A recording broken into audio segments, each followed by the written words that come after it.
Chapter 1 The investigation begins. Brain Storage Center. The content of this book is purely fictional. Please do not relate it to reality.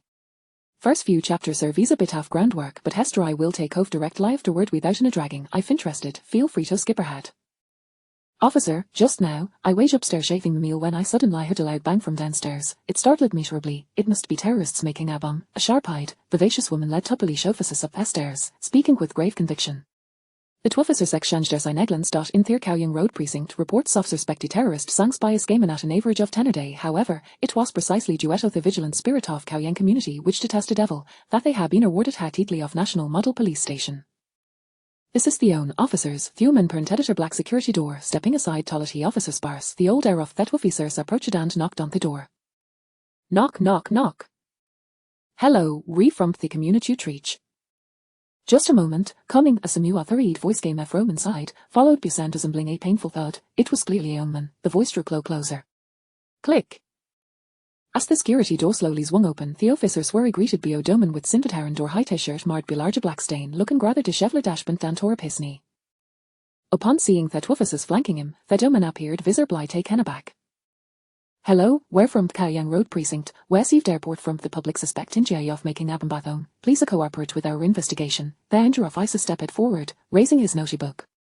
The man snapped out of his stupor, glancing around. He noticed the man behind the officers, hands on her hips, looking up at them with as much expression, as if to say, don't underestimate the vigilance over Kaoyang Gontis. With a hint of expiration, Hesh Hotterglen seat the proud were man before turning back to the officer who had spoken. Officer, you've misunderstood. It didn't make a bomb. My computer malfunctioned. The power supply overloaded and exploded. Ash spoke. Nebus from upstairs sang downstairs. Shade already gathered around. Than Officer Glen see that the crowd but said nothing, raising his clipboard and continuing. What's your name? Leashing. H. 22. Please sir privy dear ID number. XX. All right, using our computer exploded. Maybe take a look. The officer concluded his notice and looked it up. Sure, please come in. Officer Leasing quickly up and at the security door wider and stepped inside. Gepo Lisi over 3. Har, it's a bit messy. Subly stand mind. Leasing stood in the living room, scratching a sheet shy and gesturing toward data blind front of a that ways already blackened, where a damaged computer lay.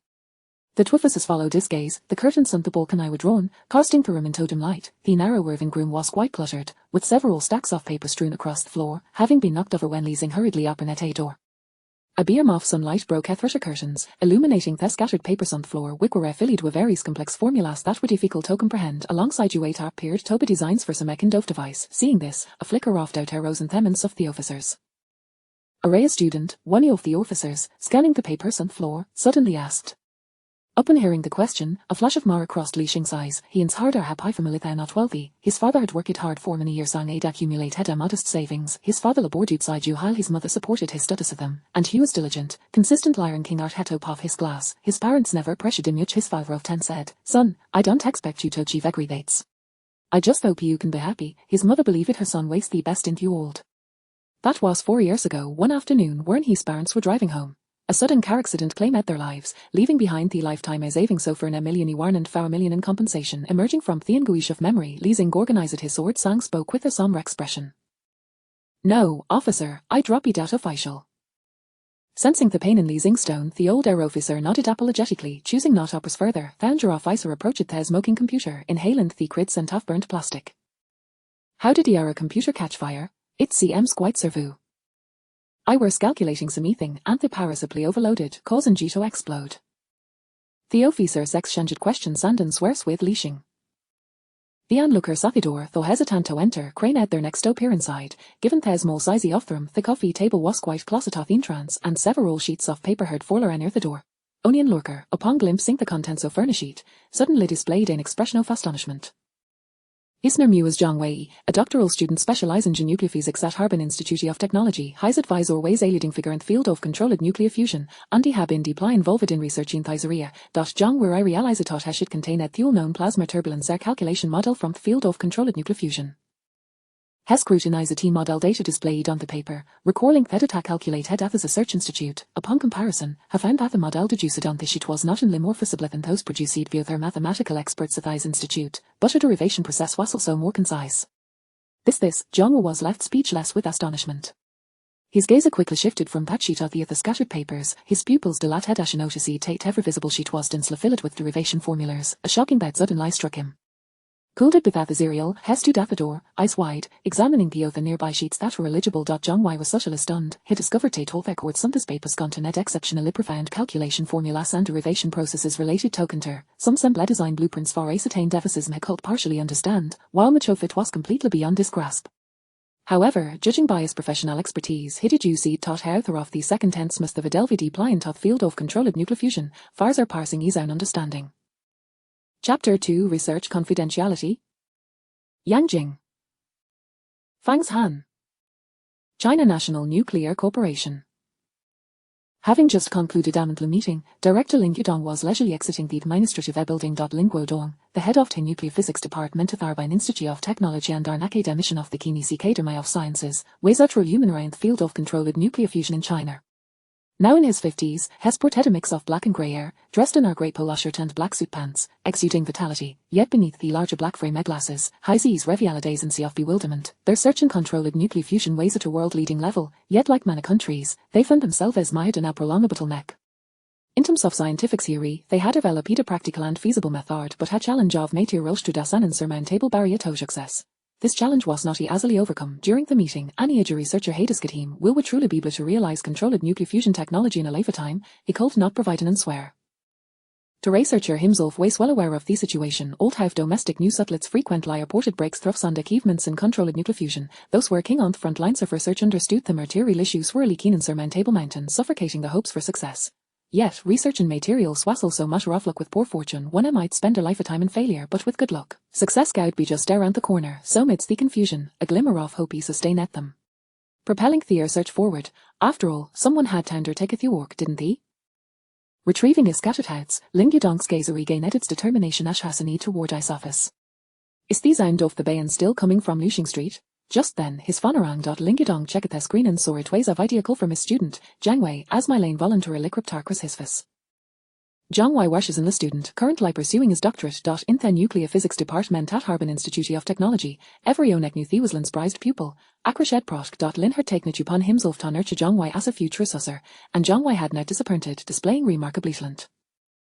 However, a flicker of curiosity crossed Ling Guodong's mind. Wasn't Jiang Wei supposed to be resting at the meta day? Why would he contact Lin directly with the videoker? With this thought, Ling Yudong pressed answer button. Teacher. Teacher. As soon as the video connected, before Ling could utter a word, Jiang Wei appeared on screen, his face brimming with excitement. Wide-eyed as she exclaimed.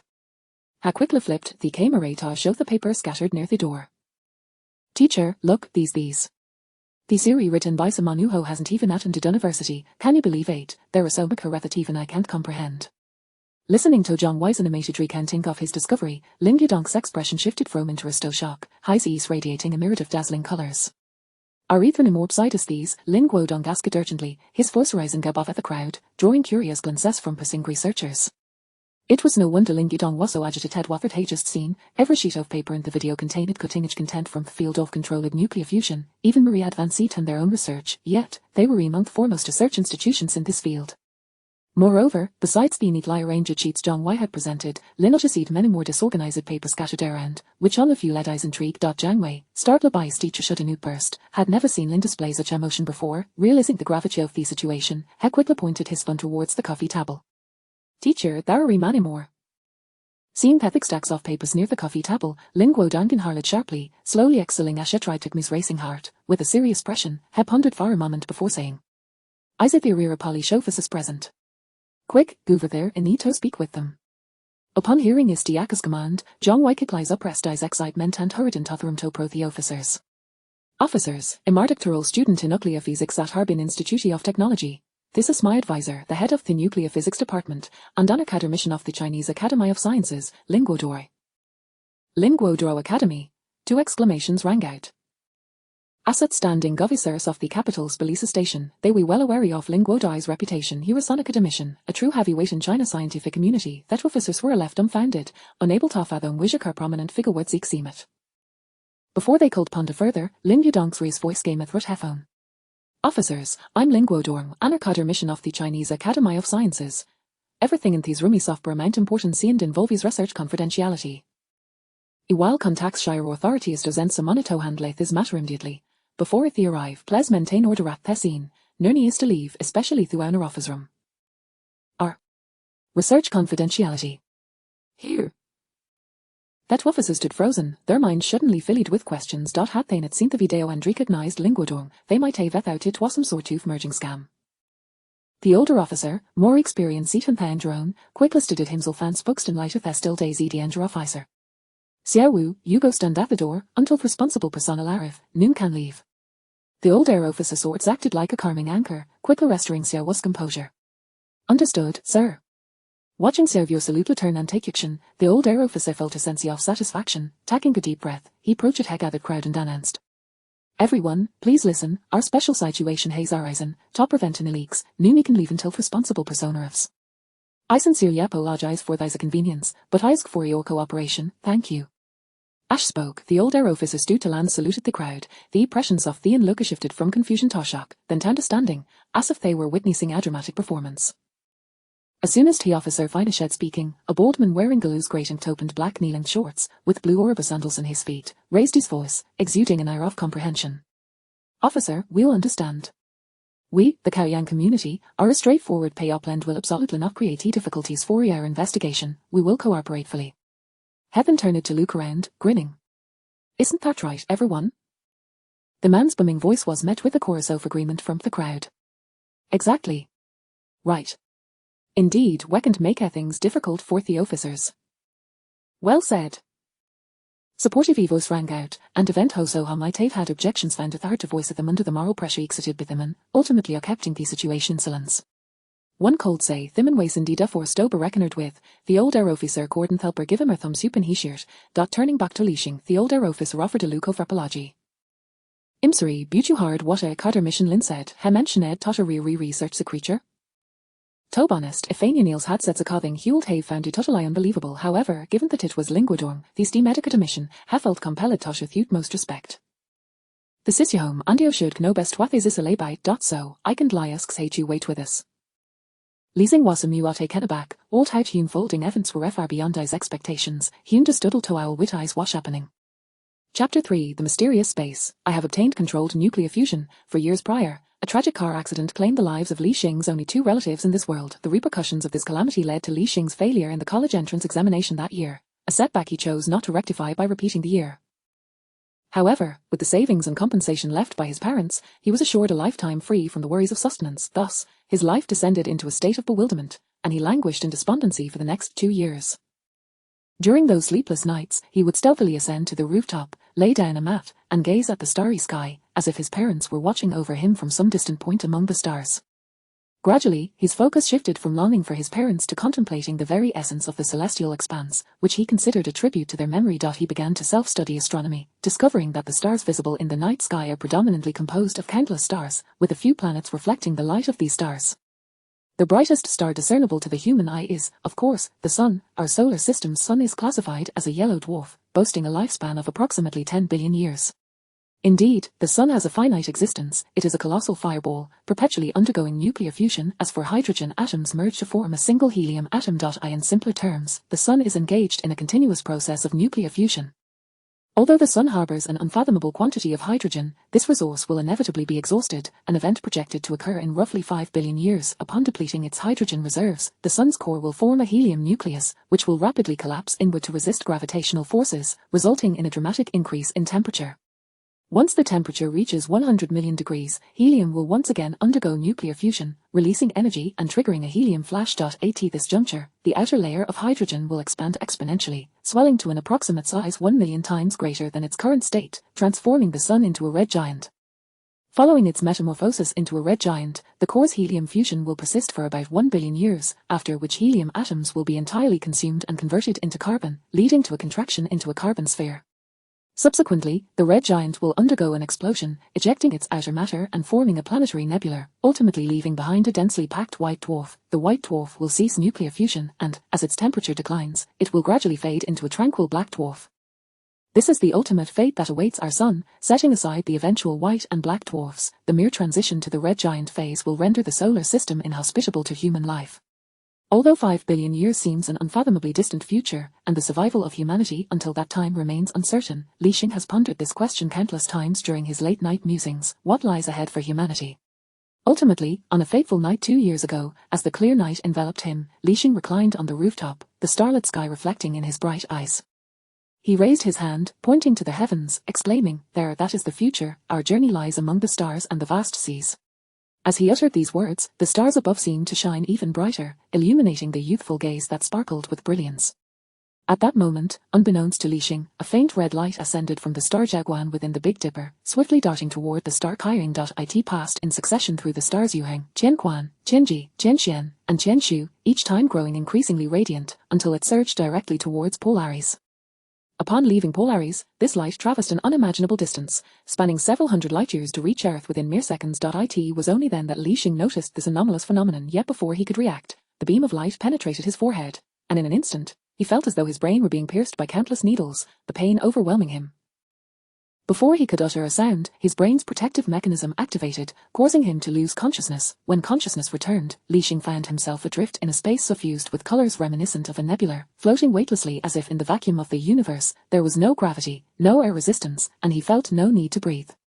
He discovered that he could navigate this realm solely through the power of his thoughts. Just then, he caught sight of something in the void ahead. As he drew nearer, he discerned it was a floating island, adrift in this boundless expanse. The island was roughly inverted cone-shaped, its apex spanning the area of half a soccer field. At its center stood a stone platform, upon which floated a luminous orb. Upon making visual contact with this orb, an impulse surged from the depths of his being, as if it were promising him immense benefits upon acquisition.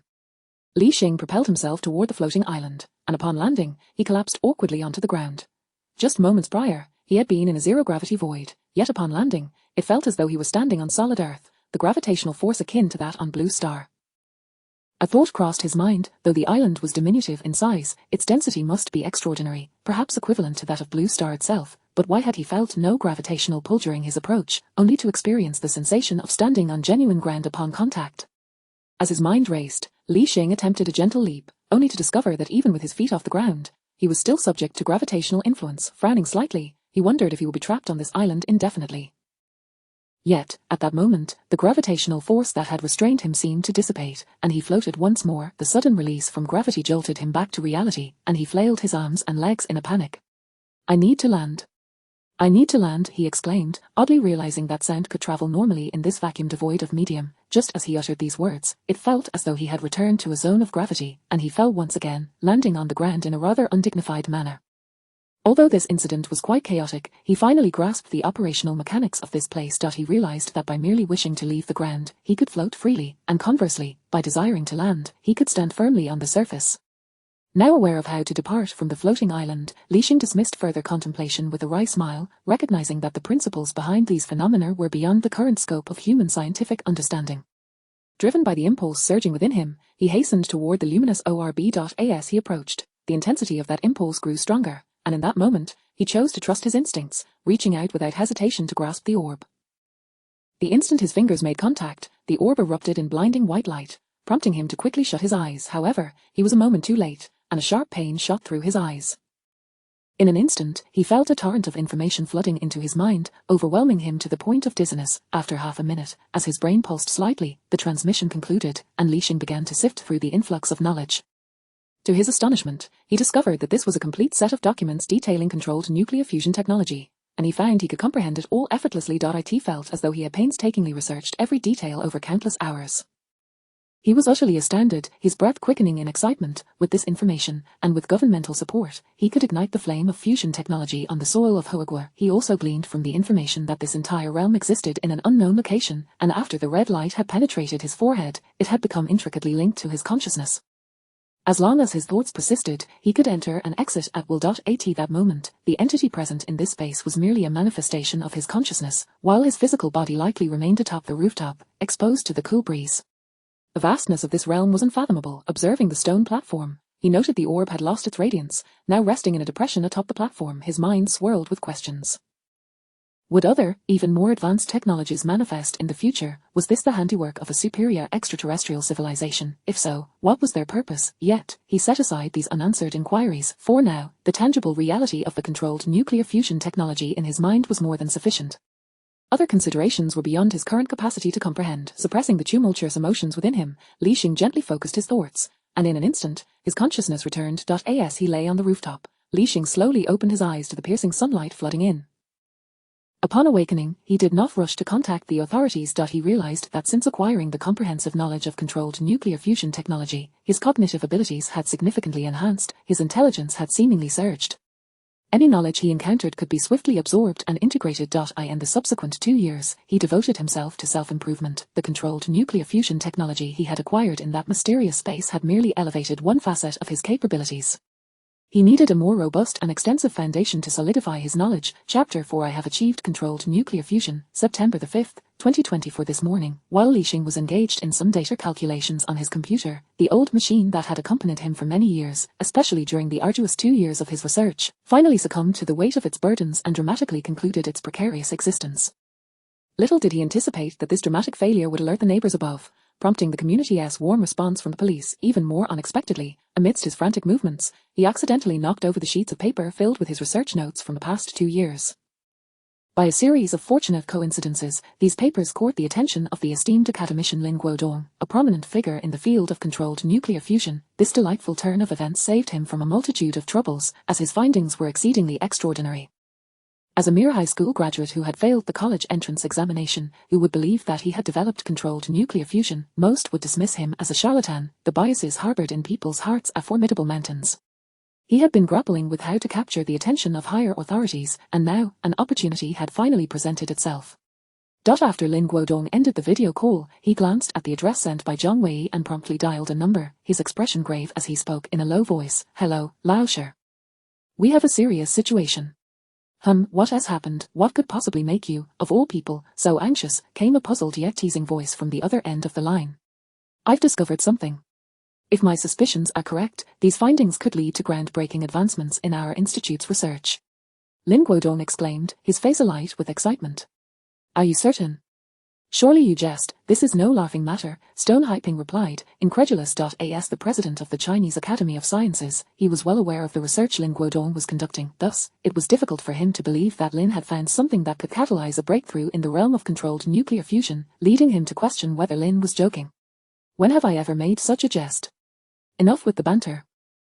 I stake my reputation on this. Quickly, you have the authority, so mobilize personnel to secure the area. Make it clear that confidentiality is paramount. I've sent you the address, you should hurry over as well. Let us meet there. As Lin Guodong's urgent voice echoed through the phone, Stone Haiping finally grasped the gravity of the situation. All right, I'll head over immediately. Hello, allow me to formally introduce myself. My name is Zhang Wei, a doctoral student from the Nuclear Physics Department at Harbin Institute of Technology. Zhang Wei said excitedly, extending his right hand. Greetings, I am Li Xing. I have not attended university, I merely tinker with various projects, Li Xing replied with a smile, shaking Zhang Wei's hand. If you are merely tinkering, then my doctoral studies are in vain. By the way, how come such precious papers are strewn across the floor? Li Xing shrugged, sheepishly explaining that he had rushed to open the door and accidentally knocked them down, his leg still aching from the incident. Subsequently, the two engaged in a fervent exchange of knowledge. Zhang Wei posed many questions that had long puzzled him, and Li Xing elucidated them with clarity, leaving Zhang Wei profoundly impressed. Suddenly, a cacophony erupted from downstairs. A middle-aged police officer hurried to the window, drawing back the curtains to peer outside. He spotted over a dozen black police vans parked neatly below. Figures clad in black were emerging from the vehicles in an orderly fashion, surging toward the building.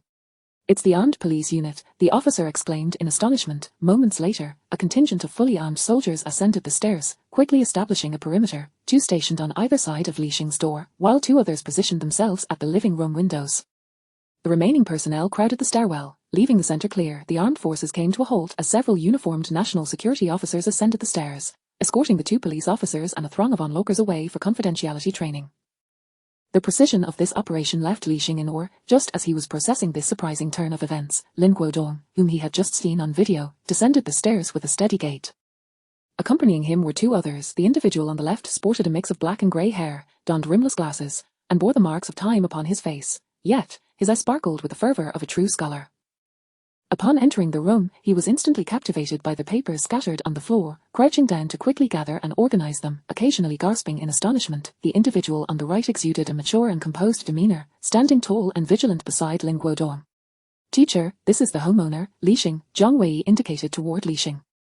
Lin Guodong nodded slightly before addressing Li Xing. "Hello, Li Xing, I am Zhang Wei's mentor, the Dean of the Physics Department at Harbin Institute of Technology, and also the Director of our National Institute of Atomic Energy Research. Would you mind discussing these findings with me?" This was precisely the opportunity Li Xing had been seeking. In today's society, it is indeed challenging for an ordinary person to meet individuals of significant influence. Over the past 2 years, Li Xing had contemplated various methods, such as live-streaming his attempts at controlled nuclear fusion. However, funding was insufficient and confidentiality was a concern. He had also considered publishing academic papers, but that too posed risks of leaks. Each approach bore its own drawbacks. Until today, he could never have imagined that the perfect solution he had overlooked for 2 years would unfold in such an unexpected manner, akin to a police inquiry. Truly, the community's warmth is to be cherished. May it continue to be bestowed upon others. Although it may sound somewhat comical, I assure you I am serious. I have successfully overcome all the challenges associated with controlled nuclear fusion technology," Li Xing declared, his expression grave. What? Lin Guodong had initially thought his assumptions were exaggerated. He believed this young man might have merely optimized some aspects of plasma turbulence calculation models by chance. After all, the content captured on Zhang Wei's phone only indicated those findings. Yet even so, this young man had already surpassed many experts and professors in proficiency. At this moment, Lin Guodong's disbelief was palpable. He understood better than anyone how arduous the journey of developing controlled nuclear fusion had been. He had devoted half his life to it and still found himself in pursuit of its elusive promise. Now, someone was claiming to have achieved it, a remarkably young individual, no less, who was entirely self-taught. Chapter 5, Controlled Nuclear Fusion. The principle of controlled nuclear fusion is not inherently difficult to comprehend. It involves the amalgamation of 2 lighter atomic nuclei into a single, heavier nucleus. This process is referred to as a fusion reaction, which generates an immense amount of energy. When compared under equivalent mass, the energy produced by nuclear fusion is over 300 times greater than that of nuclear fission. Furthermore, fusion reactions produce negligible radiation, are devoid of pollution, and pose no harm to human health. The requisite materials for this reaction are isotopes of hydrogen, namely deuterium and tritium. Deuterium is abundantly available on our blue planet, with an estimated presence of over 100 million tons in seawater alone. Although tritium is virtually non-existent in nature, it can be artificially synthesized from lithium, which is also plentiful. Notably, the stringent conditions required for controlled nuclear fusion ensure its safety. Should a power outage occur, the reaction will cease immediately if the internal conditions of the reactor fail to meet the necessary criteria for fusion. This characteristic renders controlled nuclear fusion significantly safer than nuclear fission, which carries the risk of radiation leakage. It can be asserted that controlled nuclear fusion represents the ultimate energy source that humanity has long aspired to achieve. However, the myriad advantages are accompanied by an exceedingly daunting challenge in its realization. According to current research, 3 essential criteria must be met to attain controlled nuclear fusion: temperature, pressure, and confinement time. When the product of these 3 factors reaches a critical threshold, the fusion reaction will occur. According to current research, it is theoretically understood that when temperatures reach approximately 160 million degrees, the isotopes deuterium and tritium will commence vigorous motion, causing the electrons surrounding their nuclei to escape their orbits. Subsequently, if these atomic nuclei are subjected to extraordinarily high pressure, forcing them into close proximity, and if the pressure is sufficient, a fusion reaction will occur, releasing immense energy. This process is commonly referred to as the inertial confinement approach, which is the primary focus of research in the United States. Conversely, if the pressure is inadequate, the confinement time can be extended, a method known as magnetic confinement, which is the main research avenue pursued in our esteemed nation. However, it must be noted that none of these 3 requirements can be easily fulfilled: how to generate temperatures several times greater than that of the Sun, how to apply pressures comparable to those found at the Sun's core, and how to maintain the first 2 conditions safely and controllably over an extended duration. Each of these presents formidable engineering and technical challenges. At this moment, a youth who has yet to attend university exclaims, "I have overcome all these obstacles." This is nothing short of a grand jest. Lin Guodong's temper flared instantly, his expression darkening visibly. Before he could utter a word, the urgent voice of Shi Haiping pierced through the tension. "Old man, come quickly." Shi Haiping appeared astonished, breathing heavily, as he frantically rifled through the meticulously organized documents in his possession, as though confirming something for the last time. Upon hearing Shi Haiping's call, Lin Guodong suppressed his anger and hastened over. "Old Lin, you must see this. I am somewhat at a loss here, but it seems truly feasible." Shi Haiping, struggling to contain his excitement, spoke with a slight tremor in his voice as he produced several sheets of paper. Look here, this is a molecular formula for a novel material, and these data, this is a room temperature superconductor. There's more. He picked up the remaining documents. This is an exceedingly comprehensive dossier on controllable nuclear fusion technology, with a very high feasibility. I am a bit unsure, but you are the expert in this field. Please take a look. Lin Guodong accepted the materials from Shi Haiping. Perusing each page, the content was profoundly intricate and remarkably thorough, to the extent that it seemed beyond the grasp of a single individual. Yet, the coherence in style and thought throughout the documents indicated that they were indeed authored by one person. This contradiction left Lin Guodong in a state of perplexity. However, drawing upon his extensive experience in the realm of controllable nuclear fusion, he could ascertain that the feasibility of this documentation was exceptionally high. It might very well lead to success. His expression gradually shifted from astonishment to increasing AWE.AT. That moment, the words of Li Xing echoed in his mind. I have successfully overcome all the challenges of controllable nuclear fusion technology. That youth did not deceive me. Lin Guodong's anger toward Li Xing dissipated in an instant, replaced by a profound sense of astonishment. Just that morning, he had been fretting over the future of controllable nuclear fusion in our nation. Now, a complete technical dossier lay before him, and it was the work of a young man not yet 30. That instant, Lin Guodong's mind was engulfed in a tumultuous clash between cognition and reality, leaving him momentarily stunned. After a considerable pause, he regained his composure. His body trembling slightly with exhilaration, grasping the manuscript with quivering hands, he asked, Teacher Li, may I consult you on a few questions? In addressing Li Xing, Lin Guodong instinctively resorted to honorifics. This rendered Li Xing somewhat speechless. Professor Lin, you may simply call me Li Xing. The three then engaged in conversation, oblivious to the chatter of those around them. After a considerable time, Lin Guodong and Shi Haiping were deeply impressed by the level of expertise exhibited by Li Xing. This also confirmed that the materials indeed originated from the young man they had encountered earlier. Regaining his composure, Lin Guodong remarked to Li Xing, may I authorize this documentation for the state? Let us proceed with your plan. I will mobilize the entire Institute of Atomic Energy to assist you. It is now September. By the latest, we shall complete the construction of the experimental reactor by December. No, definitely by the end of the year, we can conduct ignition experiments.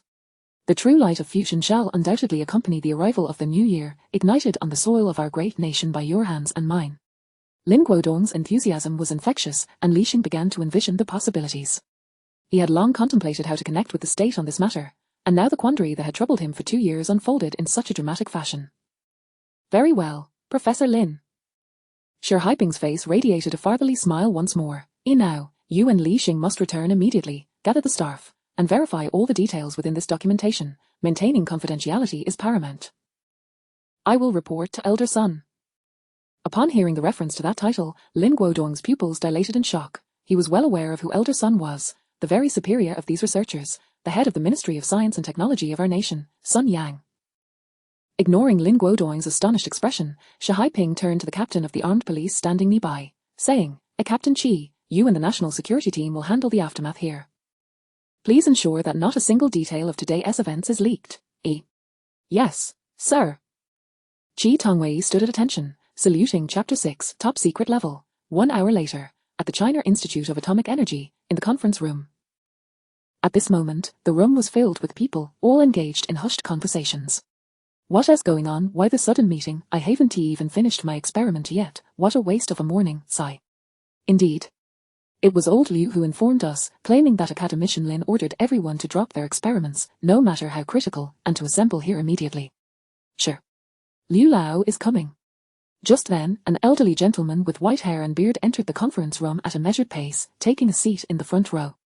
He fell silent, bowing his head in contemplation. His name was Liu Hanming, a materials researcher who had recently led his team to a significant breakthrough in high-temperature resistant materials, creating quite a stir both domestically and internationally. However, he was acutely aware that this material still lacked the necessary qualities to withstand the extreme heat and pressure within a fusion reactor for an extended period. Today, as usual, he was guiding his researchers in the study of new materials when he received a call from Lin Guodong, instructing him to abandon all ongoing work and summon all researchers to the conference room for a discussion about a major breakthrough. The specifics were not disclosed, but Liu sensed an unmistakable excitement in Lin Guodong's voice that he was filled with curiosity about what kind of breakthrough could evoke such enthusiasm from his old friend. Suddenly, the conference room door swung open, revealing Lin Guodong, Zhang Wei, and Li Xing, along with several accompanying personnel, who hurriedly entered. Zhang Wei, find a seat. Li Xing, come with me. Following Lin Guodong's directive, Zhang Wei made his way to the back of the room. He was surrounded by a host of eminent figures from various fields, and he dared not presume equality with them merely on account of his teacher's influence. Lin Guodong led Li Xing to the front. Observing Lin Guodong placing his beloved disciple Zhang Wei in the back while bringing along an unfamiliar young man, the others couldn't help but feel intrigued about this newcomer. Ahem. Lin Guodong raised his hand to signal for silence, then coughed lightly to capture everyone's attention. He then declared, the subject of today's meeting is quite sensitive, thus, before we commence, it is imperative that everyone signs a confidentiality agreement. As soon as Lin Guodong finished speaking, the accompanying national security personnel promptly distributed the confidentiality agreements to all attendees. Upon receiving the document, gasps of surprise erupted from the crowd. Top secret level. Once everyone had received the confidentiality agreement, Lin Guodong continued, the implications of a top-secret confidentiality agreement are clear to all of you. Signing it means that you will likely live under the close scrutiny of the National Security Bureau for much of your lives. Therefore, if anyone does not wish to sign, I consent to your departure. However, once you leave, this institute may no longer be suitable for you. With that, Lin Guodong interlaced his fingers and rested them beneath his chin, the light reflecting off his glasses obscuring his gaze. Liu Hanming, seated nearby, grew increasingly curious about what could warrant such a high-level confidentiality agreement. Nonetheless, despite his intrigue, he promptly signed his name, having signed similar agreements in the past, still bound by confidentiality. Some younger researchers, encountering such a level of confidentiality for the first time, hesitated. After a few young researchers raised their hands to leave, the remaining attendees completed their signatures. The national security personnel collected the agreements and exited the conference room. As the door closed behind them, Lin Guodong addressed the remaining attendees. Allow me to introduce you to Li Xing. Today's discussion will pertain to him. Li Xing bowed slightly to the audience in respect. I have some materials here for you to review. Lin Guodong handed a neatly organized file to Liu Hanming. The moment Liu Hanming laid eyes on the documents, he was engulfed in profound shock, particularly as he repeatedly scrutinized a few pages. He inhaled deeply, his voice trembling as he slowly spoke. Is this for real? Before Lin Guodong could respond, he quickly answered his own question. This is real. It is indeed real.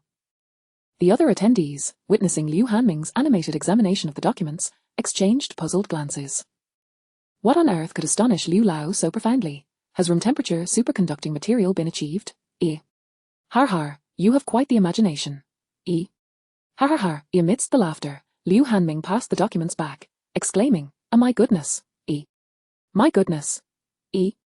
My goodness! The room erupted into astonished exclamations, transforming the conference room of the nation's foremost atomic energy research institute into a veritable botanical garden. Ahem. Enough. Everyone has reviewed the materials. These documents were solely developed by Li Xing. The purpose of today's meeting is to discuss the feasibility of this material. I invite you to share your thoughts. As soon as Lin Guodong finished speaking, the astonished attendees were once again struck by disbelief. From the very beginning, they had been curious about the identity of this young man, but they never anticipated the gravity of the situation. After perusing the documents, they collectively concluded that they contained a comprehensive and controllable nuclear fusion technology with a high degree of feasibility, encompassing various disciplines. What was this? A prodigy? Just as the crowd was still reeling from the revelation, Lin Guodong's voice resonated once more. If anyone has questions, let Li Xing clarify. I have a question. A researcher raised a hand. From a theoretical and overall design perspective, the feasibility is exceptionally high. However, are the specific data reliable? Upon hearing the inquiry, Li Xing smiled confidently. The specific data needs to be verified using supercomputing resources, but I am confident in my calculations. The researcher, amused by Li Xing's self-assured response, merely shook his head and smiled, choosing not to voice further comments. This young man was indeed incredibly bold, yet, even if there were issues with the data, the other components held sufficient merit. I have no questions, the materials are quite clear. Liu Hanming stated, barely able to contain his excitement. None? None? The attendees expressed their agreement one by one. Old Lin, I propose we begin preparations for that room temperature superconducting material immediately. If successful, wouldn't that serve as the most compelling evidence? Liu Hanming's eagerness was palpable. Indeed, this was the holy grail of material science, a coveted aspiration for countless individuals worldwide. Now, it lay before him, within arm's reach. Lin Guodong nodded, beaming at the hopeful gazes of the attendees. Very well, it's settled. Old Liu, you shall oversee the materials section, the rest of you will validate according to your respective fields. I expect results in 3 days. If there are no further questions, we shall adjourn. The documents will be copied and distributed shortly. As the meeting concluded, the attendees began to disperse. Li Xing, don't wander off for the next few days. I'll inform you of the results, Lin Guodong advised as he turned to Li Xing. Understood, Professor Lin, Li Xing replied. Back at home, seated on the sofa and surveying the cluttered living room, Li Xing felt a shift in consciousness and entered the mysterious space. Unbeknownst to him, the neighbors previously taken by national security had not returned. They had swiftly relocated after receiving suitable compensation. Now, residing nearby were new neighbors from the National Security Bureau. Li Xing had no knowledge of their activities. His consciousness had already descended into the mysterious realm. He gazed at the unremarkable orb resting on the stone platform. Since he had acquired controllable nuclear fusion technology here last time, the space had remained eerily quiet. Nevertheless, Li Xing believed that matters could not possibly be so straightforward. Hence, whenever he found the time, he would return to this space, eagerly anticipating new developments. Chapter 7: Arousing the Chief Elder. 3 days later, in the conference room of the Atomic Energy Research Institute. Seated at the forefront, Lin Guodong inquired of the assembly below. It has been 3 days, how have your verifications progressed? Liu Hanming, seated beside him, raised his hand to unveil a silver case he had brought along. Within the confines of a box lay a black cylindrical object with a radius of 0.5 centimeters and a length of 10 centimeters, alongside a silver cube measuring 5 centimeters on each side. I pondered that mere words could never compare to witnessing it firsthand, Liu Hanming remarked. This is the culmination of our endeavors over the past 3 days. No, it is the achievement of Li Xing. We merely transformed it from the realm of paper into reality. Liu Hanming gazed pensively at Lin Guodong, who occupied the foremost position. Old Lin, you have indeed discovered a marvel. The black rod on the left is the room temperature superconducting material we have synthesized. According to our empirical measurements, the actual resistance value in normal temperature and pressure conditions is 0, he continued. Even when we increase the temperature, create a vacuum, or elevate the pressure, the resistance remains unchanged. I can now assuredly declare that room temperature superconductors, the holy grail of material science, have been secured by our nation. Upon Liu Hanming's pronouncement, a wave of fervent cheers erupted within the conference room. The advent of room temperature superconductors, also known as ambient superconductors, heralds a technological revolution across various industries beyond just controllable nuclear fusion. For instance, in energy transmission and storage, conventional wires experience energy loss in the form of heat due to resistance. However, utilizing superconducting materials for wiring would allow for the flawless transmission of energy from one end to the other, significantly enhancing the efficiency of power grids. Furthermore, as energy loss is non-existent within superconducting materials, they can also be employed to create innovative batteries characterized by zero energy dissipation and high energy density. Their significance extends to computing, healthcare, and rail transportation as well. It can be asserted that the technological advancements brought forth by room temperature superconductors rival those of controllable nuclear fusion technology. Once the room settled, Liu Hanming's calm voice resumed. The object on the right is an even more exceptional material, resistant to high temperatures, high pressures, and radiation. It surpasses our so-called first wall material by an unfathomable margin. I am getting old. It seems the future belongs to the youth. These two materials evoked a complex mixture of admiration and envy in Liu Hanming. He cherished the fact that the culmination of his lifelong search had finally manifested before him, yet resented that it was not he who had made the discovery. What of the other aspects? Lin Guodong inquired further. Old Lin, our previous plans for laser confinement have been entirely eclipsed by Li Xing's comprehensive approach. According to Li Xing's data, we have engineered a laser generator capable of providing pressure and temperature far exceeding that of our original device, and it can sustain these conditions for a longer duration. I believe it could function as a laser cannon without issue, researcher responsible for laser confinement stated. Our turbulence model is also sound. No issues. No problems. No issues, Dean. This documentation is exceptionally thorough. When shall we commence, Dean? If we adhere to this plan, the world's first true controllable nuclear fusion reactor will undoubtedly emerge from our National Atomic Energy Research Institute. The conference room resonated with the enthusiastic shouts of numerous researchers. Hearing their commendations, Lin Guodong could hardly suppress a broad smile. Li Xing was indeed his protege, and the acceptance of his proposal by all brought Lin Guodong immense pride. Well, since there are no objections, let us raise our hands for a vote. Those in favor of this plan, please raise your hands. Why, as Lin Guodong's words fell, every individual in the conference room raised their hands in perfect unison. The proposal passed with unanimous approval.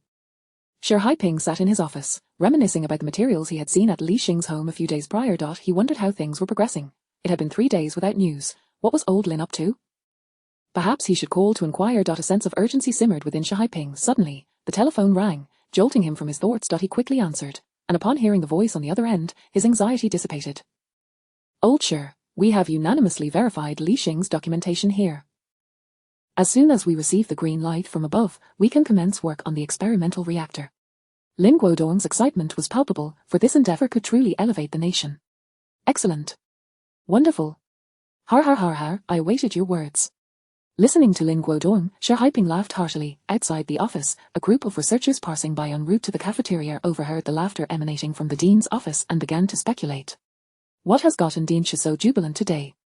I believe there must be a breakthrough in one of the projects. Exactly. I will report this to Old Sun immediately. After hanging up, Shi Haiping took a moment to compose himself and then dialed a secure line to a specific number. Old Sun, it is I, Shi Haiping. Rising from his seat, Shi Haiping held the phone with both hands, his tone serious. On the other end, a steady and commanding voice replied, Haiping, what brings you to me? Old Sun, I have news to report. Lin Guodong's controllable nuclear fusion project has made a breakthrough. What? I have heard about Lin Guodong's research. It shouldn't have progressed so swiftly, should it? Sun Yang's curiosity was piqued by Shi Haiping's words. It is true, Old Sunday. Shi Haiping recounted his encounter with Li Xing in detail. Just as he finished, another voice, rich and magnetic, interrupted from the other end of the line. Is that true, Haiping? Shi Haiping was taken aback, puzzled about who else could be on the line. Who was this, and why did the voice sound so familiar? Before he could ponder further, Sun Yang's voice returned. Haiping, it is Chief Li. Thunderstruck, Li Qingqian, Chief Li. Shi Haiping's heart raced as if struck by lightning. He had not anticipated that the news would reach Chief Li's ears directly. Quickly regaining his composure, he responded respectfully, Old Li, the technical documentation from Li Xing has been validated by Lin Guodong's team and is entirely feasible. What is your perspective on this young man, Li Xing? Chief Li's tone remained calm, devoid of any discernible emotion. Old Li, despite his youth and lack of formal education, Li Xing's self-directed studies have led him to a level of expertise that is, without exaggeration, superior to that of many academicians. He is truly a prodigy.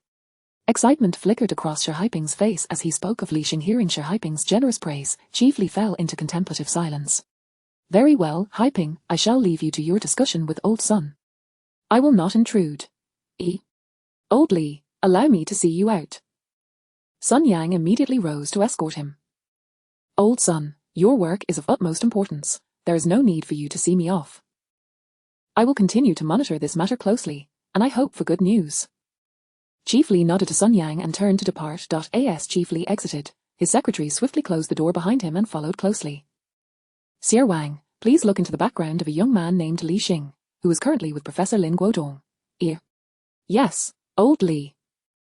Although the secretary was puzzled as to who this Li Xing might be to garner the attention of such a prominent figure, he understood what inquiries were appropriate and which were not. After Chief Li's departure, Sun Yang returned to his desk and solemnly addressed Shi Haiping on the phone. Haiping, I need not elaborate on the significance of controllable nuclear fusion to us. I hereby order the immediate commencement of construction for the experimental reactor. Should you require anything, submit your report, and I shall approve it. Filled with excitement, Shi Haiping affirmed, understood, I will ensure the task is completed. Chapter 8, Chief Engineer Li. 3 days have passed, yet Professor Lin has yet to contact me. I'm left wondering what the situation could be. Li Xing's consciousness returned from the mysterious space. Ever since he acquired this enigmatic realm, he had been entering it daily, observing any potential changes. He harbored a strong intuition that the mysterious space would not merely bestow upon him the capability of controlled nuclear fusion. There must be other transformations at play, perhaps awaiting the right opportunity to manifest. Suddenly, Li Xing's phone rang. Upon seeing that it was a call from Lin Guodong, his excitement surged. After waiting for so many days, he hoped for a favorable outcome. Hello, Professor Lin. Li Xing, we have results. Your proposal has been approved. The higher authorities have instructed us to commence the construction of the experimental reactor immediately. I have sent someone to fetch you. This is your achievement. No one understands it better than you do. Hurry here, we need you, and the future of Huigua depends on you. Lin Guodong's voice resonated with calm authority. Hearing Lin Guodong's solemn words, Li Xing's breath quickened involuntarily. All right, Professor Lin, I will be there at once. Half an hour later, Lin Guodong, seated at the head of the conference room, cleared his throat and addressed the assembled crowd with gravity. Following a review by the higher-ups, our controlled nuclear fusion project has received approval. The room erupted into enthusiastic applause and cheers.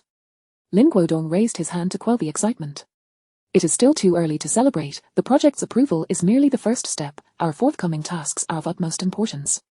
The higher authorities have commanded us to complete the construction of the experimental reactor before the year's end and to conduct ignition experiments, allowing the flames of controlled nuclear fusion to herald the arrival of the new year.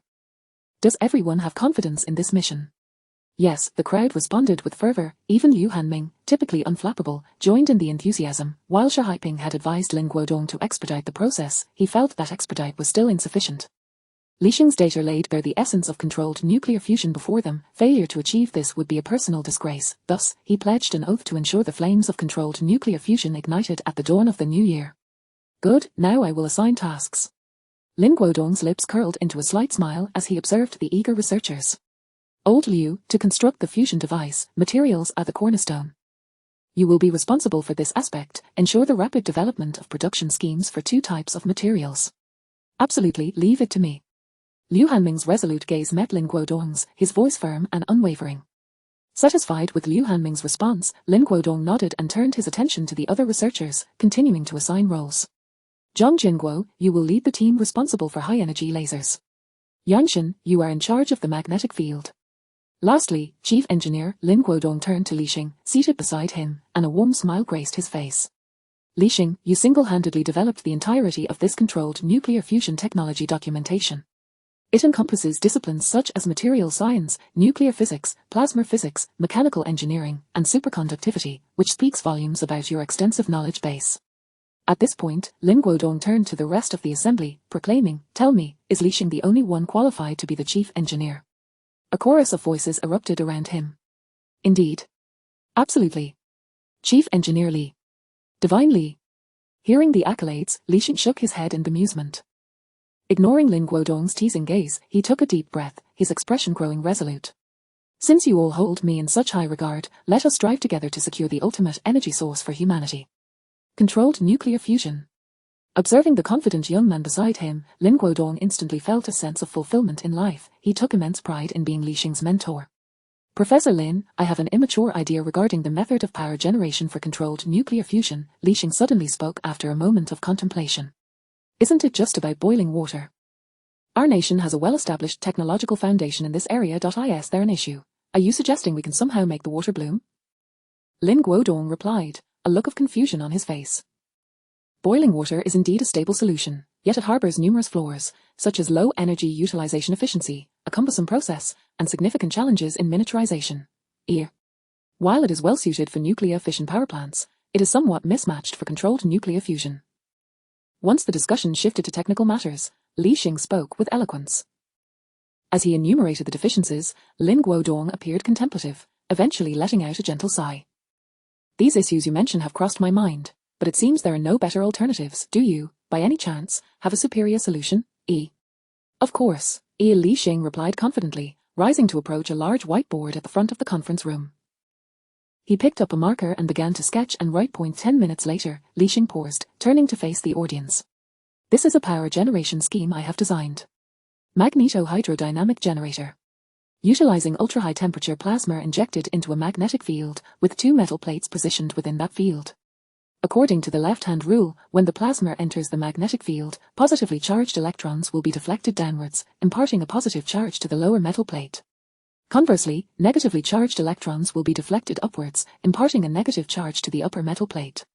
At this point, an electric field will be generated between the 2 plates, thereby facilitating power generation.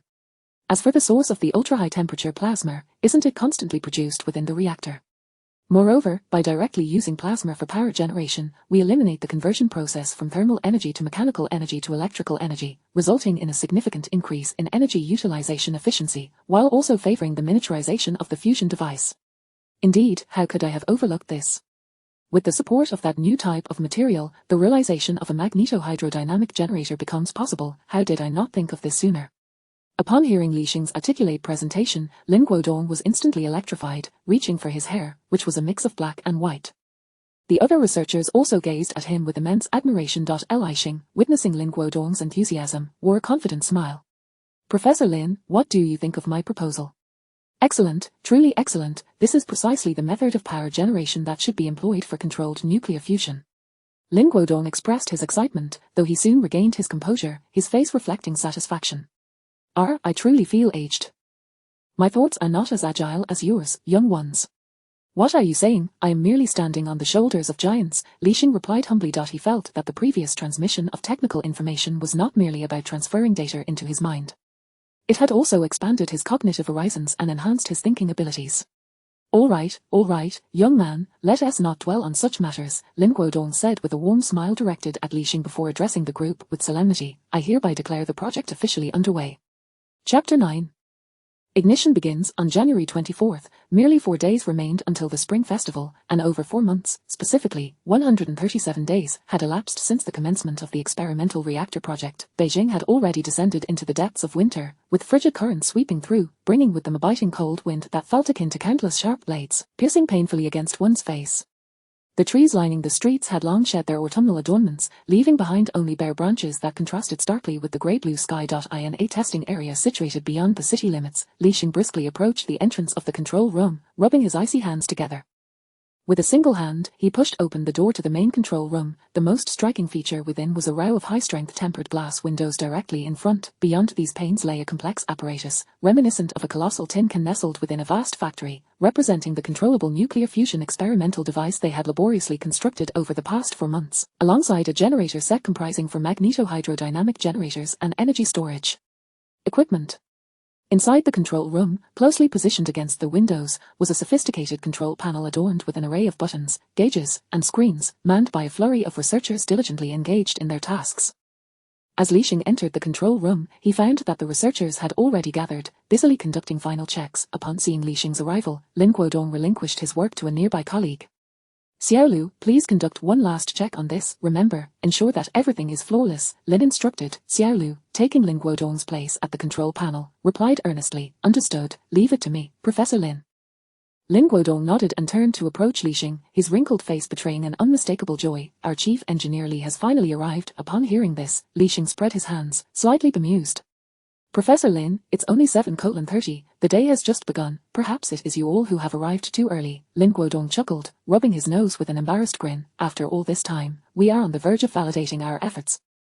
Everyone is simply brimming with excitement, several even chose to sleep here last night, Lin added, gesturing towards a few folding beds against the wall. Observing the haphazard arrangement of beds, Li Xing's brow gradually furrowed, his expression turning grave. Didn't he instruct everyone to take a day off to properly rest? He admonished. If they are not well rested, they may become disoriented and make mistakes. The temperatures within the reactor can exceed hundreds of millions of degrees, Professor Lin. This is exceedingly perilous. At Li Xing's concerns, Lin Guodong smiled reassuringly. Fear not, these individuals thrive on their work. They would only struggle to rest if left idle. They would rather sleep beside the fusion device itself. With this revelation, Li Xing's demeanor softened. Very well, let us prepare to commence. Lin Guodong nodded, a glimmer of excitement illuminating his face. He glanced at his watch and called out, let us expedite the final checks.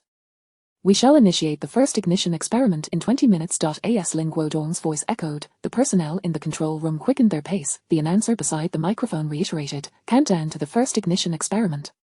20 minutes, countdown to the first ignition, 20 minutes, personnel in the reactor testing area. Upon hearing this announcement, please evacuate immediately. At 8 a.m. on January 24, 2025, Chief Engineer Li, all departments are prepared. We request permission to commence ignition. Standing in the center of the control room, Li Xing heard the solemn report from the elderly Professor Lin, yet he did not find the scene in the room to be peculiar.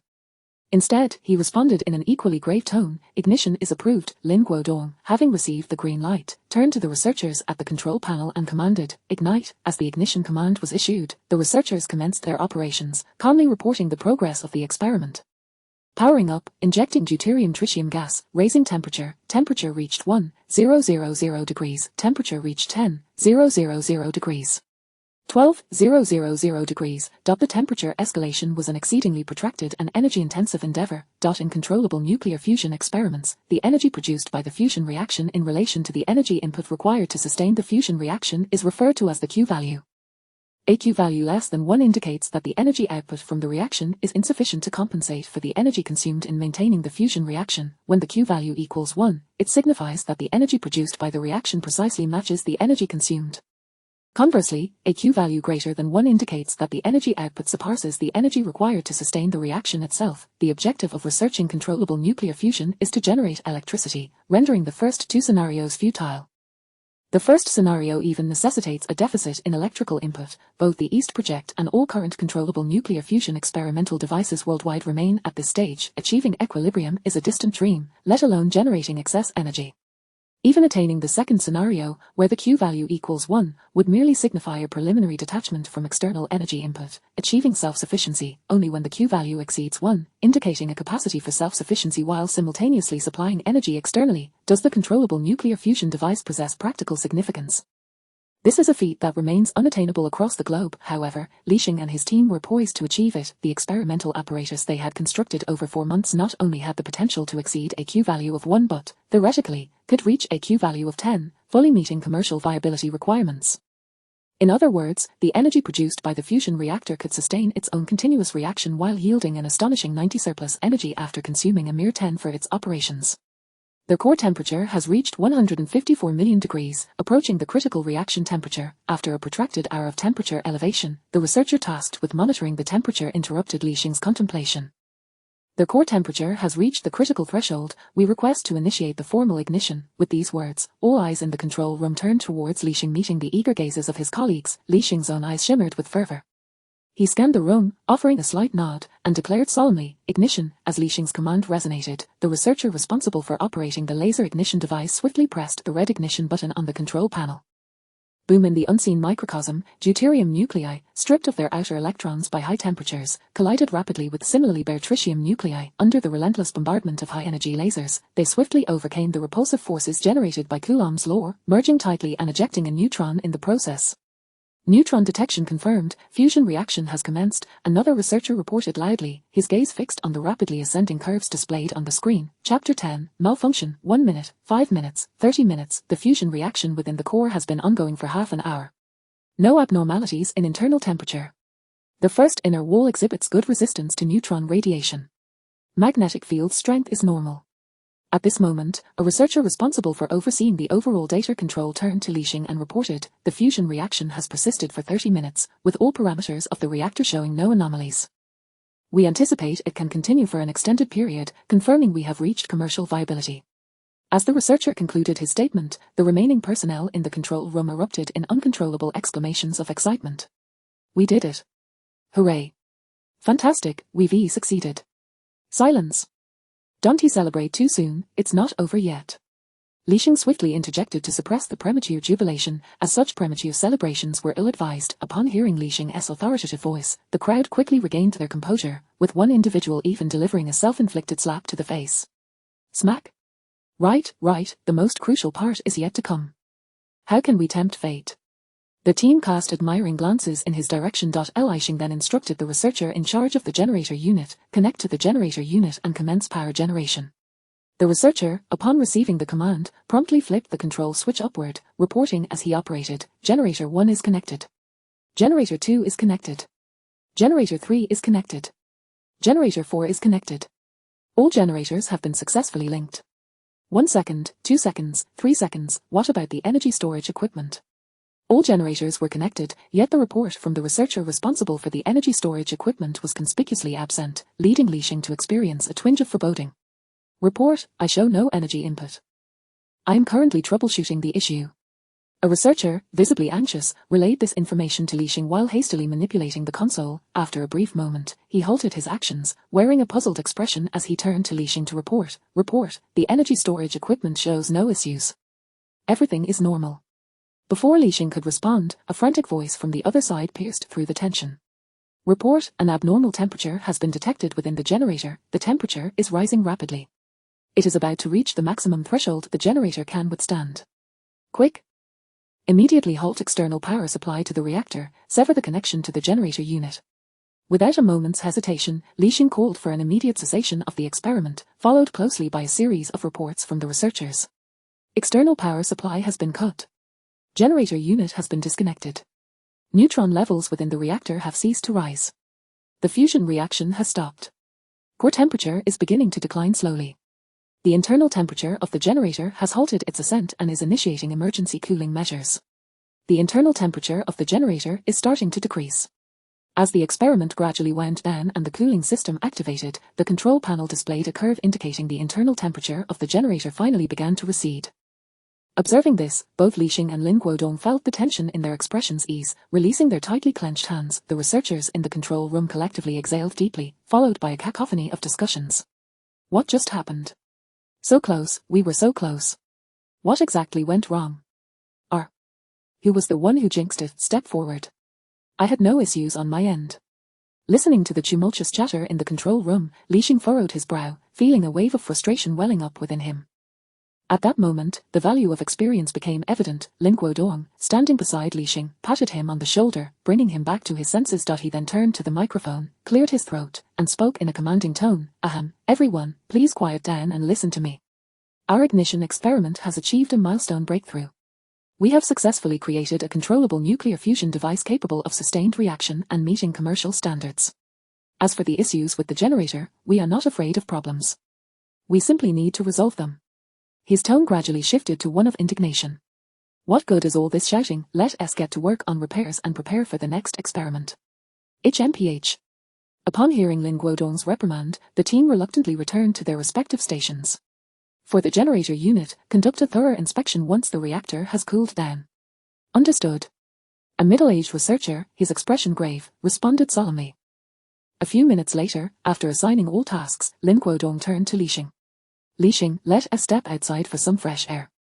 Li Xing remained silent, merely frowning as he followed Lin Guodong. The duo exited to the testing ground, where Lin Guodong retrieved a pack of cigarettes from his pocket, offering one to Li Xing. Do you smoke? Li Xing nodded, accepting the cigarette and placing it between his lips as Lin Guodong lit it for him, subsequently igniting one for himself. Lin Guodong exhaled a deep plume of smoke. Li Xing, don't dwell on it. This isn't your fault. Moreover, it's fortunate that your quick response halted the experiment. Otherwise, with such high temperatures, if the generator were to melt down or explode, the consequences would be unimaginable. A keen observer might notice Lin Guodong's fingers gripping the cigarette trembled slightly. Professor Lin, I'm pondering where the fault lies. We were so close to a complete success this time. I just feel a bit discontented. Li Xing inhaled deeply, letting out a sigh as he spoke slowly. Observing Li Xing's demeanor, Lin Guodong's wrinkled face broke into a smile. Har har har, what does it matter? Victory and defeat are commonplace in our field. Besides, we have not failed. Under your leadership, we have already surmounted the most challenging obstacles and reached the threshold of success. We were merely impeded by a stumbling block at the entrance. In our next experiment, we shall surely reach the shores of success. Inspired by Lin Guodong's words, Li Xing lifted his gaze to the sky, remaining silent as he took a deep drag from his cigarette. The expression in his eyes transformed entirely, once again infused with vigor, and a slight smile graced his lips. Seeing Li Xing's spirits lifted, Lin Guodong patted him on the shoulder once more, extinguished his cigarette butt, and said, all right, it's nearly noon. I imagine you haven't eaten yet. Come, let us head to my home for a meal. My aunt's cooking is exquisite, especially her braised fish. It's a true delicacy. That lad Zhang Wei always asks her to make it whenever he visits. Har har har. Chapter 11. Corsi's a failure. Ding ding ding. Why, hurry and open the door. It must be your teacher returning. A warm and comforting voice resonated from within the room. With a gentle click, the security door slowly creaked open, revealing a familiar visage. Ha ha ha, I knew this kid would be here, Lin Guodong remarked, gesturing towards Zhang Wei. Hi. Li Xing smiled and waved at Zhang Wei. Wow, great master, come on in, har har, make yourself at home. Zhang Wei said, generously stepping aside. Chimpage, you're quite the freeloader, Lin Guodong retorted with a mock glare before ushering Li Xing into the house. There are new slippers in the shoe cabinet. Change them yourself. As Li Xing slipped into the slippers and entered the living room, the sounds of sizzling and cheerful calls wafted from the kitchen, instantly flooding his senses with a familiar aroma he hadn't encountered in years. Old Lin is back. You all sit for a moment, dinner will be ready shortly. This familiar scene stirred a faint memory within Li Xing, transporting him back to the days when his parents were still present. He and his father would sit on the sofa, watching television and occasionally exchanging casual remarks, while his mother bustled about in the kitchen, filling the air with the enticing scent of her cooking. Li Xing, what are you standing there for? Come over and sit. Your aunt will be here soon, a Lin Guodong called, already settled on the sofa, gesturing for him to join. While waiting for the meal, the three engaged in light conversation. Teacher, have you heard? Recently, the controllable nuclear fusion project in the ugly country has made another breakthrough. Zhang Wei shared various rumors he had come across online. Oh, do elaborate. Lin Guodong and Li Xing both expressed interest. Just a few days ago, the Princeton Plasma Physics Laboratory in the ugly country released a report claiming they set a new world record. They stated that they successfully maintained a nuclear fusion reaction for 6 minutes under a temperature of 50 million degrees Celsius. Upon hearing this, Lin Guodong and Li Xing exchanged glances, each sporting a condescending smile. A mere 50 million degrees, a mere 6 minutes, they maintained the reaction for a full 30 minutes under an astonishing temperature of 160 million degrees Celsius. This, however, is not the upper limit. Had it not been for a generator malfunction, the reaction could have persisted indefinitely. With such remarkable achievements to their name, it is only natural that they would look down upon the United States. Observing the expressions of the two, Zhang Wei's small face was filled with profound bewilderment. Suddenly, he recalled the day he first met Li Xing. The grandeur, the documentation. Could it be? With this thought, Zhang Wei instantly lifted his head, his fervent gaze sweeping back and forth between Li Xing and Lin Guodong. Teacher, could those documents be? Seeing Zhang Wei's curious demeanor, Lin Guodong nodded slightly but refrained from elaborating. Har, look at how anxious you are. The project is currently under strict confidentiality, and I cannot divulge any details. I can only advise you to pay attention to the official news during this period. Although Lin Guodong said little, the implication of his silence conveyed a multitude of meanings. Zhang Wei, unable to contain his excitement, clenched his fist and jumped up, startling Nila Juan, who was emerging from the kitchen with a plate. At your age, you should be more composed. Which young lady would want to marry you? Quickly wash your hands and help serve the dishes, it's time to eat. Zhang Wei ruffled his hair with a sheepish grin and turned towards the kitchen. Aunt, let me help. Li Xing also stood up, making a gesture to take the plate from Nila Juan's hands. She gracefully sidestepped, her face adorned with a gentle smile. No, you must be a Xing. Please go wash your hands, I've prepared a feast today. Nila Juan, with her short hair reaching her neck and a face that radiated kindness, clearly was a beauty in her youth. At the dining table, Nila Juan continuously served Li Xing with dishes, saying, "A Xing, do come over often, I particularly enjoy a lively household." Li Xing had heard from Lin Guodong that they had once had a son, who unfortunately did not survive childhood due to illness. Furthermore, Nila Juan was unable to bear children, and for many years she yearned for her own child. After Lin Guodong took in Zhang Wei, Nila Juan embraced this lively young man as her own, showering him with affection, thus somewhat filling the void left by their unfulfilled parental dreams. Observing Auntie's unwavering attentiveness as she served him, at that moment, her figure seemed to merge with that of his mother, gazing into his eyes and emanating a gentle maternal love, causing Li Xing's nose to tingle with emotion. All right, Aunt, I promise to visit often. Do not find me a nuisance, hee. Nila Juan's smile deepened further. After dinner, they conversed for a while longer with Professor Lin, but Nila Juan's warmth left Li Xing feeling somewhat overwhelmed.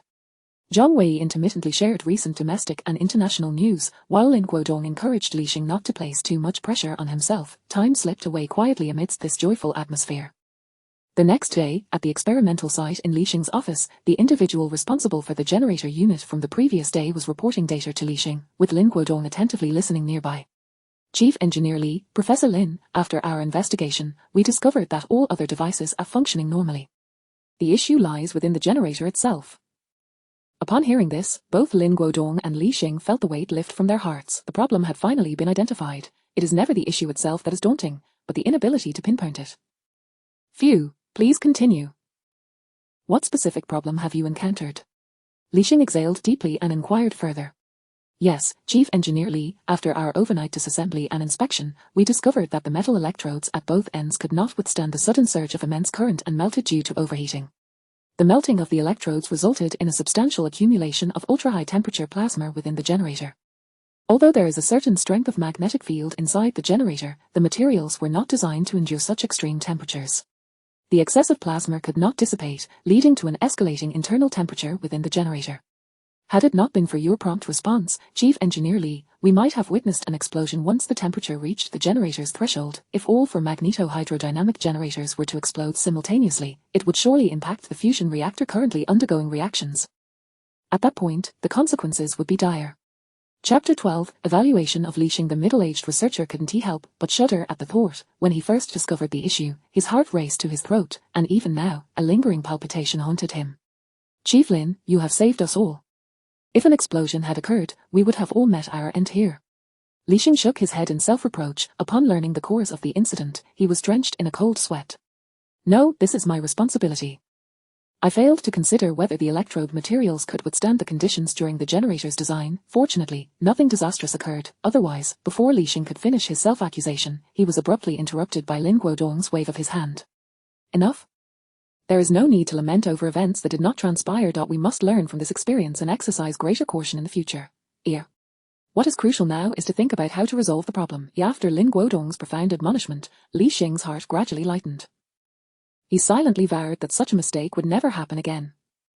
I already have an idea. The generator itself is not the issue. The problem lies in the metal electrode's inability to endure the high temperatures generated by the sudden surge of strong current. This can be easily resolved. Their high temperatures arise due to the presence of resistance. In that case, why not use superconducting materials for the electrodes? This would not only prevent the electrodes from melting but also reduce energy losses. Once the discussion shifted to technical matters, Li Xing transformed. His earlier feelings of guilt evaporated, replaced by a surge of confidence. Lin Guodong found Li Xing's proposal exceedingly sound and promptly instructed the middle-aged researcher. Excellent, old do, let us proceed with this plan. You must make the adjustments promptly. I give you 3 days at most. We need to commence the next experiment in the shortest time possible. Yes, Chief Li, Professor Lin, we will complete the adjustments within 3 days. The middle-aged researcher stood at attention, affirmatively declaring. Meanwhile, in the Qinxia pavilion, Li Qingtian was conversing with Sun Yang from the Ministry of Science and Technology regarding the incident. Old Sun, I hear there was an accident with the project involving Lin Guodong and Li Xing at the Atomic Energy Research Institute. Were there any injuries? Li Qingtian slowly set down his teacup, looking at Sun Yang with a hint of concern. Rest assured, no one was injured. I was just about to report this matter to you, as Sun Yang replied, carefully choosing his words, his expression grave as he reported. The controllable nuclear fusion project at the Atomic Energy Research Institute, led by Chief Engineer Li Xing and assisted by academician Lin Guodong, has successfully completed its initial ignition experiment as of yesterday, January 24th, after 4.5 months of intensive research. All operational indicators of the reactor have met commercial standards. Upon hearing this, a flicker of surprise crossed Li Qingtian's typically impassive face, but he quickly inquired, then what about the accident? At this point, Sun Yang's face reflected a sense of lingering fear. The issue arose after connecting to the generator when it began producing electricity. The generator experienced an abnormal surge in internal temperature. Thankfully, Comrade Li Xing reacted promptly and swiftly halted the experiment. Otherwise, we could have faced a grave disaster. The specific cause of the incident is still under investigation. After listening to Sun Yang's report, Li Qingtian nodded thoughtfully. Li Xing has performed admirably. I reviewed his background. Although his parents engaged in some reckless behavior before their demise, youth is often marked by passion and folly. Yet, it seems he matured overnight after their passing, as if he suddenly grasped his true self, shedding the shackles of the past. Now, he has independently advanced the controllable nuclear fusion technology from its inception to commercialization. Is it not as if the heavens have recognized our arduous progress in recent years and sent him to assist us? Har har har. By the end, even he was amused by his own thoughts. As Li Qingtian spoke with a smile, almost as if to himself, a smile also appeared on Sun Yang's face, though internally he was profoundly shaken, for he discerned Li Qingtian's exceptional regard for Li Xing in his words. I never imagined Li Xing's status had risen to such heights. Just as Sun Yang pondered this, a knock came from the door. Report, it is Secretary Sun's aide. The guard at the door announced loudly. Come in. Li Qingtian nodded towards Sun Yang, his calm voice resonating from within the room. The secretary took a deep breath to steady himself after having hurried over, then slowly pushed open the office door and entered with measured steps.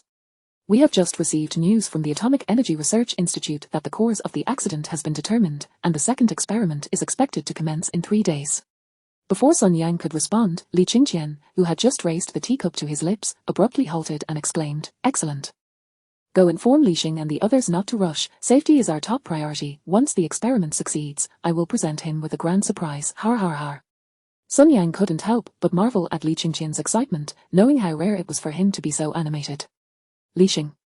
Truly a prodigy in his youth. Is that really the case? Goodbye. Lin Guodong hung up the phone, his eyes sparkling with excitement as he glanced at Li Xing, who was preparing for the second experiment in 3 days. Li Xing, Chief Li mentioned that he has a grand surprise planned for you once the experiment is successful. Li Xing looked up in confusion, observing the fervor of the elderly man before him, who appeared far from his nearly 60 years. What surprise? Why all the excitement? Noticing Li Xing's lack of interest, Lin Guodong felt a mix of exasperation and affection. That is not the point. Let us set the surprise aside for now. What matters is that it reflects Chief Li's regard for you. Lin Guodong's voice carried a hint of a bittersweet tone. Chief Li specifically stated that you are a genius sent by the heavens to aid the rise of Huaguo. Old Sun also remarked that you are indeed a prodigy in your youth. You. I sigh. A multitude of words caught in his throat, ultimately escaping as a mere sigh. Observing the elderly man's fervor, Li Xing chuckled and said, Professor Lin, did you not say yesterday that we should remain calm in the face of adversity? Moreover, the successful construction of the experimental reactor owes much to your efforts. Flattered by Li Xing's compliments, Lin Guodong chuckled helplessly. Har har har, you rascal. Chapter 13. A moment to witness history. Time flies swiftly, and before one realizes, it is already January 28th. 3 days later, today is destined to be an extraordinary day. It is New Year's Eve, the conclusion of 1 year and the commencement of another, and also the day when Li Xing and his team conduct their second experiment. In the control room of the National Atomic Energy Research Institute's controlled nuclear fusion test site, a group of researchers is already prepared. Lin Guodong is engaged in conversation with a fellow researcher, occasionally gesturing at the control panel. Suddenly, Lin Guodong exhales deeply, turning to Li Xing with a serious expression, and states solemnly, Chief Engineer Li, all devices are ready, and all personnel in the test area have been evacuated to safety. We may commence the second ignition experiment. Simultaneously, the control room falls into an instant silence, with everyone turning their heads to gaze at Li Xing, seemingly in anticipation of something significant. Standing in the center of the control room, Li Xing clasps his hands behind his back, his gaze fixed on the fusion reactor outside, which exudes an aura of power. Without hesitation, he commands, initiate ignition. As Li Xing's ignition order resonates through the air, the once silent control room is filled with reports of the researchers' ignition procedure is underway. Deuterium-tritium mixed gas is being injected, and the reactor is beginning to heat up, expected to reach critical reaction temperature in approximately 30 minutes. What follows is an interminable wait. Although they have successfully initiated the process once before, the researchers remain intensely focused on the data monitoring panel at the control station, not daring to let their guard down for fear of any unforeseen circumstances. However, this reactor is constructed based on the advanced technology Li Xing acquired from a mysterious realm, and though its origins remain unknown, the technology is undeniably mature. Time swiftly passes amidst the reactor's steady rise in temperature and the researchers' palpable anxiety. 156 million degrees Celsius. 160 million degrees Celsius. The core has reached the critical reaction temperature, commencing laser irradiation. Boom, detecting a substantial influx of neutrons. Fusion reaction has commenced. At this stage, the researchers do not relax in the slightest. Instead, their tension escalates, with even the air feeling thick with anticipation, for they are aware that the main event is about to unfold. Even though Li Xing possesses unwavering confidence in his design, he too feels the sweat pooling in his palms from nervousness. Taking a deep breath, he steadies his emotions and commands in an authoritative tone. Connect to the generator set and initiate the power generation procedure. As soon as Li Xing's command is issued, the researcher responsible for activating the generator feels a wave of trepidation wash over him, muttering fervently under his breath, Jade Emperor, Queen Mother, Great Sage equal to Heaven, Buddha. God of Wealth, bless me with success. He invokes every deity he can think of and, summoning his resolve, swiftly flips the switch on the generator set, reporting promptly, generator set connected, power generation commence. Current output is 10 of the generator's rated capacity. Boom boom, the sound of the generator whirring resonates through the control room, reaching the ears of every researcher present. Suddenly, amidst the silence, a robust voice breaks through, slightly trembling. Report, energy storage device detects a massive influx of electrical energy, estimated at approximately 60 million kilowatts per hour. Upon hearing this, an exhilarating thrill surges through the hearts of everyone in the control room, yet they all exert themselves to suppress their urge to cheer, striving to maintain their focus on their respective tasks, for they are acutely aware that, while they have successfully navigated the challenge of power generation and storage, the ordeal is far from over. They remain steadfastly committed to the lesson learned from the previous experiment, never to relax until the final moment. Li Xing takes another deep breath to quell the surging emotions within him and continues to command, we will now proceed with the reactor's self-sustaining experiment. Prepare to disconnect external power supply. As Li Xing's order is given, the researcher in charge of operations moves with agility, continuously reporting, energy storage device connected to the reactor. External power supply has been completely shut down. Upon hearing that external power has been entirely replaced by the reactor's own generated electricity, Li Xing quickly turns to a researcher monitoring the reactor's status and inquires, is there any change in the internal fusion reaction of the reactor? The researcher's eyes dart rapidly across the data displayed on his screen, and after a brief moment, he responds, report, during the interval when the energy storage device fully replaced the external power supply, there was a slight fluctuation in the internal fusion reaction. However, after the external power was entirely replaced, it has returned to stability and continues to operate steadily. Li Xing's expression remains impassive as he issues his next command in a steady, resolute voice. The reactor's self-sustaining reaction experiment has been successful. We shall now increase the power output of the generator. Upon receiving the order, a researcher slowly pushes a lever forward, continuously reporting, generator set power has reached 30. The total power output is approximately 180 million kilowatts per hour. Continue increasing, Li Xing instructs, positioning himself behind the researcher. 50, 60. 90. The generator power has reached 100, operating at full capacity, with a current output of 600,000 megawatts per hour. Oh my heavens, the power output is utterly terrifying. The output from the mountainous gorge is merely 22,500 megawatts per hour. This experimental reactor's output exceeds that of the gorge by more than 20-fold. The voice of the researcher quivered with astonishment. As soon as this researcher finished speaking, the voices of the other researchers nearby followed suit. No abnormalities detected in the reactor's internal temperature. No anomalies in the internal magnetic field strength. The cooling system is operating normally. The external temperature of the reactor has decreased to 27 degrees Celsius. The internal temperature of the generator is within normal limits. The energy storage device shows no irregularities, though it may not sustain for an extended period due to the excessive power output, which is expected to reach full capacity within an hour. Upon hearing the reports from the researchers confirming that all systems were functioning without issue, Li Xing felt the tension that had gripped him finally ease. He turned and approached the broadcasting station, seized the microphone on the table, and could no longer contain the exhilaration swelling within him. With a trembling voice, he proclaimed to the crowd, I hereby announce that the controlled nuclear fusion experimental reactor project, all experimental endeavors, have succeeded. In that moment, everyone in the control room could finally release their pent-up emotions, applauding and cheering with unrestrained joy. Wow, yay, we did it. We succeeded. We have made history.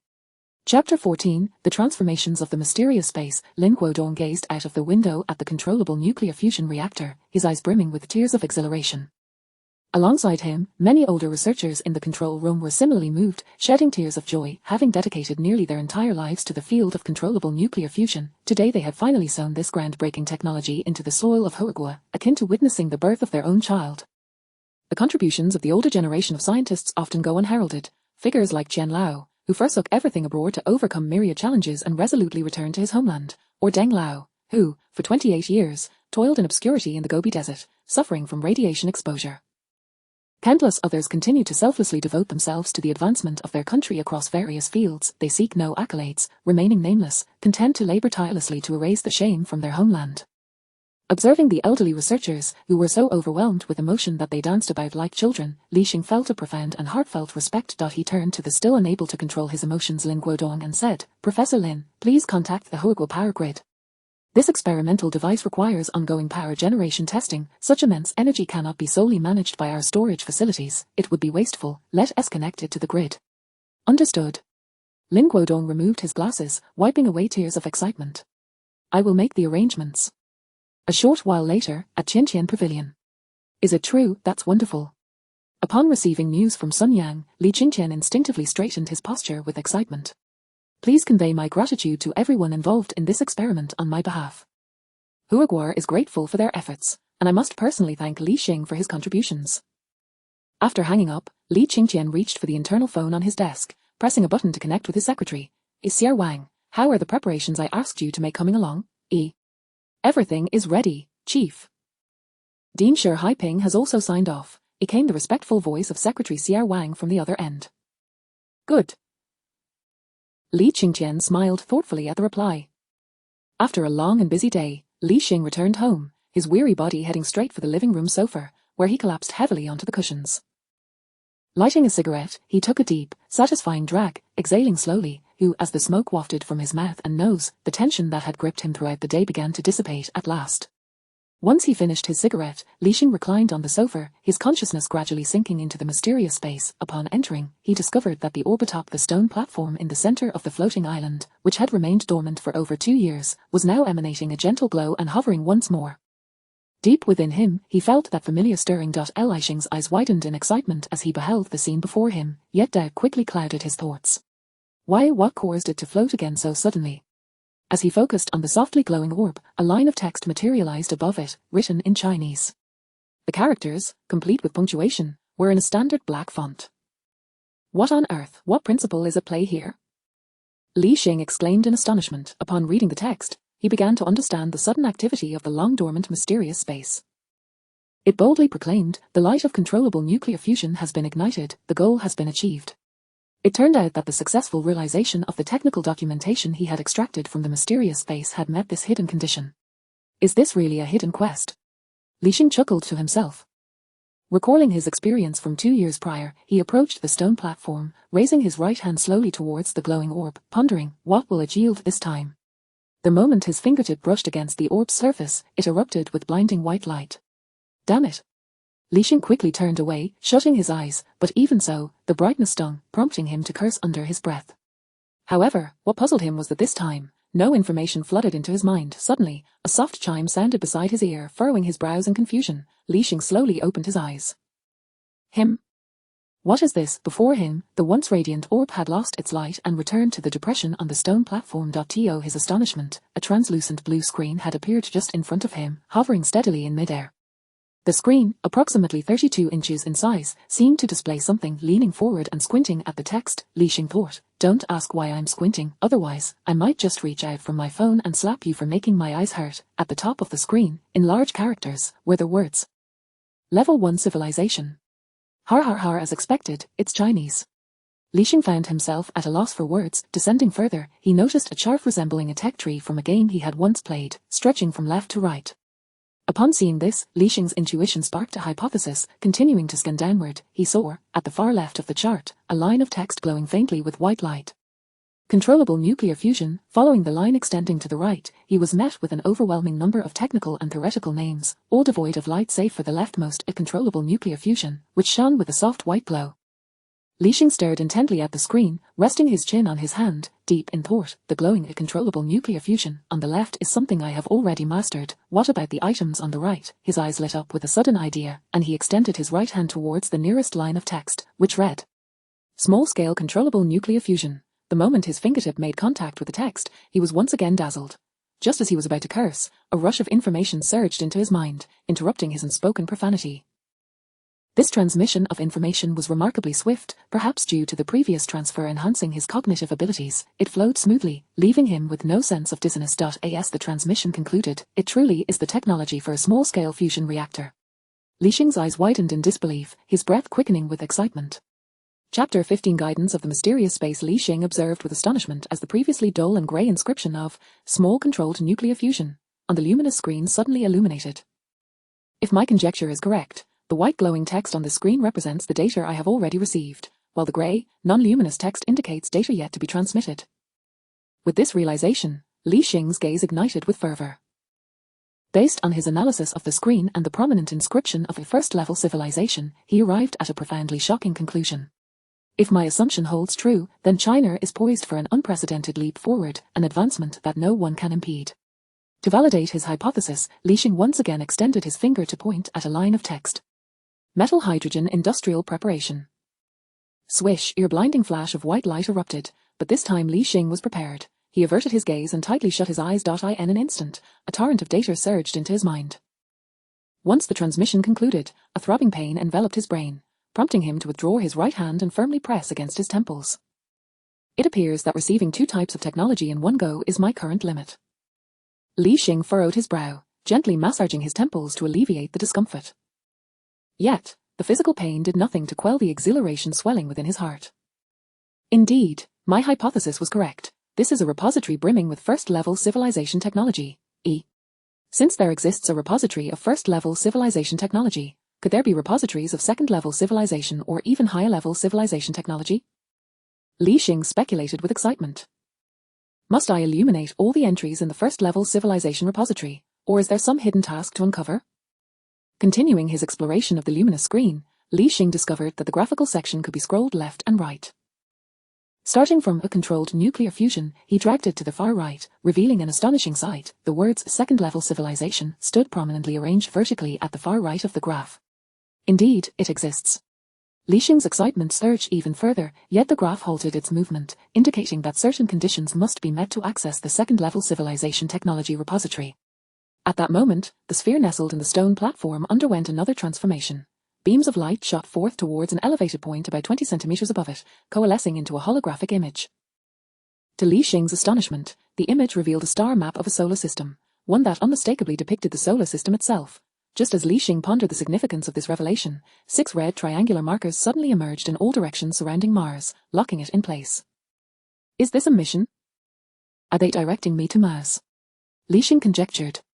If my assumption is correct, then following the guidance to Mars would result in this luminous sphere lighting up again, akin to achieving a hidden task, and perhaps it would either transmit technology, unlock the second-level civilization repository on the screen, or bring about other unforeseen changes.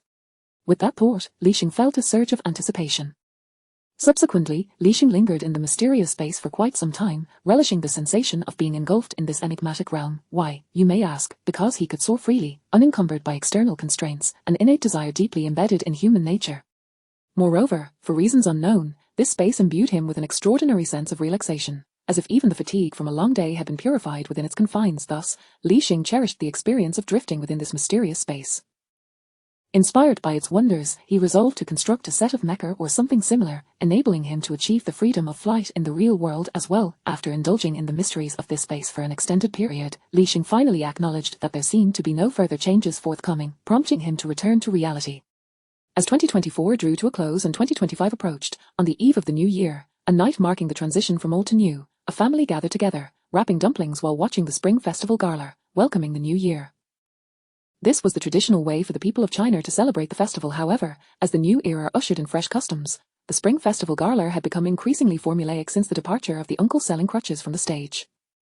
The once highly anticipated skit performances had devolved into predictable routines, leading to a decline in viewership among the younger generation, who now preferred to gather in smaller groups with friends, sipping drinks, attending parties, or singing karaoke. Minute Hui embodied the spirit of this new generation, physically fit and energetic. Residing in the south while studying at the Yenqing Music Academy, he had planned to reunite with his high school friends for a karaoke night on New Year's Eve. He was eager to showcase his vocal prowess, but alas, his mother insisted he return to their rural hometown for the festivities. With little choice, he resigned himself to the traditional family gathering, wrapping dumplings, and watching the gala. A dear audience, friends, this year for the new year, let us all come together to wrap dumplings and celebrate. Accompanied by this familiar closing line, the skit I Love Overtime featuring Brother Ting and Sister Lee concluded. Finally over. Minute Hui sighed deeply. At least the skits are still somewhat worth watching after these past 2 years. Having something to watch is better than nothing. You shouldn't be so picky. Hurry up and wrap your dumplings. Minute Hui's grandmother admonished him while she focused on rolling out the dumpling skins. When Minute Hui's grandmother lifted her head and beheld the peculiar dumplings he had crafted, she burst into laughter, nearly doubling over. Har har har, Xiao Wu, look at the 2 dumplings your son made. Har har, she exclaimed to Minute Hui's mother, who was also diligently wrapping dumplings. My goodness, those dumplings are a sight to behold. You poor thing. Minute Hui's mother laughed at the oddly shaped creations on the countertop. Har har har, my dumplings are quite the artistic masterpiece. Even Minute Hui found humor in his own culinary creations. Meanwhile, his grandfather, who had some difficulty hearing, looked on in bewilderment at the trio's laughter, unsure of what was being said. He only vaguely caught snippets about someone being wrapped up and water being leveled. Overhearing their seemingly ominous conversation, he remained silent, not daring to speak. In that small room, the air was filled with the sounds of laughter and joy from the family, contrasting sharply with the shivering figure of the grandfather. Chapter 16, the 23-year-old academician. As the clock struck midnight, the hosts of the Spring Festival Gala took to the stage, with Ren Yu addressing the audience. Dear friends, the auspicious snake heralds the arrival of the new year, and the golden serpent dances in celebration of this festive occasion. On this joyous day of welcoming spring and embracing fortune, we present to you Happy New Year, the crowd exclaimed in unison. Then, Sabai took over, saying, Tonight, we celebrate together as a nation. Niget interjected. Tonight, after all the hosts had delivered their New Year greetings, Sabai suddenly shifted his focus and posed a question to Niget. Little Ni, I recall that you have a penchant for science fiction films, correct? I have a question for you. Go ahead, Eniget replied with a smile directed at Sabai. In our modern society, every aspect of life is intertwined with the use of electrical energy. So, little Ni, do you know the various methods we currently employ to generate electricity? Sabai inquired. Of course, I do. The primary methods of electricity generation we utilize today include thermal power, hydropower, wind power, solar energy, and nuclear power, Eniget confidently elaborated. Among these, nuclear power is the most perilous, as it generates significant radiation during the process. Are you aware of controllable nuclear fusion power? Sabai continued his questioning. Controllable nuclear fusion is indeed a form of nuclear energy generation. The method we just discussed that produces substantial radiation is known as nuclear fission power, Eniget explained. While controllable nuclear fusion differs from nuclear fission by merely a single character, it represents a safe and non-harmful clean energy source, boasting even greater electricity generation capabilities. At this juncture, Eniget paused briefly, turning his body toward the camera. On this note, I have some exhilarating news to share with everyone. Today, at the National Atomic Energy Research Institute in Yangjing, under the leadership of academician Li Xing, the controllable nuclear fusion experimental device has successfully overcome all obstacles and completed its final electricity generation test this morning, he announced. This device has fully met the safety and maturity standards for commercialization and is currently still generating electricity in conjunction with the grid. Stunned by this news, Minute Hui shouted in astonishment, "Oh, what the heck?" His grandmother and mother were startled by this sudden outburst of national pride. What is going on? Why the sudden outburst? His mother asked, puzzled. I can't believe it. Controllable nuclear fusion. Mom, do you understand the significance? This is controllable nuclear fusion, and it has just been achieved. Minute Hui exclaimed, pointing at the television in disbelief. You child, why are you making such a fuss? I don't care about this change or that change, it seems like you're the one who is changing, his mother retorted dismissively. Oh, why can't you understand? Minute Hui replied, flailing his arms in exasperation. Let me put it this way, it's a new method of electricity generation, incredibly impressive. With this, I reckon electricity bills will be super cheap in the future. If that is the case, then I understand a reduction in electricity costs is certainly a good thing. Minute Hui's mother and grandmother smiled kindly. Our Minute Hui sighed heavily. After his mother's outburst, he had gradually calmed down. Controllable nuclear fusion, Li Xing, truly remarkable. At that moment, he still believed Li Xing to be a venerable elder with grey hair and over 50 years of age. January 29, 2025, the first day of the Lunar New Year. It was the first day of the new year, and after a long night of sleep, Minute Hui was awakened by the ringing of his phone. Hello, who is calling at this early hour? He answered, his tone somewhat impatient. Still asleep. Something big has happened. It was his university roommate, Lao Wang. Did you watch the Spring Festival Gala yesterday? I did. What about it? I know, they've achieved controllable nuclear fusion, right? The nation has truly pulled off a monumental feat. Mentioning the Spring Festival Gala piqued Minute Hui's interest, and he sat up in bed. Indeed. My friends and I were utterly astonished. Lao Wang continued excitedly, by the way, you need to check out the official Douyin account of the People's Daily. What is going on? Minute Hui asked, perplexed. Oh. Just go look for yourself. You'll be envious. I have to call others too. With that, Lao Wang hung up wrapped in his blankets. Minute Hui, filled with curiosity, opened the official Douyin account of the People's Daily.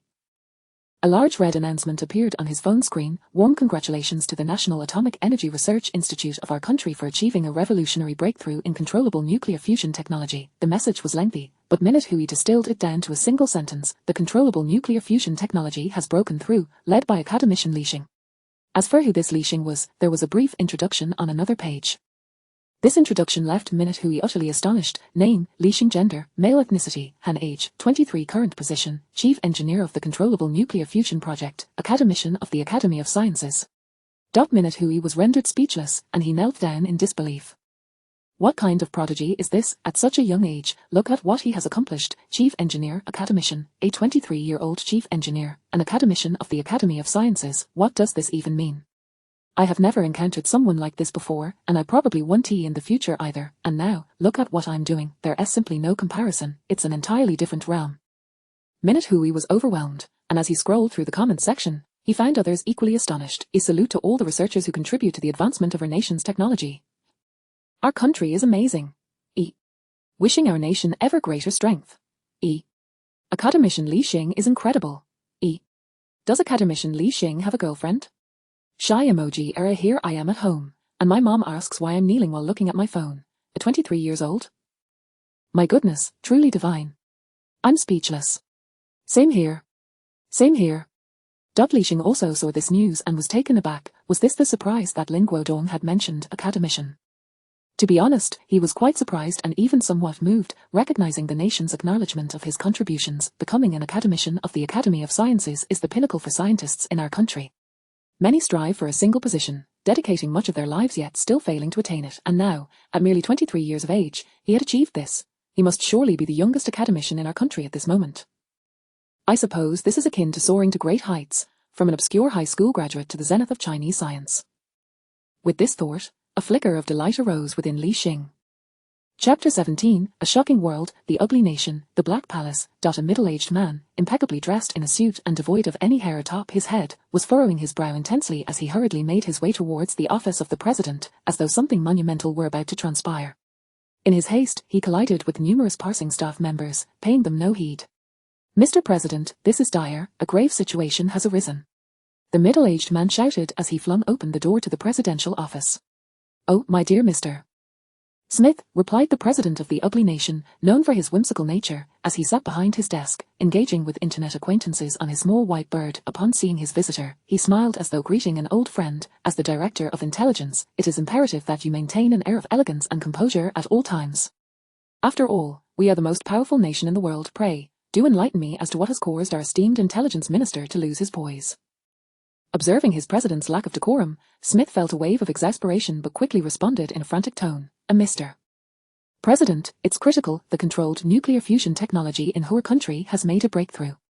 A look of profound bewilderment spread across the president's face. While he was aware of controlled nuclear fusion, he had been told by his own scientists that a breakthrough was still at least 50 years away. Given that their nation had always been at the forefront of high-tech advancements, it was unfathomable that another country could achieve this feat so soon. Oh, my dear Mr. Smith, it seems you have become a tad confused of late. Perhaps you have been misled by some unreliable source. Controlled nuclear fusion technology is currently beyond our grasp, he retorted. My dear Mr. Smith, trust me when I say that no one understands controlled nuclear fusion better than I do. Smith, witnessing the president's air of confidence, urgently clarified, No, Mr. President, this information has been officially released by our country itself. What? At that moment, the president began to grasp the gravity of the situation. It was well known that our country never jested. Their proclamations were always to be taken seriously. Although he had always regarded our country as a rival, the official announcements made by them were undeniably credible, yet this made it all the more difficult for him to accept. After all, controlled nuclear fusion was a monumental achievement. How could it be that his own scientists were merely idling away? With a hint of anger, the president seized the internal phone from his desk and dialed his scientific advisor. Laurent, I need you in my office immediately. As Laurent heard the abrupt disconnection of the call, he was left in a state of confusion. What on earth was happening? Had the president lost his composure? Had he committed some grave error or offended him in some way? Just recently, he had reported promising results from the Princeton laboratory regarding controlled nuclear fusion technology, and the president had even praised him for his diligence. With a heart full of trepidation, Laurent made his way to the president's office. Upon entering, he was met with the grave expressions of his old acquaintance, Intelligence Minister Smith, and the president, who sat with his hands clasped in front of his mouth, both immediately turning their gazes toward him. Laurent felt as though he were sitting on pins and needles, utterly at a loss. The president, brimming with ire, was the first to speak. Damn it, Laurent, you told me that controlled nuclear fusion technology would require at least 50 more years for a breakthrough. But our country has announced its success. Explain this to me. Am I somehow living in a future 50 years from now, or are you deceiving me? Hearing the first part of the statement felt like a bomb had detonated in Laurent's mind, leaving him utterly shocked, and he paid no mind to the latter part of the president's sarcastic remark. What? My God, are you jesting? This is no laughing matter, he exclaimed. Our controlled nuclear fusion technology is undoubtedly the most advanced in the world. It is impossible, absolutely impossible. Seeing Laurent's utter disbelief, the president shot Smith a look, urging him to clarify. Smith nodded and addressed the incredulous Laurent. This information comes from the official news outlet of our country. It won't be long before the entire world is aware of it. Laurent, still in disbelief, retorted, but that is controlled nuclear fusion we're talking about. The technical difficulties are akin to reaching the heavens, not to mention the engineering challenges. How could they have achieved this? Smith suddenly recalled something and hesitated for a moment before deciding to convey the truth. According to the official announcement from her country, the breakthrough was led by a 23-year-old scientist named Li Xing. This individual has already been appointed as an academician of the Hua National Academy of Sciences. The president and Laurent exchanged bewildered glances, their expressions seemingly questioning. Are you jesting? Faced with their incredulous stares, Smith calmly reiterated, this is official news from her country. At this point, even if they were skeptical, they had no choice but to force themselves to believe it. How could it be possible, a mere 23 years of age? What kind of prodigy was this? At 23, Laurent had scarcely even comprehended the concept of controlled nuclear fusion. He felt as though the sky were collapsing around him. Observing Laurent's descent into self-doubt, the president took a deep breath. The years of experience in his role allowed him to swiftly suppress all emotions, and he spoke in a grave tone. Gentlemen, the most pressing matter now is that our country has achieved this, but where do we stand? Upon hearing this, Laurent suppressed his astonishment and pondered for a moment before responding, Mr. President, with all due respect, I cannot fathom how Li Xing managed this breakthrough. Controlled nuclear fusion is an endeavor deemed improbable for humanity at this stage. Enough, Mr. Laurent, I do not wish to hear any more of this. What I want to know is, where is our controlled nuclear fusion? The president interrupted before Laurent could finish. Laurent's expression shifted between shades of pale and flushed, yet he forced himself to remain composed. After a moment of contemplation, he replied, Mr. President, I truly cannot comprehend how Li Xing accomplished this. Given our current circumstances, unless we also have someone of his caliber, even if we concentrated all our national resources, it would likely take us at least 30 years to achieve a breakthrough. The president furrowed his brow deeply, his shadowy eyes narrowing slightly as he spoke in a harsh tone. What if I demanded to be done immediately? Laurent, incensed by the president's unreasonable demand, was about to declare it impossible when, unexpectedly, Smith, who had been silent all along, suddenly fixed his gaze with a chilling intensity and calmly suggested, Then we shall steal it, Mr. President. After several days of dissemination and brewing, a post on Lecter exploded across the globe is shocking. Our country officially announces breakthrough in controlled nuclear fusion technology, marking the dawn of the infinite energy era. This post vividly elucidated what controlled nuclear fusion was, the potential it held for humanity, and the monumental challenges it posed. It allowed a wider audience to appreciate the staggering nature of our country's achievement in controlled nuclear fusion. Netizens from around the world flooded the comments section with their reactions. Am I waking up in the wrong way? How has the world suddenly transformed into something I no longer recognize? This is nothing. Our yard country is also developing our controlled nuclear fusion technology, and we will soon achieve a breakthrough. Is that Li Xing a deity? Isn't our country supposed to be a backward place? Are you living in the Stone Age? Congratulations to our friends in our country. Controlled nuclear fusion technology has always belonged to our great H country. Our country is merely a shameless thief. According to our investigations, Li Xing's ancestry can be traced back to our great H country. We hope Li Xing will return soon to serve his true homeland. Everything belongs to your H country. Why don't you say your ugly nation is also from your H country? Since ancient times, did you have it 100 years ago? Har, dear friend above, 100 years ago, they were groveling at the feet of our country. Is it still possible to immigrate to our country now? I'm quite eager, waiting online. Chapter 18, Refusing to Submit to Threats of Violence. At the emergency press conference held at the Black Palace of the Ugly Nation, the figure of Te Meipu stood solemnly behind the podium, clad in a black suit and a striking red tie. I extend my heartfelt gratitude to all of you for taking the time out of your busy schedules to attend this urgent press briefing. Today, I have received news that our friend nation, our country, has achieved a breakthrough in controllable nuclear fusion technology. I believe many of you have heard of this remarkable development. Here, I would like to extend my congratulations to our friends in our country for solving a problem that has vexed humanity for many years. The emergence of controllable nuclear fusion holds profound significance.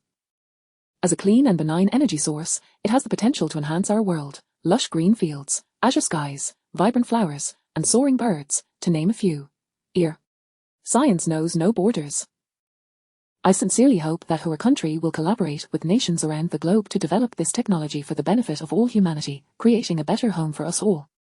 At this juncture, Te Meipu pivoted, stating, as the most powerful nation in the world, we have an obligation to ensure that this technology is made accessible to all of humanity. Otherwise, our country will face our comprehensive sanctions.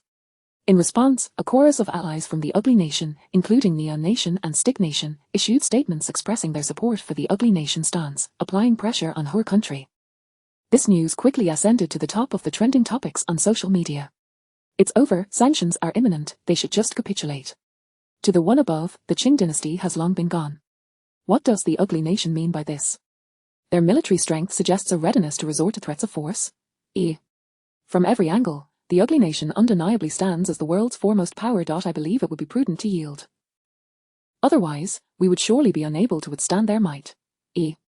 Indeed, they have stated they only wish to collaborate. They want to take it away from us, right? Science transcends borders. Such technologies, which benefit all humanity, should certainly be shared. This wave of treacherous sentiments instantly stirred a tempest of outrage. I can't believe this. It infuriates me. What outrageous statements. To hell with you. If you are so loyal to your ugly nation, why don't you just go join them? To the one above, do you think they dare? Freedom in the ugly states, gunfights every day. Exactly, they only talk big online. If you have guts, come face me in reality, and you'll see how real I am. Dignity resides only at the edge of a blade. Truth exists solely within the range of cannon fire. Where is your bravery? Our motherland is no longer the weak nation that was once believed. We fear the ugly nation no longer. If war comes, I will be the first to charge into battle to defend my homeland. Me too. To sacrifice for my country is my utmost desire. To sacrifice for my country is my utmost desire. To sacrifice for my country is my utmost desire. To sacrifice for my country is my utmost desire. To sacrifice for my country is my utmost desire. After more than a month of escalating tensions, both domestic and international situations grew increasingly volatile. Finally, the Ministry of Foreign Affairs of our country issued a statement. Firstly, the concept of science having no borders proposed by the ugly side is simply laughable. Numerous scientists from our nation have encountered significant obstacles imposed by the ugly side on their journey home. May I inquire, on what grounds does the ugly side utter the phrase science knows no borders? If they truly believe that, should they not first disclose their technology regarding lithography machines, reusable rocket technology, and other technical data to the world? The technology of controllable nuclear fusion is the arduous and painstaking achievement of our whole country's scientists. The decision on how to utilize or share it rests solely with us, and we will not tolerate external interference. Furthermore, the ugly side lacks the qualifications to threaten us from a position of power. We will take all necessary measures to resolutely safeguard our national security and the fruits of our scientists' labor. The official announcement instantly ignited a wave of patriotic fervor among netizens. Our nation is resolute. We support our country. This is so satisfying. Why has the nation suddenly grown so bold? Are they not afraid of actual conflict? Regardless, I admire this boldness. You have no right to threaten us from a position of strength. How imposing. HMPH, you merely talk big, let us see what you say when the ugly nation's carrier fleet truly sets sail. Controllable nuclear fusion belongs to us, Neon. Go away, you. Quick, report this, they're walking around with 500,000. Witnessing such assertive rhetoric from the nation, Li Xing, a fervent youth, felt a surge of excitement. However, he also harbored deep concerns, realizing that the international situation our country faced was already precarious, and this could further exacerbate the challenges ahead. With this thought, Li Xing smirked, extinguishing the cigarette in his hand.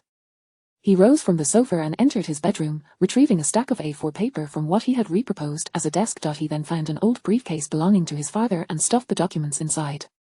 Taking a deep breath, Li Xing muttered to himself, "Hey, it seems I must take action." Just as Li Xing was about to contact Professor Lin, his phone rang unexpectedly. Glancing at the caller ID, he saw it was Professor Lin calling and thought, what a coincidence. Li Xing answered the call. "Hello, Professor Lin, I was just about to call you." HMPH, so you do remember me. After the experiment, you just left, leaving all the work to me. At my age, I can only do menial tasks for our esteemed academician Li now, came Lin Guodong's teasing voice. Li Xing felt a bit helpless at this. "Professor Lin, I am also busy with important matters. All right, by the way, is this academician the surprise you mentioned regarding Chief Li? Just you wait, you little rascal. In less than half a year, from a high school graduate to an academician of our science institute, how many would envy you for that?" Lin Guodong and Li Xing bantered back and forth. "Professor Lin, did you call today specifically to congratulate me?" Li Xing suddenly inquired.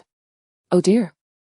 I almost forgot the main matter. Prepare yourself. Chief Li wishes to meet you," Lin Guodong replied calmly. "What?" Li Xing froze momentarily, instinctively exclaiming. "I said Chief Li wants to see you." Lin Guodong repeated, unfazed, and continued without waiting for Li Xing to respond. "All right, Chief Li wants to personally meet you. the key contributor to the breakthrough in controllable nuclear fusion. You should tidy yourself up and dress formally. Someone will contact you shortly. After a few more instructions, Lin Guodong hung up. At that moment, Li Xing was exceedingly excited. After all, it was Chief Li.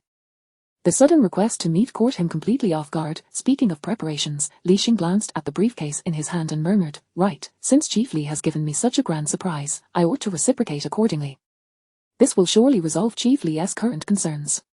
With that, Li Xing began to get ready, donning a black Zhongshan suit. He meticulously styled his hair, and upon looking in the mirror at the handsome young man staring back, he displayed a satisfied smile. Li Xing was not fond of suits. He believed that the Zhongshan suit was the true formal attire belonging to their people. Chapter 19, Meeting Chief Li. Before long, a series of sharp knocks echoed through the air.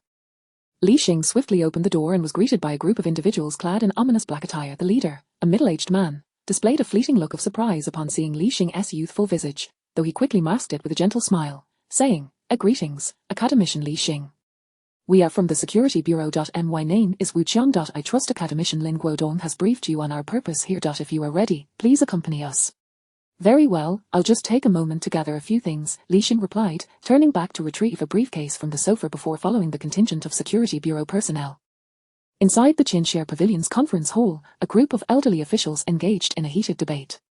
"I have consistently asserted that now is not the appropriate time to announce our technological breakthroughs. It is imprudent. Look where we are now. Our nation's major enterprises are facing restrictions globally, and I fear this year's import-export trade will suffer gravely," declared a serious-looking elder, the Minister of Commerce. The recent sanctions imposed by the United States had caused numerous companies collaborating with Chinese enterprises to terminate their agreements, leaving the minister in despair. HMPH. What can be accomplished by always looking back? This is our prime opportunity to achieve a leap forward. What are we waiting for? Should we wait until the United States makes a breakthrough before we announce our own? Retorted an irate elder from the military. Let us not forget that the decision to announce was initially proposed by Elder Li and unanimously approved. One reason for this was the necessity of deploying such critical technology immediately. With the breakthrough in controllable nuclear fusion technology, we can reshape our domestic energy landscape and significantly advance new energy technologies, thereby reducing our dependence on imported oil, which can then be allocated to its rightful sectors, such as the chemical industry. In light of these advantages, what do foreign sanctions matter? Should we refrain from utilizing our advancements out of fear of international scrutiny, we cannot allow ourselves to be paralyzed by such concerns. Moreover, there is also the matter of Comrade Li Xing's compensation. If we do not announce the results, it would be difficult to justify his remuneration, added Sun Yang, the elder from the Ministry of Science and Technology, in a conciliatory tone. It is too late for regrets now. Let us focus on what steps to take next, the elder from the Ministry of Defense suggested, steering the discussion. The Minister of Commerce understood the rationale, yet the recent influx of distressing news had weighed heavily on his heart, prompting him to voice his frustrations during the meeting. Ultimately, the meeting resolved to officially commence the construction of the first commercial demonstration reactor for controllable nuclear fusion. Surrendering technology under threat was out of the question. Having chosen this path, they would face all challenges head-on, unwavering in their resolve. If the worst-case scenario were to unfold, China would not shy away from a confrontation. Li Xing was appointed as the chief engineer of the demonstration reactor, as no one was more familiar with the technology than he. Finally, in response to the exceedingly severe international situation, which was exacerbated by China's assertive stance, Chief Li announced that the nation would enter a Level 3 combat readiness state. Li Xing followed the group of security personnel into the Qinxia Pavilion, his heart racing with apprehension. Upon entering, Wu Qiang suddenly paused, raising his hand to his ear as if engaged in a conversation. Understood, he murmured, responding softly before turning to Li Xing, who was surrounded by the protective detail. With a hint of apology, he said, "Academician Li, I apologize, but Chief Li is currently in a meeting. Allow me to escort you to the reception room where you may wait." "Thank you for your assistance," Li Xing replied, showing no sign of discontent. What could he expect from Chief Li, especially now, with the international situation growing tense due to the controllable nuclear fusion reactor he had developed? Li Xing mused, glancing down at the black briefcase in his hand, a slight smile appearing on his lips. As Li Xing anticipated, Li Qingqian was equally troubled, grappling with the implications of the controllable nuclear fusion technology. While undoubtedly valuable, the very desirability of such technology posed its own risks. Innocent men may suffer for possessing precious jewels. Emerging from the conference room, Li Qingqian was lost in thought, his furrowed brow betraying his anxiety. Suddenly, his secretary, Xiao Wang, hurried to his side and whispered, "Elder Li, Li Xing has arrived and is currently waiting in the reception room." Upon hearing this, Li Qingqian's frown eased slightly, and a look of anticipation brightened his face. Excellent. Let us go quickly. We must not keep our young academician waiting. With that, Li Qingqian led the way, both men hastening towards the reception room. Xiao Wing gently pushed open the door to the reception room, and Li Qingqian beheld the young man seated upright on the sofa, hands resting on his knees. So young, truly young, Li Qingqian could not help but exclaim. Though he knew Li Xing was merely 23 years old, witnessing him in person, particularly amidst the global turmoil stirred by his innovations, created a surreal yet undeniable disjunction within Li Qingqian. Hearing a voice nearby, Li Xing quickly turned his head and, upon recognizing the visitor, sprang to his feet, eagerly approaching the entrance. "Chief," he exclaimed, his face alight with excitement. "Har har har, you must be academician Li Xing." "No need for such formality. Let us proceed inside and converse," Li Qingqian replied, then turned to Xiao Wang, instructing, Xiao Wang, fetch my finest Da Hong Pao. Of course, Elder Li, Xiao Wang responded. At that moment, the secretary was once again astounded. Having served as Elder Li's aide for many years, he understood well that the tea served during visits was of varying quality.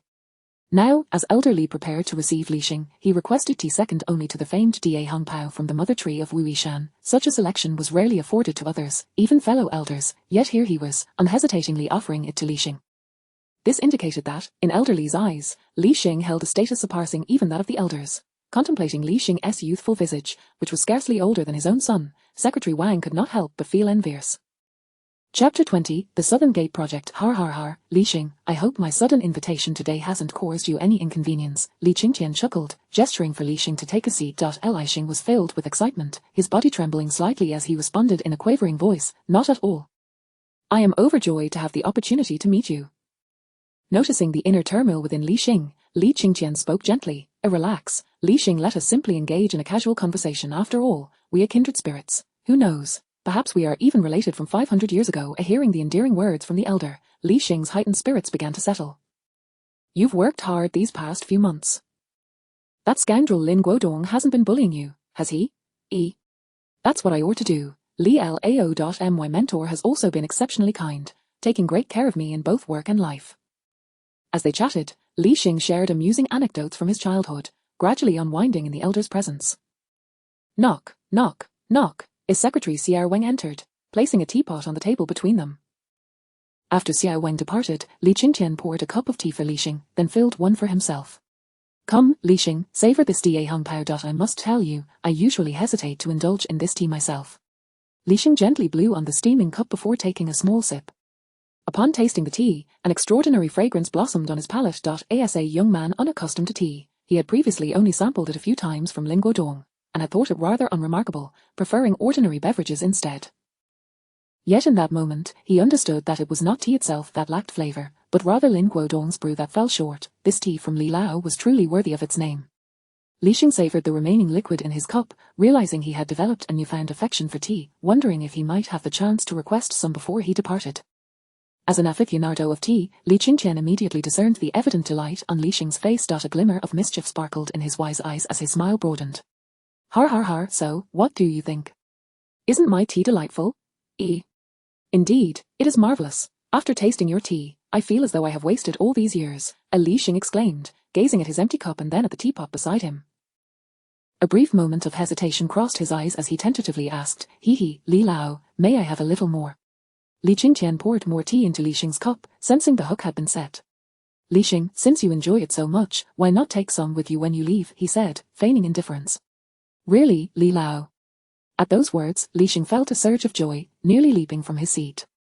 He had initially hoped to ask for some, but had deemed it unlikely, yet, recalling that Li Lao had mentioned he seldom indulged in this tea, Li Xing suppressed his desire. "Perhaps it would be best to refrain, Li Lao. This is your treasure, how could I deprive you of it?" Observing Li Xing's conflicted yet considerate demeanour, Li Qingqian recognized the opportune moment had arrived. "No need to worry, if you desire it, what harm is there in gifting you some?" Li Qingqian replied slowly, then feigned a pained expression. "However, you must agree to one small request." Li Xing immediately acquiesced, declaring that even 10 requests would be no trouble at all.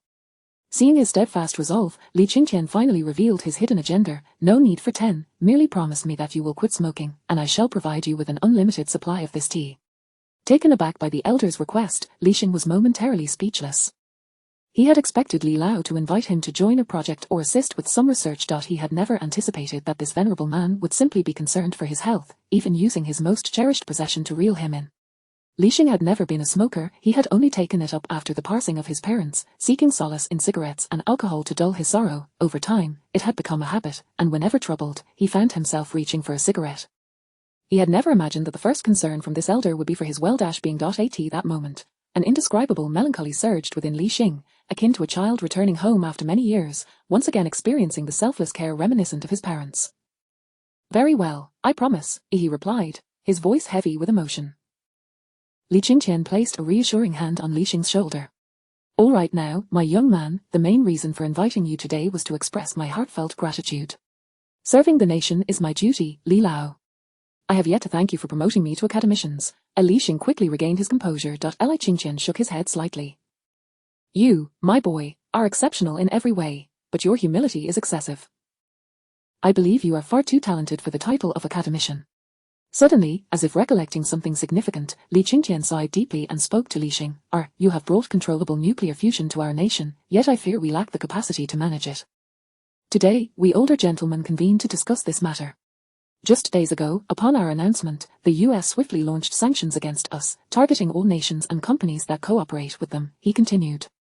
"As a result, many nations with ties to the US suddenly halted their trade agreements with us, while some countries remain observant. The situation is becoming increasingly dire. We have collectively decided to commence construction of the first controllable nuclear fusion commercial demonstration reactor, and you shall continue to serve as the chief engineer. What are your thoughts?" In response, Li Xing retrieved a document from his briefcase and presented it to Li Qingqian, who looked on with curiosity. "Li Lao, I had anticipated the current predicament facing our nation. I believe it stems from our inadequate hard power. Therefore, after concluding my work on controllable nuclear fusion, I prepared this proposal, aimed at bolstering our military capabilities to deter any potential adversaries." Li Qingqian lifted the proposal, and the title on the top page read: Southern Gate Project, Chapter 21, the Xian NV Aerospace Fighter, Project Initiation. This plan is predicated upon breakthroughs in controllable nuclear fusion technology, aimed at constructing an integrated combat sequence comprising the Xian NV Aerospace Fighter, the Longyuan Tactical Mecha, and the One Bird Aerospace Mothership. It is designed to address the increasingly tense international landscape, ensuring the defense of our homeland's celestial gateway under any circumstances. Project title: Xian NV Aerospace Fighter. Basic dimensions: length of the aircraft is 24.7 meters, wingspan is 14.1 meters, and height of the aircraft is 5.7 meters. Empty weight 23. 9 tons. Maximum takeoff weight 51. 9 tons. Power system: small-scale nuclear fusion reactor 1, thrust engines 2. Cruising data. Li Qingqian continuously perused the meticulously detailed yet seemingly fantastical blueprint in his hands. Particularly upon witnessing the astonishing specifications of the Phoenix aerospace carrier, his expression gradually transformed from astonishment to delight, albeit tinged with disbelief. "Li Xing, this plan is indeed formidable, yet it appears somewhat impractical," he remarked. Observing Li Lao's mixed emotions of joy and regret, Li Xing comprehended the source of his lament. From a conventional standpoint, the Nantanmen project undeniably seemed unrealistic. However, with his enigmatic space and the advanced technologies housed within the newly emerged Level 1 Civilization Technology Repository, Li Xing possessed the capacity to actualize this plan. Yet, therein lay a dilemma. Li Lao remained oblivious to the existence of this mysterious space, leaving Li Xing troubled about how to convince him. He even contemplated withholding the truth of the mysterious space from Li Lao, yet he could not substantiate its existence to anyone else. As Li Xing pondered over these complexities, Li Qingqian, seemingly resolved, lifted his gaze to meet Li Xing's eyes, his expression earnest and penetrating. "How confident are you in this plan?" Snapping back to reality, Li Xing noticed Li Lao's serious demeanor. He stood upright, his voice resonant as he proclaimed, Li Lao, please trust me, I possess complete confidence. All these technologies reside within my mind, what I lack is merely the means to implement them. I beseech your approval." Li Qingqian remained silent for an extended moment. From Li Xing, he perceived an inexplicable assurance. Rationally, as the chief elder of Huiguo, he should not stake the nation's fate on such a young individual. Yet, his instincts whispered that this young man might be the key to Huiguo's ascendance. Ultimately, Li Qingqian made a decision. He chose to take a gamble. "Very well, I approve," but upon hearing Li Qingqian's approval, Li Xing was instantly elated, yet the trailing but prompted him to urgently inquire, "Li Lao, but what?" "Please, do not keep me in suspense. Whatever conditions you have, I will comply." Li Qingqian smiled faintly. Young man, one must maintain composure. Har har har. His tone then turned grave. The 3 pieces of equipment in your plan are not easily realizable, especially that aerospace carrier. It will likely require a large-scale mobilization. Our current situation may not afford us the luxury of time. We urgently need a substantial asset to stabilize the situation and buy us more time. I wish to hear your thoughts. Hearing this, Li Xing exhaled in relief.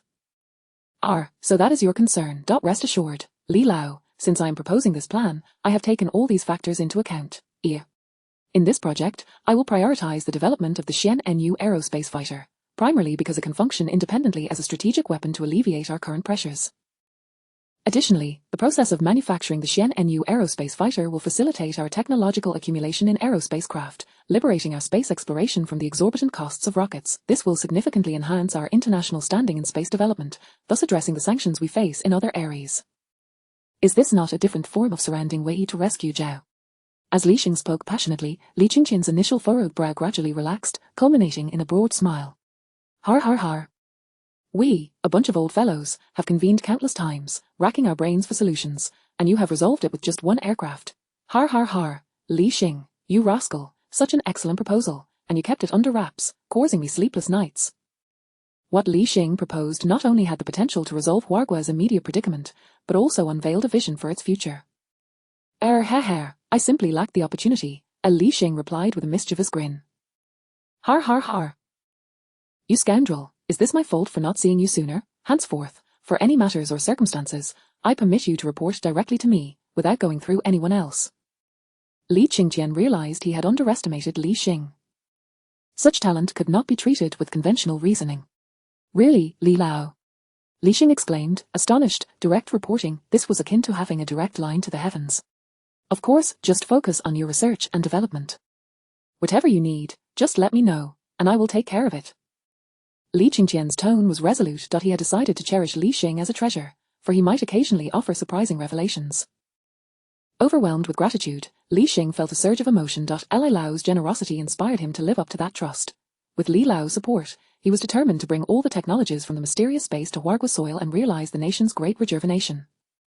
Li Lao, I have a request. Noticing Li Xing's somewhat bashful demeanor, Li Qingqian responded with a warm smile. Speak freely. As long as it is within my capability, I shall do my utmost to fulfill it. With Li Qingqian's encouragement, Li Xing ceased to be coy. Li Lao, I require a team of specialists in aerospace and fighter manufacturing, along with facilities. Grant me 3 months, and I shall present the Xian-Nu aerospace fighter before you. Upon hearing Li Xing's unreserved demands, Li Qingqian, now firmly believing in him, waved his hand decisively. Very well, no problem. Currently, we are indeed developing a 6th-generation fighter project. I will halt that initiative and allocate all resources to your command. After all, your Xian-Nu fighter is superior to those 106th-generation aircraft. As for personnel in aerospace, I will directly transfer them from the space agency. I will give you 6 months. This is a time frame we can still manage. As Li Qingqian systematically addressed each of his requests, Li Xing excitedly assured him, I guarantee the completion of this mission. Li Qingqian's smile radiated brightly. The heavy burden that had pressed upon him for days finally revealed a glimmer of hope. Suddenly, he recalled a decision made earlier in a meeting with fellow elders. Li Xing, it is as follows. We old fellows have just discussed and decided to immediately commence the construction of the first controllable nuclear fusion commercial demonstration reactor. Initially, we intended for you to continue as the chief engineer. However, since you have resolved to pursue military matters, you will oversee this demonstration reactor. What are your thoughts? Li Xing pondered for a moment, then his eyes brightened. Li Lao, I recommend Academician Lin Guodong as the chief engineer. During the experimental reactor phase, he was instrumental in assisting me, so his understanding of controllable nuclear fusion technology is on par with mine.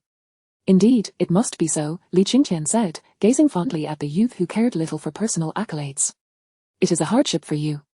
Li Xing replied earnestly, I am willing to humbly serve and wipe away the shame from our motherland. Then I shall entrust this to you. Should you encounter any difficulties, do not hesitate to reach out. Li Qingqian firmly patted Li Xing on the shoulder. Understood. I guarantee the mission's completion. Li Xing stood tall, his resolve unwavering. Chapter 22. What level of security? Stepping out of the Qianxia pavilion, Li Xing exhaled deeply. Despite the warmth and kindness emanating from old Li, who regarded him almost as family, this very affection intensified the pressure he felt. He was determined to present the best version of himself to the elder, unwilling to disappoint old Li's expectations. Instinctively, Li Xing raised his hand to search his pocket for a cigarette, only to be reminded by the bag in his left hand, filled with tea leaves gifted to him by old Li before his departure. Truly the chief elder, this is a clever strategy, har har har, but I willingly accept it. The memory of old Li's pained expression when he handed over the tea made Li Xing's lips curl into a smile. As Li Xing prepared to head home, a group of individuals clad in black approached him. Upon closer inspection, he recognized them as the security personnel from the bureau, led by Wu Qiang, who had come to escort him.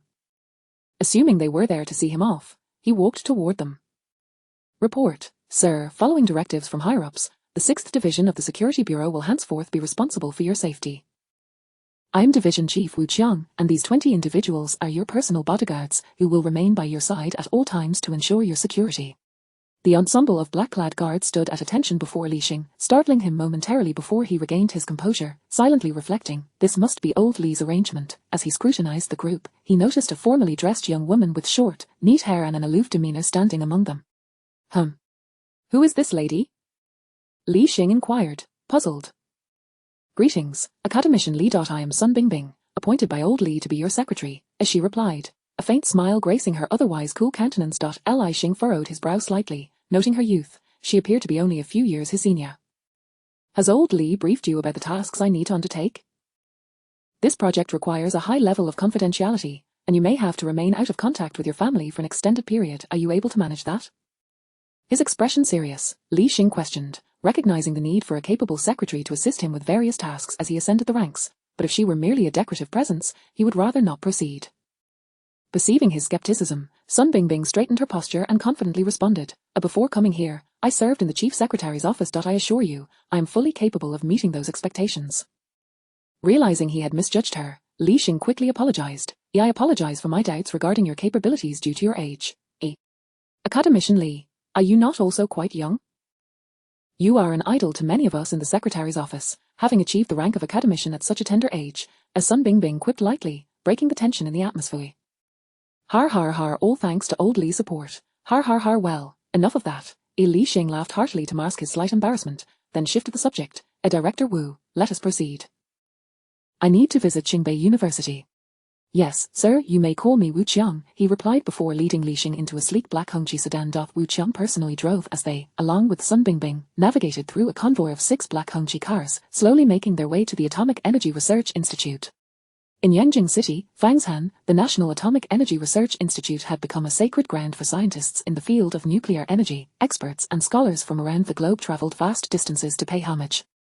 To prevent the infiltration of foreign spies among the visitors, the site was under strict military surveillance, with armed soldiers encircling the area. The visiting experts could only observe from afar. At that moment, the 6-car convoy entered smoothly, stirring murmurs among the onlookers. Who just entered? In English, What are you saying? In French, he has a high-ranking official gone in. Is it that Academician Li Xing? In German, Li Xing? Is he the one who made breakthroughs in controllable nuclear fusion? In Italian, the crowd buzzed in their native tongues, initially hoping for a spirited discussion among scientists, only to realize they could not comprehend one another. They quickly switched to English for communication. I believe the individual who just entered is that scientist named Li Xing. Oh, is that true? I would love to go in and see it. That place holds my lifelong dream. A French scientist exclaimed, unaware that the reactor experiment apparatus was not located there, making their entrance futile. As the scholarly debate intensified, some covert individuals in the crowd, disguised with everyday items, operated spy cameras, surreptitiously capturing images of the distant buildings. Although they knew it would yield little result, the stringent security measures of Huigua left them with no choice but to snap photos of these seemingly useless structures, a futile endeavor to appease themselves. Knock. Knock, knock. Who is it? Come in. Li Xing pushed open the door to Lin Guodong's office, where he found a professor buried under a mountain of paperwork. Professor Lin, I appreciate your hard work during this time. Lin Guodong looked up in confusion at the group of guards entering behind Li Xing, equipped with various professional equipment, and asked, what is going on? Li Xing echoed his bewilderment. Director Wu, what is the situation? Professor Lin is my elder. What are you all doing? Sir, this is part of our duty. Please understand that your safety is paramount. This is a direct order from the chief elder, Wu Qiang replied solemnly, albeit with a hint of apology. Lin Guodong was taken aback. Understood, understood, please proceed as you see fit. He then pulled Li Xing closer and whispered, what did the chief elder discuss with you? This level of security is rather excessive. Li Xing, equally perplexed, responded, and all academicians afforded such treatment. Lin Guodong chuckled at Li Xing's naivety. You see, I know Wu Qiang. He is the head of the 6th Division of the Security Bureau. His presence indicates that the entire division is focused on your protection. The Bureau has over 100 personnel in each division, including logistics and operational teams, all of whom are elite guards. Besides those nearby, there may well be snipers positioning themselves in the shadows. It is not an exaggeration to say that if I were to call your mentor right now, their technical department could easily monitor the conversation. Surely it cannot be that exaggerated, Li Xing said, still in disbelief. Exaggerated? I assure you, the Security Bureau possesses the authority to temporarily mobilize military and police forces. Your security is undoubtedly at the level of a chief elder, Lin Guodong remarked. Li Xing was taken aback, but amidst his shock, he felt a profound sense of importance from old Li. This only intensified the pressure he felt, compelling him to live up to old Li's expectations and expedite the implementation of the Nanshanmen project. With this thought in mind, Li Xing straightened up and solemnly addressed Lin Guodong, Professor Lin, I have something important to discuss with you. Chapter 23 What is it, Chief Engineer, what is the matter? Lin Guodong, taken aback by Li Xing's sudden seriousness, also adopted a more solemn demeanor. After our controlled nuclear fusion experimental reactor has been successfully completed, Elder Li has decided to immediately commence the construction of the commercial demonstration reactor, with you serving as the chief engineer, Li Xing said, a slight smile gracing his lips as he spoke. What? Me as the chief engineer, and what about you? No, how could Chief Li think of such a thing? I must report this. If you take on the role of chief engineer, not only will I object, but I assure you that the others in our department will also never agree.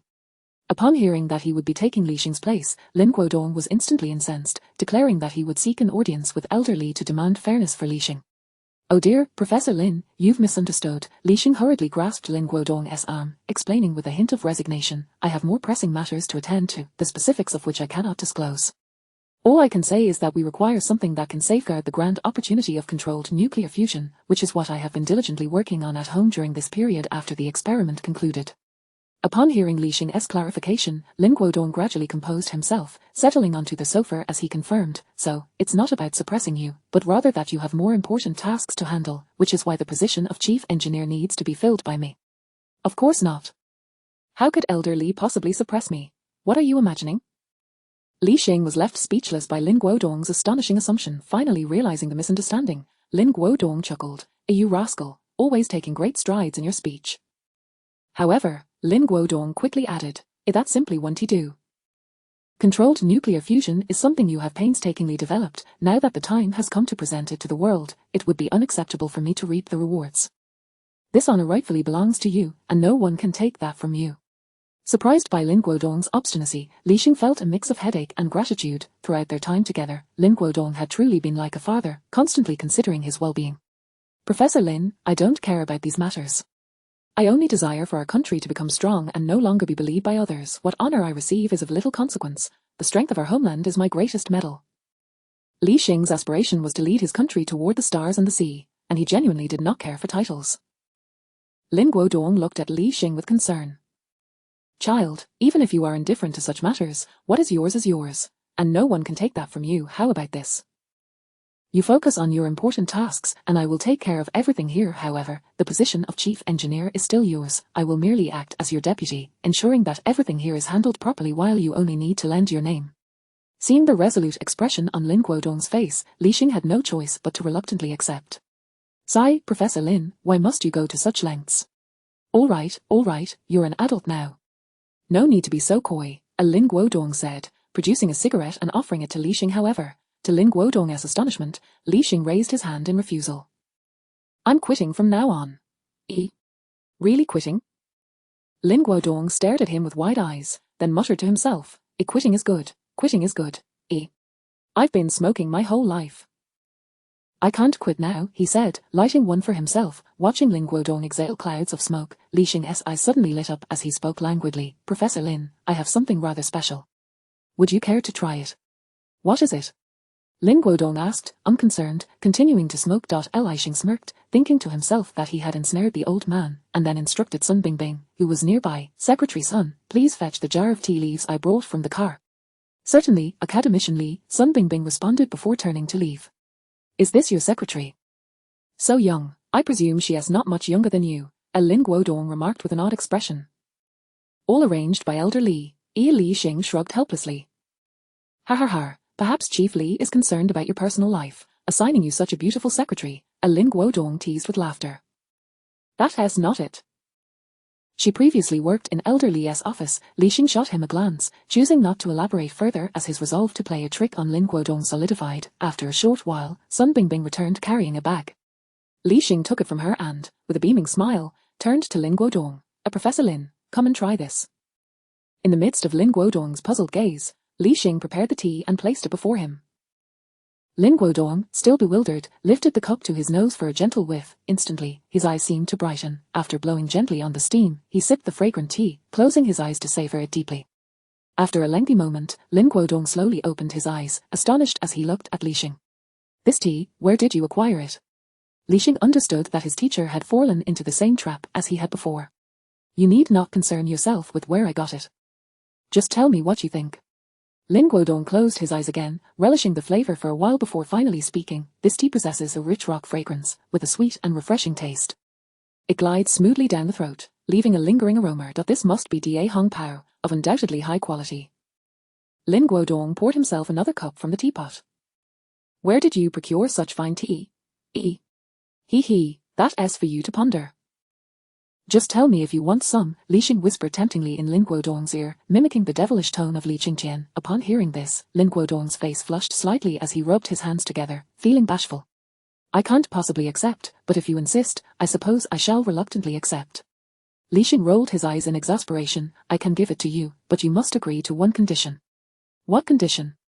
Lin Guodong leaned forward slightly, curious. Quit smoking. At this moment, Li Xing finally revealed a triumphant smile. Lin Guodong suddenly understood everything. So this is how you acquired the tea. No wonder you're quitting smoking. Har har har, it was Chief Li who set this up for you, and now you're trying to trick me. He, Li Xing chuckled awkwardly. Chief Li is quite generous. This tea must be a special supply for him, Lin Guodong said, taking a deep breath and savoring the lingering fragrance on his lips. All right, it's just quitting smoking, right? He, when encountering such a fine treasure, one cannot let it slip away. He reached for the tea jar, but Li Xing swiftly blocked him, cradling the jar protectively. What are you doing, Professor Lin? I can't give you all of it. I need to keep some for myself, Li Xing said. He, Lin Guodong chuckled awkwardly before getting up to find an empty moisture-proof bag reluctantly. Li Xing divided half of the tea leaves with Lin Guodong amidst his pleas for more, don't be so stingy. Once the formalities were concluded, Li Xing and Lin Guodong delved into an in-depth discussion regarding the construction of the commercial demonstration reactor for controlled nuclear fusion. Li Xing, do you have any suggestions regarding the site selection for this demonstration reactor? Lin Guodong inquired while savoring the freshly acquired tea. Li Xing pondered for a moment, then replied, how about Shanghai? Elder Li intends to showcase our controlled nuclear fusion commercial application technology to the world, thereby attracting allies to collectively counter the Western Bloc led by the United States.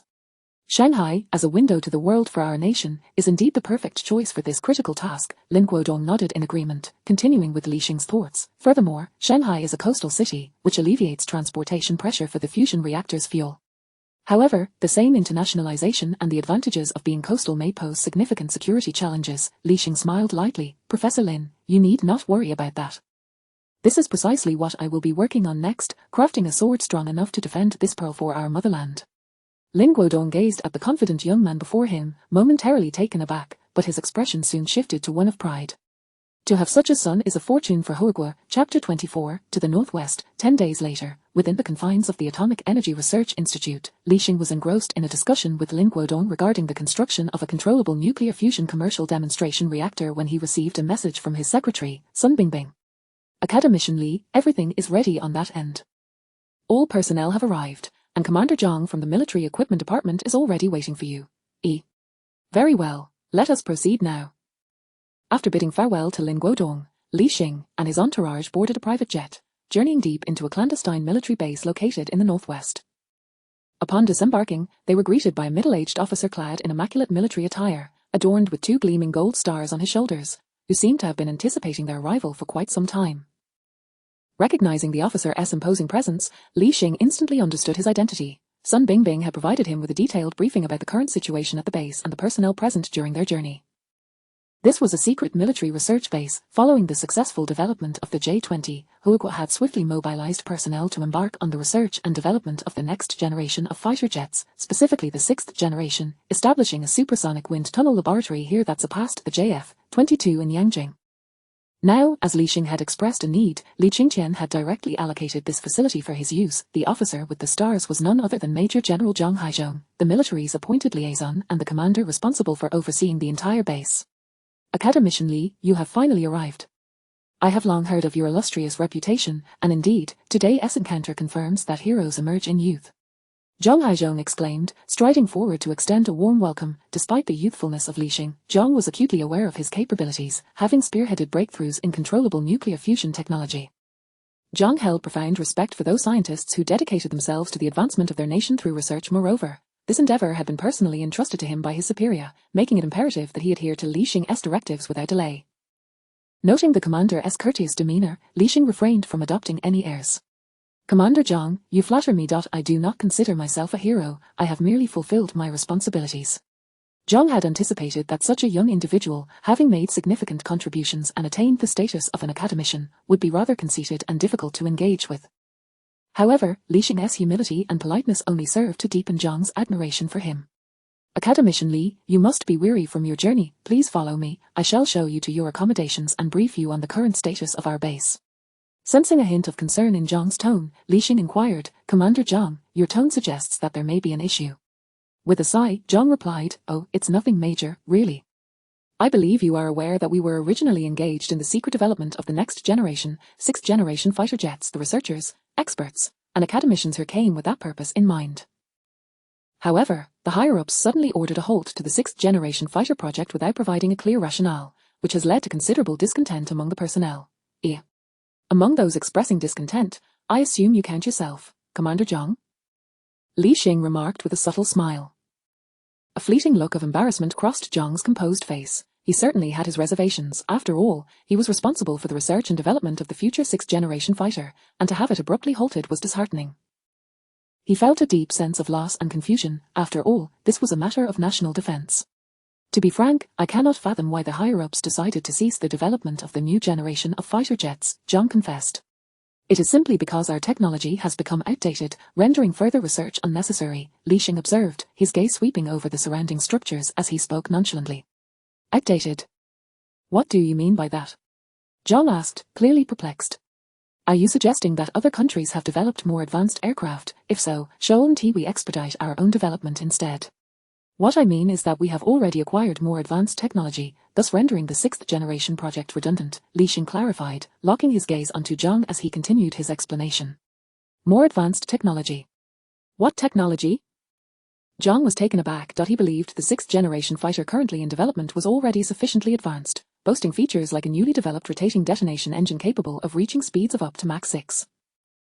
Mach 6, what an astonishing concept. To put it into perspective, our most advanced PL-17 air-to-air missile barely matches that speed. Once the 6th generation fighter is operational, even missiles would struggle to catch up. How could that not be considered advanced? Noticing Zhang's lingering confusion, Li Xing posed a question, Commander Zhang, do you know what my area of expertise is?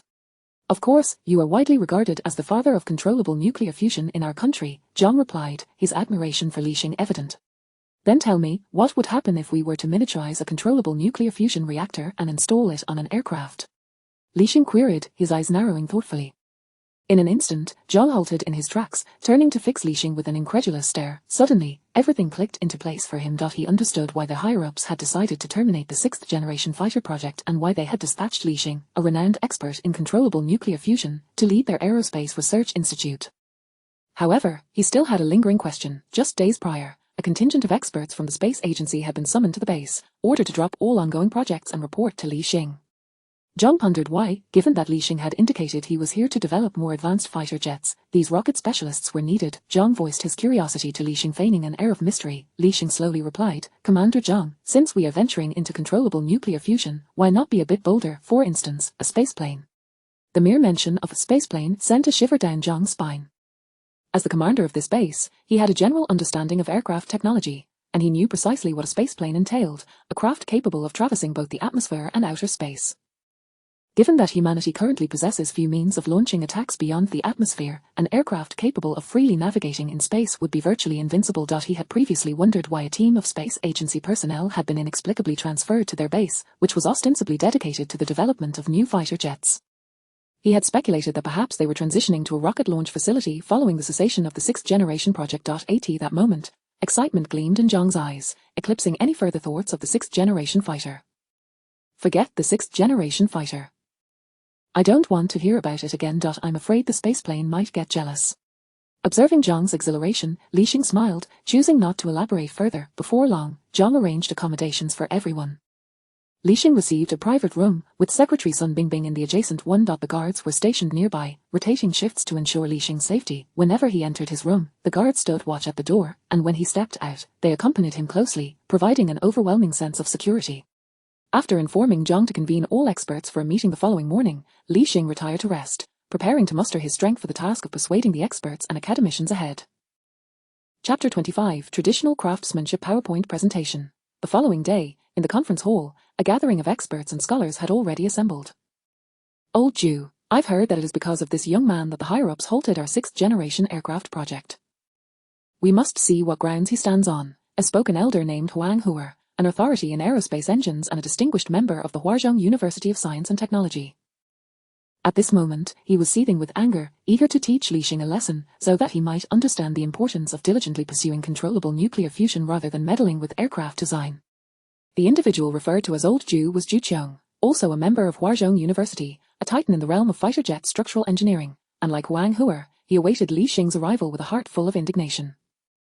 Countless others in the conference room shared their sentiments. At that moment, Li Xing was approaching the entrance of the meeting hall alongside Zhang Hai. Listening to the cacophony within, Zhang Hai expressed concern over whether Li Xing could handle the situation. Academician Li, the experts are quite agitated. You must exercise caution. Aware of Zhang Hai's good intentions, Li Xing smiled calmly and replied confidently, rest assured, I can manage. With that, he pushed the door open and entered the conference hall. Upon entering, the noisy assembly of experts and academicians fell silent, their attention immediately fixating on the young man who had just stepped in. Following behind, Zhang Hai sighed at the scene, realizing his initial apprehensions were well-founded, and could only hope that this self-assured youth would indeed rise to the occasion. Li Xing, undeterred by the predatory gazes of the assembly, strode confidently to the front of the room. He retrieved a USB drive from his pocket and projected a meticulously prepared PowerPoint presentation onto the large screen behind him. The audience, intrigued by the sudden change on the screen, turned their puzzled gazes toward it. Displayed upon the screen were intricate line drawings of what appeared to be an extraordinarily futuristic aircraft, showcasing top, side, and 45-degree views. Above it, for bold characters read is one aerospace fighter. In the midst of the audience's bewildered stares, Li Xing gradually began to speak. Greetings, everyone. I am Li Xing, and I believe you are somewhat familiar with me, perhaps even harboring some resentment. Resentment towards me for stirring the higher-ups to halt our sixth-generation aircraft development. As he spoke, he noticed the predatory looks directed at him and a confident smile returned to his face. I understand your urgency, but I kindly ask that you hold your horses for a moment. The audience reacted in confusion. Are you even aware of what you're saying? Please direct your attention to the large screen behind me. This is a new type of fighter jet I have designed, he continued. It employs small-scale controllable nuclear fusion as its energy source, utilizing impulse engines for propulsion, capable of freely traversing the atmosphere and beyond, an archetype of an aerospace fighter. I estimate its maximum speed within the atmosphere can reach 12 Mach. With a full tank of fuel, its maximum speed beyond the atmosphere can be sustained at 33 Mach, exceeding the second cosmic velocity. With sufficient oxygen reserves, a journey to the moon would require merely 9.5 hours. In truth, a spacecraft in outer space can perpetually accelerate. However, due to fuel limitations, a speed ceiling is established. In the vastness of space, constant acceleration is not the solution. One must always retain fuel for deceleration, or else, if acceleration were pursued without consideration for slowing down, this one fighter could indeed continue to accelerate indefinitely. In a scenario where all fuel is utilized for acceleration, one could potentially reach a terrifying speed of 200 Mach, equating to a mere 0.0002 times the speed of light. However, beyond this threshold, deceleration becomes impossible, propelling the pilot of the Shen-Nu fighter straight into the desolate depths of the cosmos, with no hope of return. Thus, the designated maximum cruising speed of 33 Mach for the Shen-Nu fighter in space has been meticulously established, taking into account the multifaceted demands of fuel consumption during solar navigation, as well as the necessity for multiple accelerations and decelerations. This speed slightly surpasses the second cosmic velocity, or the escape velocity from Earth, which is 32 Mach. This arrangement not only satisfies the requirements for free navigation within the solar system but also preserves a sufficient reserve of fuel for multiple acceleration and deceleration maneuvers. Of course, under extraordinary circumstances, it is possible to exceed the 33 Mach limit, provided that enough fuel is retained for the final deceleration and return journey. At this juncture, Li Xing paused. Meanwhile, the assembly of esteemed experts and academicians, who had initially regarded him with predatory gazes, now wore expressions of condescension, akin to those who would pity a fool. This shift in demeanor stemmed from their perception that Li Xing's assertions and the design of his aircraft were far too fantastical. While the data he presented was undeniably impressive, the critical question lingered: could such feats be achieved with the current state of technology? It was then that Huang Hua, harboring resentment from the project's cessation, spoke up vehemently. Academician Li, did you employ these claims to persuade the higher-ups to halt our 6th-generation fighter project? With all due respect, these notions are simply unattainable at present. If you cannot provide us with a reasonable explanation, I, Huang Hua, shall disregard my own dignity and appeal to Elder Sun for clarification. As Huang Hua's words resonated through the conference hall, a cacophony of voices erupted. Li Xing remained composed, deftly operating his computer to transition the PowerPoint presentation to the next slide. Please, everyone, remain calm and continue to observe. I will furnish you with a satisfactory explanation.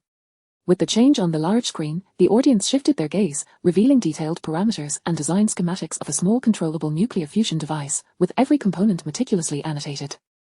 Gasps of astonishment echoed as Li Xing proceeded to unveil further slides: the principles of thrust engine technology, design blueprints, a new fully enclosed omnidirectional cockpit design, enhanced panoramic battlefield information perception helmets, innovative particle pulse weapon schematics, laser weapon designs, and advanced metallic hydrogen missiles. The audience transitioned from surprise to sheer astonishment, ultimately rendered speechless, their prior indignation dissipating entirely. Upon concluding the presentation, they comprehended a profound truth. Li Xing had not come to engage in collaborative research. He had already perfected all the requisite technologies and sought their assistance merely for production. At that moment, the researchers felt a blush creeping across their faces, perhaps a sign of embarrassment. They had previously held themselves in high regard, dismissing the young man's accomplishments in controllable nuclear fusion as insufficient grounds for his input in the realm of aerospace engineering. Now, however, they found themselves thoroughly humbled. Even Huang Hua, who had expressed the most dissent, gazing at Li Xing with reverence akin to that reserved for the divine. These scientists, fundamentally simple individuals, had dedicated much of their lives to their research endeavors, motivated solely by a desire for national advancement. Without regret, their earlier fury stemmed from the belief that the suspension of the 6th-generation fighter project hindered the nation's progress. Yet, they now recognized that the decision to halt its development was not a result of folly among the higher echelons, but rather a strategic pivot towards a superior alternative. This new plan was, by all accounts, 1,000 times more advantageous than their previous 6th-generation fighter proposal. Moreover, while their earlier project remained in the exploratory and technological accumulation phase, the new initiative possessed all necessary technologies, awaiting only final verification and assembly for production. It was as though they had been thoroughly outmatched. Academician Li, did you conceive all of this by yourself? Huang Hua inquired, raising his hand timidly, his voice trembling, devoid of the earlier bravado he had displayed when threatening to confront Elder Sunday.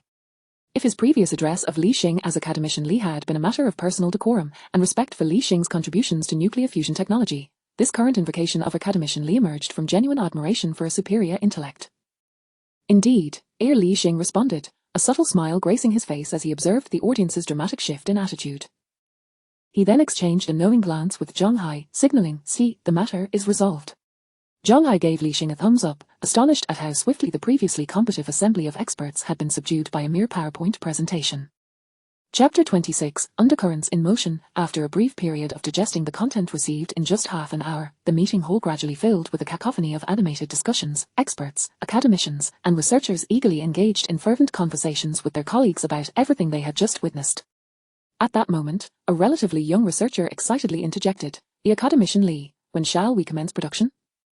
As representatives of the younger generation, they were more receptive to novel concepts, especially considering the allure of Li Xing's Shen-Nu hypersonic fighter plane, which captivated them both in design and technology, inciting unparalleled enthusiasm among the young researchers. Before Li Xing could respond, Academician Zhu Qiang, seated beside academician Huang Huer, interjected, what is the rush? All of this remains merely theoretical data, its authenticity and reliability are yet to be validated. Moreover, this design appears ostentatious, but the complexities of such aerodynamic configurations, particularly with a forward-swept wing, introduce uncertainties regarding stability at hypersonic speeds. In the face of academician Zhu Qiong's sobering remarks, the room fell into an abrupt silence, as the audience was jolted back to reality. Indeed, they had been momentarily entranced by the dazzling array of advanced technology. It was only upon Zhu Qiong's reminder that they realized the need for verification of the comprehensive data provided by Li Xing, recognizing that their elation may have been premature. Meeting the scrutinizing gazes of his peers, Li Xing merely smiled serenely, stating, I possess unwavering confidence in my data. Presenting this information is merely to convey that halting the 6th-generation aircraft project is not a decision made lightly. As for your concerns, at this juncture, Li Xing shifted his gaze toward academician Zhu Qiong. I understand we have a state-of-the-art wind tunnel laboratory at our disposal. Once we fabricate the shell, a simple test will reveal its efficacy. Regarding other data and its reliability, as the saying goes, practice is the sole criterion for testing truth. We shall ascertain the facts through experimentation. I am quite confident in my research. The audience erupted once more into animated discussions, yet this time, expressions of anticipation adorned every face. Academician Zhu Qiong sighed, shaking his head in resignation. There was no alternative now but to proceed with the endeavor. Qian Fang had just graduated from university, and like countless ordinary individuals, he faced the grim reality of unemployment. After submitting over 1,000 resumes to no avail, he finally conceded defeat. He resolved to take up a job as a delivery driver, having previously gleaned from conversations with delivery personnel that hard work in this line of work could yield reasonable earnings. Just as he was en route to the delivery station, a phone call diverted his course. Hello, is this Mr. Qian Fang? We are from Zhongnan International Trade Company, and we have a job opportunity that we hope you might find interesting.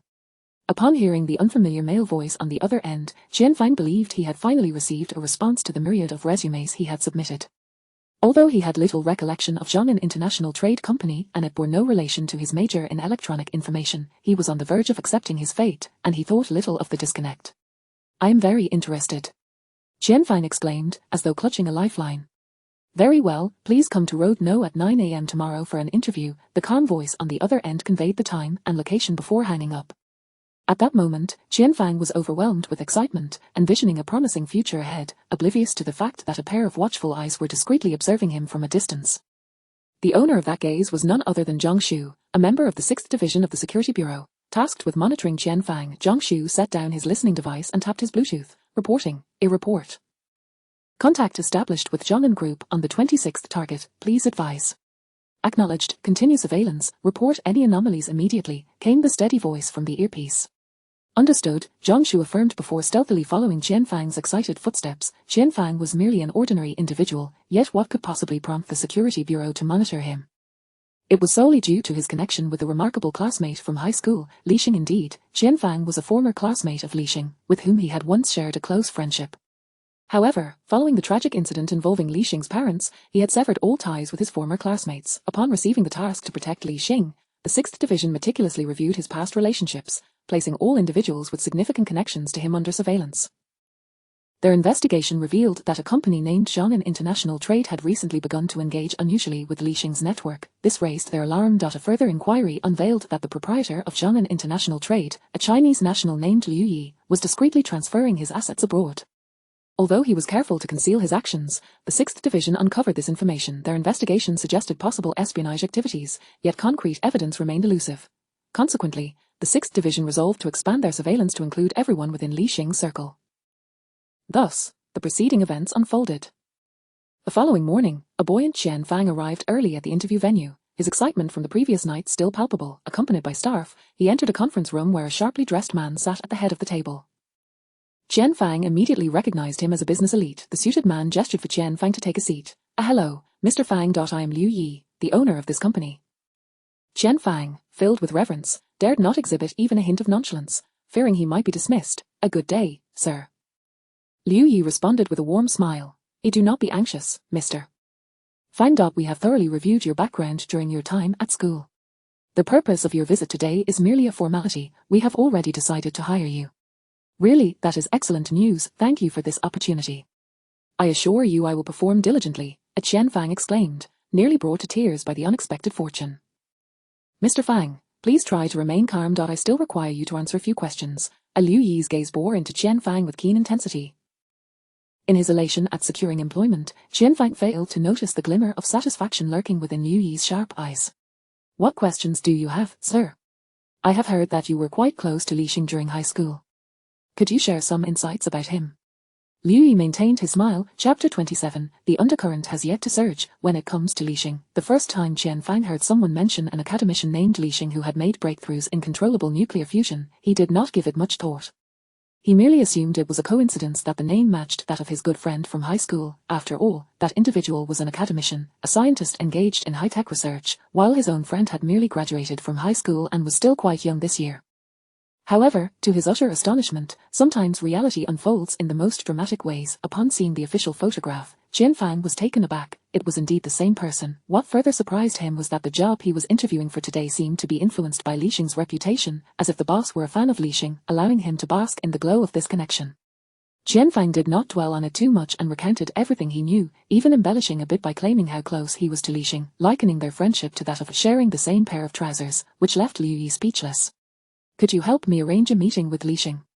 Liu Yi asked, his voice tinged with excitement.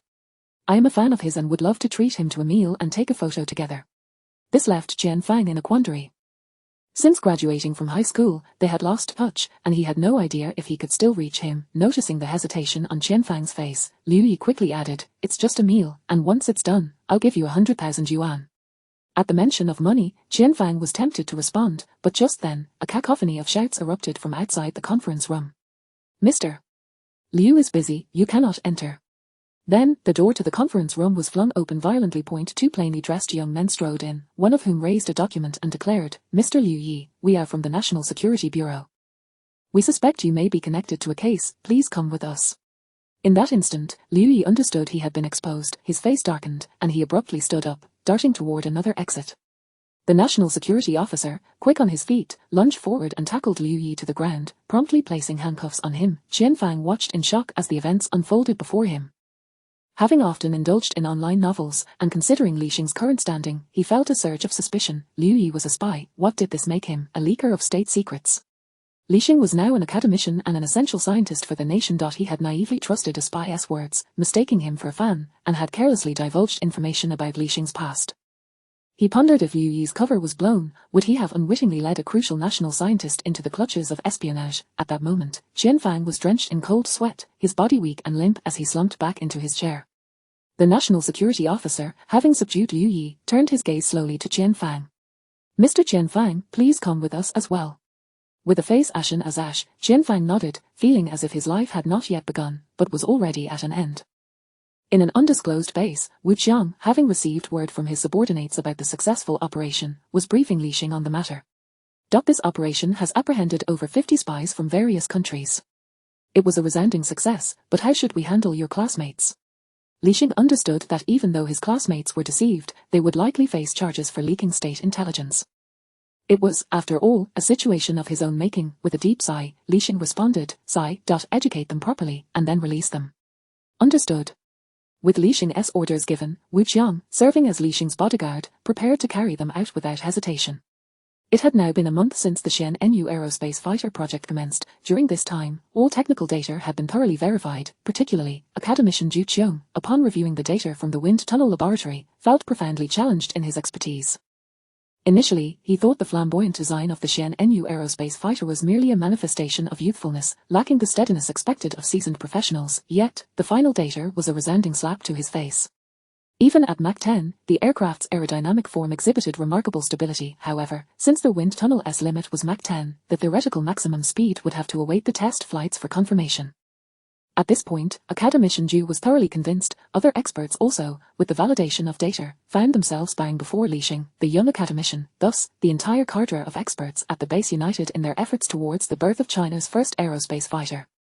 Originally intended for research on the 6th-generation fighter jet, the base was set to utilize traditional aviation fuel for its power source. Consequently, Li Xing contacted his mentor, Lin Guodong, to recruit a team from those who had participated in the controllable nuclear fusion experimental reactor project to oversee the development of a small fusion device. With the influence of these familiar faces, the moniker Li Xin swiftly spread among the younger generation at the base. After arranging all matters, Li Xin took charge of developing the aircraft's AI intelligent core. If the small fusion device was the heart of the Xian Nu fighter, then the AI intelligent core represented its brain. It would assist pilots in making rapid decisions amidst the ever-changing battlefield, managing various systems, and providing the most suitable recommendations based on battlefield conditions, enabling the pilot to focus on flying the aircraft itself. When discussing AI, one might conjure thoughts of unreliability or rebellion. However, such advanced AI could be considered a form of intelligent life, a concept beyond even the first-level civilization technology repositories. Li Xin speculated that true intelligent life technology might only be grasped by civilizations of a higher order, yet, unrestrained intelligent life could pose an exceedingly dangerous threat to any civilization.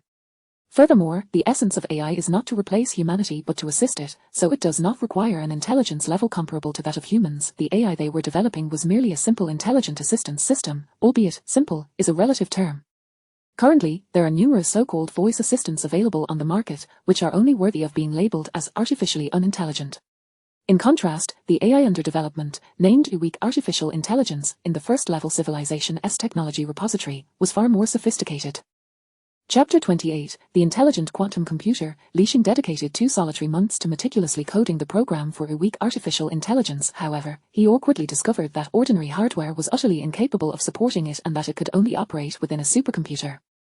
The dilemma arose: how could one install a supercomputer, which was often larger than the entire one fighter jet, onto the aircraft? The smaller devices that could potentially fit were insufficient to meet the computational power required by the AI. Consequently, Li Xin had no choice but to reach out to old Li, bringing in a group of experts from the field of computer science to engage in a brainstorming session to seek solutions. The experts proposed that the only way to address the inadequacy of computational power in compact devices was through quantum computers, yet, the current technology surrounding quantum computing was far from mature, leading the experts to conclude that a resolution was temporarily unattainable. Nevertheless, Li Xin smirked slightly, his consciousness plunging into a mysterious realm, as he pointed towards a line of faded grey text within the first-level Civilization Technology repository, Quantum Computer Technology. Before him stood the quantum computer that Li Xin and his team of computer specialists had painstakingly constructed over the course of 2 months, meticulously encased within a rectangular shell, its surface adorned with several optical cables linking it to the adjacent control console. This quantum computer occupies a mere volume of 0.8 meters in length, 0.5 meters in width, and 0.5 meters in height, even smaller than some suitcases. However, do not be deceived by its diminutive size. Its floating point computation speed astonishingly reaches 1.8 quintillion operations per second, with peak performance soaring to an impressive 2.3 quintillion floating point operations per second. It is noteworthy that China's fastest supercomputer, Sunway Taihu Lite, achieves a mere 9.3 quintillion floating point operations per second under normal conditions, with a peak performance of 12.5 quintillion. In stark contrast, the quantum computer before them, which is no larger than a suitcase, boasts a computational speed that is nearly twice as fast. This remarkable feat has led a multitude of computer experts to revere Li Xin to unprecedented heights. Why this adulation for Li Xin? Because throughout the entire process, they had merely assisted him in data verification and physical manufacturing, while the entirety of the research and development work was solely accomplished by Li Xin, truly a divine accomplishment. In their own research endeavors, it was customary to mobilize a large team over several months, if not years, to achieve technological breakthroughs. Yet, for Li Xin, from the moment he decided to develop the quantum computer to the instant he presented all technical documentation for their validation, it took merely 1 night.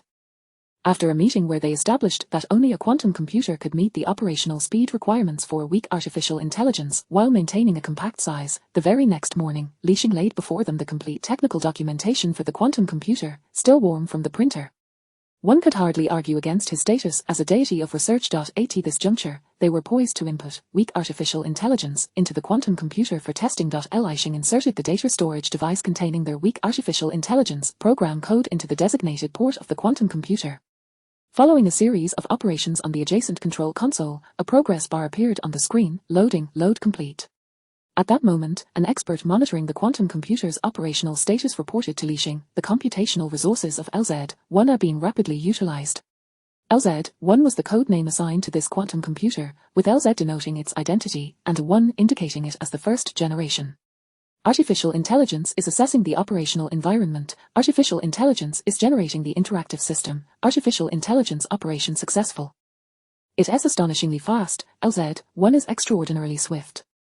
At this moment, the tension that had gripped Li Xing's heart began to ease. With only 1 month remaining before the 6-month deadline, all other components of the aircraft had been assembled and passed ground tests. Only the brain of this aircraft remained. After successfully integrating the intelligent quantum computer, LZ-1, into the Xian NV aircraft and completing the tests, Li Xing hurriedly relayed this exhilarating news to Commander Zhang Hai, who was responsible for the overall coordination of the base. All components of the Xian NV aerospace fighter have completed ground testing. We can now prepare for the final test flight. Upon receiving this news, Commander Zhang Hai emphatically slammed his hand on the desk, rising in excitement. Excellent, I will arrange it immediately. The test pilot for the Xian NV aerospace fighter is not a role just anyone can assume. It demands not only exceptional flying skills but also extraordinary physical prowess. The Xian NV fighter can reach speeds of up to 12 Mach within the atmosphere and an astonishing 33 Mach beyond it. At such terrifying velocities, even a slight deviation in flight trajectory can produce immense acceleration, resulting in extreme overload. The Xian NV fighter utilizes a new material known as a carbon nanotube alloy, which Li Xing discovered in a Level 1 civilization technology repository. This material boasts remarkable properties such as high strength, high toughness, resistance to high temperatures, and radiation. Consequently, the structural integrity of the Xian NV fighter can effortlessly withstand over 50 G of overload. However, humans have their limits. An exceptional fighter pilot, even with anti-G gear, can endure a maximum overload of merely 9 G. With Li Xing's assistance, they developed a new type of anti-G suit capable of helping pilots withstand 20 G of overload. Nevertheless, this still necessitates that the pilot possesses a solid foundation, and since the Xian NV fighter is an aerospace vehicle, the pilot also requires spaceflight experience. Thus, initially, Li Xing proposed to assign personnel from the space agency, as only astronauts have ventured into space. The selection and training of test pilots commenced concurrently with the project, ultimately resulting in the selection of Colonel Yang Hongbo, who previously served as the commander of the Shenzhou 17 manned spacecraft. With extensive aerospace experience and having been awarded the National Aerospace Meritorious Medal twice, Colonel Yang excelled during the test pilot selection process and was ultimately chosen as the test pilot for the Xian NV aerospace fighter, undergoing a grueling 4-month training regimen. After informing Commander Zhang Hai of the news, Li Xing placed a call to Li Laoshi, as he had an idea regarding the upcoming test flight. Li Xing, what can I do for you? Li Qingqian's warm and resonant voice emanated from the phone. Li Laoshi, the Xian NV aerospace fighter has been completed, and all ground tests have been successfully conducted. We are preparing for the final test flight. Upon hearing this, Li Qingqian nearly lost his grip on the phone in excitement. That's fantastic, after such a long time, I finally have some good news. Li Laoshi, is the current international situation becoming more severe? Chapter 29. A sudden shift in the situation, the sovereign of the skies. The content of this book is purely fictional. All countries, political systems, and characters are original and should not be conflated with reality. For the past 5 months, Li Xing has devoted himself entirely to the manufacturing of combat aircraft, rendering him oblivious to the fluctuations in the external environment. Indeed, the Western NATO countries, spearheaded by the Ugly Nation, have been relentlessly launching comprehensive assaults against us. Li Lao lamented with a heavy sigh, recounting the recent international developments to Li Xing. Numerous enterprises of ours overseas have come under targeted attacks, and many business owners and their families have been imprisoned under the most absurd pretexts. Particularly, the Ugly Nation has intensified its support for a certain region, engaging in large-scale arms sales, even deploying F-35s and F-22s. Other Western NATO nations, under the Ugly Nations Directive, have also provided extensive military assistance to that region, clearly intent on establishing a bastion against us. The Stick Nation, buoyed by the Ugly Nation's robust support, has begun amassing troops along the coastal border, displaying an unmistakable posture of impending full-scale aggression. The Neon Nation's vessels are incessantly patrolling near the first island chain. Even the Ugly Nation's own 3rd, 7th, and 5th fleets are brazenly conducting military drills in proximity to the second island chain. Listening intently to these revelations, Li Xing pondered deeply. After a protracted silence, Li Lao shared his thoughts. Li Lao, what if we were to proceed in this manner? Li Qingqian hesitated. The plan proposed by Li Xing was audacious, fraught with perilous risks that could lead to substantial losses. However, should it succeed, it would serve as a panacea for the dire situation confronting Huagua. Li Qingqian was reluctant to make a hasty decision. Might this not lead to a breach of confidentiality? And considering it is our inaugural test flight, what if it fails? Li Lao, I possess unwavering confidence in my creation. As for the risk of exposure, there is no cause for concern. The technological gap is far too vast. Even if presented before them, they would be unable to discern its essence, Li Xing ardently reassured Li Lao. Moreover, the situation is pressing. After a lengthy period of contemplation, Li Qingqian finally conceded, very well, let the world witness our roar. In the ugly nation's Black Palace, Intelligence Minister Smith was briefing President Te Maipu on recent developments. Mr. President, over the past 5 months, we have employed every conceivable tactic and rallied all potential allies to exert pressure on Huigua, yet they remain as unyielding as a tortoise, showing no signs of compromise. Moreover, our NATO alliance is far from united. Several nations, led by Country D, are merely observing, hoping to seize opportunities for cooperation once Huigua's controllable nuclear fusion reactor comes online. Seated behind his desk, Te Maipu's hands were clasped, resting against his nose, his expression grim. A sinister glint flickered in his shadowed gaze, and the temperature within the presidential office seemed to plummet.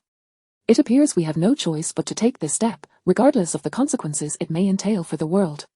He emphatically pointed to a specific location on the military deployment map laid out on his desk. Smith's eyes widened in shock as he beheld the location Te Maipu had indicated, that region. Since Huigua announced its successful breakthrough in controllable nuclear fusion technology, the already tenuous peace in the world seemed to be on the brink of collapse. The global situation deteriorated rapidly. The ugly nation, entrenched in its hegemonic aspirations, could not abide the prospect of other nations surpassing it. Thus, it rallied a cadre of vassals to exert pressure on Huigua, demanding the surrender of its controllable nuclear fusion technology. Huigua staunchly refused, prompting the ugly nation to escalate its efforts to suppress Huigua, inflicting severe damage on its overseas economy. Fortunately, Huigua had cultivated friendships across the globe in recent years, and amidst the tantalizing prospect of future cooperation in controllable nuclear fusion, countries such as Beatty, Luo Mao, Daxiong, and Beichao extended their hands in support. Even nations that had initially leaned toward the ugly nation began to waver, including Country D, a member of NATO. However, after this deadlock persisted for 6 to 7 months, August 1, 2025, emerged as a day of particular significance for Huigua. On this very day, the ugly nation unilaterally declared its recognition of that region as a sovereign state and announced collaborative military exercises in the waters nearby. The objective was transparent. Subsequently, the ugly nation's 3rd, 7th, and 5th Pacific fleets, comprising 6 carrier battle groups, replenished at the Guam base and advanced directly toward the heart of that region within the first island chain. The fleets of the Neon Nation and the Stick Nation began to assemble as well. The ugly nation designated this military exercise as a simulation of naval and aerial landing operations, aimed at showcasing the military prowess of the joint forces without resorting to nuclear weapons. The ugly nation's latest 6th-generation fighter jet was set to make its debut during these drills. According to accidentally leaked data from the ugly nation, their newly developed 6th-generation fighter jet, codenamed Sovereign of the Skies, boasted enhanced stealth and speed capabilities, utilizing the ugly nation's latest adaptive cycle engine. It operated under a conventional intake cycle at standard speeds and switched to a ramjet nearer cycle upon reaching hypersonic velocities, enabling the Sovereign of the Skies to achieve a staggering top speed of 6 Mach. This astounding revelation sent shockwaves around the globe. If these figures were accurate, it would signify that no one could rival the ugly nation in the skies above Blue Planet. After all, the fastest missiles currently available barely match such speeds. They could soar effortlessly over your territory while you could only watch in helplessness. The exercise was structured around a hypothetical target, an expansive nation with formidable strategic depth. The ugly nation expressed confidence that the coalition could achieve its objective of breaching the target's capital in the shortest possible time frame. The ugly nation's predatory ambitions were glaringly evident. Meanwhile, the populace in that region exhibited pronounced polarization. A small faction reveled in the ugly nation's recognition of their status as a sovereign state, waving flags and cheering in celebration on the streets.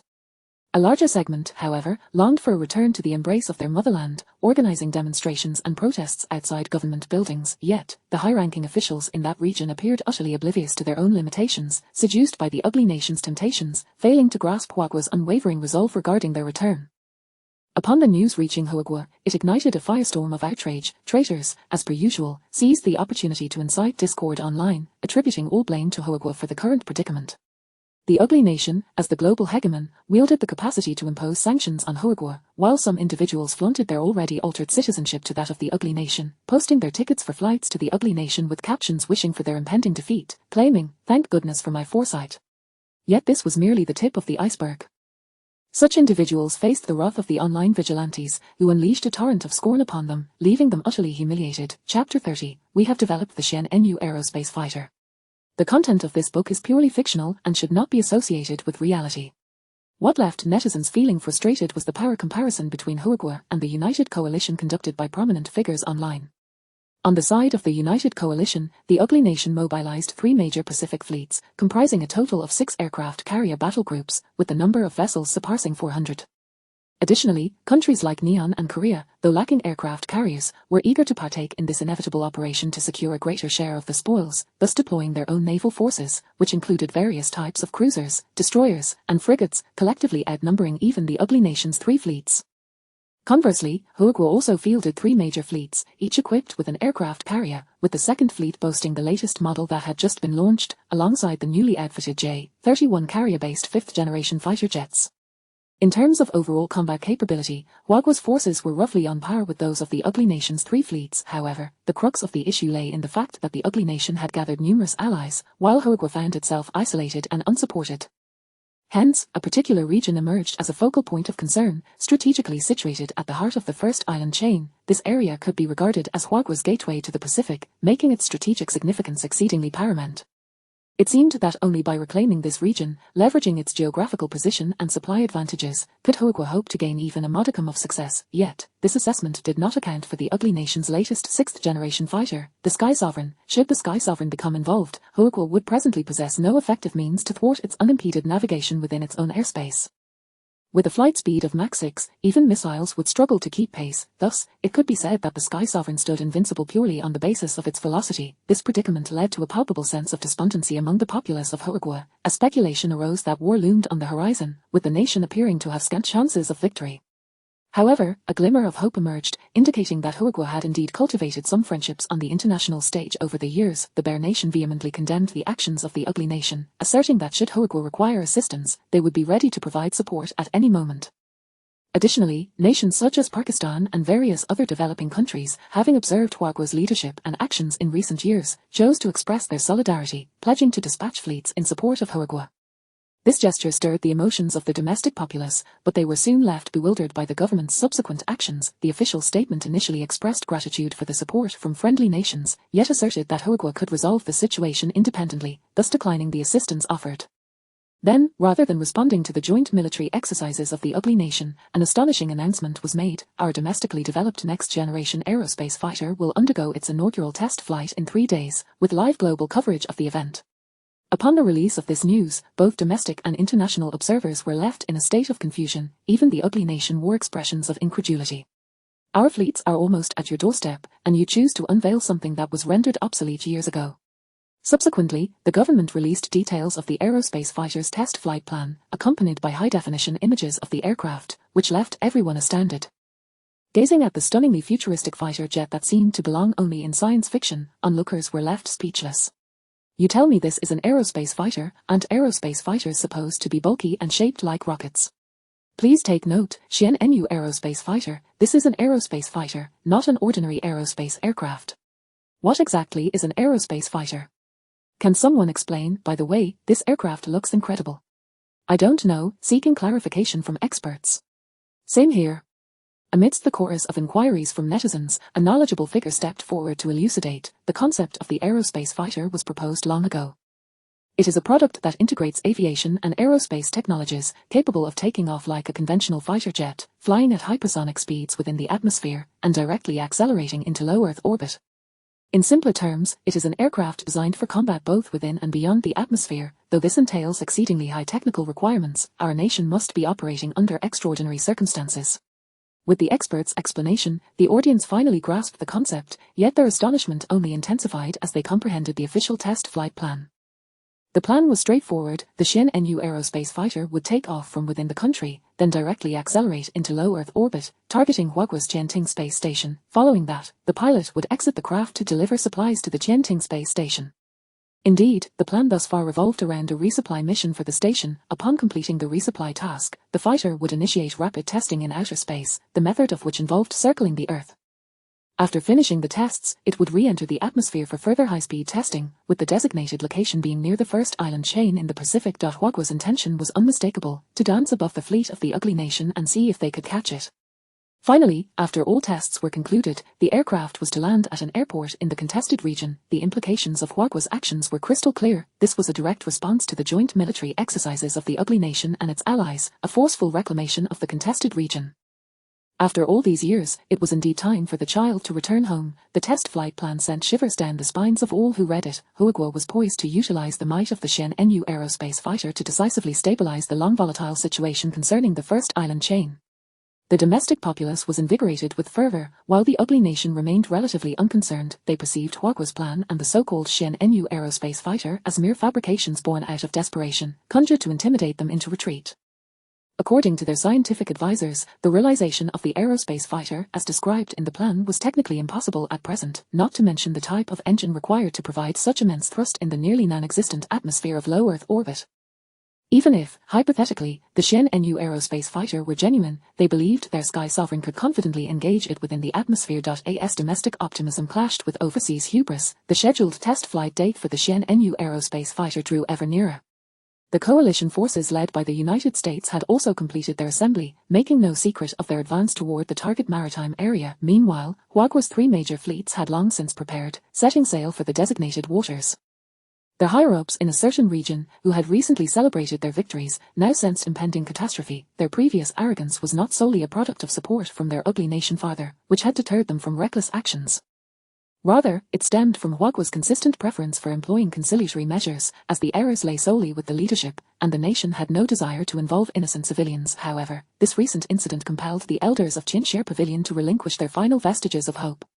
They failed to comprehend that when Huagua truly resolved to act without hesitation, they would merely find themselves as fish on the chopping block. Chapter 31, The test flight of the Swan fighter jet commences. Amidst the anticipation of countless spectators, 3 days swiftly elapsed. The official livestream link from the Hoa Nation rapidly disseminated across both domestic and international networks. Within a mere minute, the number of viewers surged past 100 million, with the count continually escalating. On August 5th, at precisely 8 a.m., the live stream titled Global Live Broadcast of the Hoa Nation's One Aerospace Fighter Jet Test Flight Mission was shrouded in darkness, only to be illuminated in an instant. The screen revealed a charming and delightful figure standing within a central control hall, starkly contrasting with the flurry of busy researchers clad in white lab coats behind her. Hello everyone, I am reporter Xiaoying, currently situated in the Ground Control Center for this One Aerospace Fighter Jet Test Flight Mission, she announced.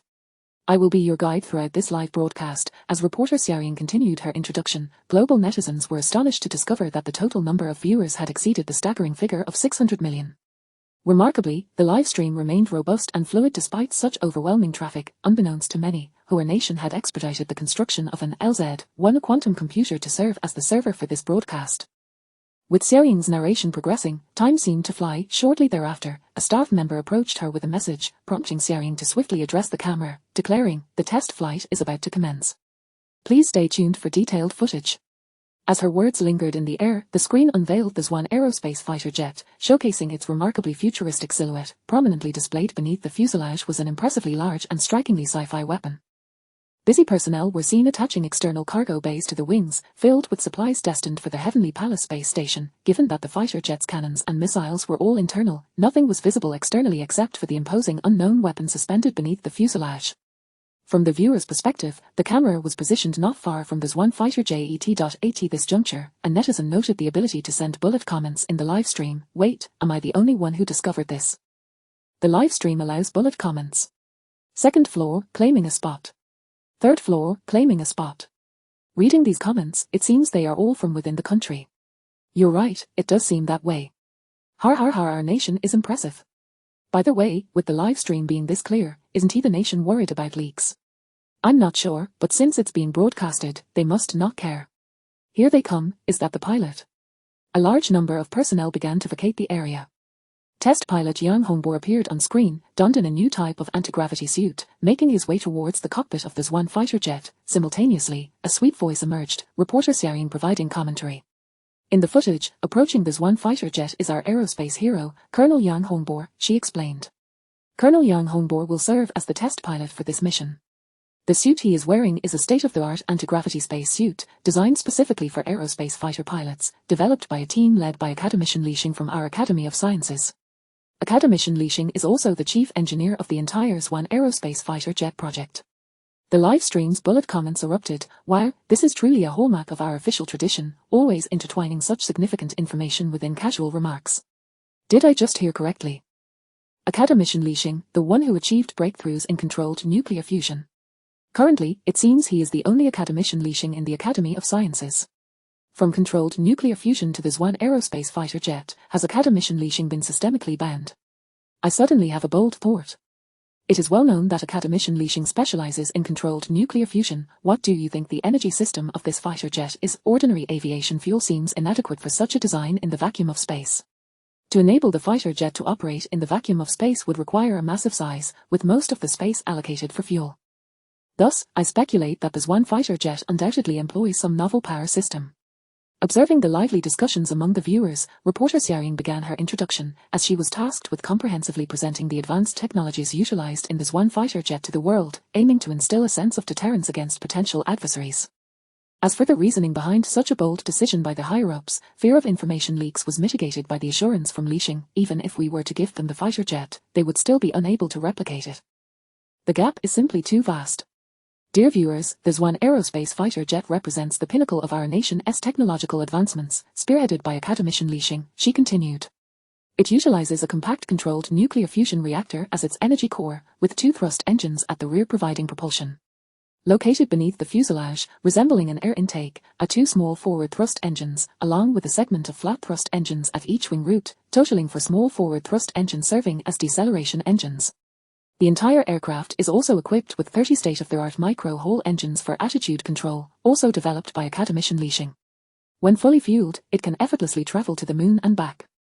Upon hearing reporter Xiaoying's revelations, the live stream exploded with excitement. Wait, a nuclear-powered aircraft. An actual nuclear-powered aircraft, I'm in shock. Mom, why am I watching this live stream on my knees? Kneeling will never be in vain. I knew it. Academician Leashing, who specializes in controlled nuclear fusion, has now applied it to aviation.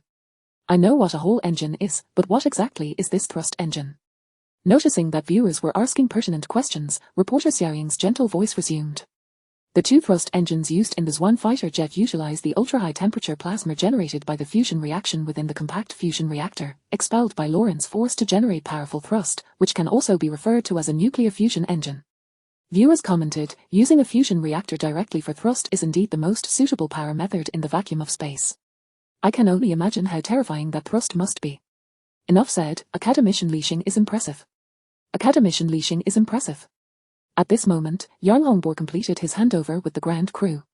Clad in a sci-fi, lightweight black anti-gravity spacesuit, he gazed at the light grey painted, futuristic fighter jet before him. Taking a few deep breaths to quell his rising nerves, he proceeded to ascend the self-contained ladder of this one fighter jet and entered the cockpit.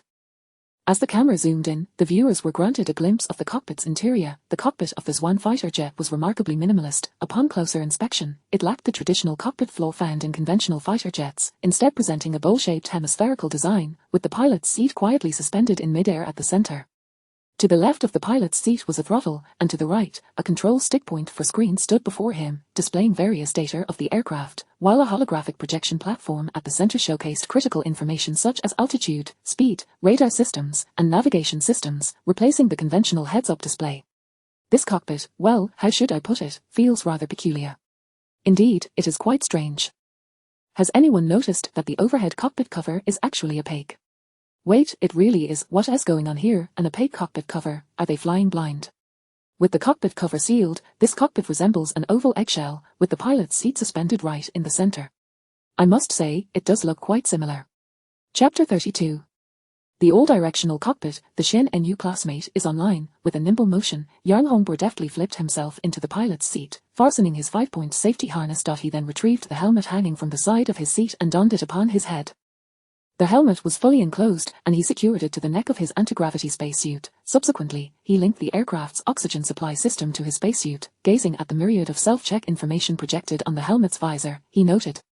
Spacesuit airtight lock engaged, oxygen supply system activated, mode set to aircraft supply, pilot connection to aircraft confirmed, initiating self-diagnostic program.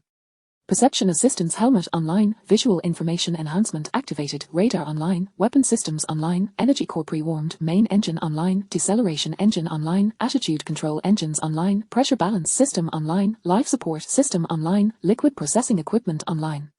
AI Shen NU online. The audience in the live broadcast could not see the self-check information displayed on the visor. However, they observed the Shen NU aircraft in motion, executing various actions alongside its self-diagnostic routine. The 2 main engines at the rear of the aircraft illuminated with a brilliant blue glow, only to fade again, repeating this several times. Multiple attitude control engines around the aircraft emitted bursts of flame in varying intensities. It's moving, it's moving. What on earth is happening? Why are all the nozzles flaring up in bursts? If I'm not mistaken, it should be undergoing a self-check. It's likely about to commence. My goodness, it's igniting. Soon after, the viewers noticed the cockpit canopy beginning to descend gradually, until it was completely sealed. The scene shifted, transitioning to the interior of the cockpit, presumably recorded by a camera mounted on Yang Hongbo's helmet. At this moment, the cockpit had just closed, and due to the opaque, enclosed canopy, it was shrouded in darkness, save for 4 display screens and a central holographic projection emanating a soft blue glow, along with dim lights on the throttle and control stick flickering in shades of blue and green. As the online audience pondered how one could pilot in such obscurity, the commanding voice of pilot Yang Hongbo resonated. Xian Nu, activate external scene projection. No sooner had he spoken than a mechanical female voice echoed through the helmet's built-in earpiece, activating external scene projection. The audience in the live stream could hear this as well. My word, it's voice activated. Is that you, Xiaoari? Clearly, she addressed Xian Nu. It must be another marvel of advanced technology, otherwise, if it were Xiaoari, you'd have to worry about her playing tricks with missile launches. Before the viewers could further discuss, they were astounded to witness the previously dark cockpit illuminate, revealing the outside scenery. As Yang Hongbo surveyed his surroundings, the viewers saw that the cockpit seemed to float effortlessly in midair. When Yang Hongbo turned to his left, they beheld, through the camera on his helmet, a cameraman standing 30 meters away, rapidly fleeing while carrying a camera that had initially captured the panoramic view of the Xian Nu aircraft. Even more astonishingly, a blue box framed the cameraman, tracking his movements. To the right of the box, various basic information analyzed by the Xian Nu AI was displayed, such as human male speed, 4 ms, no threat. This spectacle left the online audience speechless. What on earth is this? What am I witnessing? Goodness gracious. Is this really not a movie? I can't quite fathom this. Well, I'll just wait for the host to explain. Same here. Same here. At that moment, the clear voice of reporter Xiaoying chimed in. What you are witnessing is the latest development in the all-directional cockpit system led by Academician Li Xing and his team, alongside the intelligent core of the aircraft, Xian Nu. It is well known that the environment of outer space differs significantly from that of Earth, fraught with perilous radiation, she continued. Additionally, without the filtering effect of the atmosphere, sunlight becomes excessively harsh, and the near-Earth orbit is rife with micrometeoroids. Therefore, considering all factors, Academician Li Xing concluded that traditional transparent materials are no longer suitable for the cockpit canopy of aerospace fighter jets, opting instead for armored coverage. This led to the creation of the all-directional cockpit system. The aircraft is adorned with 108 high-definition cameras, whose captured images are processed by the intelligent core, Xian Nu, and projected onto the inner walls of the egg-shaped cockpit. The integrated cockpit seat is magnetically suspended at the center of the egg-shaped cockpit. Xian Nu serves as the brain of the aircraft, also developed by Academician Li Xing, capable of assisting the pilot in all operations, and even enabling unmanned flight. Upon hearing reporter Xiaoying's explanation, the live audience erupted in synchronized exclamations of realization. So that's how it is. Now I understand. Got it? Everyone taking notes. Are you listening intently? Do you comprehend? Yes. Yes. Understood. Academician Li is truly remarkable. Academician Li, you are my idol. At this juncture, Yang Hongbo had completed all preparations. Ground control, this is Xian Nu 1. I am ready and request permission to enter the runway. This is ground control, Xian Nu 1, the airport is clear, you are authorized to enter the runway. Hearing the voice through the helmet's earpiece, Yang Hongbo gently pushed the throttle with his left hand, and the 2 main engines of the Xian Nu aircraft began to emit blue flames, slowly propelling the aircraft forward. The live broadcast then split the screen into 2 views. The left displayed an aerial panorama of the aircraft's exterior, while the right continued to show the perspective from Yang Hongbo's helmet. As Yang Hongbo engaged the foot pedals to control the direction, the aircraft gradually approached the starting position of the takeoff runway, aligning its nose with the runway's end before coming to a halt. Ground control, I have entered the runway. All systems of the aircraft are functioning normally, requesting takeoff. Xian Nu 1, navigational information has been transmitted via data link, you may take off at your convenience. Xian Nu 1 acknowledges. Yang Hongbo then addressed the AI Xian Nu, please display the navigational information. As his command echoed, the radar map on the holographic projection illuminated, marking the flight route for the mission. Glancing upward, he observed the azure sky above the all-directional cockpit, where a waypoint was indicated, thoughtfully labeled a Tiangong space station. This was to be the first stop of the test flight mission. Xian Nu 1 is ready. Preparing for takeoff. Chapter 33, Soaring into the skies. With meticulous preparations in place, Jarl Hombor inhaled deeply, his left hand abruptly thrusting the throttle to the halfway mark. In an instant, the aircraft's tail erupted with two robust columns of blue flame, creating mesmerizing Mach rings that extended into the distance. The viewers in the live broadcast room were ignited with excitement, exclaiming, "Roar! My scalp is tingling. It's starting, it's starting. Oh, so impressive." The battle song begins. The afterburner of the Swan fighter grew increasingly radiant and fierce. Suddenly, Jarl Hombor released the brakes, and the aircraft transitioned from a state of utter stillness to one of explosive motion. From the cockpit's perspective, the acceleration indicator soared to the 10 mark in an instant, signifying an astonishing overload of 10 G. Jarl Hombor found himself firmly pressed against the seatback as the aircraft surged forward along the runway with terrifying velocity. His gaze was fixated on the holographic display of speed ahead, and upon witnessing it reach 300 km/h, Jarl Hombor took a deep breath and forcefully pulled the control stick backward. The aircraft's nose instantly ascended, lifting the entire craft off the ground and into the outer sky. The audience in the live stream was left in a state of bewilderment, having barely registered the moment before witnessing the aircraft shoot into the air. What on earth is this? I just took a drag of my cigarette, and before I could exhale, it took off. How did it just zip up into the air without any runway roll? Is this even a takeoff? At that moment, the previously silent expert's commentary reappeared in the chat, stating, "I wonder if anyone has noticed that once the aircraft began its roll, a value appeared on the holographic display from the right cabin perspective, measured in G. This represents acceleration, and as the Swan fighter commenced its roll, this value instantaneously reached 10 G. Typically, the takeoff speeds of most fighter jets range between 250 km/h and 300 km/h. The acceleration of 10 G indicates that the aircraft transitioned from a state of rest to a velocity of 300 km/h in a mere 0.7 seconds, covering a gliding distance of only 24 meters. A mere 24 meters of takeoff distance, which takes less than a second, is a remarkable concept, especially when considering the terrifying 10 G overload. Observing the discussions among netizens, the reporter Xiaoying's explanation resonated at that moment. Colonel Jarl Hombor is clad in a cutting-edge anti-gravity spacesuit, showcasing formidable capabilities that enable the pilot to effortlessly withstand forces of up to 10 G, with extreme limits reaching as high as 20 G. Incredible! Truly a marvel of nuclear fusion engines, it is indeed powerful. A nuclear fusion engine, one is mightier than 6. The netizens exclaimed in awe. After the aircraft took flight, Jarl Hombor first executed a circuit around the area, subsequently maneuvering the aircraft to align its nose with a conspicuous beacon in the sky. With the assistance of the numerous attitude control engines adorning its fuselage, the Xian-Nu fighter exhibited exceptional agility. Jarl Hombor then advanced the throttle, propelling the aircraft skyward with a fierce intensity, its speed surging dramatically, as vapor gradually coalesced into a ring of mist around it. Bang! The aircraft breached the sound barrier, the white mist erupting violently to create shockwaves, and a resounding sonic boom echoed through the sky. Initiating the first phase of the mission, current speed. Mach 1, altitude, 1 kilometer.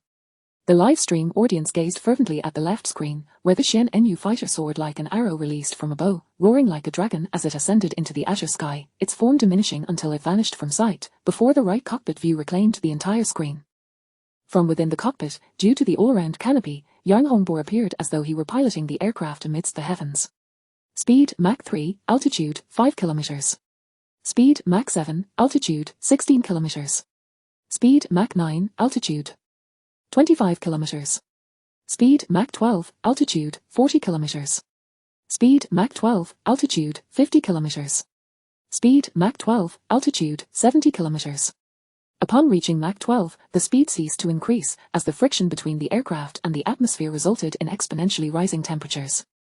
This represented the maximum velocity attainable by the current materials of the aircraft within the atmosphere. As the fighter engaged in rapid atmospheric friction, an exceedingly high temperature enveloped its surface, rendering the cockpit view as though coated in a thin layer of red film, exuding an exquisite allure. Speed. Mach 12, altitude, 90 kilometers, about to cross the KRMN line. Under the intense scrutiny of the live stream audience and the ground command center, Jarl Hombor's deep voice resonated once more. As the Xian-Nu fighter crossed the KRMN line, situated 100 kilometers above the Earth's surface, it marked the first instance of a single fighter jet entering space, thereby establishing the Xian-Nu as the world's foremost spacecraft. Meanwhile, far away in the Black Palace of the US, President Trump and his cabinet ministers wore somber expressions as they fixated on the live broadcast. Trump felt an overwhelming rage, questioning why this aircraft was not from his nation. Turning his gaze, he shot a dark look at his scientific advisor, Lawrence, awestruck by the formidable performance of the Xian-Nu fighter, could only sigh under Trump's murderous glare and reluctantly stated, "Mr.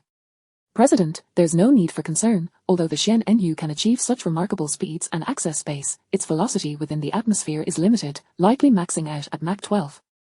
Any faster, and the structural integrity of such a large fighter would face severe challenges.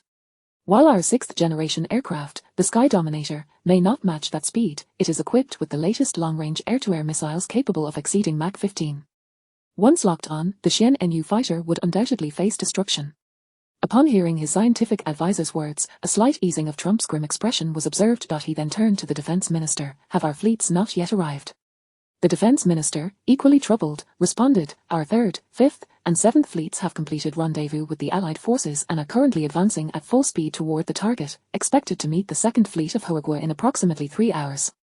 At that moment, an elderly military officer, who had been deep in thought, quietly inquired, "Are we truly on the brink of war? If we cannot maintain our composure and push Huigua to the brink, then," before he could finish, Trump impatiently interrupted, "Enough of this. It is Huigua that is forcing our hand. If they could just relinquish their controllable nuclear fusion technology, we would not find ourselves in this predicament." The elderly officer regarded Trump with a glimmer of disdain in his eyes, ultimately sighing and falling silent. Chapter 34. I have entered space, feeling fantastic. At this moment, there's one fighter jet, having breached the KRMN line, adjusted its course once again with the assistance of the attitude control engine scattered across its fuselage, hurtling forward towards the Tiangong space station. The KRMN line, regarded as the boundary between the atmosphere and outer space, stands at an altitude of 100 kilometers above the Earth's surface. Beyond this point, the atmosphere becomes exceedingly thin, almost negligible.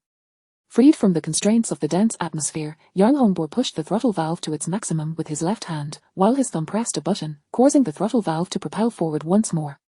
Throttle valve 100, throttle valve 120 afterburner mode. Gazing at the notifications appearing on the holographic projection ahead, accompanied by the mechanical voice of the Zwan AI echoing in his ears, Yang Hongbor felt the terrifying acceleration crush him into the seat, with the overload reaching a staggering 20 gs. The blue flames erupting from the tail of the jet intensified, extending several dozen meters in length. Under this immense thrust, the speed of the Zwan fighter soared sharply, 13 Mach, 15 Mach, 17 Mach, 20 Mach, and beyond. From a distance, only a brilliant blue light could be seen slicing through the pitch-black expanse of space, racing swiftly against the backdrop of the colossal azure sphere. The speed of the Zwan fighter was climbing rapidly. At that moment, the voice of the reporter, Xiao Ying, resonated once again. Upon escaping the restraints of Earth's atmosphere, the Zwan fighter can now accelerate continuously, pursuing the Tiangong space station, which is currently orbiting the Earth at high speed. This phase will last approximately half an hour, during which our station will continue to provide live coverage. The viewers in the live stream finally had a moment to engage in discussion. My goodness, since takeoff, I haven't dared to utter a word, fearing I might miss something. Exactly, it's been so tense. The Zwan fighter is simply a marvel of cutting-edge technology. Any one of its capabilities surpasses the current state of the world. I heard that recently the latest 6th-generation fighter from the Ublinus nation can reach a maximum speed of 6 Mach. I can't help but laugh. That truly startled me. 86 Mach, if they were to drop a bomb on us, we wouldn't even have the ability to intercept it. Now, looking at us, the Zwan speed is 12 Mach within the atmosphere, more than double that. Those so-called sky dominators can't even catch a whiff of our Zwan's exhaust. The tables have turned. Now it's the joint exercise fleet that should be trembling in fear. Har har. I woke up early this morning to prepare for the live stream. Let me quickly order some takeout. In the Pacific Ocean, a vast fleet was slowly sailing towards a specific direction. Within a conference room aboard the fleet's flagship, the commander of this joint military exercise, the 5-star Admiral MacArthur of the Ublinus nation, along with several advisors, was also focused on the live broadcast of the flight test of the Zwan fighter. Given that this was a multinational joint exercise, the command staff was composed of representatives from all participating nations. The advisor from Sakura Nation, Chuan Kuzu, spoke with a grave expression. Admiral, do you truly believe your 6th-generation fighter, the Sky Dominator, can contend with China's Zwan fighter? MacArthur furrowed his brows in displeasure. Are you questioning the strength of our Ublinus nation? Chuan Kuzu hurriedly stood up in alarm, bowing at a 90-degree angle. I wouldn't dare, sir. I'm merely concerned about the operation, as it pertains to the interests of the Ublinus side, does it not? HMPH, I doubt you would dare. MacArthur scoffed with disdain. Rest assured, although our Sky Dominator lacks a speed advantage, the latest long-range air-to-air missiles it carries can reach speeds of 15 Mach. As long as this one fighter dares to re-enter the atmosphere, it will become fish on our chopping block, and then all this advanced technology will be ours. Indeed, as the only 5-star admiral remaining in the Ublinus nation, his use of carrot and stick tactics was masterful.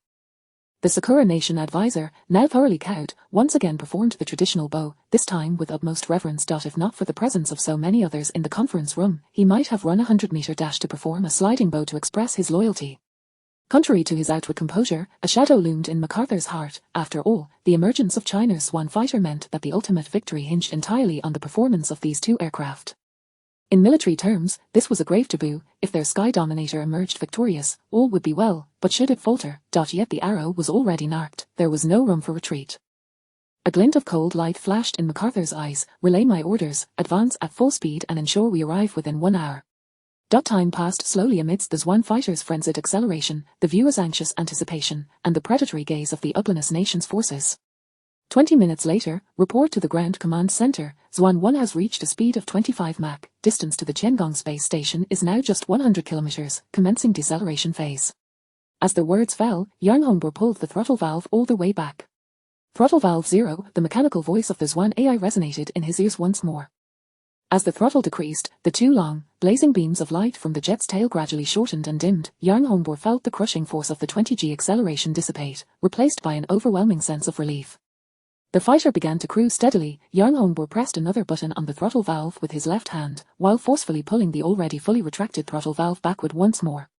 Reverse thrust engine activated, throttle valve -20, throttle valve -60. As the Zhuan AI announced these changes, the 4 deceleration engines located at the base of the wings below and on either side emitted four dazzling blue flames towards the front.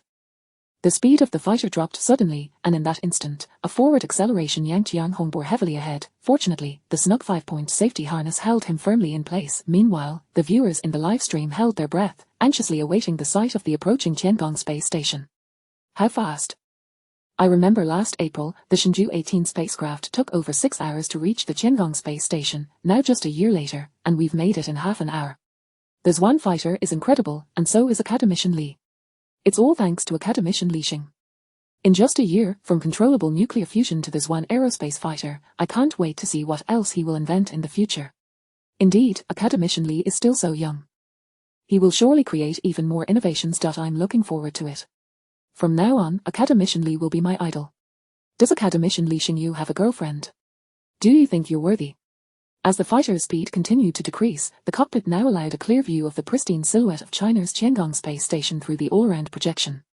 From afar, it resembled a white fortress standing resolutely amidst the dark void of space. At this moment, within the Tiangong space station, astronaut Li Tsong was peering out the viewport when suddenly, he seemed to have spotted something. Commander! Commander, come quickly, I see the Zhuan fighter.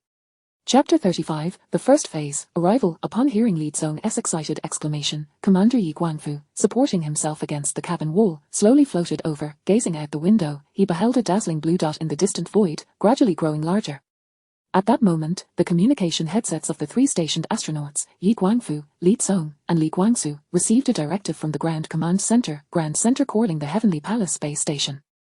Ground Center calling the Heavenly Palace Space Station. This is the Heavenly Palace Space Station. Commander Yi Guangfu responding. Yi Guangfu pressed the headset with his right hand, floating midair. Commander Yi Guangfu, the Xian Nu-1 is still 100 kilometers from the Heavenly Palace Space Station and has entered its final deceleration phase. Please prepare for an external docking operation. Received, Yi Guangfu. After receiving the instructions from the Ground Command Center, Yi Guangfu instructed Li Tsong and Li Guangsu, the Xian Nu-1 will be arriving shortly. Assist me in donning my extravehicular suit immediately. I will exit the cabin to assist, while you two will support from inside. Understood. Li Tsong and Li Guangsu saluted in acknowledgement. Yang Hongbor piloted the Xian Nu fighter through the desolate expanse of space.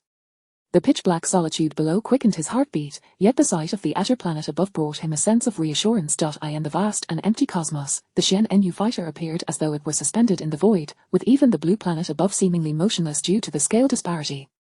The panoramic cockpit effect made Yang Hongbor feel as though he were seated in the pilot's seat, drifting alone in the vacuum of the universe. Only the increasingly magnified Heavenly Palace space station ahead signaled to him that he was moving at high speed. As he approached the last 10 kilometers to the Heavenly Palace space station, Yang Hongbor suddenly spoke. Xian Nu, reduce the external scenery simulation to 40. Reducing the panoramic cockpit external scenery simulation to 40, with the mechanical voice of the Xian Nu AI echoing in his ears, the cockpit underwent a transformation. The previously invisible Shen Nu fighter began to materialize, ultimately settling into a semi-transparent, peculiar posture. This adjustment was necessary for landing on the surface of the Heavenly Palace space station, as the panoramic effect previously obscured the fighter's body from view within the cockpit.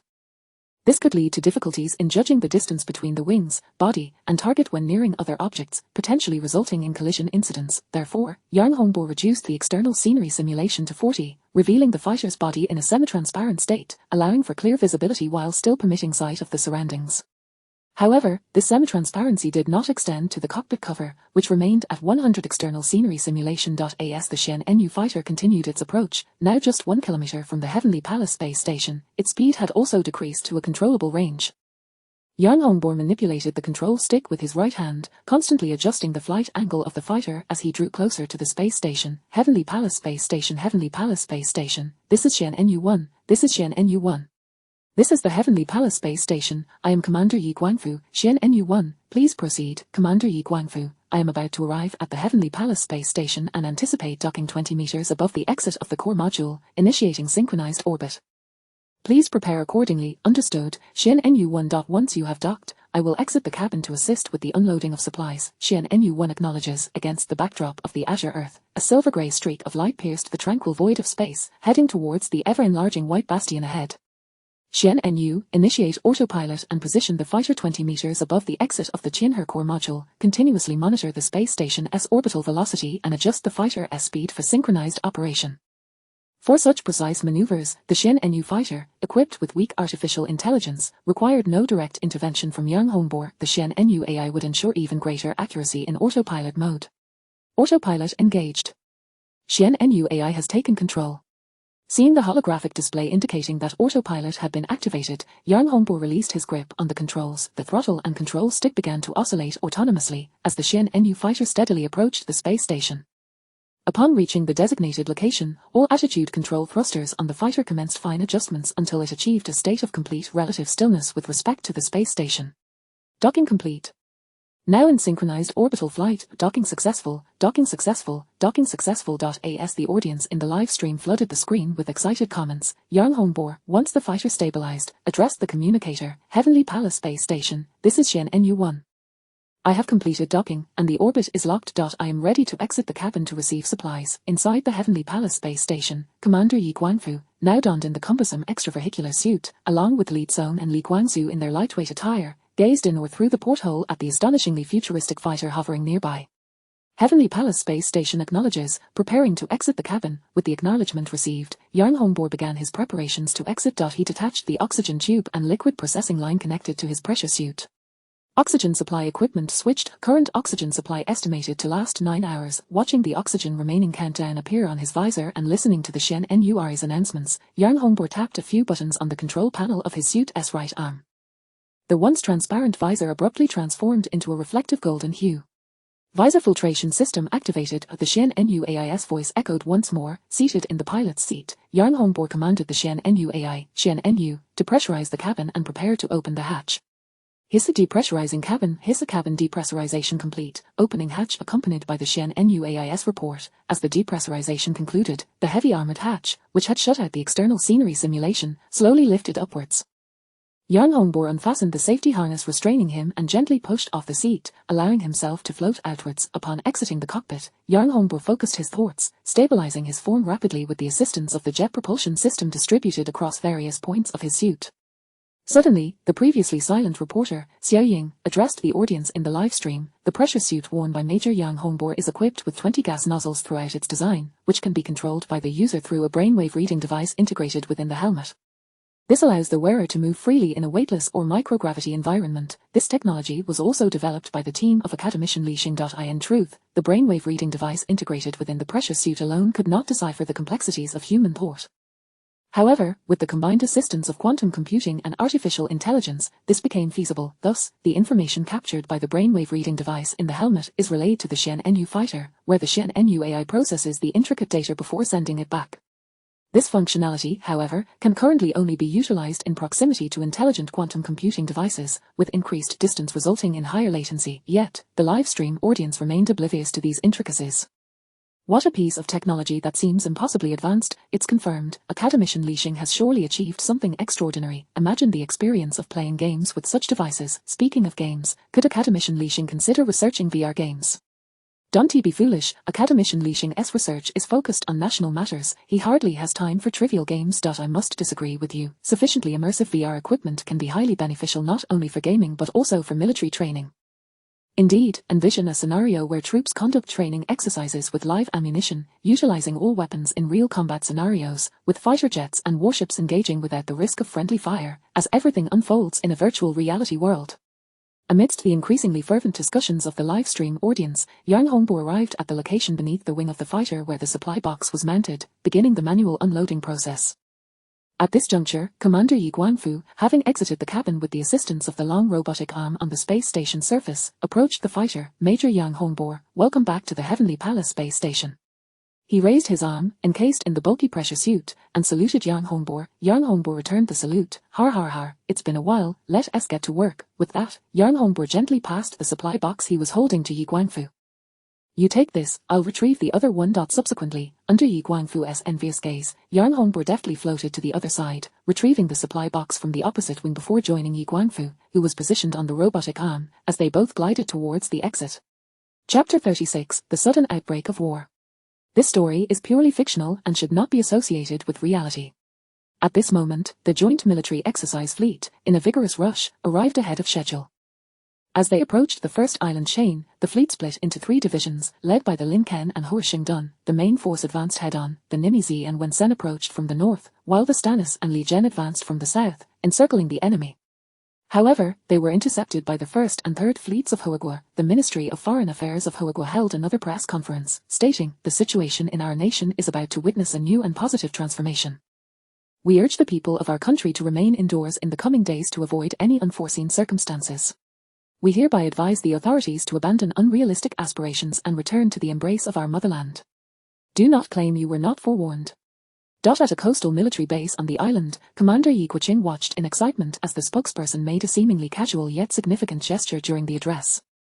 Those unaware would overlook it, but for Yi Guoqing, it was electrifying. His father had infiltrated the enemy during a tumultuous period years ago. Tragically, his direct superior was killed, leaving his father's true identity unknown, forcing him to continue his covert operations while rising through the enemy ranks. Eventually, when the enemy retreated to the island, his father was compelled to follow, yet he never forgot his mission. From an early age, he instilled in Yi Guoqing a sense of patriotism, entrusting him with his mission upon his passing. Recently, observing the shifts in the situation, Yi Guoqing sensed that the tides were turning and that it was time for him to act. Thus, he discreetly contacted the military back home, and after verification, gained their trust. The subtle gesture from the spokesperson was the signal, a code for restoring order. Suddenly, the urgent assembly alarm echoed through the base, leaving everyone in shock. What is happening? Are they attacking us? I don't know, but it's possible. Shortly thereafter, nearly 5,000 soldiers gathered in the expansive training ground, yet, some were missing. Those who had been chatting and even running together to assemble had inexplicably vanished. At that moment, Commander Yi Guoqing addressed the crowd. The remnants of past conflicts have led us to our nation's current predicament, but all of that must come to an end. Under the astonished gaze of the soldiers, Yi Guoqing slowly retrieved a red silk scarf from his pocket and tied it around his left arm. With piercing intensity, he declared, action. As soon as he spoke, armed soldiers surged in from all directions, surrounding everyone in the training ground and aiming their weapons. Upon closer inspection, every soldier bore a red scarf on their left arm, and among them were his long-lost comrades, leaving those surrounded in utter bewilderment. Yi Guoqing, you are betraying us, shouted a high-ranking officer, pointing an accusatory finger at him. Yet, Yi Guoqing did not deign to acknowledge him. Take him away, he commanded. As the soldiers dragged the officer off, the others, who had been fidgeting moments before, wisely fell silent. Addressing the still shocked officers and soldiers below, Yi Guoqing continued, do not be afraid. I shall not harm you. I merely ask that you comply with the arrangements until all is resolved and refrain from causing trouble.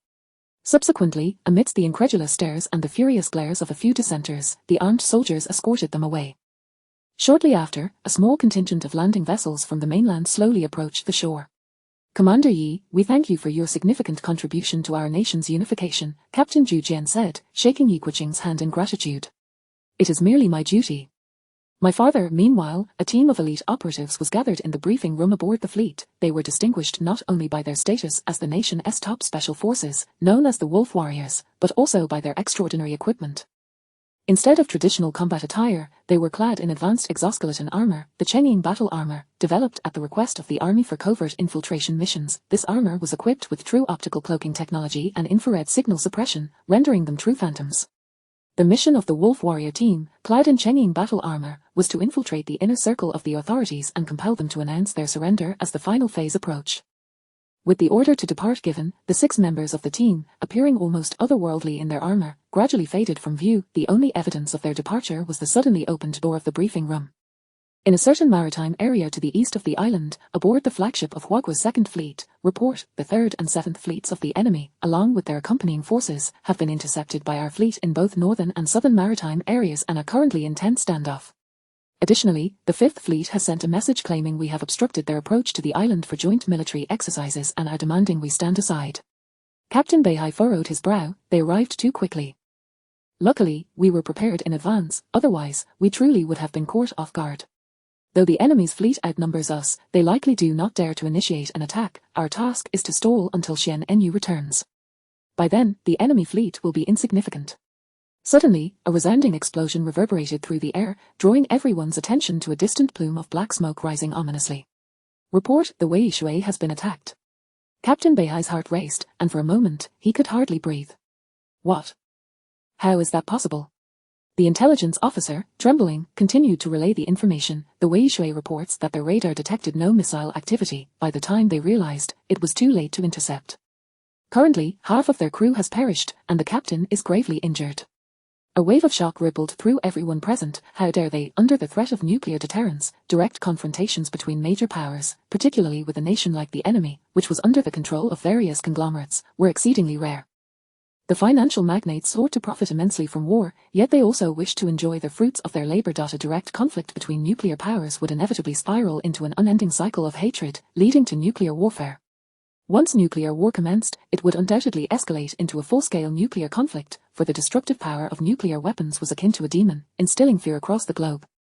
The first to employ nuclear weapons could not guarantee that other nations would not retaliate in fear. Thus, the outcome of employing such weapons would likely result in a simultaneous, indiscriminate strike on all nations, as others would not remain passive, but also press the reset button on global affairs.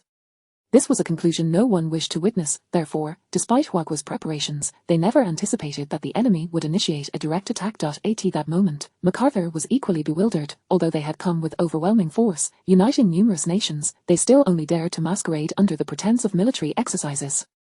They did not genuinely intend to wage war against Huagua, they merely sought to leverage their military presence to extract concessions. Yet, what had just transpired? During the standoff, one of their missile destroyers brazenly launched long-range anti-ship missiles at Huagua's fleet, striking their vessels directly. This was an act of war. They were declaring war against Huagua. Realizing the repercussions of this action, MacArthur quickly issued orders. Hurry, contact Huagua and inform them this was a technical mishap. Who was the fool that ordered the attack? Meanwhile, a technician gazed out the window in terror. It's too late. Outside, a deluge of missiles rained down upon them. The scene was one that the young officers on the bridge, accustomed to peacetime, had never witnessed. All stood frozen, unsure of how to react. Some were so frightened they cried for their mothers, losing control. True to his rank as a 5-star general, MacArthur quickly regained his composure. At that moment, it was not the time for blame. Order all units to intercept immediately. Launch the aircraft at once. Prepare the aerial dominators for engagement. MacArthur's expression darkened as the brim of his cap cast a shadow over his eyes, concealing their depth. Children, war has begun. Chapter 37. Damn them! In a conference room within the heavenly pavilion of the capital of Huagua, all the ministers sat upright, their eyes wide with astonishment. Despite having prepared for the worst, they were utterly taken aback that the ugly nation had the audacity to strike first. Beside the Minister of Science and Technology, Sun Yang, Li Xing furrowed his brow in contemplation. Indeed, Li Xing was present, having received special permission from Chief Li. At this moment, Li Xing's confusion did not stem from the ugly nation's offensive, but rather from the fact that the Weishui-class destroyer had failed to detect the attack. It was merely an ordinary missile. Under normal circumstances, the Weishui, equipped with the world's most advanced active phased array radar system, would have easily detected and intercepted it. Yet, the report indicated that the radar had detected nothing, and by the time they visually identified the missile, it was too late. When had the ugly nation acquired such advanced stealth missile technology? This was simply abnormal, far too abnormal. At that moment, Chief Li spoke. The situation has unfolded, we need a strategy. Then we shall retaliate. Although they have a greater number of warships, we possess the advantage of supply near the first island chain, an elder in military attire asserted. However, before he could finish, another elder beside him pointed an accusing finger and retorted angrily, all you ever suggest is to fight. Warfare incurs costs and casualties, which soldier does not have parents? Then what do you propose? Should we simply surrender? The front line is already engaged. What use is there in discussing this now? The military elder countered. Watching the heated debate unfold, Li Qingtian felt as though his head might explode, slowly rubbing his temples to ease the tension. He had envisioned a standoff at sea, waiting for the Xian-NV aircraft to complete its test flights to temporarily repel the enemy, and then, after the demonstration pile in Modu was completed, to engage in cooperation with friendly nations, gradually expanding Huagua's international influence. Yet, no one anticipated such an abrupt and shocking turn of events. Suddenly, Chief Li turned his gaze towards the silent Li Xing, who was seated beside Sun Yang.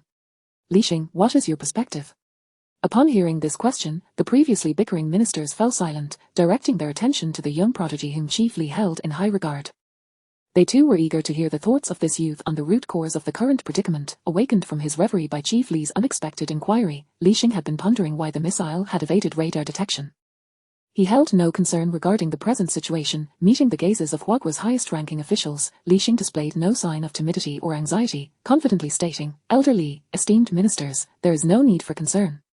The ugly nation initiated the attack, and while it has indeed caused casualties on our side, we must unequivocally retaliate. As for whether we can prevail, you need not worry. The technology aboard the Xian-NV aircraft far surpasses that of any other country on Blue Star by several generations, enabling it to single-handedly contend against the entire joint military exercise fleet. Even if the ugly nation, in a fit of desperation, launches nuclear weapons, it will be futile. The Xian-NV can intercept targets from an extreme distance. Thus, I perceive this as an opportunity. We can leverage this incident to eradicate the ugly nation's influence within the first island chain, laying a solid foundation for our rise. Following Li Xing's remarks, the military elder could no longer remain seated. Li Xing, is this true? Can the Xian-NV aircraft intercept nuclear weapons? Indeed, it is true, Elder. The Xian-NV aircraft is equipped with an AI capable of seamlessly hacking into global satellites, allowing for worldwide surveillance to assess its security parameters. Upon detecting a high-threat target launch, it can intercept from over 1,000 kilometers away. In other words, even before the ugly nation's nuclear weapons leave their territory, the Xian-NV can neutralize them. Even if launched from submarines, the Xian-NV can intercept them in time. Moreover, despite the Xian-NV aircraft's external mounts currently being used for resupplying the space station, it is fitted with internal bays that house 10 newly developed metal hydrogen explosive long-range hypersonic missiles, Li Xing explained emphatically. What? Metal hydrogen? Before the military elder could respond, Sun Yang beside Li Xing exclaimed in astonishment. What of metal hydrogen? Is there an issue, Elder Sun? Chief Li turned his attention to Sun Yang. Chief Li, esteemed ministers, metal hydrogen is essentially hydrogen in a metallic state. When used as an explosive, it can achieve 25 to 30 times the explosive yield of the same mass of TNT, even earning the title of fourth-generation nuclear weapon. We attempted to research it, but its industrial production is exceedingly challenging, remaining confined to the laboratory stage. I never imagined this young man could bring such a thing to fruition. Upon hearing this, a glint of excitement flashed in the eyes of the military elder. What a remarkable substance! Li Xing continued, we have named this missile the LY-1 long-range tactical missile. Utilizing metal hydrogen as fuel, it can reach speeds of 25 times the speed of sound within the atmosphere, rendering enemy warships incapable of interception. One shot can directly sink an ugly nation aircraft carrier. Additionally, the Xian-NV aircraft is equipped with a particle pulse accelerator cannon, boasting a range of 2,000 kilometers, with the power to penetrate an aircraft carrier. Furthermore, the aircraft is armed with an active laser defense array composed of 50 small laser cannons. It is a perfect blend of offense and defense, capable of taking on the entirety of the joint military exercise fleet. As for their so-called Sky Dominator, while I cannot ascertain its exact capabilities, it is certainly no match for the Xian-NV. After all, the technology employed in the Xian-NV aircraft was meticulously selected from a first-level civilization's technological repository. Its performance represents the pinnacle achievable by a first-level civilization. In contrast, the ugly nation's technological standing likely falls short of even that level. How could they contend with the Xian-NV? The military elders grew increasingly animated as they listened, nearly bursting into applause. Chief, the situation is abundantly clear, we must strike. The other ministers were equally exhilarated, recognizing that with the Shen Envy at their disposal, the balance of offense and defense had shifted, leaving the decision to engage or retreat firmly in their hands. Li Qingqian lowered his gaze in deep thought for a prolonged moment. The ugly nation has unjustly attacked our naval vessel, causing casualties and disregarding international conventions. I hereby declare a nationwide Level 1 combat readiness, preparing to support the front lines. Li Xing, instruct the Shen Envy to immediately conclude its test flights and proceed to the front lines without delay. As Li Qingqian's orders were issued, the assembly responded in unison, hastily exiting the conference room to make the necessary arrangements. Chapter 38, to secure the interior before fending off external threats. As Yang Hongbor was delivering supplies, he engaged in light-hearted banter with the trio stationed at the Heavenly Palace space station. Their curiosity about the Shen Nu fighter jet docked outside was insatiable, prompting a flurry of questions. The live broadcast had been temporarily halted when Yang Hongbor and Yi Guangfu entered the cabin, as discretion was paramount within the confines of the space station. Video feeds from the station were meticulously curated in advance. Seizing this opportunity, Yang Hongbor took a moment to rest. Just as the conversation reached a lively crescendo, the communications system of the space station suddenly crackled to life. Heavenly Palace Space Station, this is the Ground Command Center. Please acknowledge receipt and respond immediately. Yi Guangfu exchanged glances with the others before swiftly connecting the call. This is Heavenly Palace Space Station, please proceed. A voice, slightly garbled, emerged from the speaker. ZZZZZZZ Colonel Yang Hongbor, please respond. Recognizing that he was being summoned, Yang Hongbor glided forward. This is Yang Hongbor, please go ahead. ZZZZ Colonel Yang Hongbor, there has been a situation at the front.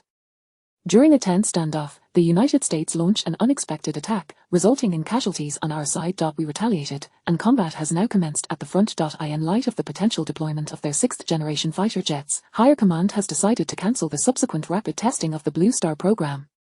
You are ordered to pilot the Shen Nu fighter jet and proceed to the battlefield to support the fleet. A collective gasp escaped the group, as the temperature within the space station seemed to rise by a fraction. This was a conflict between two nuclear powers, and its sudden escalation raised the specter of nuclear war. Though Yang Hongbor felt a jolt of shock, his understanding of the Shen Nu fighter's true capabilities quelled his fears. Understood, I will depart immediately. After bidding farewell to the station trio, Yang Hongbor swiftly returned to the cockpit of the Shen Nu fighter. He secured his safety belt and closed the cockpit canopy, as the mechanical voice of the fighter's AI resonated in his ear. Frontline coordinates and mission parameters received. He reached out to tap the holographic display before him, revealing his operational directives. Mission brief, rapidly reach the battlefield, engage in unrestricted fire, and neutralize enemy high-threat firepower units. Remain vigilant for enemy 6th-generation fighters. If they appear, eliminate them immediately. The brief was succinct, primarily instructing him to maneuver throughout the battlefield, engaging any adversary in sight. The objective was to shatter the morale of the enemy fleet with overwhelming firepower, compelling them to surrender rather than annihilate them. Despite the prowess of the Shen Nu fighter, which rendered Hoagua unafraid of any foe, the nation had no desire for war. Rather, it sought peaceful development and ascendance. Thus, the core aim of this operation was to leverage the Shen Nu fighter's unparalleled might to decisively crush the United States' confidence in continuing the conflict. Shen Nu, set navigation to the front line. We are departing. With that, Yang Hongbor pushed the throttle to its limit, and in an instant, the two impulse engines of the Shen Nu fighter belched forth scorching flames. The immense thrust pinned Yang Hongbor firmly into his seat, rendering him immobile. Fortunately, the new anti-G suit provided some respite. With this formidable thrust propelling him, the Shen Nu fighter surged from a state of complete stillness to rapid motion, streaking towards a specific location on Earth. Meanwhile, the viewers of the Shen Nu test flight broadcast, having witnessed the interruption, busied themselves with various activities, but none exited the stream. They remained engaged in their tasks while awaiting the continuation of the broadcast. Suddenly, the once pitch-black screen flickered back to life, not with the continuation of the Shen Nu flight, but with a message: due to special circumstances, this test flight broadcast will be terminated, further notice to follow. This announcement left everyone bewildered. What was happening? Wasn't there supposed to be a second and third phase? The chat erupted with confusion, as international viewers, lacking the ability to comment, could only leave in frustration. In contrast, domestic viewers flooded the chat with a cacophony of responses. What on earth is going on? This is the first time I've seen an official broadcast interrupted. I have no idea. I was looking forward to it, and now it's just stopped. I took the day off specifically to watch this. Wait, what is happening? Did the plane malfunction? Surely not, it seemed fine when it was grounded. How can they fix the aircraft in space? Just send the next Shenzhou spacecraft to bring a technician up to make repairs. I think I might know why. It is likely that hostilities are about to break out, our troops are mobilizing. To the person above, I'm on the coast, and my goodness, there are so many planes heading towards the southwest. Are they preparing to take action against someone? I suspect something has indeed gone awry. The US naval exercise fleet must be nearing a certain location, and the authorities are feeling pressure to act decisively, possibly aiming to seize that area as a base of operations. The Xian Nu fighter is probably being dispatched there as well. In truth, some of the speculations from the online community were spot on. In light of the aggressive advance of the U.S. Joint Fleet, particularly the formidable number of aircraft carriers and their accompanying air support, the three main fleets alone could not withstand the onslaught. Thus, the higher-ups resolved to deny any further opportunities to the rebellious region and initiate a military takeover, establishing it as a forward base for Air Force operations. This would enable their aircraft to provide support and help alleviate the naval disadvantage. However, such a direct military takeover was fraught with risks, as the local authorities were currently in open rebellion, fully embracing the recognition of their national identity by the United States. Thus, should troops be deployed, resistance was inevitable, a scenario that the higher-ups wished to avoid, as they recognized that the soldiers were merely following orders. They were all compatriots, and the leadership was reluctant to turn against their own people. At this critical juncture, the Wolf team, equipped with stealth armor, had already infiltrated the inner circle of the rebellious local leadership, proving to be invaluable. The team, led by Long Xiaoyun, awaited orders within a residential building. Upon receiving the command for action, Long Xiaoyun briefed her team on their objectives, deploying a portable holographic projection device onto the floor. Instantly, a three-dimensional model of a government building materialized in the dimly lit room. This is the government building across the way. Reliable intelligence indicates that the target is in an office on the 12th floor. Long Xiaoyun, clad in futuristic exoskeletal armor, pointed at a specific location on the hologram, which illuminated a red dot accordingly.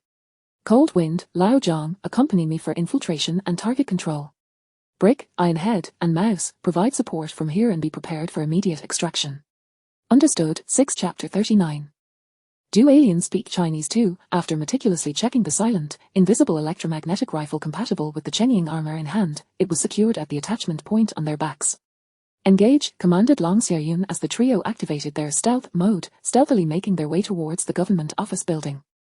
Given that it was noon, even in their invisible state, they dared not stroll boldly down the street, otherwise, footprints, air currents, and the presence of crowds could still betray them. The three circled around deserted corners, quietly approaching the side wall of the government building, as if traversing a desolate realm. Activate climbing mode, be gentle. Do not attract the guards' attention. Understood. To their hands and soles of the three in Chengying armor underwent a mechanical transformation, revealing devices resembling dense suction cups. They adept adhered to the outer wall, scaling it like geckos.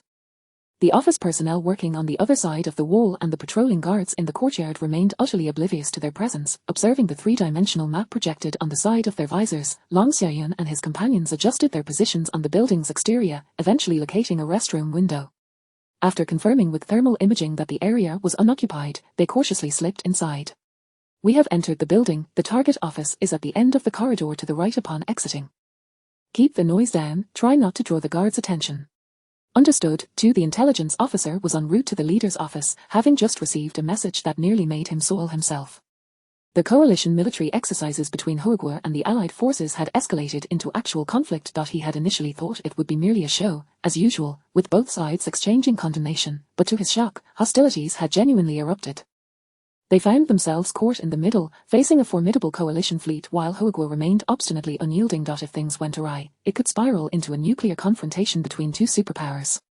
Amidst his thoughts, a keen instinct honed over years of intelligence work warned him that someone appeared to be following him. However, upon turning, he found nothing but a few hurried workers behind him.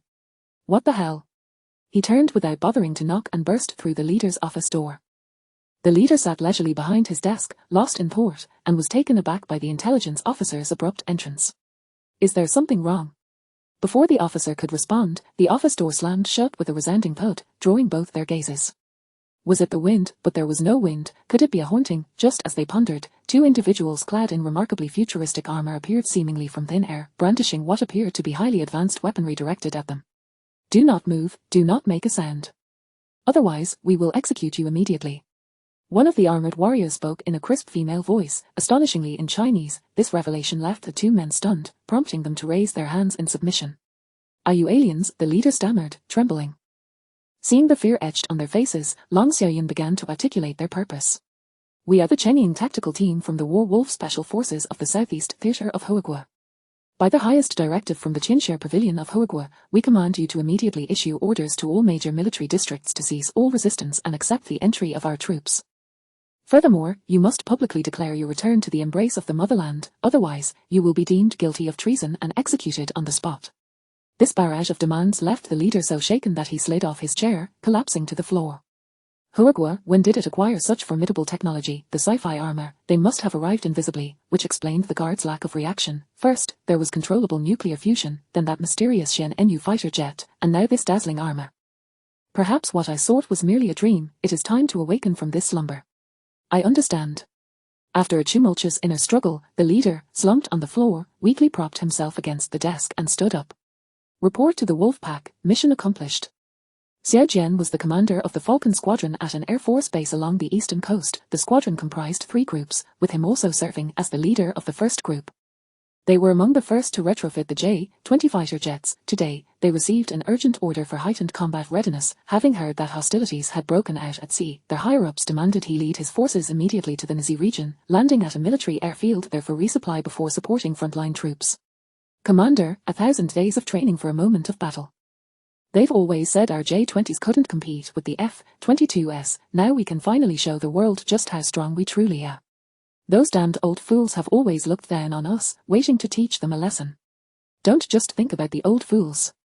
I heard this time there's a share for the little SUN.MY grandfather fought in the anti-Japanese war, so I consider this continuing the family legacy. Har har har, watch me take them down. Hummingbird, this is a real battlefield. People can be extremely careful, understood. Don't worry, Commander, we are the Ace Forces. I won't bring shame to our squad. Listening to the banter over the communications channel, Xiao Jian did not intervene. He understood that they were about to step onto a genuine battlefield. Although the team members did not voice their concerns, they were undoubtedly anxious inside, and a little levity was necessary to ease the tension. Senior Yang Hongbor is probably up there test flying the Xian-Nu, how envious. When will I get to fly the Xian-Nu fighter jet? Har har har, you just switched to the J-20 and are already thinking of new loves, how unfaithful. Hey, Commander, dare you swear you don't want to? All right, enough jesting. We've arrived, prepare for landing. Gazing at the visible runway below, Xiao Jian issued orders to his team, do not disembark the aircraft, we are only here for a refueling stop, the front lines are still awaiting our support. Understood. 8. At this moment, the maritime conflict had reached a critical stalemate. The Northern First Fleet faced off against the Zhou Nation's Third Fleet and the Sakura Nation's fleet. The First Fleet was equipped with Huagua's first aircraft carrier, deploying the 4th-generation J-15 fighters, while the Zhou Nation relied entirely on nuclear-powered aircraft carriers. While they did possess some 4th-generation fighters, many were F-35s, which were 5th-generation aircraft, not to mention that the Sakura Nation had a small aircraft carrier capable of launching F-35s as well. The Southern Third Fleet faced a similar predicament, while the Eastern Second Fleet fared slightly better, equipped with the latest aircraft carriers and exclusively employing 5th-generation carrier-based fighters, the J-35. However, the overall situation remained dire. Liang Chao, a J-35 pilot on the No. 3 aircraft carrier, codenamed Sea Shark, was currently soaring at 10,000 meters alongside his wingman Sea Eagle, searching for their next target. Sea Shark, target spotted ahead. 2 F-18s in formation, they have yet to detect us, should we engage. Radar locked on, launch long-range air-to-air missiles, 1 for each, fire. As 2 streaks of flame shot forth, the duo swiftly changed positions to avoid detection by the enemy. Chapter 40, Reinforcements arrive, stealthy infiltration beyond visual range. Once locked onto by the fire control radar of the J-35, 2 F-18s, stationed 200 kilometers away, scrambled in a frenzy akin to ants on a hot skillet, desperately maneuvering to evade detection. However, the incessantly piercing alarm ringing in their ear served as a grim reminder of their futile efforts. In an instant, the PL-15 mercilessly transformed them into 2 dazzling bursts of fire against the sky.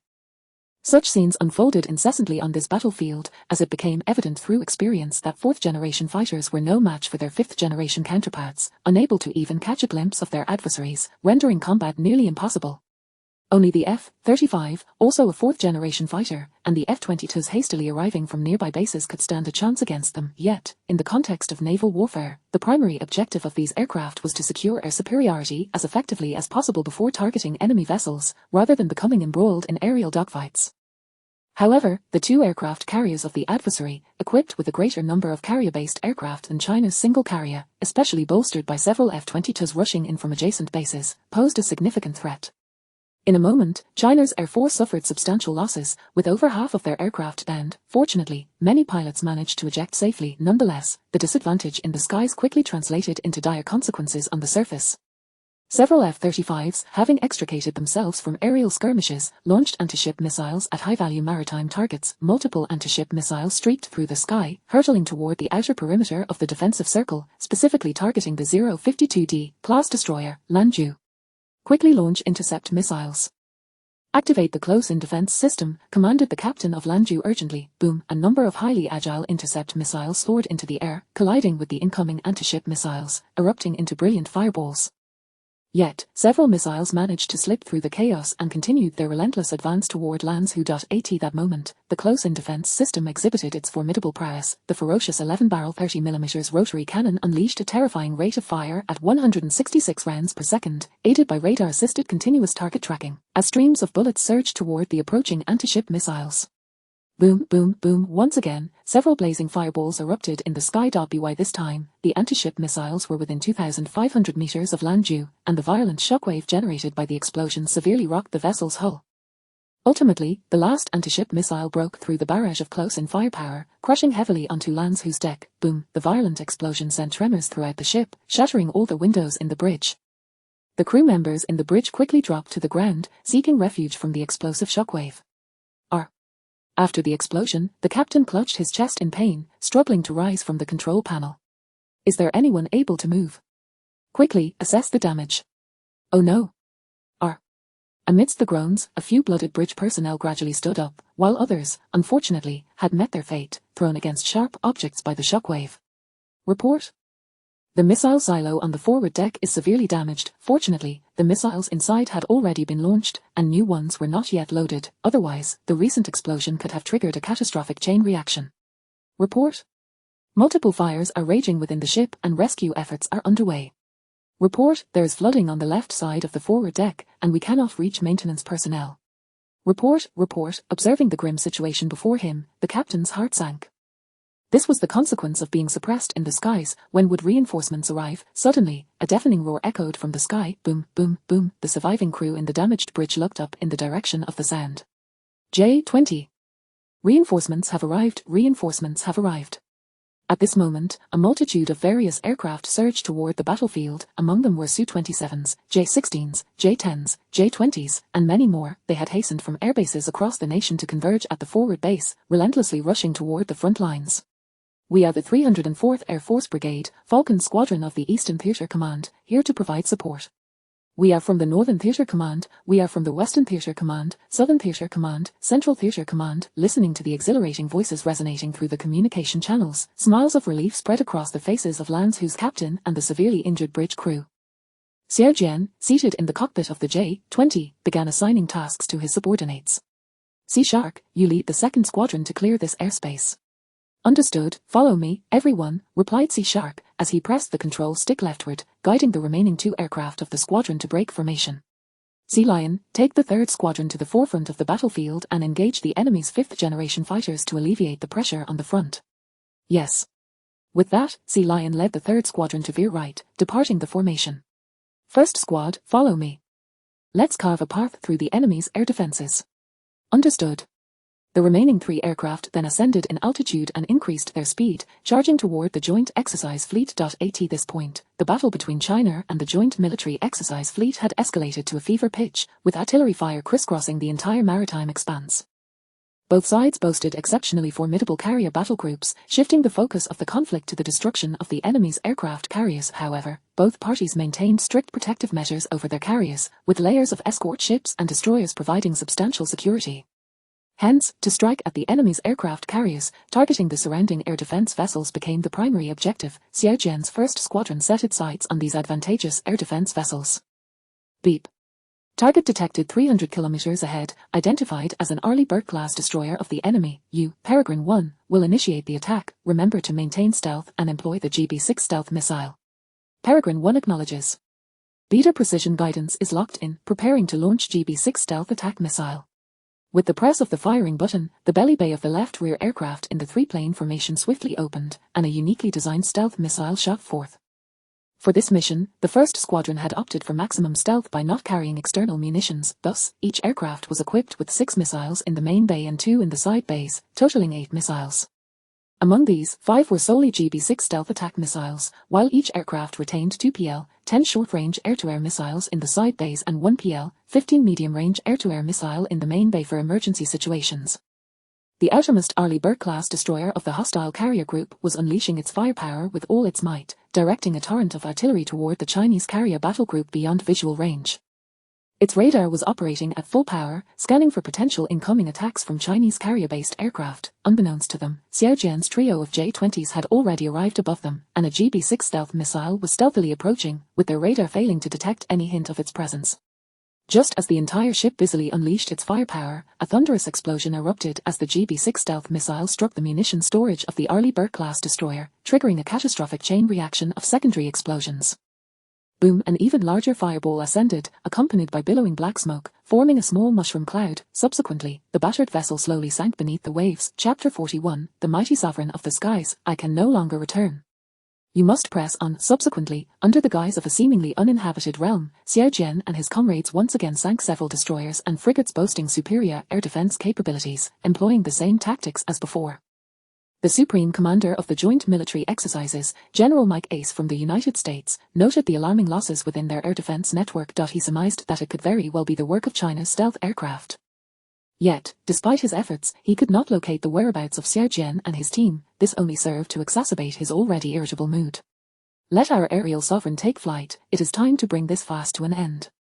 Leveraging the exceptional stealth capabilities of the J-20, Xiaojian and his team achieved remarkable successes, systematically dismantling several enemy vessels with formidable air defense systems. As they sought their next target, a sudden thunderous roar surged past them from above. What on earth was that? This unexpected occurrence startled the trio. After all, their J-20s were equipped with radar technology that was currently unrivaled worldwide. Even the American F-22 could not evade its detection. What could possibly approach so closely without their knowledge? Spread out and search for the target, commanded the seasoned Xiaojian without hesitation. The tight-knit formation swiftly dispersed, commencing their search for enemy aircraft. With the radar rendered unreliable, they resorted to visual identification. As Xiaojian adjusted the plane's trajectory, he quickly turned his head to scrutinize the azure sky for any suspicious silhouettes. Captain, I see it. It's that 6th-generation aircraft from the US that was leaked online. It's on my tail, it's got me, I can't shake it off, Captain. Hold on, I'm on my way.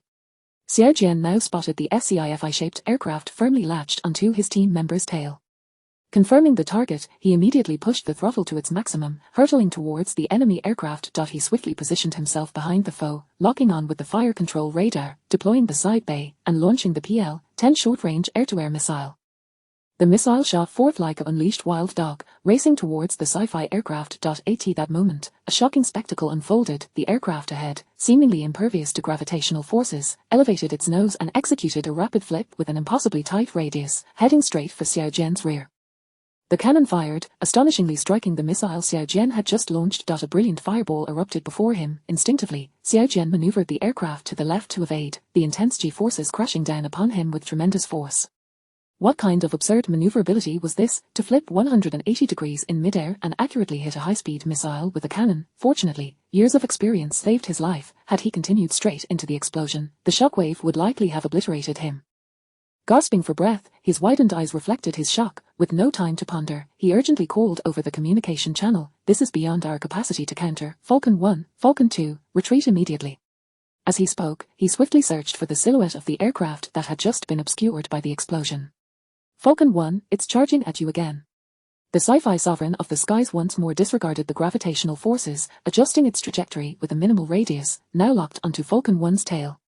No matter what evasive maneuvers Falcon 1 attempted, it could not break free. From a distance, the scene resembled a cat toying with a mouse. Suddenly, the aircraft seemed to lose interest in its game, and opened fire with its cannon.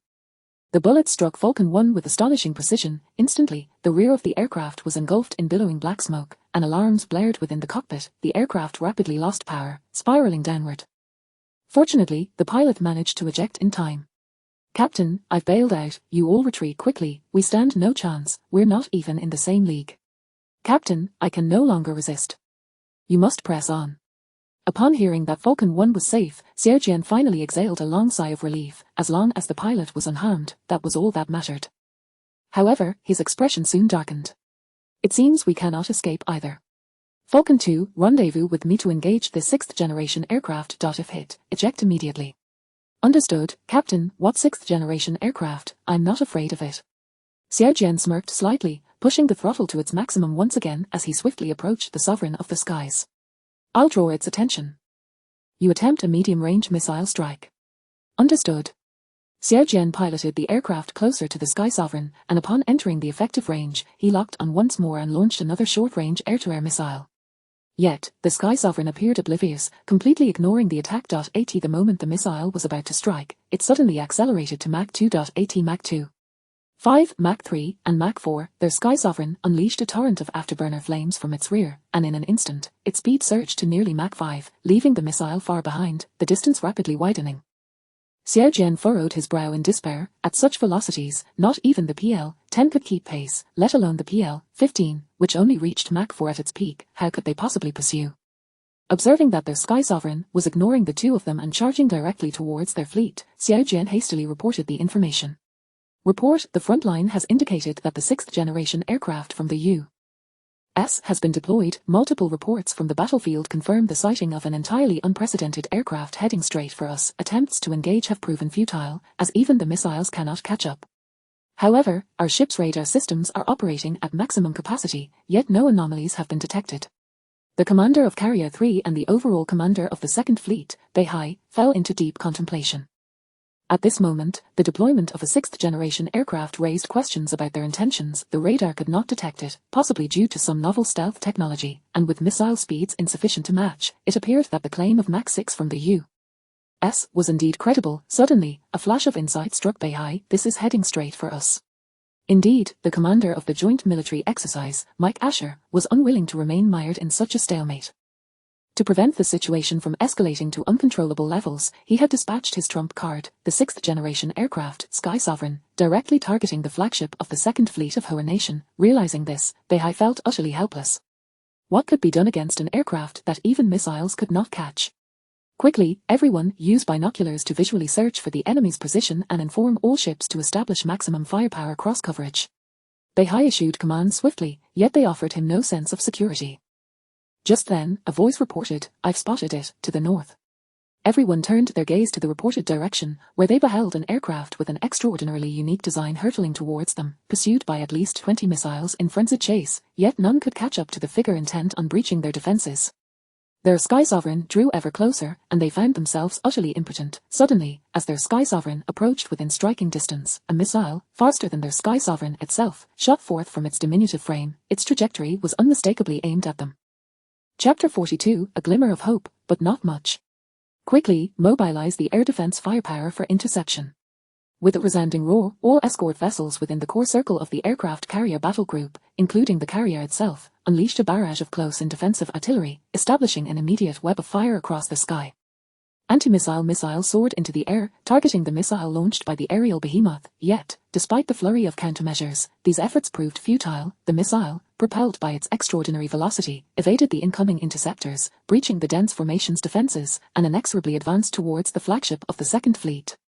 In that critical moment, a brilliant golden beam of light, laced with shimmering arcs of electricity, descended from the heavens, precisely piercing the rapidly approaching missile. Boom! The ensuing explosion generated a powerful shockwave, causing the carrier to shudder violently due to the detonation occurring perilously close to it. Beihai gripped the operations console firmly to steady himself, shielding his eyes from the blinding sunlight as he squinted toward the source of the radiant beam. The Xian fighter has arrived. Despite the vessel's tumultuous rocking, the crew's exhilarated cheers rang out unabated. Har har, at last. Our latest generation of fighter jets has finally arrived. Hooray. Meanwhile, within the Xian fighter, the AI proclaimed, "Target destroyed." Are finally caught up. Witnessing the swift missile hurtling towards the carrier had unnerved Yang Hongbor, but he took solace in the fact that the Xian-Nu's AI had assured him that the particle pulse accelerator cannon mounted on the fighter's belly, combined with its auxiliary targeting adjustments, stood a good chance of hitting the missile from a distance. After intercepting the missile aimed at the carrier, Yang Hongbor let out a heavy sigh of relief. then turned his attention to the silhouette of the aerial Leviathan magnified by the Shen Enyu's AI. So this is the 6th generation fighter from the Ugly Nation. It appears rather unremarkable. Upon spotting the Shen Enyu, the aerial behemoth swiftly shifted its target, lunging towards the Shen Enyu. Yang Hongbor, piloting the Shen Enyu, charged toward the aerial behemoth, and in an instant, the two craft passed each other in a vertical alignment. In that fleeting moment, Yang Hongbor looked up and was taken aback to see that the adversary was equipped with an equally impenetrable armored cockpit. His pupils constricted. Could it be that the enemy employed a similar omnidirectional cockpit as his? When had the Ugly Nation developed such technology? He recalled Academician Li Xing explaining that the Shen Enyu's omnidirectional cockpit system was built upon the foundation of the intelligent quantum computer LZ-1. In military applications, where the stakes were far from trivial, the cockpit's visuals had to be zero latency and zero distortion. Even the slightest delay or distortion in a rapidly changing battlefield could lead to catastrophic misjudgments by the pilot. Thus, conventional electronic computing devices could not support such formidable instantaneous calculations. Only with the backing of a quantum computing hardware and a weak artificial intelligence software could Li Xing and his team achieve this feat. Had the Ugly Nation also breached the technological barriers of quantum computing and artificial intelligence? Swish swish, the two fighters flew in opposite directions, quickly increasing the distance between them. However, after creating some space, the aerial behemoth once again switched targets, redirecting its assault towards the carrier below. It seems I must restrain it. Yang Hongbor maneuvered the Shen Enyu in a minuscule circle, charging once more towards the aerial behemoth. This time, he hesitated no longer. As the nose of his craft aligned with the adversary, he opened fire. The Shen Enyu fighter was equipped with two types of cannons, one on each side, small laser cannons. The advantage of laser cannons lay in their lightspeed firing rate, yet their effectiveness diminished significantly within the atmosphere due to atmospheric dispersion. They were suitable for active defense but fell short in offensive capabilities. The vacuum of space was their true domain.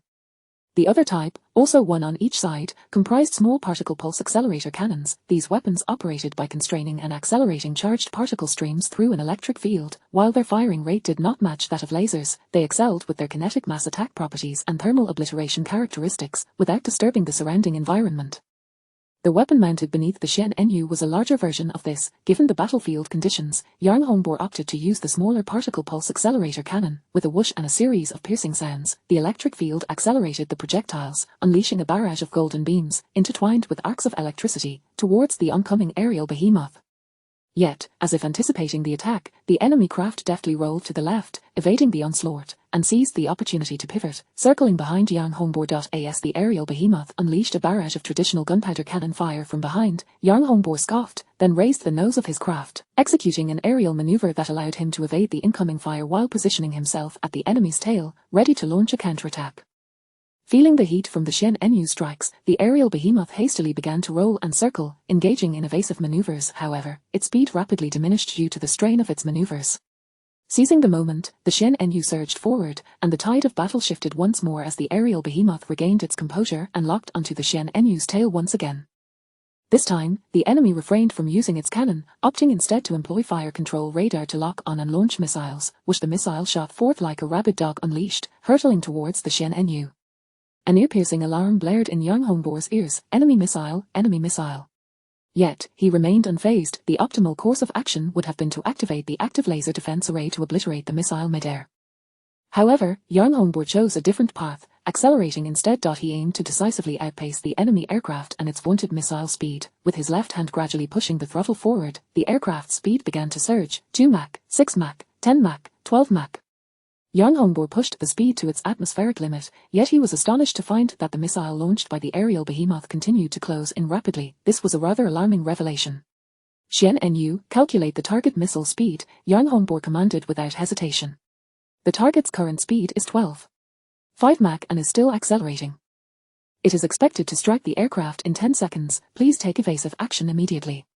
The voice of Swan astonished Yang Hongbor even further. It seems this old hack truly deserves her reputation as a world sovereign for so many years. She possesses some formidable capabilities. But not many.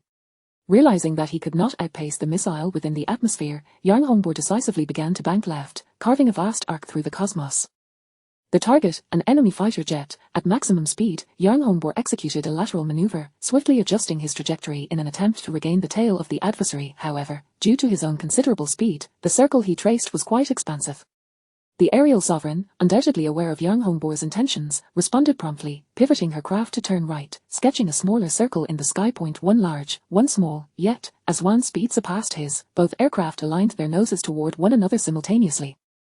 PPPDADADADA. As they engaged in mutual assault, they also deftly evaded one another's attacks, with the missile rapidly closing in behind CNN.AT. The moment of their intersection, Zwan shut down the main engine and utilized the attitude control engine to dive downward. Main engine has been shut down, attitude control engine has been activated. Instantly, the twin flames at the rear of Zwan extinguished, and with the aid of the attitude control engine, the entire aircraft commenced a rapid descent. Chapter 43, Could the opponent be a drone? Activate the laser interception array. Xian-Nu, initiate active stealth, Yang Hongbo commanded, panting heavily. Receiving radar information, analyzing frequency bands, commencing neutralization wave transmission, active stealth has been activated. The Xian-Nu's fuselage was not coated with radar-absorbent material, for it possessed an alternative cutting-edge technology. This advancement was not derived from the first-tier civilization's technological repository, but was the result of a synergy born from quantum computing and artificial intelligence, known as a smart quantum computer. Together with numerous scientists, Lixing had independently developed this active radar stealth technology. As the name suggests, it actively receives radar wave information directed at it, then utilizes the formidable computational power of the smart quantum computer to analyze the frequency bands, subsequently neutralizing the radar wave signals in an instant, thereby achieving active stealth. Typically, air-to-air missiles employ two primary locking mechanisms. One is infrared locking, which targets the substantial infrared radiation emitted from the aircraft's exhaust, and the other is radar locking, which relies on onboard radar equipment. However, under Yang Hongbo's operational command, regardless of the locking mechanism employed by the missile trailing behind him, it became utterly ineffective. The cautious nation had, in a frenzied bid to ensure that this pinnacle of their missile technology could strike its target, astonishingly equipped it with both locking modes. Yet, this reckless decision had turned into a death knell for their aerial dominator. The missile, having lost its target in the Xian-Nu, inadvertently locked onto the aerial dominator that had merely brushed past it. In an instant, the aerial dominator flailed about like a headless fly, executing a series of complex maneuvers in a desperate attempt to evade the missile it had launched. This display of agility astonished Yang Hongbo, who had been observing from the sidelines. According to the Xian-Nu's AI analysis of its flight speed and turning angles, the aerial dominator experienced a terrifying instantaneous overload of 40 G during certain maneuvers. It is worth noting that even with the assistance of the latest anti-G suit developed by academician Lixing, he could barely withstand 20 G.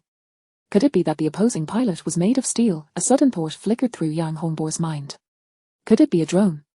According to analysis, the probability that the opposing aircraft is a drone is 99. The Xian-Nu AI provided its analytical result in response to Yang Hongbo's musings. That explains it. I thought the opponent's responses during the engagement were chillingly calm. Boomed the distant aerial dominator, after a series of harrowing evasive maneuvers, perhaps due to an overheating AI core, suddenly faltered in its response, resulting in a direct hit from the high-speed missile. This aircraft, which had made its debut before the world as a culmination of the nation's fighter jet technology, met its end amidst a resounding explosion. Xian-Nu, if you were in control of that aircraft, could you have evaded the missile? Yang Hongbo posed a profound question to his AI. If it were me, I could have directed the missile to strike the heavily fortified joint military exercise flagship. The Xian-Nu's mechanical voice resonated by his ear, devoid of any emotional inflection. After all, it was merely a rudimentary artificial intelligence, lacking any emotional simulation modules. Yang Hongbo squinted, reflecting on it. Academician Lixing, are you truly a genius? Or, quickly regaining his composure, Yang Hongbo informed the fleet below to salvage the aerial dominator. He then recalled the latter part of his orders: suppress the enemy fleet. Xian-Nu, let us proceed. With that, he swiftly adjusted the aircraft's trajectory, advanced the throttle, and as the main engine roared back to life, two blazing tails propelled the Xian-Nu through the sky, racing toward the joint military exercise fleet. Mother-f***er! Shuti! MacArthur roared in fury upon witnessing the destruction of his own aircraft by the missile he had launched in the final video feed. Report, the outer fleet has relayed that they visually confirmed the aircraft heading toward us, but our radar has detected nothing. The intelligence officer's report snapped the furious MacArthur back to reality. Mobilize all anti-aircraft firepower. Quickly, attack and bring it down. MacArthur clenched his fists, his face dark with rage. Shortly after the command was issued, the captains of various vessels ordered their crews to replace all air defense missiles with infrared guidance systems. Given that their large onboard radar systems could not detect the enemy, it was futile to expect the smaller radar systems on the missiles to do so. As long as the Xian-Nu's main engine remained operational, infrared guidance would undoubtedly secure a lock. Once the replacements were complete, the missiles were launched in unison. As Yang Hongbo piloted the Xian-Nu into the area, he was met with a deluge of missiles, raining down upon him like a tempest of ancient arrows. There was no evading such a barrage, yet Yang Hongbo remained unfazed. Xian-Nu, activate the active laser defense array. With the command given, 50 rotating miniature turrets suddenly emerged from the surface of the Xian-Nu's fuselage. Laser defense array activated. Subsequently, Yang Hongbo maneuvered the Xian-Nu forward, treating the impending missile storm as if it were inconsequential. As the first batch of missiles drew within 1,500 meters, the 50 miniature laser cannons, as if spurred by an unseen force, unleashed crimson beams toward the approaching missiles. Boom, boom, boom. Under the control of the Xian-Nu AI, the small laser cannons executed their tasks with precision, swiftly detonating the incoming missiles. This spectacle left the soldiers of the joint military exercise fleet below in a state of utter shock, their eyes wide as if they could fit eggs within them. The missile storm continued to rain down, yet it could not breach the 1,500-meter threshold surrounding the Xian-Nu. As each missile approached this critical boundary, a brilliant crimson laser would emerge from the aircraft, obliterating it. The sky was filled with the intense fireballs and billowing smoke from the explosions, while the Xian-Nu glided effortlessly through the chaos. Yang Hongbo did not forget his purpose for being there. It was to suppress the enemy forces, not to defend against missiles. He adjusted the aircraft's posture, aligning the nose toward a destroyer located 200 kilometers ahead, and fired the main cannon. Pew! As Yang Hongbo pressed the launch button with his right hand, the particle pulse accelerator mounted beneath the aircraft unleashed a dazzling beam of golden light. While its firing speed could not match that of a laser, it was nonetheless terrifying. Boom! The golden beam, crackling with electric arcs, descended from the heavens, striking the bridge of the destroyer and penetrating the hull. The entire bridge was instantaneously vaporized, leaving behind a gaping, jagged circular void, as the surrounding air writhed in the wake of the searing heat. The edges of the metallic structure glowed with a fierce light, a testament to the horror of the recent assault. Even as one gazed down through the melted cavity, wisps of evaporated seawater could be seen rising as scorching steam, violently surging into the ship. Chapter 44: 10 Days in the Sky. Is this really just a slightly enhanced power? At this moment, Yang Hongbo witnessed for the first time the true might of the bell-mounted particle pulse accelerator cannon. Previously, when he had saved his own aircraft carrier, the cannon had merely destroyed a missile before sinking into the sea. This time, however, it had unequivocally struck a large target, vividly demonstrating its terrifying lethality. The sheer destructive force made Yang Hongbo, the user, gasp in astonishment. Fortunately, it belonged to his side. Once again, admiration for Li Xing surged within him. As a soldier with exceptional qualities, he quickly gathered his thoughts and continued to execute his mission. The commander of the joint military exercise, Admiral Mike Asher, stood on the bridge of the flagship aircraft carrier Peanut Stew, peering through his binoculars at the golden beams cascading from the sky, while the panicked cries of crew members echoed around him as ships were obliterated. From his initial outbursts of profanity to his current silence, he understood that his nation's power had waned. The world to come would belong to China. Yet, as a veteran who had witnessed the zenith of his country's might, this was a reality he was loath to accept. With unwavering determination, Mike Asher fixed his gaze on a distant black dot in the sky that sporadically emitted crimson lasers, his voice more resolute than ever. Order the 3rd and 7th fleets to converge on my position immediately. All ships launch a full volley of missiles, leave none behind. We will suppress it with sheer numbers. Its body is that large, and the capacity to intercept our missiles is finite. Even the fastest defenses will have their lapses. If one missile fails, let it be 10. If 10 fail, then 100, 1,000, a myriad. As he spoke, his voice grew louder. Understood. The officer swiftly relayed the orders to the various ships. In an instant, the entire maritime expanse was filled with missiles, launching in rapid succession, trailing long streams of smoke as they surged toward the Xian-Nu fighter. While piloting the Xian-Nu through the skies, occasionally destroying enemy vessels, Yang Hongbo heard the alarm from the aircraft. Smiley, a large wave of missiles detected approaching. Observing the dense ocean of missiles marked by the Xian-Nu's AI, he scoffed, thinking, do they really believe quantity alone will suffice? Xian-Nu, activate sweeping interception mode. Laser defense array sweeping interception mode activated. The surface of the Xian-Nu began to emit beams from its laser cannons, persistently targeting the impending deluge of missiles from the west. Boom, boom, boom. 50 crimson beams, like divine brushstrokes, streaked across the azure sky, leaving fiery orbs and billowing smoke in their wake. The vast clouds of smoke generated by the detonations gradually merged, enveloping the entire airspace. Gazing at the still overhead clouds of smoke being relentlessly bombarded, Mike Asher felt a flicker of hope. Had they struck the target? Just as he focused intently through his binoculars, anticipating the sight of the silhouette that had caused him such losses plummeting from the sky, something suddenly burst forth from the edge of the smoke. It was not the Xian-Nu fighter, but rather 10 streaks of light, one of which was hurtling directly toward him. The speed was so staggering that there was no time for thought. A blinding light and searing heat surged toward Mike Asher's face, and as he glimpsed his impending fate, a wry smile appeared on his lips. In an instant, 10 massive fireballs erupted above the sea, expanding rapidly and vaporizing everything in their path. 10 colossal mushroom clouds, accompanied by thunderous explosions, shot skyward, even tearing apart the smoke clouds above. The Xian'enyu was rocked by the turbulence created by these mushroom clouds, only managing to maintain its flight posture with the aid of its attitude control engines. Target confirmed destroyed. 3rd Fleet Aircraft Carrier Nimitz, Vincent. 7th Fleet, Stannis, Ligon confirmed destroyed. 5th Fleet, Lin Ken, Peanut Stew confirmed destroyed. Sakura Nation Cruisers, Hyuger, Musashir confirmed destroyed. The 3 major fleets of the United States have lost all their aircraft carriers. The core escort ships of the carrier battle group have suffered varying degrees of damage. Due to overly tight formation, all ships of Sakura Nation have also been rendered silent.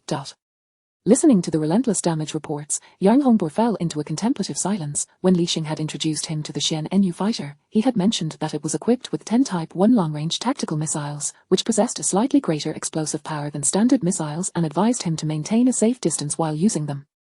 Was that truly just slightly greater? This was akin to a nuclear bomb. Surely, no, even a low-yield nuclear bomb could not compare to this. Thankfully, he had kept a safe distance. Otherwise, had he dared to showcase a close-range launch, he would likely have met a disastrous fate himself.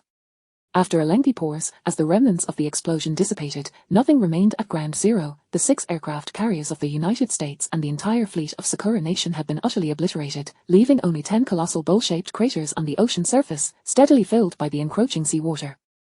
The surging currents churned in the deep pits, forming gigantic whirlpools, forcing any surviving vessels to flee in haste, while those already immobilized were gradually torn apart by the ferocious torrents. Observing the spiraling Xian'enyu overhead, the joint fleet ceased its assault, and for a moment, the entire maritime expanse was filled only with the anguished cries of the wounded and the terrified shouts of the crew. Cough, cough, cough. With the assistance of his crew, Mike Asher struggled to rise. He was the captain of the Clayton, the only surviving escort ship from the Peanut Stew, and at that moment, he was also the highest-ranking officer remaining in the Joint Military Exercise Fleet. After re-establishing communication with the other surviving vessels, Mike Asher issued his orders. Inform the remaining ships to hoist the white flag and contact the Chinese fleet. We surrender. Having observed the Xian'enyu's solitary battle against the Joint Military Exercise Fleet via satellite, Li Qingqian was profoundly awestruck by the formidable power displayed by the Xian'enyu fighter. Suddenly, Secretary Wang knocked and entered, breathless with excitement, his face alight with barely contained exhilaration. Chief, the Joint Military Exercise Fleet has surrendered, and our 3 major fleets have taken full control. The United States has expressed a desire to negotiate a ceasefire with us. Upon hearing this, Li Qingshan's previously furrowed brow relaxed, the heavy burden that had weighed on him for so long finally lifted, prompting an unrestrained burst of laughter. Har har har. Excellent news. A common man may bear no guilt, yet a common man wielding a sword may spill blood. Our nation's sword has finally been forged. Li Xing, truly a peerless hero of our great nation. Tears of joy streamed down Secretary Wang's face. He had been by Li Qingshan's side since the latter took office and had never witnessed such heartfelt laughter from the elder, who was constantly consumed by concerns for the future of their country. But ever since the arrival of the young man, Li Xing, everything had changed. First, he had brought the unparalleled treasure of controllable nuclear fusion, and now he had forged the supreme sword, the Xian'enyu fighter. Truly deserving of the title, Peerless National Hero. Chapter 45, The Return of the Xian'enyu, Aerospace Transport Aircraft. Li Xing had learned of Huaguo's victory, yet he did not display overwhelming excitement, for he was acutely aware of the true strength of the Xian'enyu. However, this demeanor, akin to a mountain that remains unshaken in the face of collapse, evoked admiration in the eyes of his secretary, Sun Bingbing, who looked on with stars of reverence glimmering in her gaze. Bingbing, why are you lost in thought? Please deliver this document to Mr.Li Lao. Following the validation of this incident, I trust my Nanshanman project will encounter no further obstacles, Li Xing interrupted, noticing his secretary's momentary distraction, as he handed her the document with a gentle smile. All right, yes, Academician Li, Sun Bingbing stammered, slightly embarrassed to have her admiration noticed, as she swiftly exited the office like the wind. Wu Ji, is the Xian'enyu returning soon? Li Xing inquired, summoning his guard, Wu Qiang. Yes, Academician Li. The previously scheduled test flight has been entirely cancelled. After the Joint Military Exercise Fleet was fully received at the front, Colonel Yang Hongbor piloted the aircraft back, Wu Qiang reported, standing rigidly before Li Xing's desk. Although he held the position of director in the 6th Division of the Security Bureau, strict orders had been issued from above. In Li Xing's presence, he was to fulfill the role of a close bodyguard, even if it meant sacrificing his life. Witnessing Wu Qiang's profound respect despite their age difference, Li Xing felt a tinge of helplessness. Wu Ji, haven't I told you before, there's no need for such formality in private. Academician Li, this is my duty, Wu Qiang replied, maintaining his erect posture with unwavering seriousness. Very well then, I shall not dwell on it. Shall we proceed to the test flight area? I wish to obtain the first-hand flight data of the aircraft. Ignoring Wu Qiang's demeanor, Li Xing rose and made his way outside. Wu Xianghongbo, piloting the Xian Nu, soared through the skies, returning swiftly to the test flight base due to the aircraft's remarkable speed. Grand Command Center, this is Xian Nu-1, approaching the airport. Establishing communication, Yang Hongbo calmly reported. This is the Grand Command Center. We see you, please land at pad A3. Furthermore, Xian Nu-1, we all witnessed your performance, splendid work. A youthful voice resonated through the communication, barely concealing its excitement. It is the brilliance of Academician Li. I am merely following orders, Yang Hongbo replied humbly, though a smile betrayed his modesty. As he decreased speed, he maneuvered the fighter jet closer to pad A3. Upon reaching the target area, the Xian Nu fighter jet came to a complete halt, its two main engines no longer emitting a long fiery tail. The entire aircraft hovered in midair, relying solely on its attitude control engines, before gradually descending vertically towards pad A3. The attitude control engines not only assisted the Xian Nu in maintaining its posture in microgravity or weightless environments but also facilitated maneuverability. Within the atmosphere, they rendered the Xian Nu even more agile than a helicopter, capable of vertical takeoff and landing in any environment, which the fighter jet's landing stirred a gust of wind that blew towards Li Xing and the gathered experts, forcing them to raise their hands to shield their faces as their garments rustled in the breeze. Once the aircraft stabilized, Li Xing, accompanied by a group of experts, hurried towards the jet, urgently eager to examine the data from the maiden flight. For a test flight aircraft, this data was of utmost importance, as it would reveal any design flaws and facilitate improvements for future production models. Creak. The heavy armored cockpit slowly opened, and Yang Hongbo, trembling, was assisted by ground personnel as he disembarked. He was soon met by Li Xing and a flurry of white-coated figures rushing toward the aircraft, hastily connecting a myriad of incomprehensible devices to it, quickly immersing themselves in their tasks. After organizing the data monitoring, Li Xing turned with a smile to approach Yang Hongbo. Colonel Yang, how did this test flight feel? Yang Hongbo shook hands with Li Xing, exclaiming, Academician Li, it was extraordinary. I believe if we could increase the payload capacity, our nation would no longer require rockets for satellite launches or space station construction. One Xian Nu fighter would suffice for the Shenzhou series spacecraft, eliminating the need for their construction. As one of Huaguo's few astronauts, Yang Hongbo was quick to consider how aerospace fighters could replace rockets. Li Xing nodded in agreement. In fact, we are already planning the development of an aerospace transport aircraft. The Xian Nu was primarily designed as a fighter, thus, it is not entirely suitable for transport missions. However, leveraging the mature aerospace propulsion system aboard the Xian Nu, we intend to construct a dedicated aerospace transport aircraft. I will need your assistance as a test pilot when the time comes. At these words, Yang Hongbo's eye sparkled with excitement. Really? That would be fantastic, Academician Li, I assure you, I will be ready at your beck and call. Having participated in the Shenzhou 12 and Shenzhou 17 manned space missions, he fully understood the inherent dangers of space travel via rocket. With the Xian Nu now boasting a mature aerospace technology system, if it were indeed applied to transport aircraft as Academician Li suggested, he could hardly fathom the remarkable advancements that would await Huaguo's space endeavors. In such a scenario, space travel would transform into a commonplace occurrence. Imagine spending 12 hours stationed at a space station, followed by a handover with personnel arriving on low Earth orbit flights, before returning home. This arrangement would not only mitigate the health risks associated with prolonged exposure to microgravity but also alleviate the loneliness and homesickness from extended separations. Moreover, with frequent low Earth orbit flights, constructing the Tianjin space station would become significantly easier, eliminating the need for terrestrial assembly in space. Materials could be transported to space, allowing for construction to take place beyond the atmosphere. In summary, the aerospace transport aircraft could offer Huaguo advancements on par with, if not surpassing, those provided by the Xian Nu fighter. It could usher the nation into a new era of space exploration, and all of this was made possible by the youngest academicians in Huaguo's history standing before them. Yang Hongbo had even speculated whether Li Xing had acquired extraterrestrial technology. He was aware of the rumors surrounding the infamous Area 51, which many believed to be true. Tales of alien relics and the rapid technological advancements of the United States were said to stem from extraterrestrial science, though the truth remained shrouded in mystery, often dismissed as mere folklore. Yet, he was privy to certain information. Although Huagua lacked concrete evidence, it was highly plausible that Area 51 contained elements related to extraterrestrial beings. This intel had been relayed by a friend who had operated as an undercover agent in the United States, and before his untimely demise, he had shared this information after his cover was blown. This was why he was aware of such clandestine intel. Subsequent attempts by Huagua to investigate this matter had all ended in failure, further solidifying their suspicions regarding the truth of the information. For why else would the U.S. leadership cling so steadfastly to the belief in extraterrestrial civilizations, tirelessly launching signals and probes in hopes of making contact? Nevertheless, whether Li Xing had any ties to extraterrestrials was inconsequential. A gentleman judges actions, not intentions. Li Xing's actions had unequivocally demonstrated his profound love for this land. Chapter 46, The Humiliation of Ugly Nation. Breaking news: the grandly orchestrated large-scale joint military exercises by Ugly Nation have ignited a global uproar, as reports emerge of their naval fleet engaging in combat with the three major fleets of Hoa Nation near the vicinity of Wuhan, ultimately facing defeat. This event has been fervently debated as a pivotal battle in the transition of hegemonic powers, with the once dormant Eastern Dragon showcasing its former glory after centuries of silence. Some conspiracy theorists even assert that this marks the prelude to Hoa Nation's impending dominion over the world. However, in stark contrast to the fervent exchanges online, the official responses from nations worldwide seem muted, as if a mute button had been pressed. No one dares to voice an opinion first.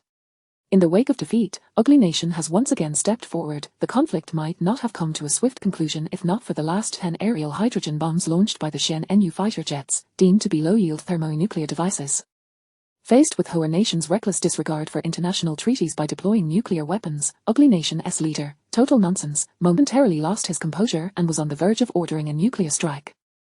However, this impulsive action was thwarted by the oligarchs who vigilantly monitored his every move. If anyone in the world is averse to the outbreak of nuclear war, it is undoubtedly the wealthy elite atop the global hierarchy. They relish the beauty of the world and have yet to fully savor it. A nuclear war would devastate the environment of Blue Planet, thereby robbing them of their indulgences. Upon witnessing Hoa Nation's use of nuclear arms, they finally comprehended that a line had been crossed, leading them to capitulate. They convened, gathering all factions, and dispatched representatives to restrain the infuriated Total Nonsense. Seizing this opportunity, a significant political reshuffle took place, with all anti-Hoa factions being toppled through various scandals and incriminating evidence, replaced by their subordinates and officials with a more conciliatory stance toward Hoa. Even Total Nonsense himself was maneuvered into incarceration on over 20 charges, paving the way for a puppet, the former president, Obama, to take his place. This swift approval of surrender requests from the front lines can be attributed to this political transition. Yet, despite their reluctance to escalate hostilities, a semblance of defiance remains essential. While the former allies of Ugly Nation trembled in fear, reluctant to voice their opinions, Ugly Nation boldly condemned Hoa Nation for its blatant violation of the Nuclear Non-Proliferation Treaty and the Treaty on the Prohibition of Nuclear Weapons, asserting that the deployment of 10 high-yield hydrogen bombs in the Western Pacific severely undermines nearly a century of peace maintained under nuclear deterrence and reflects an exceedingly irresponsible stance as one of the 5 permanent members of the Allied Nations Security Council. In contrast, the closest allies, such as Sakura Nation and Korea, awaited Ugly Nation's lead to retaliate with nuclear strikes, yet their announcement abruptly ceased. They even quietly rescinded all prior sanctions against Hoa Nation. Observers could easily discern the situation. Ugly Nation had indeed backed down, intimidated by Hoa Nation's resolute stance, even at the cost of nuclear confrontation. This turn of events led to a nationwide celebration akin to a festive occasion, illuminating the streets as citizens rejoiced in their nation's resurgence. In response to the condemnation, Hoa Nation's officials convened a press conference at the Ministry of Foreign Affairs, garnering unprecedented global attention, as it marked Hoa Nation's inaugural statement since assuming the mantle of world hegemon. At the venue, journalists from various nations engaged in a cacophony of discussions, sharing their perspectives on the incident. Suddenly, the crisp sound of footsteps captured everyone's attention as the spokesperson, Mao Ning, confidently strode to the podium. As she appeared, the clamour of reporters subsided instantaneously. Mao Ning, observing the unfamiliar expressions on their faces, lacking the usual sharpness, now replaced by profound trepidation regarding Hoa Nation's future attitude towards them, recognized this gaze, reminiscent of when these very reporters had scrutinized Ugly Nation. This realization instilled in her a tangible sense of her nation's strength. Regaining her composure, Mao Ning began, "Good afternoon, esteemed journalists. Thank you for attending this press conference. We wish to address the recent events in the eastern waters of Wuhan and the condemnation from Ugly Nation. Firstly, the root of this incident lies in Ugly Nation's covetousness for our controllable nuclear fusion technology, leading to an overt act of aggression.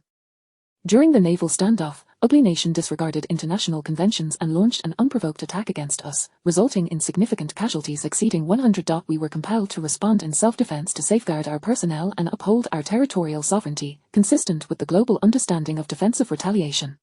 Secondly, regarding the weaponry employed in this confrontation, ugly nation's assertions that we deployed nuclear arms and violated Allied treaties are utterly baseless. The 10 long-range tactical missiles launched at the climax were newly developed conventional tactical missiles, utilizing our latest metallic hydrogen material as explosive and propellant fuel. They boast remarkable speed, extensive range, and formidable explosive power, yet they are not nuclear weapons and do not contravene any international treaties concerning nuclear armament. Noticing the journalists diligently taking notes, whether understanding or not, Mao Ning smiled and continued, "This concludes our response to the incident. We now welcome your questions." At that moment, a reporter eagerly raised his hand. "This incident has showcased the exceptional capabilities of the Xian-Nu aerospace fighter. May I inquire if our nation intends to employ military force against all unfriendly nations?" Mao Ning regarded him with a penetrating gaze. "I have repeatedly emphasized that our stance on international matters is one of non-interference in domestic affairs, promoting peace, friendship, and win-win cooperation. We have an old saying in our nation, when friends arrive, we offer fine wine, when wolves approach, they are met with rifles." Next question. Another reporter asked, "The online discourse suggests this confrontation has established our nation as the new global hegemon. What are your thoughts on this?" Mao Ning replied, "Our nation champions cooperation and mutual benefit, eschewing hegemonic ambitions. Moving forward, our development strategy will increasingly focus on aerospace." The reporters remained silent, and Mao Ning continued to respond to various inquiries throughout the conference, leaving them with answers that were either satisfactory or otherwise. Nonetheless, their greatest concern, the future attitude of our nation towards the world, was alleviated, as it appeared our intended to retreat from global conflicts. They expressed unanimous approval, embracing the notion of pursuing their separate interests. In a final bombshell announcement, Mao Ning declared, "By year-end, our controllable nuclear fusion commercial reactor in the Magic City will hold its ignition ceremony, and we cordially invite all friendly nations to witness this momentous occasion. Subsequently, we will engage in collaborative efforts regarding the construction of controllable nuclear fusion power plants with our allies." Ugly nation, deprived of what it could not attain through warfare, now finds our nation poised to offer it instead.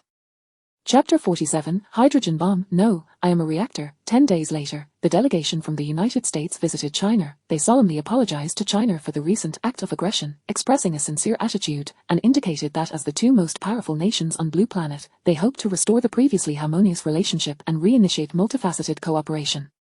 After their remarks, even a pig could discern their true intentions. This was in reference to China's recent announcement regarding the initiation of foreign trade-oriented controlled nuclear fusion collaboration, which had rekindled their hopes. In response to this brazen behavior, China stated that it would only collaborate with friendly nations, leaving the classification of the United States as a friendly country contingent upon its actions. Seeing that China had not outright rejected them, the United States proclaimed that there was still an opportunity. In truth, Li Qingqian had not originally intended to export nuclear fusion devices. His plan was to construct power stations domestically and collaborate with other nations by utilizing room-temperature superconducting materials, which had already been successfully applied in controlled nuclear fusion devices, to lay down lines for cooperative nations, thereby establishing energy export partnerships to fund the nationwide construction of fusion power stations. However, Li Xing's suggestions completely overturned this plan. Li Xing asserted that the current deuterium-tritium fusion was merely a transitional product and was unsuitable for large-scale construction in China at this time. The true form of controlled nuclear fusion should be helium-3 fusion. The next research direction would focus on space transportation and manned lunar landings. At that time, China would employ a cleaner and more efficient helium-3 fusion reactor. Thus, it was entirely feasible to modify the deuterium-tritium fusion reactor with anti-tampering devices and sell it as a foreign trade version. Li Qingshan expressed concerns about other nations potentially reverse engineering the controlled nuclear fusion technology, but Li Xing reassured him that there was no need for alarm. He could utilize quantum computers to encrypt the reactor's main control program and establish purely mechanical trigger-based alarm settings. Should the reactor be subjected to an authorized disassembly, it would activate a core meltdown protocol, shutting down the magnetic field of the plasma within the core. The resulting loss of confinement would cause the ultra-high temperature plasma to erupt explosively, with a force comparable to that of a high-yield hydrogen bomb, albeit not excessively powerful. He was confident in his ability to ensure that no one could breach this anti-tampering mechanism. Furthermore, this approach held a significant advantage. The Western world was dominated by capital, which tended to be short-sighted and profit-driven. If the cost of purchasing the foreign trade version of the controlled nuclear fusion reactor from China was lower than the expenses incurred in their own research, they would undoubtedly opt to buy it without hesitation. Conversely, if they were unable to procure it from China, in order to avoid being left behind on the global stage, they would spare no expense in pursuing their own research, reminiscent of China's own past. Confronted with the blockade imposed by the United States, China had no choice but to embark on a self-research path across various industries, ultimately unleashing boundless potential and ascending to the pinnacle of global nations. Thus, to prevent the United States from replicating China's path to resurgence, it would be wiser to treat them as a pet to be nurtured. Moreover, each foreign trade version of the controlled nuclear fusion reactor was tantamount to a high-yield hydrogen bomb. Power stations would undoubtedly be constructed within or near urban areas, and when the entire world utilized our foreign trade version of the controlled nuclear fusion reactor in their cities, even in their capitals, it would be as if we had deployed high-yield hydrogen bombs in major cities worldwide. Although publicly claiming that the anti-tampering device was solely for the purpose of preventing reverse engineering, who could truly know if there were backdoors within? At that moment, Li Qingqian could no longer contain himself, drenched in cold sweat from Li Xing's audacious idea, yet he could not suppress the grin forming on his lips. Thus, the global deployment plan for the hydrogen, foreign trade version of the controlled nuclear fusion reactor commenced. In the wake of newfound hope from China, the United States engaged in a series of actions that left the world astounded. They first summoned their former allies to return all the priceless artifacts they had previously seized from China, then issued a joint apology statement with 8 other nations, repenting for their past transgressions.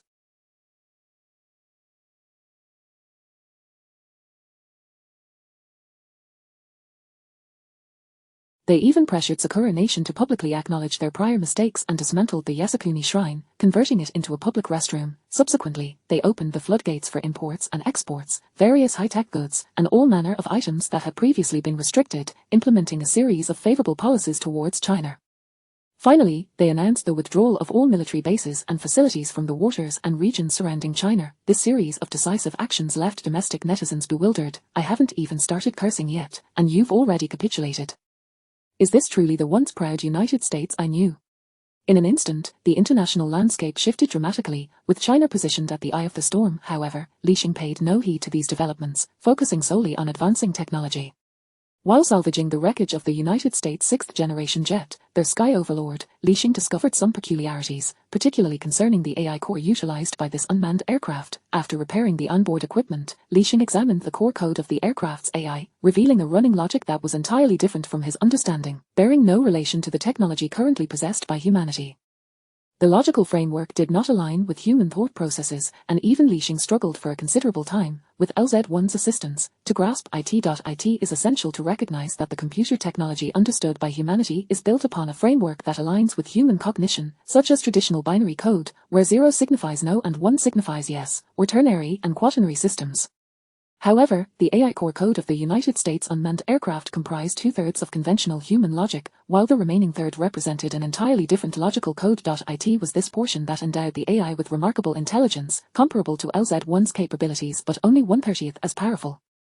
It is worth noting that LZ1 was a product of the fusion of quantum computing and artificial intelligence technology. These observations led Li Xing to speculate that the United States may have acquired some form of extraterrestrial technological artifact.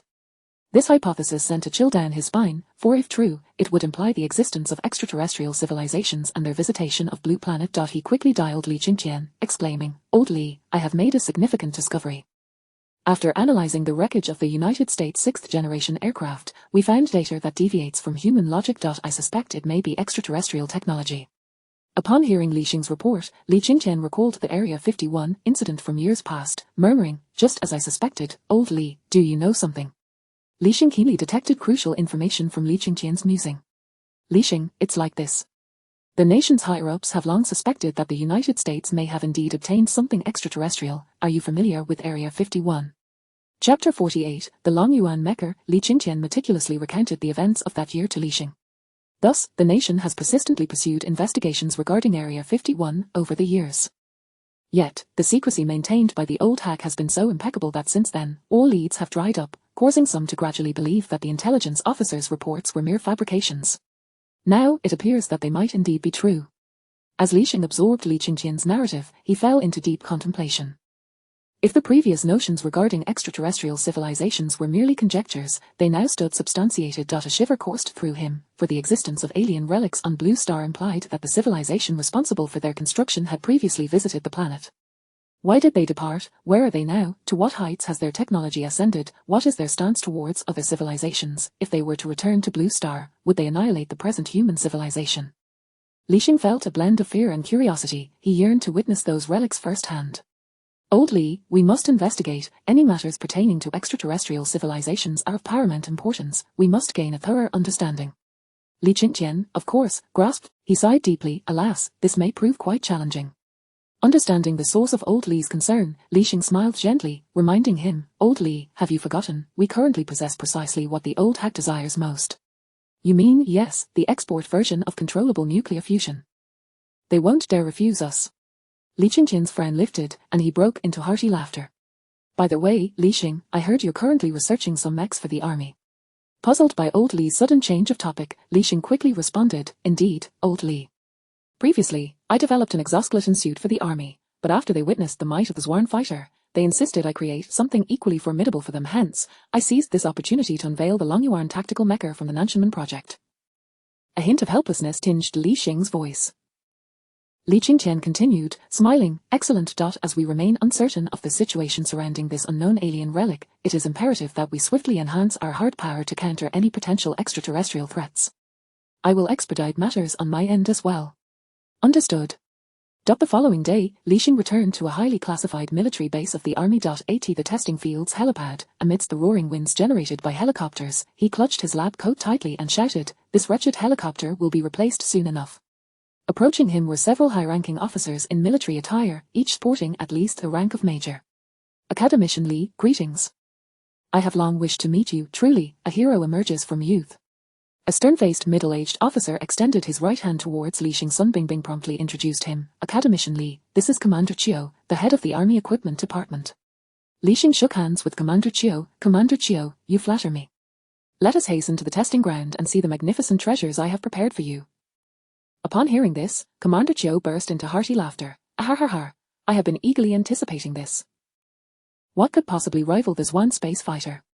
The entourage drove into the open testing field in grand procession, and the soldiers at the gate saluted and permitted them entry after verifying their credentials. However, Commander Chiu, seated in the back with Li Xing, was captivated by a humanoid mech resembling a menacing beast on the distant flat ground. As the vehicle drew nearer, Li Xing excitedly introduced the mech to the increasingly exhilarated Commander Chiu. This mech was designed in response to the Army's request to match the Zwan space fighter's capabilities, developed upon the foundation of Army tank functionalities. Its full name is All-Terrain Humanoid Versatile Combat Platform, with the code name Longyuan. Commander Chiu turned to Li Xing, his expression filled with curiosity. A tank. This is entirely different from a tank. Li Xing feigned an innocent smile characteristic of youth and replied, Commander Chiu, consider this, the most notable feature of a tank is its main cannon, correct? Indeed, Commander Chiu nodded, still puzzled. My Longyuan mech is equipped with a particle pulse diffusion cannon, a variant of the one on the Zwan fighter, transforming the straight-firing particle beam into a diffusion-style emission. Commander Chiu's brow furrowed in contemplation.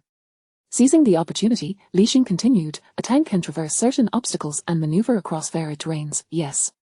Commander Chiu nodded thoughtfully. While tanks can indeed enhance their traversability with tracks, they ultimately face limitations. If we were to consider which mode of transport can access anywhere, it would undoubtedly be the human legs, he mused. Thus, I replaced the wheels with legs, making it possible to ascend Everest. Now, with both artillery and all-terrain capabilities, is this not akin to a tank? And what of the arms? Commander Chiu, now thoroughly intrigued, raised his hand to inquire. This is perhaps my proudest design, Li Xing declared. Commander, Marx once stated that the greatest distinction between humans and animals lies in the use of tools. Do you know the two essential conditions for utilizing tools? Li Xing asked mysteriously. I do not, Commander Chiu replied, hands raised in a gesture of uncertainty. Li Xing smiled subtly, pointing to his forehead. To adapt to utilize tools, one must possess a thinking brain capable of issuing commands. He then mimicked Commander Chiu's gesture, and hands that can skillfully execute those commands. Hearing this explanation, Commander Chiu appeared even more puzzled, but I still do not comprehend the purpose of adding hands to the mech. In light of this, Li Xing proudly asserted, the addition of hands significantly elevates the practicality and versatility of the Longyuan mech. With hands, the mech can perform every task a human can, such as grasping, climbing, and utilizing tools with greater finesse. It can be considered a fully armed enhancement, an augmented version of humanity, transcending mere weaponry operated by humans, as it can autonomously control its weaponry. To adapt to diverse battlefield environments, we have meticulously crafted several rifles for it. Rifles. Commander Chiu queried, unable to reconcile the concept of rifles with his existing notions. Li Xing, understanding Commander Chiu's confusion, chuckled, indeed, rifles. As their conversation unfolded, the convoy approached the towering behemoth, standing at least 7 or 8 people tall. Chapter 49, The 7 Stars Dragon Abyss. Commander Chiu, filled with bewilderment, disembarked from the vehicle, his face a canvas of shock as he gazed upon the menacing behemoth before him. The mech bore a humanoid semblance, yet its proportions diverged significantly from that of a human. Its torso was hefty and broad, enveloped in robust armor. The legs exhibited a kangaroo-like, arched design, providing enhanced support and stability. The slightly elongated arms were poised in a stance reminiscent of one wielding a rifle, gripping an object with a fearsome barrel. Recalling Li Xing's earlier remarks in the vehicle, Commander Chiu's eyes widened in astonishment. Is this what you refer to as a rifle? Li Xing, having stepped beside Commander Chiu, feigned innocence. Indeed, is there a problem? Don't you think it resembles one? Commander Chiu shot him a disapproving glance, to which Li Xing responded with a sheepish grin. I jest not. Let me introduce you to this magnificent creation. With a more serious demeanor, Li Xing continued, this is an all-terrain humanoid general combat platform, codenamed Dragon Abyss Mech. The name, like the previous shadow armor I presented to you, is derived from one of the 10 famous swords of Huaxia. The entire mech mimics human design, possessing the capability to engage in combat across any terrain. On its chest and back, there are 4 While its range is shorter compared to the Xian NV's acceleration cannon, it significantly increases the lethality radius. The left shoulder houses a miniature missile nest, capable of carrying dozens of specially designed micro-missiles. What appears to be the head is, in fact, a high-power laser cannon, effective for both attacking and intercepting enemy missiles. Additionally, it carries a high-frequency battle sword on its back. At this point, Li Xing guided Commander Chiu, who was deeply captivated by the formidable firepower, around to the back of the mech. Pointing to the massive sword, Li Xing's voice brimmed with barely contained excitement. The material for this sword was initially intended for the exterior armor of the Phoenix, boasting exceptional strength. Do not be deceived by its appearance as a cold weapon.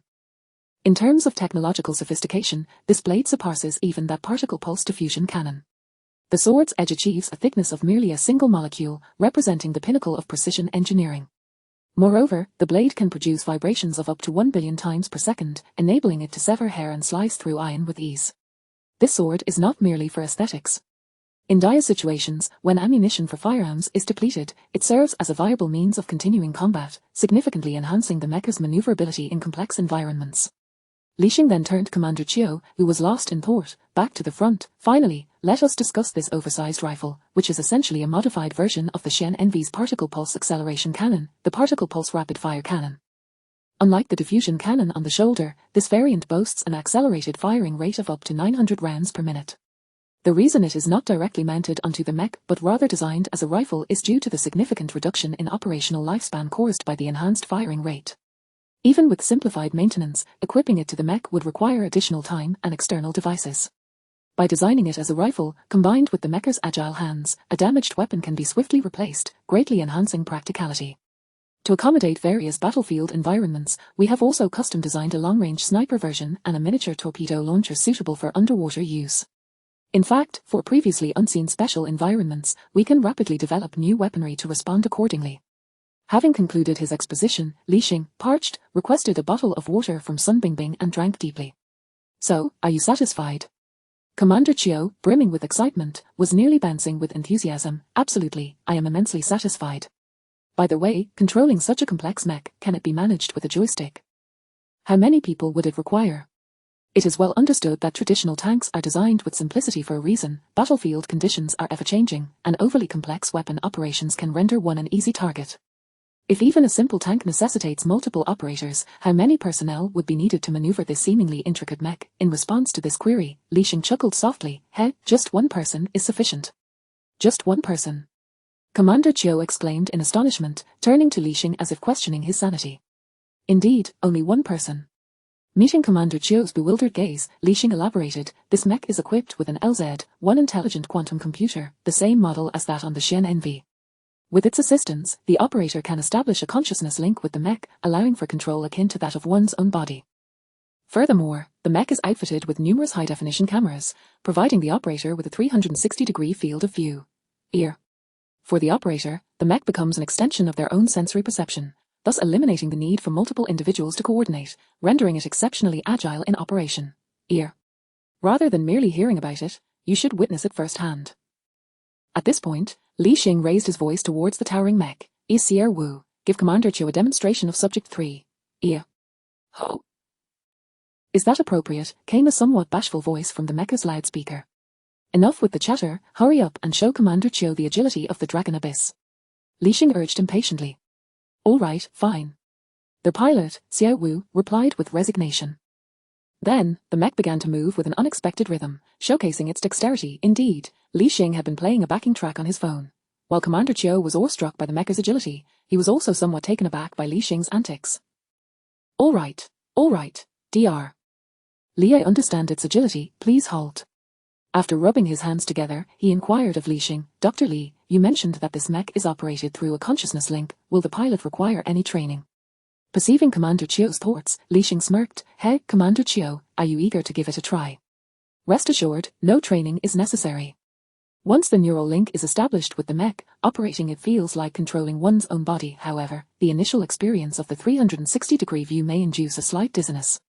With his curiosity unveiled, Commander Chiu Li Xing acknowledged this and turned towards the mech, calling out, Xiao Wu, did you hear that? Our Commander Chiu wishes to try.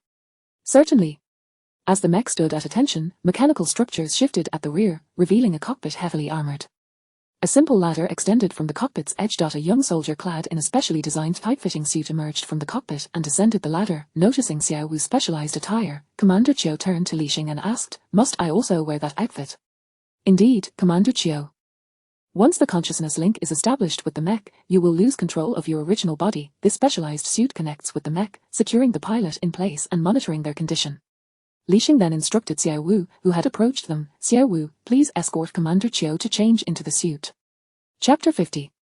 The Imperial Jade Liquid Wine, 180 cups. Before long, Commander Chiu, having changed into his attire, ascended the cockpit accompanied by Xiao Wu via a climbing ladder. Within the cockpit, there were no control levers or screens. It was entirely a sealed structure. The only feature was a semi-reclining pilot seat. With Xiao Wu's assistance, Commander Chiu settled into the pilot seat, and with a series of clicks, the connection apparatus of his specialized suit locked tightly onto the cockpit, securing him firmly in place. Xiao Wu leaned in and retrieved a helmet from beside the pilot seat. Chief, this is the consciousness connection helmet for Long Yuan. Once you wear it, you will be able to communicate with the mecha's AI, Long Yuan. The detailed operating instructions will be provided by Long Yuan itself. As he spoke, Xiao Wu handed the helmet to Commander Chiu, who, with a look of apprehension, donned the helmet.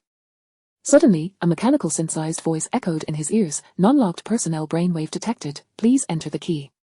Commander Chiu, puzzled, turned to Xiao Wu and inquired, Comrade Xiao Wu, it is asking for a key. Immediately, Xiao Wu slapped his forehead, exclaiming, oh, how could I forget? Chief, the key is Imperial Jade Liquid Wine. Commander Chiu looked bewildered and instinctively replied, 180 cups. Xiao Wu, somewhat embarrassed, hurriedly clarified, that's not what I meant, Chief, the key is simply Imperial Jade Liquid Wine, it was said by Academician Li Xing. With a face full of incredulity, Commander Chiu proclaimed loudly, inputting the key. Imperial Jade Liquid Wine. Key correct, creating pilot profile, please enter basic information. The visor of the helmet projected an information form, and Xiao Wu's voice resonated at the right moment, Chief, just use voice input. Commander Chiu nodded, name, Chiu, age. After completing the information, the mechanical synthesized voice of Long Yuan AI again echoed in his ears. Pilot identity registration complete. Welcome, Pilot Chiu. Do you wish to close the cockpit? Comrade Xiao Wu, it is instructing me to close the cockpit. Understood, Chief. If you have any questions, just ask the mecha's AI. I'll take my leave now. With that, Xiao Wu saluted Commander Chiu and swiftly descended the ladder. Long Yuan, close the cockpit. As Commander Chiu issued the command, the ladder retracted automatically, and the cockpit door slowly shut, plunging him into darkness. Door closed, establish consciousness connection. Taking a deep breath, Commander Chiu could hardly contain his excitement as he responded, establish consciousness connection. Instantly, he perceived what seemed like a deep black void before him, and he felt himself plummeting into this abyss, a sensation of weightlessness enveloping him. Fortunately, this sensation did not last long, as the scene before him re-emerged, and the feeling of weightlessness vanished. Instead, he was filled with an inexplicable sense of power coursing through his entire being. Wait a moment, his entire being. Commander Chiu found this sensation quite marvelous. He could see everything around him, front, back, left, right, up, and down, all at once, which left him feeling a bit dizzy, his body swaying. At that moment, he forgot that his body was actually the entire Long Yuan mech. The swaying startled Li Xing and Xiao Wu, who hurriedly scurried away, fearing that this menacing behemoth might topple over and crush them into oblivion. Drawing upon his extraordinary physical condition, Commander Chiu quickly recovered from the initial dizziness. The 360-degree unobstructed view was truly extraordinary. To describe it as wondrous would be an understatement, akin to a Bulbasaur savoring a tasty treat within a whimsical abode, absolutely delightful. Once accustomed to this sensation, Commander Chiu began maneuvering the Long Yuan mech, which exhibited remarkable agility, walking, running, leaping, and skillfully wielding its particle pulse cannon to perform various tactical maneuvers with great finesse. Under Li Xing's guidance, they arrived at a designated shooting range, where he eagerly tested an array of weapons, reveling in the experience. After a considerable time, Commander Chiu reluctantly dismounted from the Long Yuan mech, glancing back with lingering fondness as he approached Li Xing. "So, Commander Chiu, are you satisfied?" Li Xing inquired with a hint of amusement, observing Commander Chiu's wistful demeanor. "Satisfied? Please admit that I am exceedingly pleased," Commander Chiu exclaimed, then eagerly posed the question that weighed on his mind. "Academician Li, what is the cost of one unit, and when can we expect mass production?" After pondering for a moment, Li Xing replied, "The cost is approximately 2 billion renminbi per unit, slightly less than Xian NU, which is priced at 3 billion. We have completed the testing here, so as soon as we set up the production line, we can rapidly equip the troops." Upon hearing this, Commander Chiu's expression brightened, turning to gaze once more at the colossal Long Yuan mech. "That is splendid." Having concluded the tasks related to the Long Yuan mech, Li Xing finally enjoyed a brief respite of a few days. He returned to his home, only to find that the neighborhood had undergone a complete transformation. The entire community had been vacated under the pretext of demolition, with all residents compensated handsomely. Now, only Li Xing remained in the vicinity, along with the security personnel from the 6th Division and an entire brigade stationed for perimeter security. Even at the entrance of the community, sentinels were posted. Originally, the community was not large, so an extensive area nearby had been redeveloped. This prompted passers-by to wonder when this place had been converted into a military zone.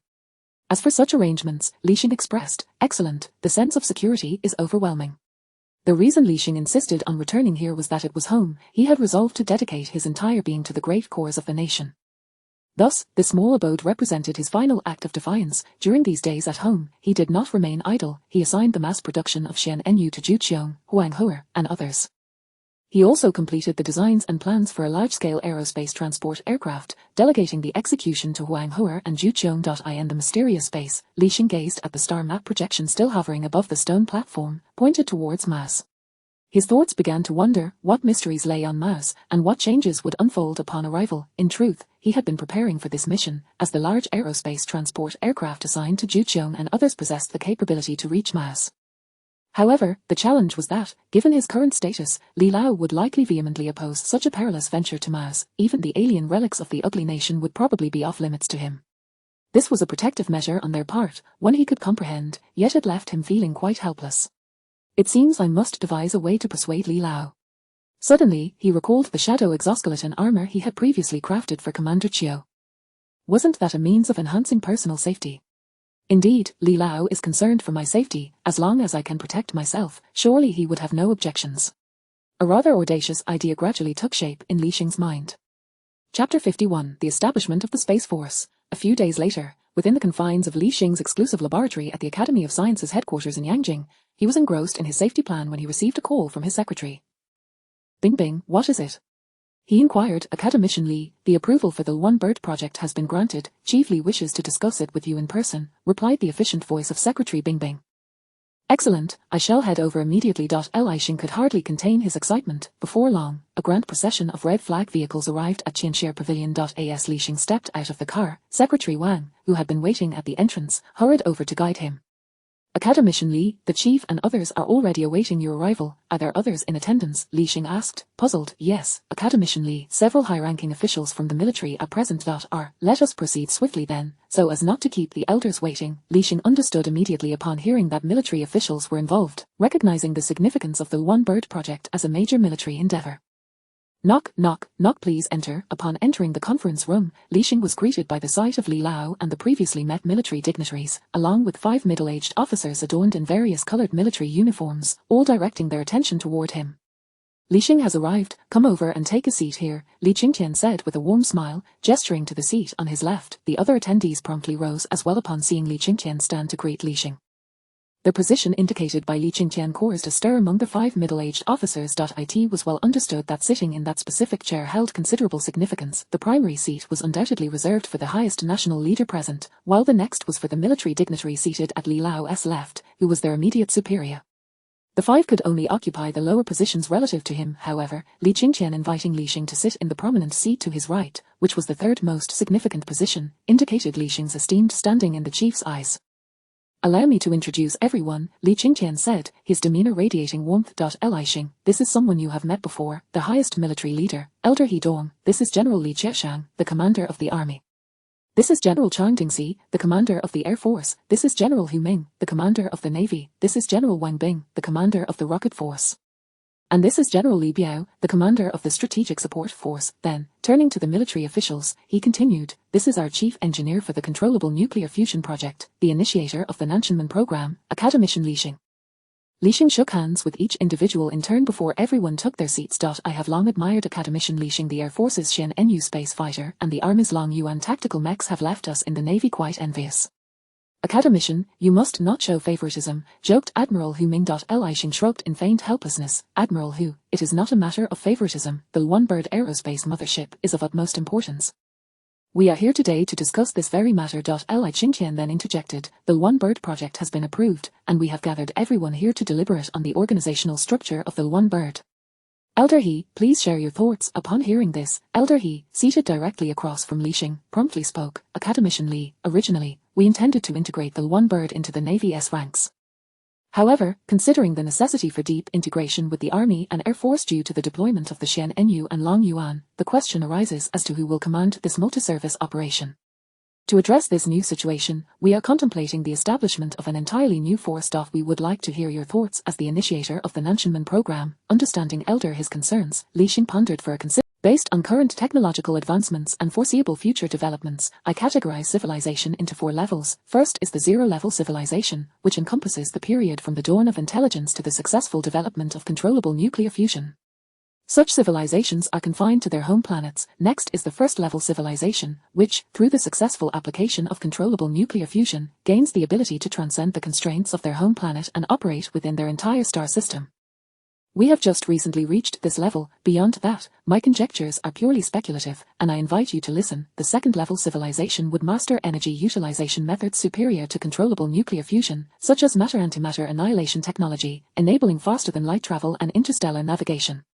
The third-level civilization would unify the forces of electromagnetism, strong and weak nuclear forces, and the most elusive gravitational force, mastering a grand unified theory to study extreme celestial bodies such as neutron stars and black holes, while also acquiring technologies related to antigravity and degenerate matter.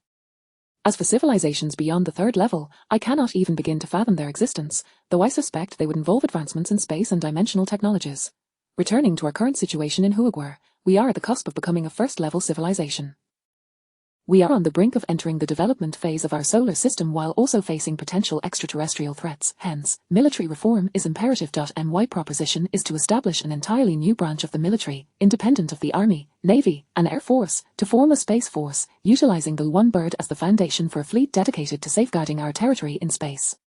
Upon concluding his remarks, Li Xing observed that all present, including Elders Li and He, along with the 5 commanders of the Army, Navy, Air Force, and Rocket Force, fell into deep contemplation. They had initially envisioned forming a new independent unit akin to the Rocket Force, but after hearing Li Xing's perspective, they felt their vision was rather limited. They did not regard Li Xing as merely a dreamer. Despite his relatively young age, his accomplishments were unparalleled, and even if Einstein were to be resurrected, he would likely pale in comparison to Li Xing. Thus, the ideas presented by Li Xing were met with utmost seriousness and reflection. After a prolonged silence, Li Qingtian finally spoke. Li Xing's insights are profoundly prescient. As our nation transitions into a stellar civilization, we will undoubtedly intensify our efforts to develop the solar system, construct space stations, plan lunar bases, and perhaps even contemplate potential extraterrestrial colonization in the future. The current military structure is insufficient to address the threats in deep space and to protect our territories on extraterrestrial bodies. I hereby command. At these words, everyone, including Li Xing, immediately stood to attention, chests held high, awaiting the command. To counter threats in deep space and to safeguard our nation's sovereignty and territorial integrity, I hereby decree the immediate establishment of the Hoagwa Space Force. Elder He, I entrust this matter to you. Elder He did not hesitate, promptly responding, understood. Given that this is an entirely new branch of the military, everything must be thoroughly studied. Li Qingqian continued, Elder He, should you encounter uncertainties, be sure to heed Academician Li Xing's opinions and regard his insights with the utmost importance. Comrades Hu Ming, Zhang Jingxi, Li Qieshang, Wang Bing, and Li Biao, you are to fully cooperate in the establishment of the Space Force. Understood. Chapter 52, The Successor of Old Money, Journey to the Deep Mountains. With the matters concerning the Space Army settled, the conversation among the group naturally shifted back to the construction of the one-bird space carrier. Elder He from the military was the first to speak. Li Xing, currently in our country, only the shipyards in Dalian and Jiangnan have the experience to construct such large vessels. However, considering the dimensions of the one bird, I fear neither of these shipyards will suffice. Elder He, indeed, the dry dock for the one bird will likely need to be rebuilt. As a space carrier, the one bird differs significantly from traditional aircraft carriers. Firstly, the dry dock does not need to be constructed by the sea as with aircraft carriers. We can entirely direct our focus towards the deep mountains. This would greatly enhance our confidentiality. Observing Li Xing speaking so confidently, Li Qingqian pondered internally, realizing that Li Xing likely had everything regarding the one bird well in hand. What was initially intended as a collective discussion on the preparations for the one bird's construction had, it seemed, transformed into a QA session led by Li Xing. With this thought in mind, Li Qingqian spoke up, how about this? There is no need for everyone to waste time here. Li Xing, all matters concerning the one bird space carrier are entrusted to you. Elder He, on this matter, I grant Li Xing the final decision-making authority. Everything shall be based on Comrade Li Xing's opinions. You will collaborate with Comrade Li Xing and ensure the logistical support is in place. Remember, should any disagreements arise, you must still heed Comrade Li Xing's counsel. Elder He's pupils constricted.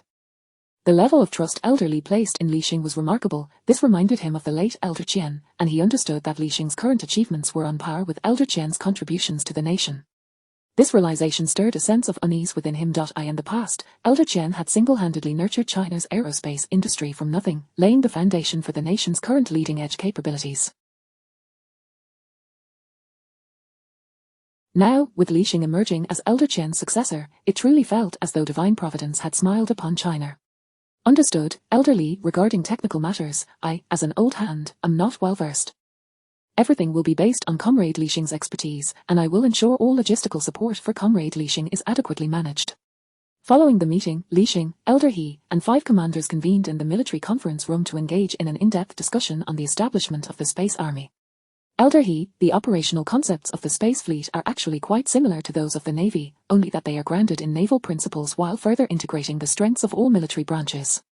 The naval fleet operations, ground deployments by the Army, aerial missions by the Air Force, strategic weaponry from the Rocket Force, and special operations by the Strategic Support Troops can be seen as a comprehensive amalgamation of all our military branches.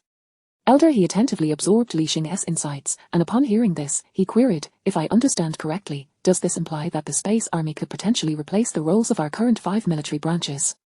Should we then consider a more extensive military reform? The 5 commanders present felt a chill run down their spines at this suggestion. Was this to mean the dissolution of their 5 military branches into a new space army? Li Xing was equally taken aback by Elder He's proposition and hastily clarified, that is not the case. Elder He, currently, the 5 military branches serve as 5 swords safeguarding national security, their functions having been validated through years of practice. It is possible that in the future, there may be a gradual integration into a more efficient military structure, but the current space army is likely not suitable for such a transition. What I just described were merely my visions for the future of the Space Army. Whether these ideas can be realized, and their validity, must ultimately be proven through practice. Moreover, we do not yet possess a sufficient number of space warships for deployment. We only have the one bird number 1, which remains on paper. Elder He remained non-committal. As the spokesperson for the Chinese military, Li Xing's ideas appear quite visionary. After reflecting on Li Xing's statements in conjunction with his extensive experience, he discerned that the kind of space army Li Xing envisioned was indeed feasible in the foreseeable future. Thus, he began to entertain thoughts of a profound military reform. However, it seems premature at this juncture, especially since we do not yet have a single warship. Subsequently, the group deliberated on the organizational structure of the Space Army. It was ultimately decided that Naval Commander Hu Ming would be appointed as the Commander-in-Chief of the Chinese Space Army, with other personnel directly drawn from the 5 military branches. This decision brought a profound sense of relief to the assembled commanders. Though it would entail significant sacrifices, they were spared from outright dissolution. Only Hu Ming, soon to be the Commander-in-Chief of the Space Army, was filled with joy, rising to shake hands with each commander with a beaming smile. The other commanders gritted their teeth, managing to muster smiles that resembled cries of despair. The group then continued to discuss the finer details of the operation. 10 days later, amidst a range of mountains, a convoy of military trucks was slowly making its way along a newly repaired road. "Squad leader, where are we headed?" This order came rather suddenly, inquired a young soldier seated in the passenger seat of the truck, looking towards the serious-faced squad leader at the wheel. The squad leader furrowed his brow, his expression stern. "Do not ask unnecessary questions. Have you forgotten the confidentiality regulations?" In truth, he himself was unaware of their destination. They were part of a certain engineering corps from the Northern Theatre, hastily assembled in the early hours, and following strict reminders of confidentiality, the unit began its trek into the desolate expanse of the Taiyang Mountains. However, as a seasoned construction engineer, such occurrences were not uncommon. Tasks involving the establishment of military bases in remote mountainous areas frequently arose, and he had experienced many similar missions before. Though this deployment felt more urgent than previous ones, and they were venturing deeper into the mountains than ever before, the old engineer did not dwell on it too much, having internalized the confidentiality protocols. As the convoy delved deeper into the Taiyang Range, an exceedingly abrupt checkpoint suddenly loomed ahead. It appeared sudden because there was nothing else around except for this checkpoint. Indeed, there was nothing but a massive mountain in the distance beyond the checkpoint. After the sentry verified the convoy's credentials, he conducted rigorous inspections on each truck and confirmed the identity of every soldier before granting passage, assigning one soldier to lead the convoy onward. The leading soldier's direction elicited further confusion from the young soldier, who exclaimed, "Are we going up the mountain? But how do we ascend?" It was understandable that the young soldier harbored such doubts. The leading soldier drove directly towards the massive mountain face, which bore no visible path upward. As they followed the lead soldier in confusion, an astonishing scene unfolded. As the lead soldier's vehicle made contact with the mountain, it appeared as if the vehicle had passed through a mirage, vanishing into the mountain itself. Seeing the convoy ahead also disappear upon contact, the squad leader gritted his teeth and imitated the preceding vehicle, charging towards the mountain. At the moment of contact, a dazzling array of lights and shadows enveloped them, and the once tree-laden mountain FA8 vanished, revealing a bright tunnel. This tunnel was remarkably wide, and the previously unseen convoy re-entered their view. The squad leader breathed a sigh of relief, finally comprehending that the tree-laden exterior had merely been a FA8, concealing the tunnel that led deep into the mountain.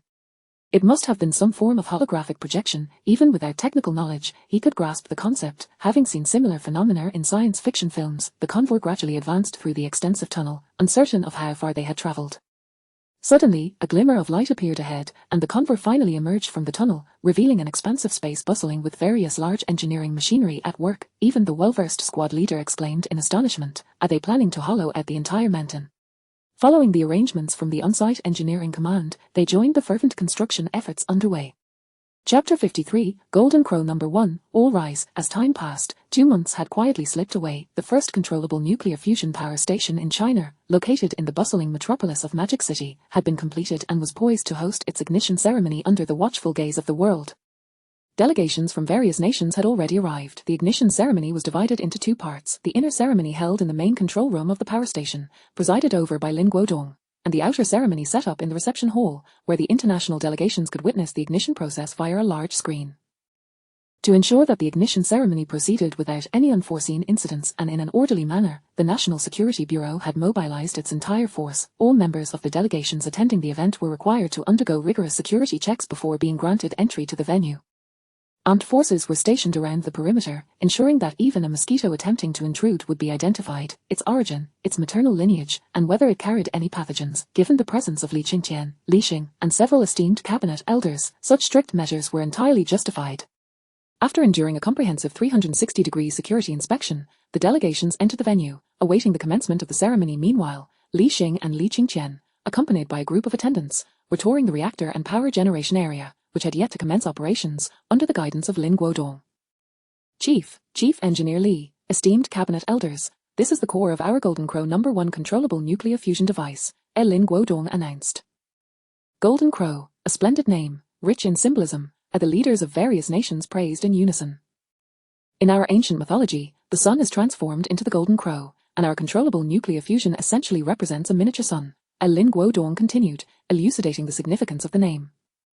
After thorough discussions among our researchers and a public vote online, we ultimately settled on Golden Crow as the codename.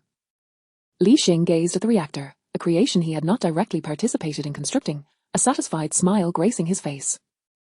His ambition was to lead China into the cosmos, to venture into the depths of space, yet, this was not a solitary endeavor. Even with an abundance of technology at his disposal, such progress could not be achieved alone. The advancement and application of technology have always required a collective of like-minded individuals to walk alongside him. At that moment, it was evident that Lin Guodong had succeeded in this regard.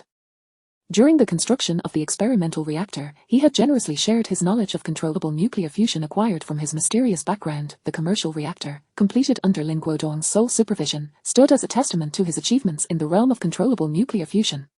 In order to fully harness the energy produced by Golden Crow No. 1, we have installed 2 sets of 8 magnetohydrodynamic generators, capable of generating a total power output of 1 million megawatts per hour, with an additional redundancy of 200,000 megawatts. This means that this nuclear fusion power station can satisfy half of Magic City's electricity demands. Li Qingqian exclaimed, his eyes brimming with astonishment. He understood the potency of controllable nuclear fusion, yet he had not anticipated it to be this formidable. Does that imply that by constructing another such power station, the entire Magic City could undergo an energy upgrade? Li Xing interjected. Patience, Li Lao, he continued, remember our previous discussion? This first-generation deuterium-tritium fusion power station is merely intended to validate the various technologies for commercial application. Once academicians Zhu and Huang complete the space transport vessel, we can commence the extraction of helium-3 from the moon. Utilizing helium-3 for fusion reactions generates no neutrons, representing the true, clean, and pollution-free form of controllable nuclear fusion. Our mass construction efforts should focus on this. Li Qingqian finally eased his anxiety. His impatience was understandable. China currently operated 55 commercial nuclear fission power units, ranking 3rd in the world. While the nation had implemented excellent safety measures, the risk of nuclear radiation leakage remained significantly high.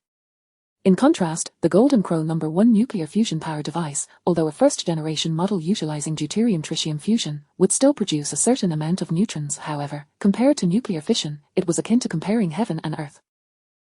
Yet, as Li Xing mentioned, the second-generation helium-3 fusion would be even superior, producing no neutrons at all, thus being safer and cleaner. It was worth waiting for the best solution, as the time required would not be overly long. I was hasty, all of this is thanks to you, Li Xing. The group continued their tour of the facility. Li Xing, how are matters with the Phoenix project progressing? Li Qingqian inquired as they toured the site. Under He Lao's direction, the engineering battalions from the 5 war zones without urgent tasks have all entered the site, and the dock is expected to be completed around February next year. Then we can commence construction on Phoenix No. 1, Li Xing replied, his words flowing effortlessly. Li Qingqian maintained a calm demeanor, nodding gently before continuing, what about the Space Force? We are currently selecting personnel from across the military, primarily focusing on the selection of crew members for the bridge of Phoenix No. 1, the aircrew of the carrier aircraft, the orbital airborne Marine Corps, as well as personnel for intelligence, weaponry, engines, and routine maintenance. As Li Qingqian posed questions. Subsequently, as the nation's chief elder, Li Qingqian extended friendly greetings to the researchers and staff at the power station. Journalists and cameramen from the Central Broadcasting Corporation diligently recorded the proceedings, preparing material for the evening news broadcast. After the greetings concluded, Li Qingqian glanced at his watch. The time is drawing near. Guodong, please prepare in the main control room. Li Xing, let us proceed to the venue. The delegations from various nations had been waiting patiently in the venue, refraining from displaying even a hint of impatience. Even the typically arrogant representatives from the ugly nation sat quietly in anticipation.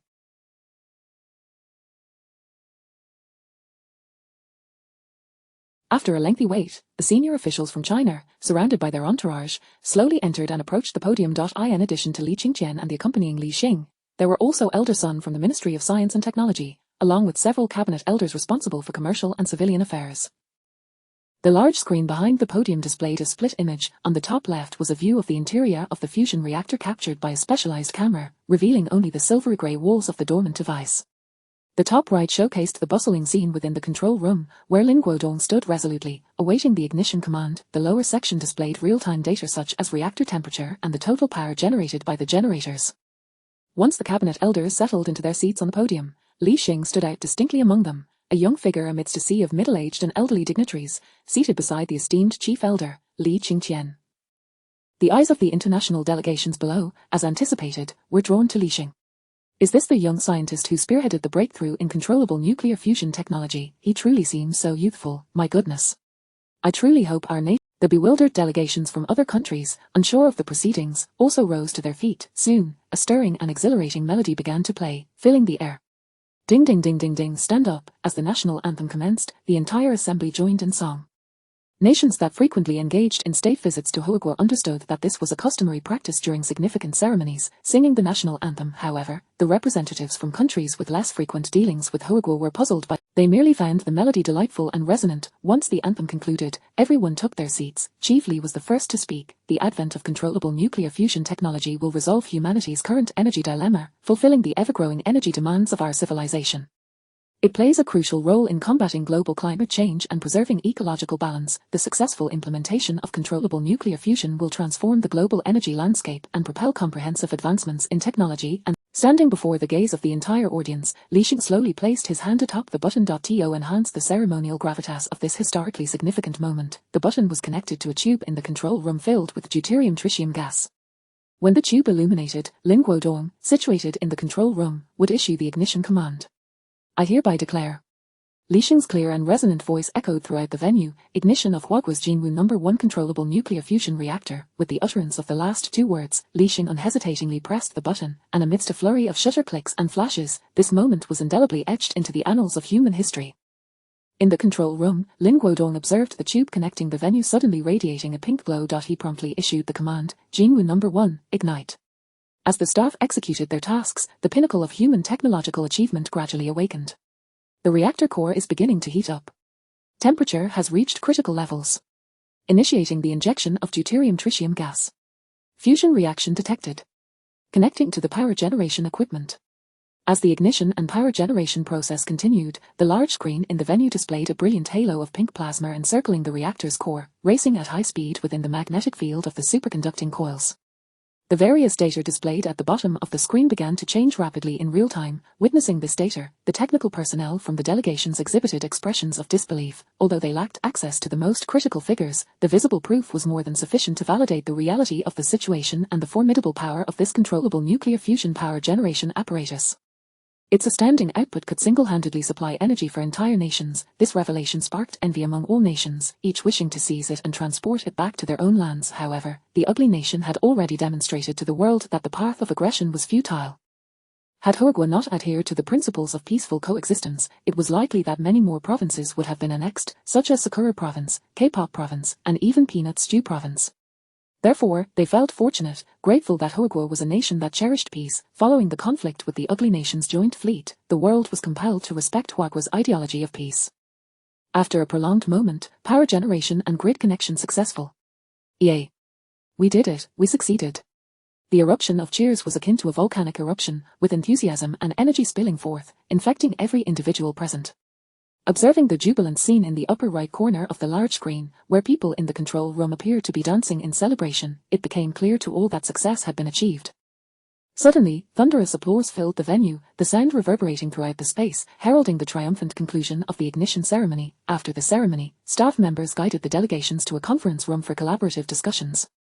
However, the ugly nation, along with the Sakura and K-pop nations, which had previously participated in the joint military exercises, were left behind, watching as each delegation was escorted away. The expression on Antony, the ugly nation's delegation leader, grew increasingly somber. He had come to Huigua under strict orders from high-ranking officials, determined to secure cooperation with Huigua, yet, it seemed apparent that his nation had been placed on an unfriendly list. How could he negotiate cooperation under these circumstances? If he failed to fulfill his mission, he could very well face dire consequences from his superiors. He could only hope that the staff member meant to guide them had not yet arrived, perhaps delayed by unforeseen circumstances. Yet, the remaining nations in the venue were indicative of the situation. They were all countries that had previously attacked Huigua, making it entirely reasonable for Huigua to refuse cooperation with them. Just as Antony's expression darkened and his heart felt heavy, the Minister of Foreign Affairs of Huigua, Wang Yi, coincidentally appeared at the entrance of the venue, catching Antony's attention. As the Minister of Foreign Affairs for the ugly nation, Antony recognized Wang Yi. Their interactions had often been marked by sharp exchanges on diplomatic issues. To be frank, their relationship was far from cordial, but at this moment, Antony was desperate. He hurriedly stood and approached Minister Wang Yi. Minister Wang, please wait. Speaking in a halting Chinese, Antony called out to Wang Yi. Wang Yi feigned surprise. Isn't this Mr. Antony? The ignition ceremony has concluded. It's time for everyone to return home. Without mincing words, Antony directly addressed his concerns. Minister Wang, I believe we need not beat around the bush. You must be well aware of my purpose for stopping you, he said through clenched teeth. Controllable nuclear fusion. Wang Yi chuckled. Mr. Antony, you don't truly believe we would collaborate with a nation that has instigated war against us, especially on such a sensitive and significant technology, do you? Upon hearing Wang Yi's response, Antony did not feel despair.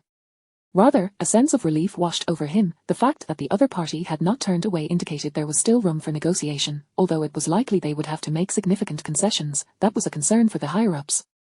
His only priority was to secure a conversation. Taking a deep breath, Antony said, Minister Wang, please state your conditions directly. Wang Yi's eyes sparkled with insight as his previously mocking expression transformed into a friendly smile. Mr. Antony, you are indeed a clever man. Follow me, there are matters we cannot discuss here. All right. Antony felt a surge of joy and turned to summon his delegation to join him but was stopped by Wang Yi. Mr. Antony, for our upcoming discussion, it is best that your delegation knows as little as possible. This, very well. Though Antony was filled with 1,000 questions, he could only reluctantly comply, realizing that the initiative had entirely shifted to Wang Yi. He instructed his delegation to return to their hotel to await further instructions, then departed alongside Wang Yi. Thus, the venue was left with the neglected delegations from Sakura, K-pop, and others. Observing Antony leave with the Minister of Foreign Affairs of Huagua, they understood that the ugly nation, despite its past as a world hegemon, still held value in Huagua's eyes. Therefore, they had managed a soft landing. As for themselves, they could only return home and urge their superiors to align with Huagua. Little did they know, even if they wished to offer their allegiance, Huagua might not be interested in accepting it. Chapter 55, Falcon 1999. Antony followed Wang Yi into a conference room, where Wang Yi bluntly stated, Mr. Antony, to be frank, we had no intention of selling to the United States. However, a particular circumstance has compelled us to reconsider. Antony felt a mix of relief and curiosity. What is the reason? Wang Yi locked his gaze onto Antony's, an intense pressure emanating from his eyes that left Antony somewhat flustered. Mr. Antony, are you familiar with Area 51? What, Area 51, a military base? Antony was certainly aware of Area 51, located in Nevada, officially known as their Groom Lake facility. Initially established for the development of the U-2 reconnaissance aircraft, it later became the site for certain black projects. Yet, its notoriety stemmed not from these endeavors but from the myriad of alien-related rumors that cloaked it in mystery. However, these were merely rumors. It seemed implausible that China would be deceived by such science fiction tales. Or was there indeed something within Area 51 that even he, as the Minister of Foreign Affairs, was oblivious to? Surely, there couldn't truly be extraterrestrials. Wang Yi's keen eyes scrutinized Antony's micro-expressions and noted that upon mentioning Area 51, Antony's face displayed only confusion with no other discernible reaction. This indicated that he was either well-trained in counterintelligence or genuinely unaware of the situation. Although he and Antony were not particularly close, their long-standing rivalry had afforded him some insight into his character. He hardly seemed a master of counterintelligence. Realizing that further discussion was futile, Wang Yi leaned back comfortably in his chair. Mr. Antony, it appears you truly know nothing. Therefore, Mr. Antony, I shall grant you time to contact your superiors and convey a message. Controllable nuclear fusion can be sold to the United States, he continued, but it must be in exchange for Area 51. He then summoned an assistant from outside, instructing, take Mr. Antony to the lounge. Turning to the still-dazed Antony, he added, go ahead, Mr. Antony, I will await your return here. Once led to the lounge, Antony hastily dialed a number, but this call was not directed to the president. Following the incarceration of the previous president, the newly appointed Omar had become little more than a puppet for the more potent forces lurking in the shadows. This call was made to the true decision-maker, the elderly Wilson Rockefeller, the genuine power behind the United States, and the current head of the Rockefeller family, one of the 7 influential families. Beep, beep, the call connected, and Antony quickly reported, Sir, China has agreed to sell us controllable nuclear fusion devices, but they have proposed a condition. Did I not inform you that as long as we do not breach the bottom line, we would accept any terms? A calm voice emanated from the phone. He was not surprised that China would present conditions, especially after having recently offended them. It was a stroke of good fortune that they were even willing to sell to them. As for the conditions, they had no choice. As long as it did not cross the threshold, they would have to acquiesce, even if it meant significant concessions. This condition is somewhat peculiar. I cannot make a decision on my own, Antony cautiously replied. What is the condition? After a brief hesitation, Antony adjusted his tone to ensure it did not sound like a jest. China demands Area 51. At that moment, in a sprawling estate in the United States, comparable in size to a small town, Wilson's pupils constricted upon hearing those words. He feigned calmness as he responded to the caller. Understood, please hold for a moment, I will provide you with a decision shortly. He swiftly hung up, leaving Antony in a state of shock, indeed, sheer astonishment. To have ascended to the position of Minister of Foreign Affairs in a once dominant nation, Antony was no fool. The lack of laughter on the other end of the line upon mentioning China's demand for Area 51 indicated one thing. The other party was undoubtedly aware that there was something within Area 51 that held significant allure for China. The question then arose, what could it possibly be? Recalling the long-standing mysterious lore surrounding extraterrestrials associated with Area 51, he entertained a bold thought. Could it truly involve aliens? Was this the reason China was willing to part with controllable nuclear fusion technology in exchange for access? While Antony pondered this profound question, Wilson, having just entered the call, summoned his son. Contact the other 6 families. We shall convene a council of 7. Soon, in a dimly lit conference room, 7 elderly men gathered around a round table. Wilson Rockefeller, the head of the family, spoke first. What are your thoughts on China's demand? What else can we think? It is evident that the incident from years past was not adequately addressed, leading to the leak of information. The speaker was the patriarch of the Koch family. In 1999, an experimental accident had occurred at Area 51, creating quite a stir. It resulted in a Chinese intelligence officer setting their sights on the facility. This officer was exceptionally formidable, infiltrating the underground core of Area 51 single-handedly. Upon discovery, he effortlessly dispatched a pursuing special operations team. Eventually, multiple special forces units, numbering in the hundreds, were dispatched, and after a grueling pursuit, he was finally eliminated. Soldiers who participated in the operation later recounted that the Chinese operative appeared like a ghost in the night, clad in a black leather trench coat and wielding 2 Beretta 92 FS pistols, moving gracefully among them while occasionally eliminating a teammate. He possessed remarkable strength, capable of launching a person considerable distances with a single kick and even collapsing walls. He could traverse the treetops of the jungle with ease. Most astonishingly, whenever he was captured and prepared for execution, he would utter, "I bet your gun is unloaded." And indeed, their firearms would jam, allowing him to escape repeatedly. It was only after they bombarded the forest he fled into that they were able to eliminate him. It now seemed clear that he had relayed critical information to China before his demise. The current dilemma is that China demands we surrender Area 51 in exchange for controllable nuclear fusion. However, if we acquiesce, it would effectively allow China to establish a military base within our territory. Gentlemen, we must acknowledge that everything hinges on one premise. We must obtain controllable nuclear fusion technology, even if it means purchasing the foreign trade version directly from China. As the 7 influential families that controlled the United States and a significant portion of the world, their interests spanned various sectors, particularly in oil, energy, and technology. If they failed to board the vessel of the 4th technological revolution that China was constructing, they would undoubtedly find themselves stranded on the shores of the old era. Thus, acquiring controllable nuclear fusion was imperative. With China presenting them an opportunity, they could not afford to let it slip away. Chapter 56:2 shots to the chest and 1 to the head, even the gods would despair. Before Wang Yi once again stood Antony, who remained in a state of bewilderment. Just moments ago, he had learned a profoundly shocking truth. The legends surrounding Area 51 and extraterrestrials were indeed real. Deep beneath Area 51, at a depth of 500 meters, lay relics of an alien civilization, and his country had made significant technological breakthroughs through the study of these artifacts. Were it not for the fact that he himself was the true master behind the scenes of the ugly country, he might have incredulously asked, "Are you recounting the plot of a science fiction film?" Even now, seated across from Wang Yi, Antony remained overwhelmed by the impact of this revelation. Wang Yi, however, wore a serene smile, remaining silent and patiently awaiting Antony to speak first. His demeanor conveyed a sense of indifference, as if the urgency lay solely with the other party. After a prolonged silence, Antony finally regained his composure and delivered the ugly country's response. "Minister Wang Yi, we regret to inform you that we cannot accept your conditions. After all, handing over Area 51 to you would essentially equate to permitting your military presence on our territory."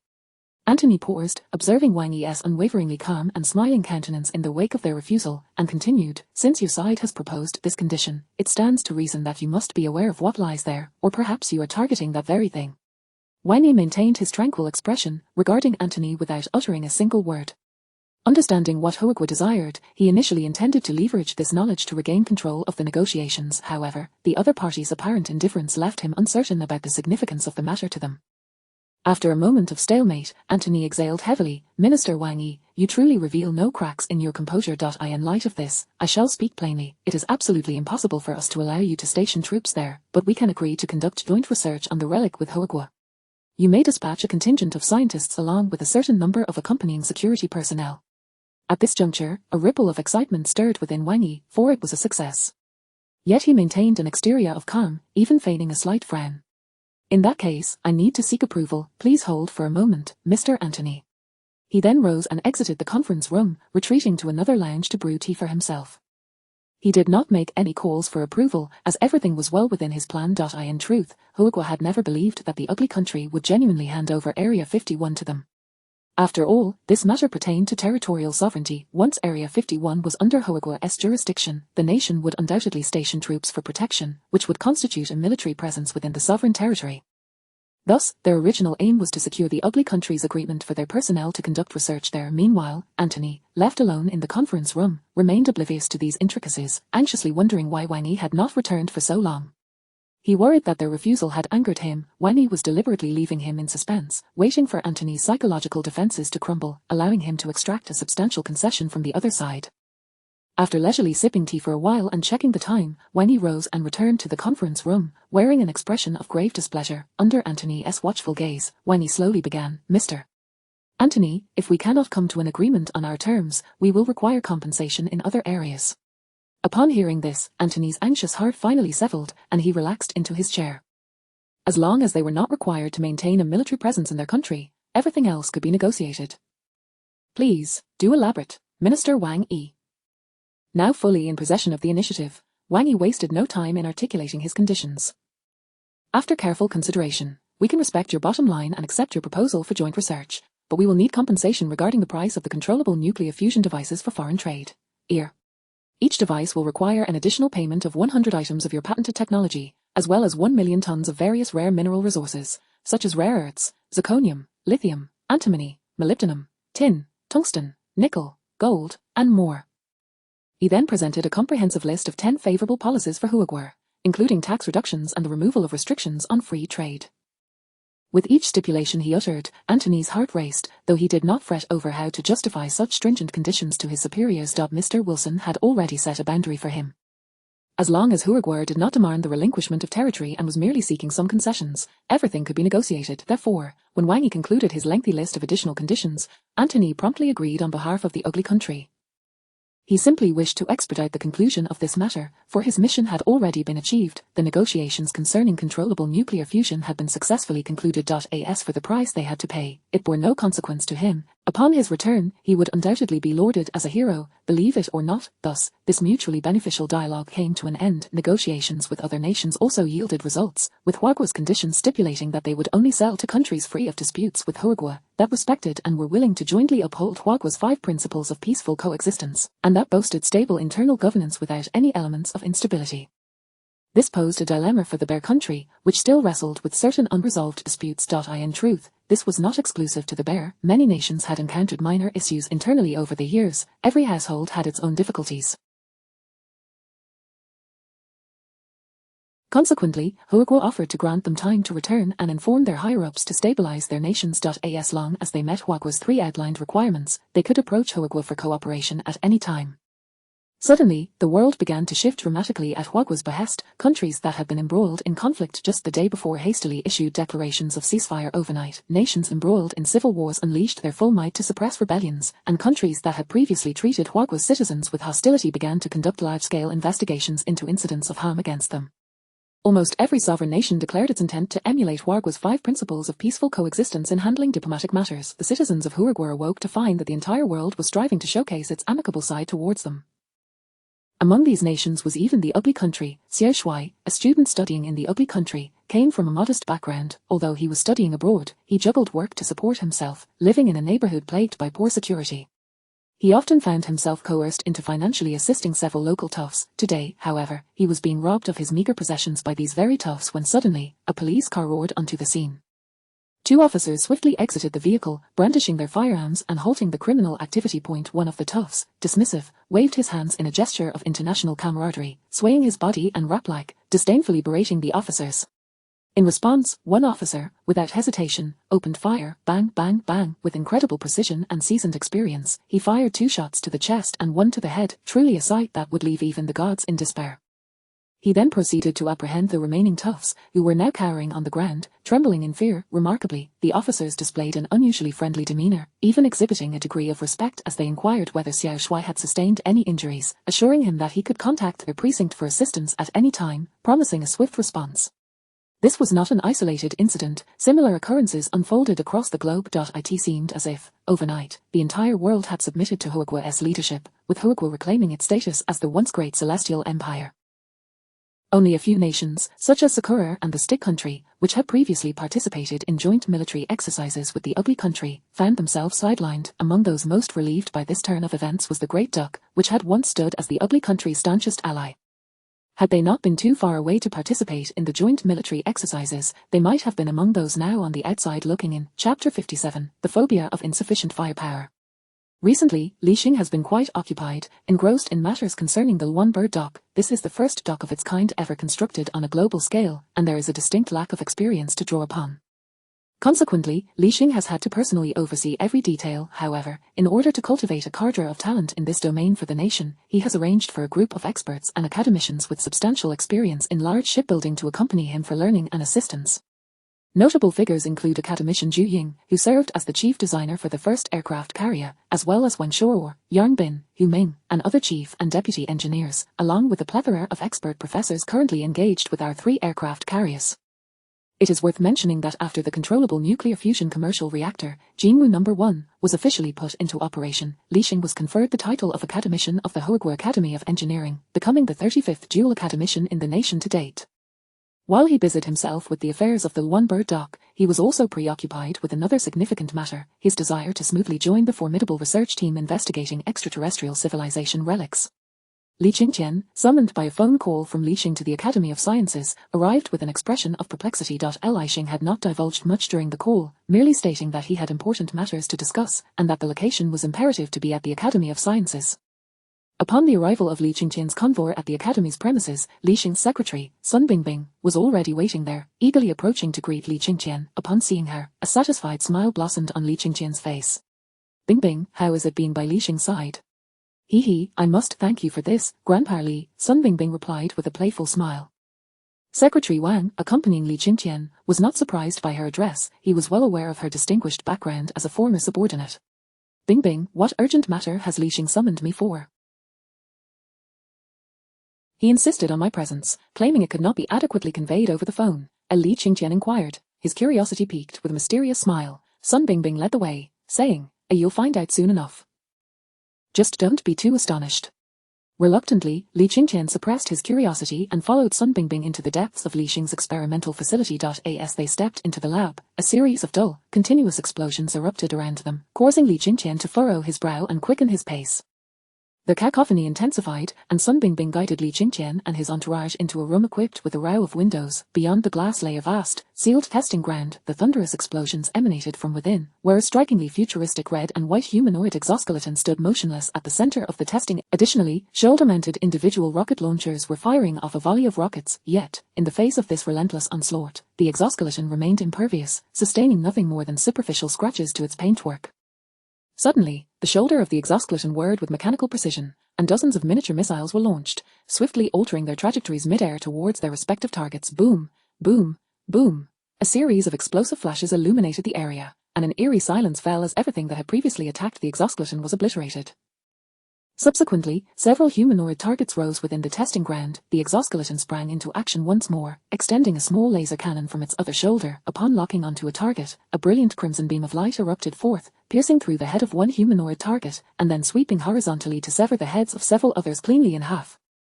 The exoskeleton was relentless, raising its right hand, which morphed into a long barrel. A golden beam, crackling with arcs of electricity, shot forth, demolishing the target. The momentum continued until it struck the wall behind, creating a massive crater. With a series of additional beams, more targets were destroyed, leaving several sizable craters on the wall. Only then did the exoskeleton cease its operations. The testing facility's ventilation system activated, clearing the smoke that had filled the area.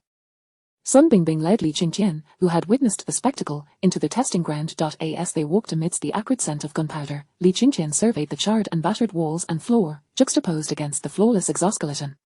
He was firmly convinced that this was yet another of Li Xing's groundbreaking inventions. As the group approached the exoskeleton, which had been motionless until now, it suddenly unfolded, revealing none other than Li Xing himself.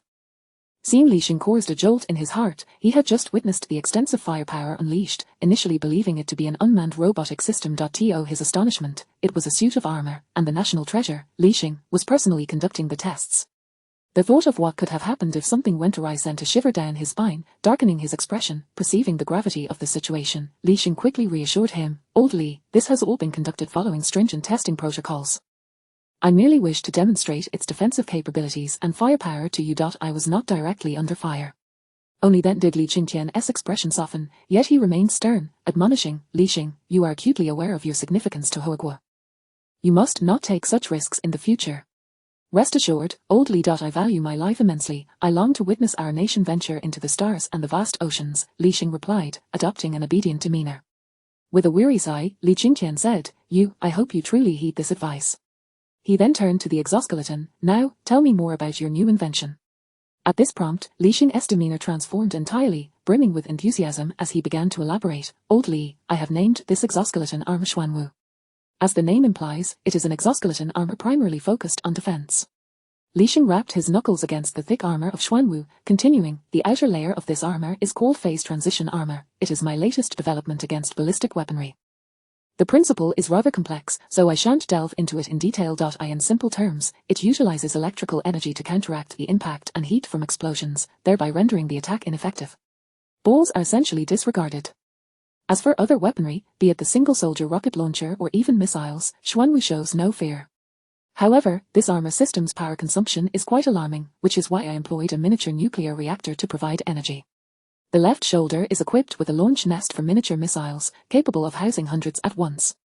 The right shoulder houses a small laser cannon, capable of precision targeting. Additionally, the right hand is fitted with a miniaturized pulse particle accelerator cannon, intended to compensate for its lack of offensive capabilities as a primary defensive armor. Observing Li Xing's disdainful expression regarding the armor's firepower, Li Qingqian, "Heroes in the shadows, is this the main defensive armor?" Li Qingqian asked, his mind filled with questions. "Indeed, the very name Xuanwu evokes a sense of defense," Li Xing earnestly explained. "And what about this?"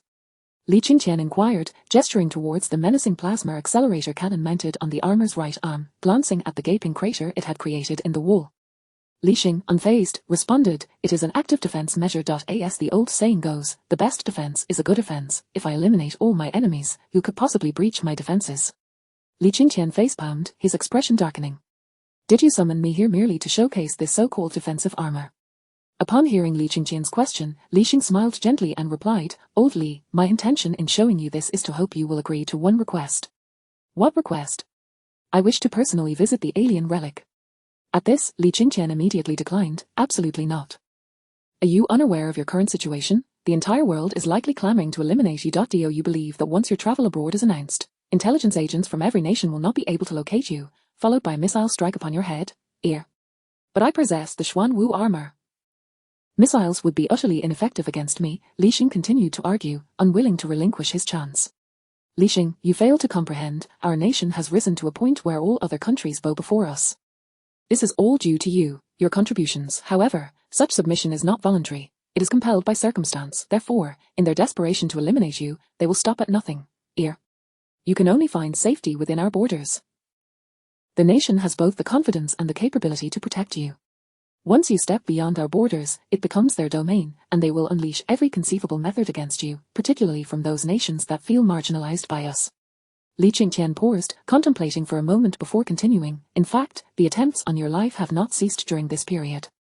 The assassins are all fanatics, hailing from various corners of the globe, with no discernible nation backing them. Yet, our security agencies have managed to apprehend each one, though several of our warriors have sustained serious injuries in the process. At that time, you were preoccupied with matters concerning the Xian Nu, and I specifically instructed Wu Qiang not to inform you to avoid distracting you. This situation only began to improve recently after we reached a trade agreement for the controlled nuclear fusion device, at least preventing them from being too overt. However, many spies of Asian descent remain at large, and I trust you can surmise the reasons. But this is within our homeland, on the territory of our great nation, and we are confident in our ability to ensure your safety. Thus, the moment you achieved a breakthrough in controlled nuclear fusion technology, we chose to announce it rather than conceal it. On one hand, such a monumental development cannot be hidden. On the other, the nation is confident in safeguarding your well-being. Li Xing's countenance gradually darkened, not solely due to Li Qingqian's refusal, but because he realized that since his name emerged alongside controlled nuclear fusion, his surroundings would inevitably become tumultuous. He had not anticipated the extent of the threat, nor that warriors would be injured in their efforts to protect him. At that moment, he wished he could equip each of those brave soldiers with a suit of Xuanwu armor. Yet, he still felt compelled to explore the relic. Without doing so, he could not ascertain whether this hidden alien civilization posed a genuine threat. Only someone with his understanding of advanced technology and new theories could navigate this. However, with the restriction on traveling abroad, he would need to devise alternative solutions. Then, an idea struck him. Li Xing solemnly turned to Li Qingqian. "Old Li, may I visit the injured warriors?"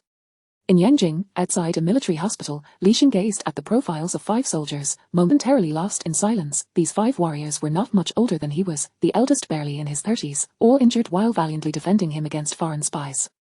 Each of them had suffered grievous bodily harm. Wu Qiang mentioned that their injuries were the result of a miscalculation in their operation, leading the spies to vent their fury upon them when they realized escape was impossible. Though they were rescued in time and their lives spared, each soldier had permanently lost a part of their body. As he entered the ward, he found the 5 gathered around a bed, playing cards. Upon hearing the door, they hastily pulled up their blankets to conceal their game. When they saw Li Xing, 4 of them excitedly rose to their feet, one of whom was propped up with a crutch, standing on one leg. The reason for stood instead of 5 was clear. One had lost both legs to a high amputation and could no longer stand. Among the standing soldiers, one had lost both arms, another an arm and a leg, and yet another 2 arms and a leg. The last retained all limbs but had lost his sight. It was evident the treatment they endured at the hands of those deranged spies was inhumane. "Do not rise, please sit back down," Li Xing urged as he rushed forward to assist them, feeling a wave of emotion at the sight of their valiant. Standing before them, he bowed deeply in gratitude. After a heartfelt exchange, the soldiers insisted he should not feel any guilt. They protected Li Xing because he was worth such sacrifice. Without him, the mighty nation of Huiguo would not stand atop the world as it did now. They expressed their gratitude for all he had done for their country and declared their willingness to lay down their lives in his defense. Li Xing was deeply moved by the soldiers' words, vowing, "I will find a way to help you stand again and regain your sight." In truth, restoring the 5 soldiers' limbs was not an insurmountable challenge. The technology for mechanical limbs, already successfully applied in the Longyuan mecha, could be miniaturized and combined with neural connection technology to create wearable prosthetics. However, since the soldiers' limbs were amputated almost at the root, direct integration of the prosthetics with their body's flesh and blood was essential. Mere external prosthetics would fail to provide adequate support at the joints. Moreover, one soldier required ocular implants. With his current technology, he could indeed perform the necessary surgical reconnections between the mechanical limbs and the human body. While there were no issues on the mechanical side, challenges arose from the biological aspect. Human flesh tends to reject foreign materials, particularly with more reactive chemical properties. Modern medicine often employs titanium plates to stabilize fractures, which have foreign implants but do not provoke strong rejection responses due to their stable chemical nature. In contrast, mechanical prosthetics are inherently complex, making it impossible to use pure titanium alloy for their construction, especially for ocular implants. It was hardly feasible to simply insert 2 titanium spheres. Instead, materials with less stable chemical properties were necessary, which would inevitably lead to rejection reactions. Could there truly be no technology within the first-tier civilization's archives in the mysterious realm to address such rejection issues? This conundrum puzzled Li Xing immensely. He had thoroughly scoured that technological repository, which boasted an extensive array of innovations, yet, for reasons unknown, there was a conspicuous absence of biological technologies. Thus, resolving the issue of human rejection would require his personal investigation. However, with his enhanced cognitive abilities, he believed he could succeed. This conviction fueled his promise to the 5 warriors. Moreover, if he did succeed, the benefits would extend far beyond these 5 soldiers. Countless disabled individuals across the nation would find hope, including those who were deaf, mute, or blind. This was undoubtedly a cause that would serve both the nation and its people. Chapter 59. The giant spirit cargo ship. As Li Xing emerged from hospital, darkness had already enveloped the surroundings. Upon entering the vehicle, his secretary, Bing Bing, seated in the front passenger seat, promptly spoke up. "Academician Li, we have received news from the Northwest Base. The transport aircraft has been completed." Engrossed in thoughts regarding rejection reactions, Li Xing's mind was suddenly jolted back to reality. So soon. After handing over the design blueprints and relevant materials to academicians Huang Heuer and Zhu Qiong, he had not thought much about it, never expecting the project to be completed so swiftly. Make arrangements. We shall depart first thing tomorrow morning, Li Xing instructed. His travels now required meticulous planning, with the Security Bureau conducting thorough security checks in advance. He even possessed a dedicated government aircraft, stationed at the local military airport. For his journeys, he could either rely on the convoy from the Security Bureau or utilize his own government plane from the military airport. Furthermore, the aircraft could only land at military airports near the destination, and if the destination was far, armed transport aircraft stationed at the landing airport could be dispatched. Given that their destination was the Northwest Base, the secret research facility where he had previously worked on the Xian Envy fighter jet, and due to its status as an Air Force base, they had a suitable airport. Thus, the following morning, Li Xing and his entourage departed directly from the Yangjing military airport, flying straight to the Northwest Base. Upon landing, Li Xing slowly descended the aircraft and was struck by how drastically different the scene was from his previous visit. The last time he arrived, it was high-ranking military officers, including Zhang Hai, who greeted him, out of obligation as soldiers. However, this time, in anticipation of his arrival, not only military personnel but also a host of experts and scholars led by Huang Heuer and Zhu Qiong awaited to welcome him. This was not a matter of vanity for Li Xing, desiring a grand reception, rather, it was a testament to the profound respect he had earned from these experts during the previous development of the Xian Envy aircraft. One could hardly imagine a group of staunch materialist warriors frequently uttering phrases such as, "Are you a deity sent from the heavens?" and "Heaven blesses our nation" during that time. Academician Li, you have finally arrived, Huang Heuer, who had previously expressed his ire and, after exchanging pleasantries, the formidable procession made their way toward the construction facility. Upon entering the factory, Li Xing gazed upon the colossal machine before him, exclaiming in awe, "How magnificent!"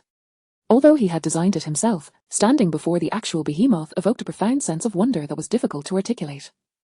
What is the designation of this aircraft? Li Xing withdrew his gaze and turned to Huang Heuer and Zhu Qiong. The smiles on their faces had not faded since his arrival. Academician Li, who but you is worthy of assigning it a name, they chorused. Indeed, Academician Li, please bestow a name upon it. Their encouragement was particularly pronounced from Zhu Qiong, who had stubbornly resisted during their earlier discussions, yet had gradually become an ardent supporter of Li Xing throughout the months of developing the Xian Envy.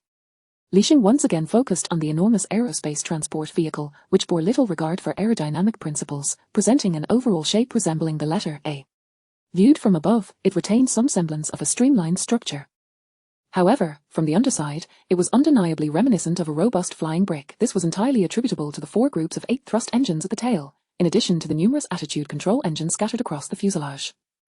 In the wide mid-to-rear section of the fuselage, 2 short yet robust structures extended, where the forward deceleration engines were installed, 2 engines on each side. Behind this structure, there was a section designed to flip downward, equipped with a large hole engine, which served as a lateral attitude control engine in normal operation.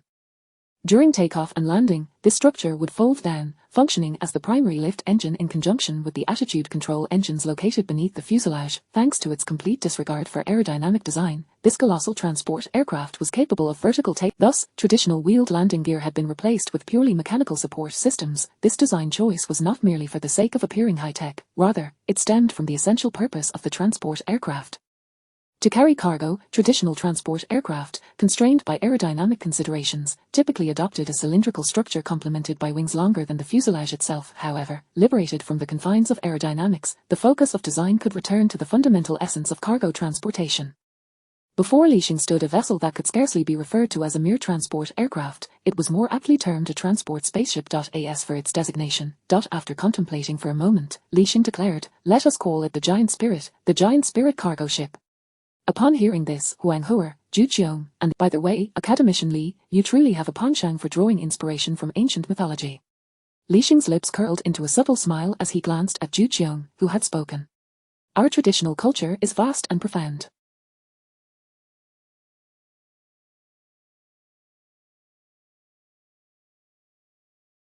I look forward to showcasing the pantheon of deities from our rich heritage. Is that true, Academician Li? We will follow your lead. Indeed, Academician Li, we shall comply with whatever you direct us to do. After indulging in light-hearted banter with the enthusiastic experts who had become staunch supporters, Zhu Qiong steered the conversation back to the task at hand. Academician Li, allow me to give you a tour of the interior. Very well, Academician Zhu, lead the way. Zhu Qiong guided Li Xing and the group toward a specific area beneath the body of the giant spirit, conversing as they walked. Academician Li, the entire transport vessel is your design. I assume you are familiar with its structure better than I am, so I need not elaborate. Please, do share. Consider it my first visit. I am eager to hear the insights of you, the builders. Though he had designed it himself, the difference between blueprints and reality was striking. Such creations were akin to figurines. While images may be appealing, the tangible form is even more exquisite. Very well, I shall present my humble insights. Zhu Qiong gestured toward the tail, belly, and a certain section below the ship. The giant spirit transport vessel features 3 exits: the rear cargo door, the front cargo door, and the crew lift. Pausing briefly, Zhu Qiong added, "Oh, and Academician Li, we took the liberty of adding an additional exit." Really? Li Xing inquired, turning to Zhu Qiong with curiosity. He was not upset about the modification to his design, but rather puzzled as to whether the 3 existing exits were insufficient for their needs. Noticing Li Xing's confused expression, Zhu Qiong pointed to a circular structure at the bottom of the vessel that resembled a hatch. "Academician Li, look over there. We installed a manually operated, purely mechanical exit. It will not be used frequently. It is intended for extreme emergencies, such as a total power failure on the vessel, rendering the cargo doors and lift inoperable. In such scenarios, it is prudent to have a manual door available." Li Xing nodded in understanding. Indeed, modern technology had granted humanity immense convenience. For instance, many households had transitioned to keyless locks, relying on codes, fingerprints, or even facial recognition. However, they all shared a common characteristic: the necessity of retaining a purely mechanical lock. Otherwise, should any electronic component fail, all other high-tech solutions would be rendered futile. This oversight in Li Xing's design stemmed from a focus on technological advancement, neglecting these fundamental aspects, an experimental gap. Smaller projects like the Xian Envy fighter and Long Yuan mecha did not necessitate such extensive considerations. However, for a vessel of considerable size, particularly one designed for long-distance transport, a more comprehensive and detail-oriented approach was imperative. In this regard, he recognized that he was less experienced than the seasoned experts immersed in this field for years. With this realization, Li Xing turned to Zhu Qiong, smiling. "Indeed, this was an oversight on my part. I am grateful to you, Academician Zhu, and Academician Huang." Zhu Qiong waved his hand dismissively. "You are too kind, Academician Li." As the group continued, they arrived at the entrance of the lift. Chapter 60:950 tons, a human-centric approach. Zhu Qiong produced a tablet from her hand and began tapping on it. Soon, a projection illuminated the faces of the gathered individuals from above. At that moment, Zhu Qiong pulled Li Xing and the others back a few steps, then turned to observe the original position. On the ground, a yellow rectangular pattern emerged, adorned with diagonal yellow stripes. Zhu Qiong then explained, "Academician Lin, this is also part of our design, aimed at preventing crew members from misjudging the position of the lift, which could lead to being crushed by the descending platform." Li Xing's eyes sparkled with realization as he raised his hands, giving Zhu Qiong a thumbs up. He had not considered this aspect during the overall design process. This exemplified the value of experience. "What purpose does that tablet serve?" Li Xing inquired, gesturing towards the phone-sized device in Zhu Qiong's hand. Zhu Qiong presented the tablet to Li Xing, saying, "This is our external controller. Given the immense size of the spacecraft, we cannot even reach the underside, so we created this controller. With this tablet, we can perform some basic operations on the spacecraft." As she spoke, Zhu Qiong demonstrated by sliding her finger across the tablet, stating, "For instance, lower the lift." As she executed the command, the group heard the mechanical sounds of machinery in operation. Before long, the previously sealed hatch of the lift began to slowly open, disappearing to the sides. Subsequently, a robust slide rail extended outward, and the lift platform descended steadily along the rail, finally resting upon the ground. The exposed lift featured a sturdy platform surrounded by a railing, leaving a front opening for personnel to enter and exit. On one side, a tall control panel stood, which Li Xing recognized as his design for controlling the lift. The entire platform was modest in size, barely accommodating for individuals. "Academician Li, please," Zhu Qiong invited. Li Xing stepped onto the lift first, followed by Zhu Qiong, Huang He, and Zhang Hai. The remaining individuals, having contributed to the construction of the entire transport vessel, had long since lost interest in it, only lamenting their inability to tour with their idol. Ignoring the others' disappointment, Zhu Qiong observed as Li Xing tapped a few buttons on the control panel beside him, initiating the slow ascent of the lift. Zhu Qiong raised the small controller in her hand and remarked to Li Xing, "Academician Li, you can also control it from here." Li Xing smirked, "So you mean this is a universal remote?" "Close enough, Academician Li. This small controller is actually a device for communicating with the spacecraft's AI, allowing us to control the vessel by sending commands to the AI. As she spoke, Ju Chung demonstrated further, saying, "It can also be voice-controlled. For example, computer, stop the lift from ascending." As soon as she finished speaking, the lift gradually came to a halt. "Computer, continue ascending." Following her demonstration, Ju Chung issued the ascending command once more. Lixing and Zhonghai exchanged astonished glances. Lixing was impressed by his trust in others. After all, he had been preoccupied with other matters and had entrusted everything to Ju Chung and Huang He without further involvement. Now, it was evident from the attention to detail that both had exhibited. Zhonghai, serving as the commanding officer, had never toured the vessel before and was simply captivated by its marvels.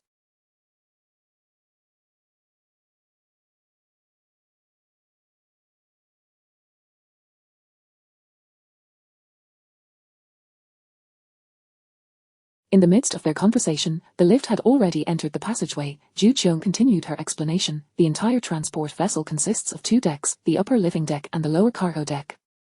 Due to the spacecraft's internal constant pressure, this lift passage also serves as an airlock. Suddenly, the lift came to a steady stop, revealing a transparent cabin wall before them, through which they could see an expansive, flat space outside. "This is the cargo deck of the Titan. Allow me to show you around." With a hiss, the hatch opened, and the 4 descended the lift in succession. Standing in the vast cargo hold, Ju Chung spread her arms and gestured. The entire transport vessel measures 94 meters in length, 70 meters in width, and 23 meters in height, with a maximum take. The total net volume of the cargo bay exceeds an astonishing 5,000 cubic meters. Lixing expressed no words, merely nodding in satisfaction, yet Zhonghai stood nearby, his eyes wide with astonishment.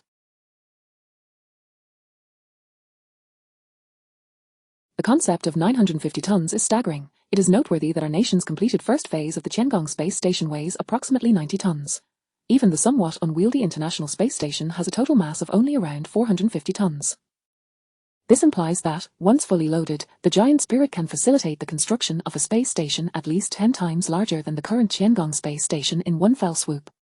The prospect of constructing in orbit would cease to be an issue. Moreover, with the capability for in-orbit construction, the structure of the space station could transcend traditional segmented assembly, allowing for greater creative possibilities. For instance, a rotating ring structure could generate simulated gravity through centrifugal force, alleviating concerns for onboard personnel regarding the effects of microgravity or weightlessness on their health. The establishment of a base on the moon would no longer be mere speculation. It can be confidently asserted that the launch of this giant Spirit transport vessel will usher in a new era for China's aerospace endeavors. Everyone examined the expansive cargo bay from various angles. Ju Chung spoke up again. Unlike traditional transport the front hatch, in contrast to the rear, split from the center and unfolded outward, while the loading ramp gradually emerged from the deck's interstice, resting upon the ground.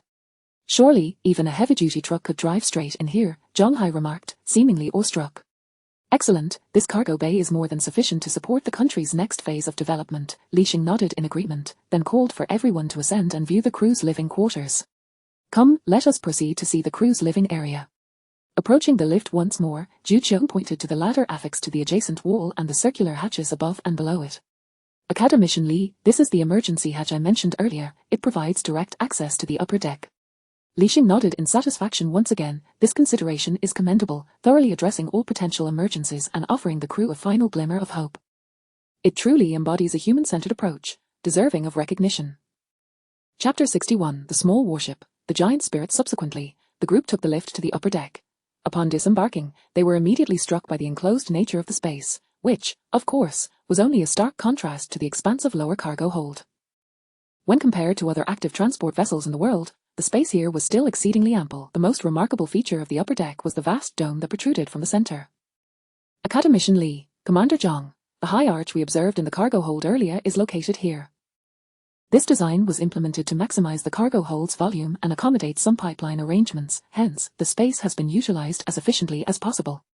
Although it encroaches upon some of the living quarters, there remains ample space, even to the point of being considered surplus. The central hall of the upper deck was rectangular in structure, with the prominent dome at its center and crew passageways flanking either side. Between the dome and the ceiling, there were several hollow supports to reinforce the ship's structure. Due to the extensive length of the dome, 2 sets of steps were intentionally added for the crew's ease of movement.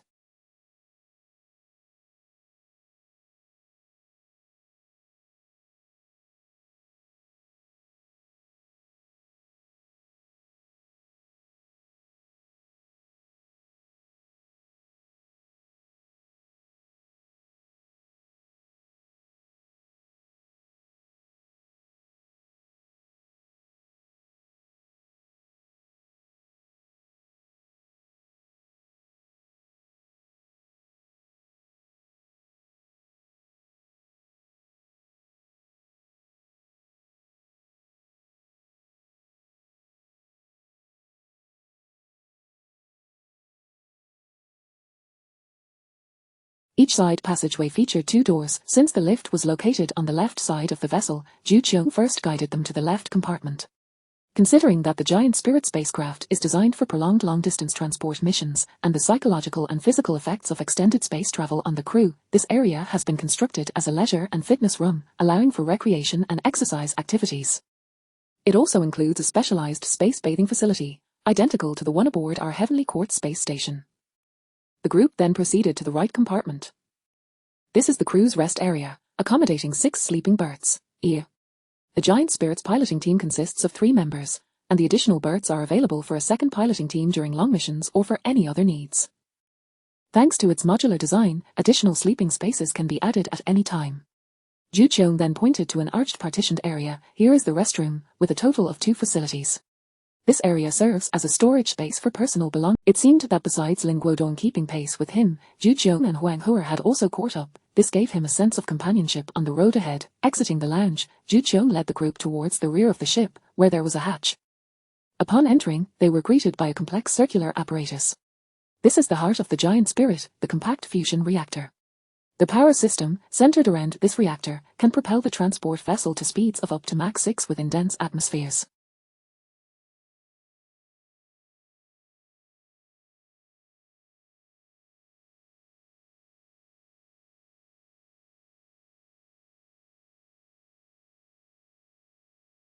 Once outside the confines of the dense atmosphere, the speed will depend on the amount of fuel carried. Acceleration can continue until the fuel is exhausted. Suddenly, Huang Hua, who had remained silent thus far, spoke up, as he was responsible for the power system. Many people held a misconception regarding this. While the Giant Spirit possesses a similar power system, even with more engines than the Shen Nu, why does it not achieve faster speeds within the atmosphere? This brings us to the issue of aerodynamic shaping. Some may question, given the immense thrust, why should we consider aerodynamic form? This is a misunderstanding. The factors influencing an aircraft's speed primarily include thrust, mass, and air resistance. Let's assume we have 2 Shen Nu fighter jets. Point 1 is meticulously designed for aerodynamics, referred to as Jet 1. The other is a simple square shape, called Jet 2. If both have equal thrust and mass and have flown simultaneously, which one would fly faster? Undoubtedly, Jet 1 would be faster, as under equal thrust and mass, the one facing less air resistance will achieve greater speed. Jet 1, with its superior aerodynamic design, encounters reduced air resistance, while Jet 2, lacking aerodynamic features, faces greater resistance.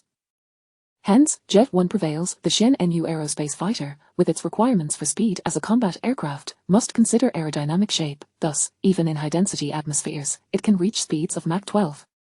In contrast, the primary mission of the Giant Spirit transport vessel is not combat but transportation, where payload capacity is paramount. Therefore, the Giant Spirit features a vast hull to maximize cargo capacity before addressing aerodynamic shape and flight speed. In fact, the A-shaped hull and streamlined surface of the Giant Spirit were designed with respect for aerodynamics in mind. Comparatively, while the thrust of the Shen Nu fighter is less than that of the Giant Spirit, its lower mass results in less air resistance, enabling it to fly faster. Conversely, although the Giant Spirit's thrust surpasses that of the Shen Nu, its greater mass and air resistance negate the advantages of its thrust, rendering it slower. This explains why, despite having more engines than the Shen Nu, its speed in the dense atmosphere is merely half that of the Shen Nu. However, if both were placed in a vacuum environment, the outcome would be uncertain, depending on whether we are discussing burst speed or maximum speed. In the vastness of space, the only factor influencing an aircraft's maximum speed is fuel capacity. In the absence of air resistance, once a speed of, say, Mach 32 is achieved, the aircraft would continue to travel at that speed even if the power system were shut down. Therefore, as long as thrust is maintained, acceleration can persist. The distinction lies in the rate of acceleration. Greater thrust leads to rapid acceleration, while lesser thrust results in slower acceleration. Thus, in terms of burst speed, the Shen Nu undoubtedly excels.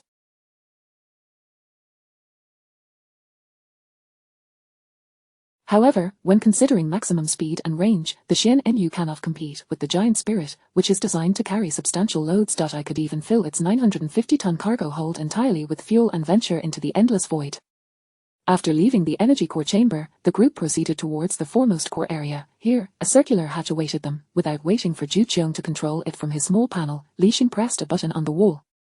The hatch split into 4 segments, retracting into the walls. The 4 entered the first segment of the passageway. Ju Cheong pointed to the spacesuits hanging on the left and right walls.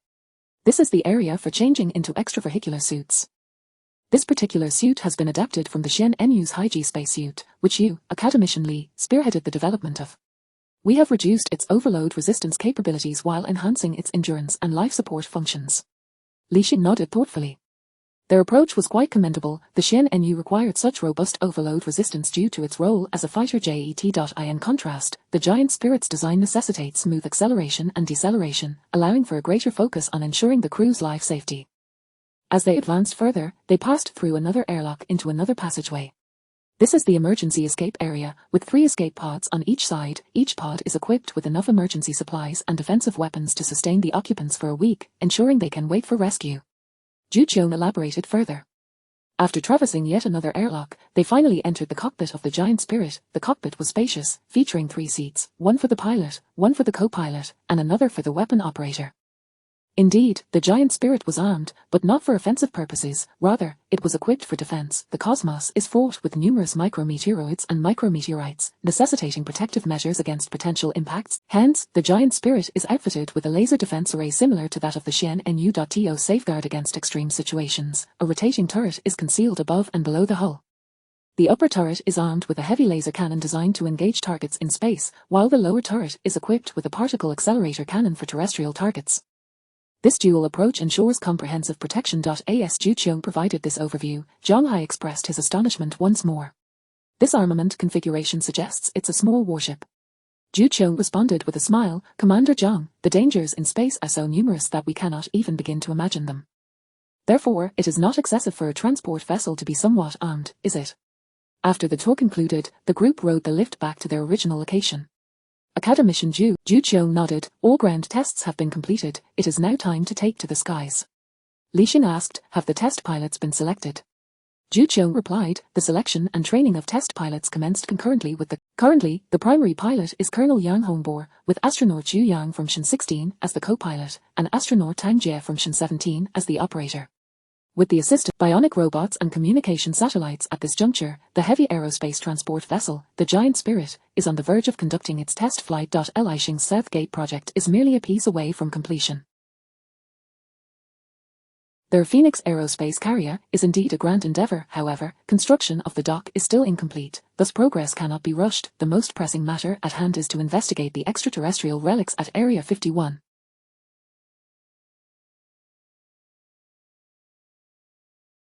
Yet, old Li forbids him from going personally, prompting Li Xing to devise a plan that allows him to partake without being physically present. This involves the consciousness connection control device of Long Yuan. Li Xing's concept is straightforward, to create a robotic body that he can remotely control using the consciousness connection device. This way, he can operate the robotic form without leaving the country, effectively utilizing it to explore. Upon returning to the Academy of Sciences, Li Xing resumed his research. He intended to assign the Xuanwu armor to the Security Bureau for their protection, albeit with some modifications. The comrades of the Security Bureau primarily operate in urban environments, rendering heavy artillery like particle cannons and miniature missiles impractical. Instead, they might consider electromagnetic rifles akin to the Chengying battle armor. As for the current iteration, it shall be entrusted to the military, for as the nation's defenders, they can never have too much firepower. Throughout his endeavors, Li Xing has equipped both the Xian-Nu and the Giant Spirit predominantly with laser and particle pulse weapons, overlooking the merits of purely kinetic weaponry. However, this is a misconception. The reality is that within the operational radius required by Huiguo, energy-based weapons such as lasers and particle pulses hold a distinct advantage. This does not imply that purely kinetic weapons are inferior. Their true strength manifests in the vacuum of space. In such an environment, the range of kinetic weapons far surpasses that of laser and particle pulse weapons. The energy of a laser beam diminishes with distance, and the same applies to particle pulse weapons.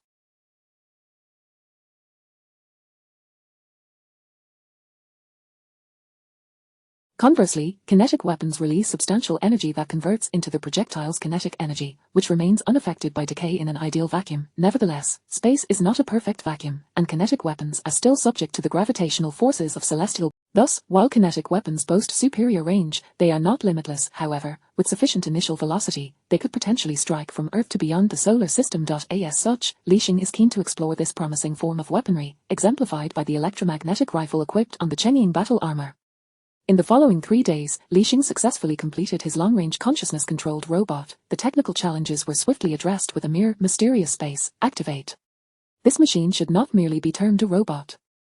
It is more accurately described as a bionic human. Although its internal structure is mechanical, its exterior is cloaked in a layer of synthetic skin. This bionic skin serves not only an aesthetic purpose but also functions as a sensory element, converting tactile information into electrical signals, which are then translated into neural signals by the consciousness connection device. In simpler terms, this allows Lixing, who connects to this bionic entity, to experience touch, an essential feature for scientific endeavors. However, while the bionic robot is complete, another conundrum presents itself. The issue of long-distance signal transmission. It is not a matter of signal delay but rather inadequate signal quality that fails to meet requirements. Long-distance signal transmission involves converting information into electromagnetic waves for transfer, yet various factors can impede lossless transmission. The consciousness connection device demands exceptionally high fidelity in information transfer, a standard that current communication equipment does not meet. Fortunately, this is not an insurmountable problem. Existing technology within the mysterious space can address it, leading him to construct a communication satellite. The dilemma now lies in how to launch this satellite into orbit. As for the Shen Nu, it is likely preparing for mass production, and the experimental craft may not be available. What about the giant spirit? Lixing pondered the current status of its test flight. With this thought, he returned to his office and picked up the secure phone on his desk. Beep, the call was swiftly connected. Academician Li, what a surprise to receive your call, came the voice of Ju Cheong on the other end. Academician Ju, at what stage is the giant spirit's test flight? Lixing inquired directly. We have just concluded the atmospheric load flight test and will conduct various tests beyond the atmosphere in a couple of days, Ju Cheong responded. Upon hearing this, Lixing excitedly slammed his hand on the table. Perfect. Ju Cheong was startled by the sudden outburst. Academician Li, is something the matter? Do you have any instructions? I happen to have something that requires your assistance to be sent into orbit. Let us discuss it in person. Ju Cheong was left utterly perplexed. The following day, Lixing arranged for a Y-20 transport aircraft, bringing himself, his team, and the satellite to the Northwest base once more. Observing the soldiers carefully unloading a silver square box from the cabin, Ju Cheong could no longer contain her curiosity. Academician Li, what is this? It is a communication satellite. I need it for an experiment, Lixing explained. Simply place it into a geostationary orbit. Ju Cheong nodded in agreement. Indeed, one satellite in geostationary orbit is the most suitable. Lixing refrained from further elaboration. Although a conventional communication satellite is ideally positioned in geostationary orbit, Lixing's satellite is somewhat different. This orbit merely serves as its parking orbit. The orbits surrounding Blue Star can generally be categorized into 4 types. Low orbit, medium orbit, geostationary orbit, and high orbit. Low orbit ranges from 160 km to 2,000 km above the surface and is often referred to as near-Earth orbit, encompassing both the Tiangong Space Station and the International Space Station. Medium orbit extends from 2,000 km to 35,786 km, where the majority of navigation and positioning satellites are found due to the longer orbital period. Geostationary orbit, situated at 35,786 km, allows satellites to maintain a position directly above the Earth, experiencing a balance between gravitational pull and centrifugal force. Satellites in low and medium orbits, being closer to the Earth's surface, are subject to stronger gravitational forces and thus require higher orbital speeds to achieve equilibrium, resulting in their motion exceeding that of the blue star itself. The lower the orbit, the faster the required speed. Conversely, the higher the orbit, the slower the speed needed. Consequently, there exists a specific orbital path where the satellite's speed perfectly matches that of the blue star's rotation. A satellite in this orbit remains consistently above a particular point on the blue star, appearing stationary from the surface. This is the geostationary orbit, approximately 35,786 km above the surface. Given its unique characteristic of remaining motionless relative to the blue star, communication satellites are typically deployed in this orbit. Beyond the geostationary orbit lies the high orbit region, where the required orbital speed is less than that of the blue star's rotation, indicating a slower pace than the planet's rotation.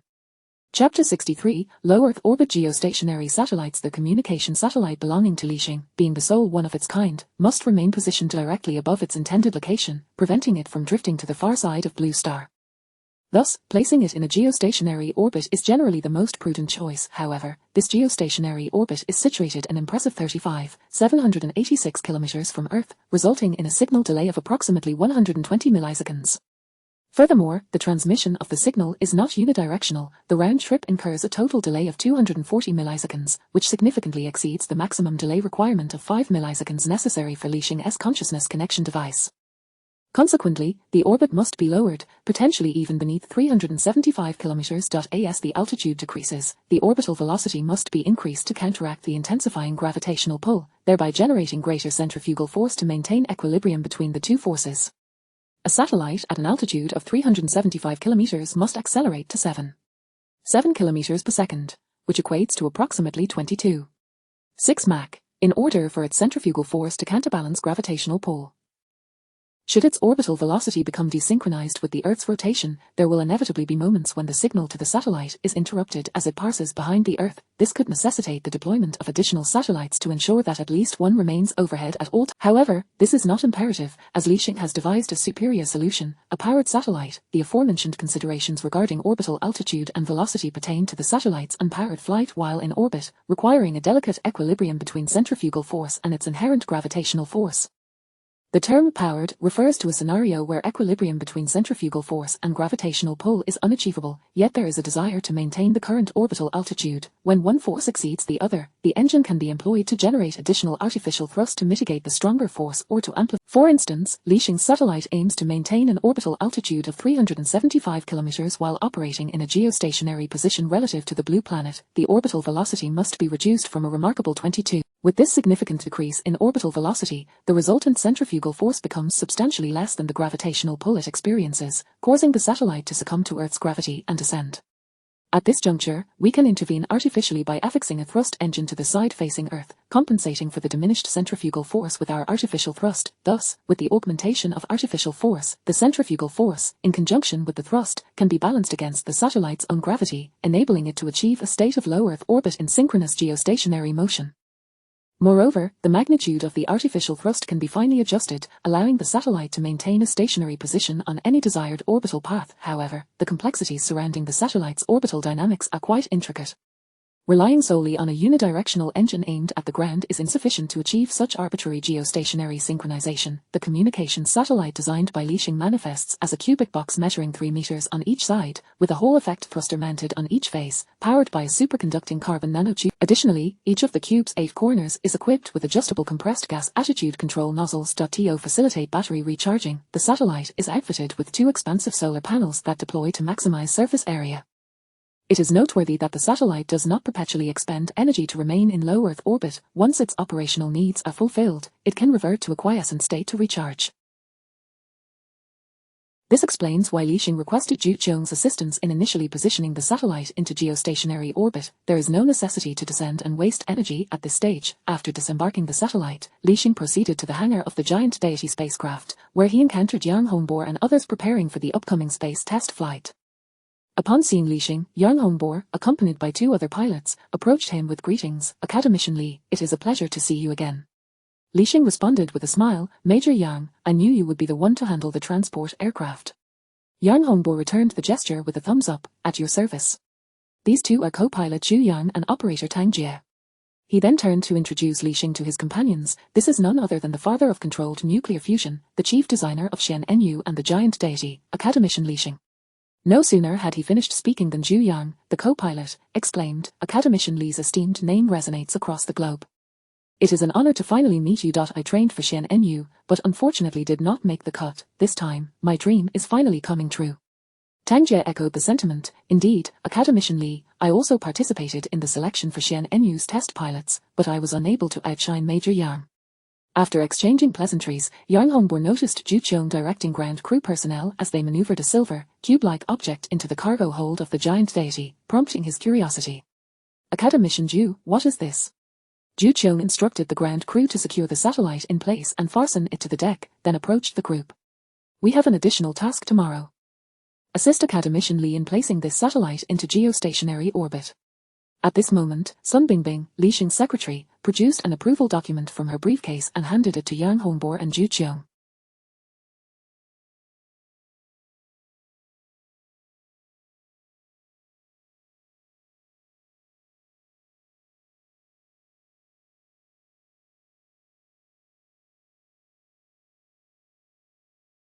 It is essential to understand that satellites cannot simply be positioned at will. Despite Li-Xing's elevated status, adherence to protocol remains imperative. The 2 perused the approval document, and Yang Hongbo nodded, no problem. It will require a bit of extra distance, but it won't pose any issues. The following day, the space test flight commenced. The giant Deity transport spacecraft rested quietly in the hangar, with its rear engines illuminated, albeit operating at minimal power. The three pilots donned their lightweight uniforms, ready for departure. 10, 9, 8. 3, 2, 1. As the countdown concluded, under the control of the Ground Command Center, the hangar's roof gradually opened to the sides. Given that the giant Deity's landing gear is of the supporting type, it cannot taxi out of the hangar and must utilize this top-opening design. Suddenly, the main lift-off engines, which had flipped downwards, emitted a dazzling blue plasma flame. The attitude control engines located at the base of the craft also flared with blue light, providing auxiliary thrust. Under the immense force of propulsion, the entire vessel began to ascend slowly from the ground, gracefully departing the hangar. Once fully airborne, the giant Deity elevated its nose, at which point the main engine roared to life, the 8 rear thrusters unleashed an impressive blue tailstream, and the formidable reaction force propelled the massive vessel to gradually accelerate.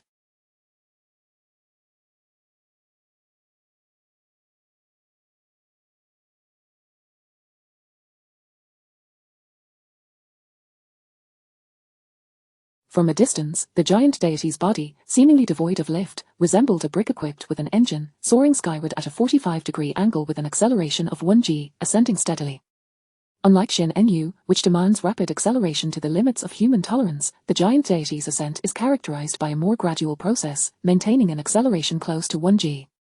Of course, in certain emergency situations, the giant Deity is capable of executing high overload rapid acceleration.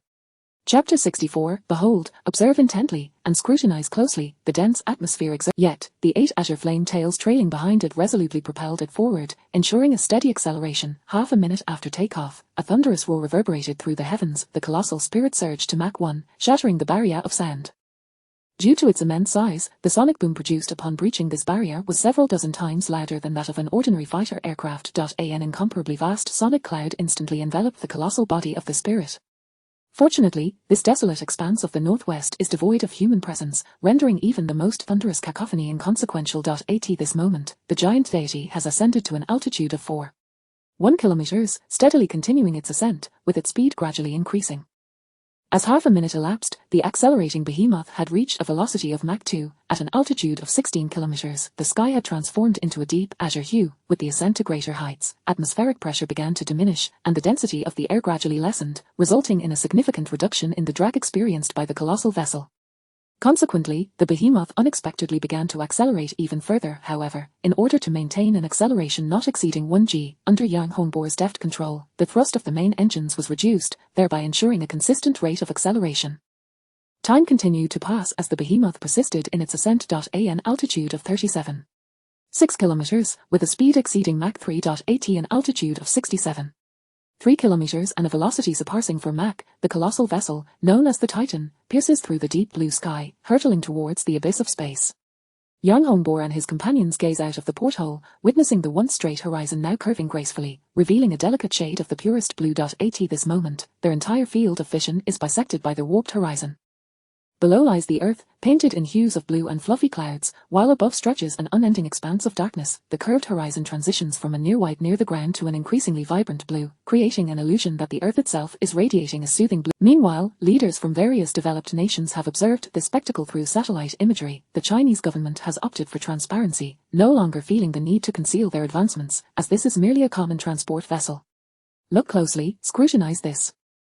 Consider whether you possess the standing to engage us in dialogue from a position of strength, they seem to convey. In a conference room within the Black Palace, President Omar and a group of high-ranking officials watch the satellite footage with grave expressions. A craft, resembling a passenger plane at its front yet lacking any semblance of an aircraft overall, is seen breaking through the dark azure sky, racing towards the void of space. What on earth is that? An extraterrestrial spacecraft? President Omar questions, pointing at the projection, his face reflecting bewilderment. It belongs to China, Mr. President. Here, we can see the insignia. Indeed, Smith, the former director of the intelligence agency, has been promoted due to his timely allegiance during recent purges and his valuable contributions of intelligence. The image freezes on a red and yellow emblem on the side of the vessel, featuring a red pentagram adorned with a golden border and flanked by crimson ribbons edged in gold. The two glaring Chinese characters shine brightly, enveloping the conference room in silence. Why? How can such an absurd contraption soar through the heavens? President Omar is confounded. Controlled nuclear fusion is a field being explored globally, and China merely achieved a breakthrough first, a concept his limited understanding can grasp. The Zhuan space fighter, with its aerodynamically superior design and the latest engine technology, could indeed ascend to outer space, which he comprehends as it still falls within the realm of current weaponry theories. He believes they too shall eventually unravel such technology. However, he is left questioning what this entity is that defies all known theories, soaring through the skies. What is it relying on for flight? Does its shape even possess a modicum of lift? As the president, even as a mere puppet, he is aware of the rapid technological advancements stemming from an alien relic. Yet, what is the nature of China's breakthrough?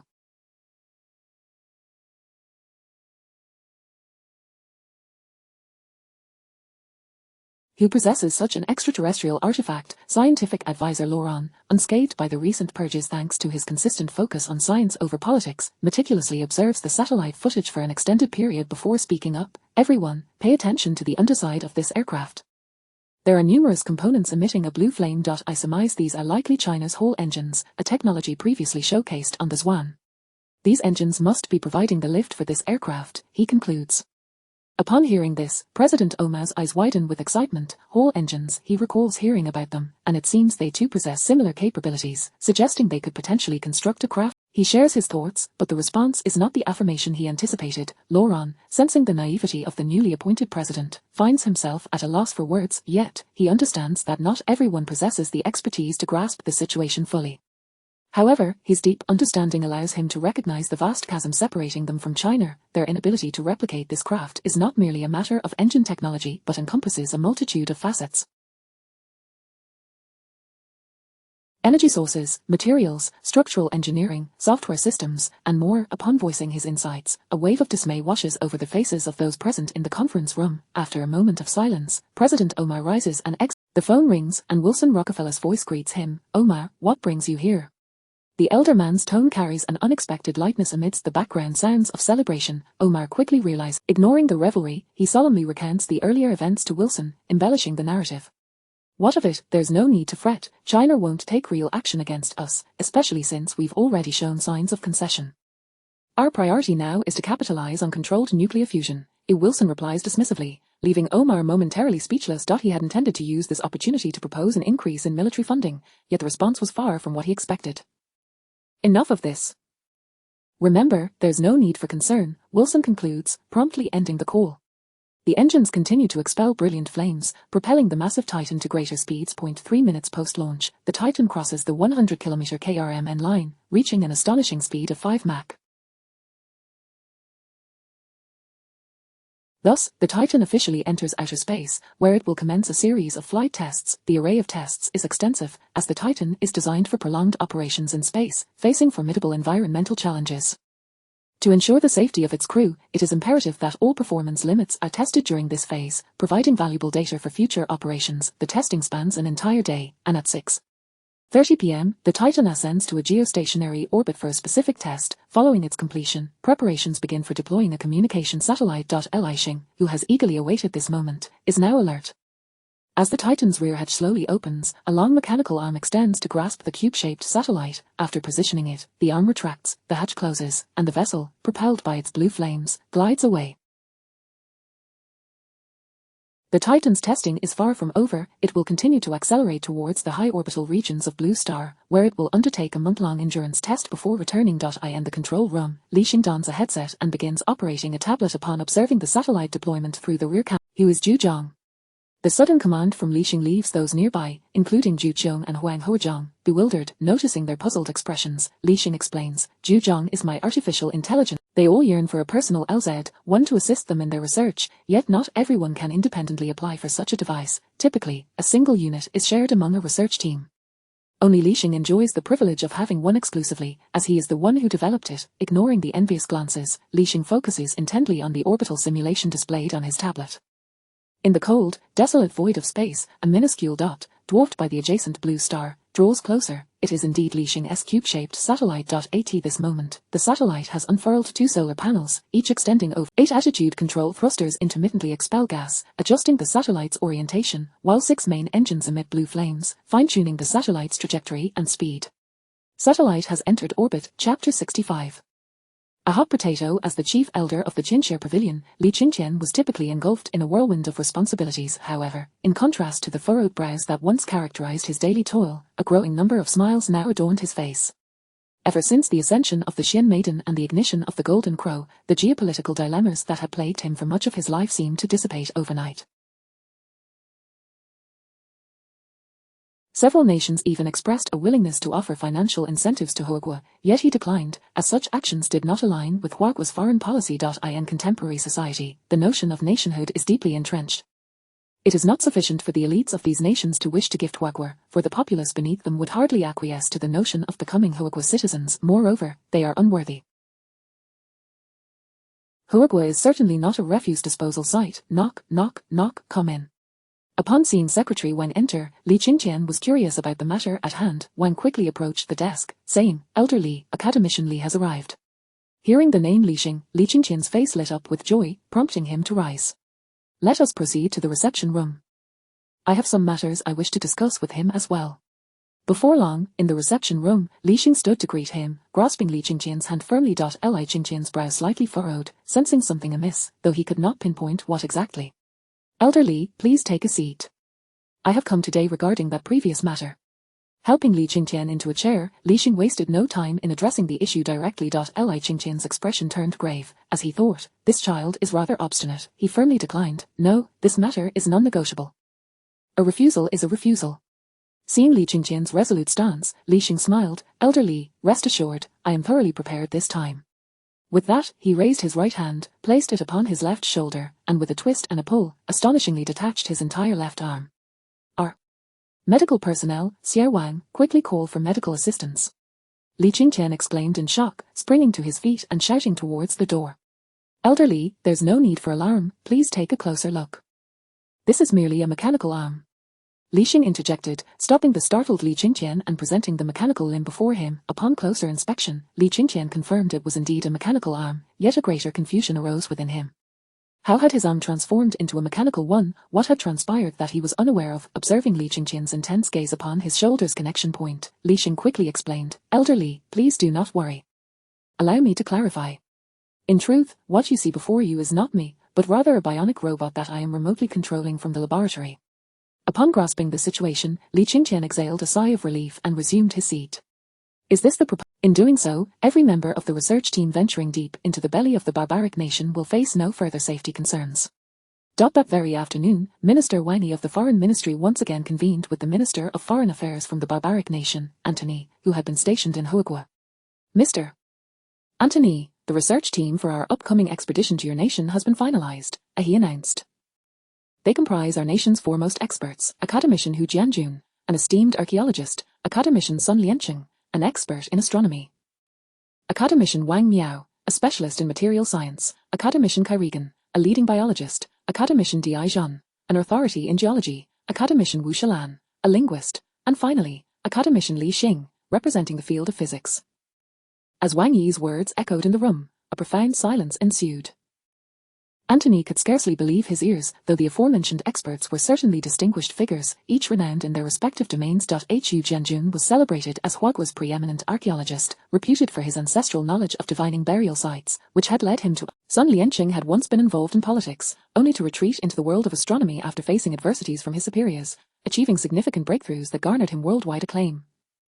Wang Miao was globally recognized in the field of nanomaterials and was once heralded as Huagua's foremost authority in carbon nanomaterials. Kai Regan stood as a paragon of female scientists, making remarkable strides in genetic research on a global scale. Di Zhan, in the past, a harrowing earthquake of magnitude 7.8 struck Tang City in Huagua. It was due to this individual's timely warning that Huagua was able to evacuate everyone before the calamity struck, ultimately resulting in no casualties from this immense disaster. Wu Shalan, well-versed in the languages of the world, even created a language of his own. But what about this individual? Is he the same Li Xing, who is now universally recognized as the father of the fourth technological revolution? Antony suddenly sprang to his feet, exclaiming, "Academician Li Xing, surely, it cannot be the same Li Xing who led the breakthrough in controllable nuclear fusion technology." In disbelief, Antony confirmed once more, hoping it was merely a case of shared names. Indeed, it is that Academician Li Xing. The affirmation struck Antony like a thunderbolt, causing his legs to weaken, and he sank back into his chair. At that moment, his heart raced with trepidation. How could Huiguo dare? Were they aware of how many people around the world wished for Li Xing's demise? Should anything happen to Li Xing in their disgraceful country, it would surely incite Huiguo's unrestrained and furious retaliation. Antony was chilled by his own thoughts, hastily waving his hands in rejection. No, Minister Wang, the others are fine, but Li Xing cannot go. Absolutely not. Yet Wang Yi interrupted his objections directly, stating, Mr.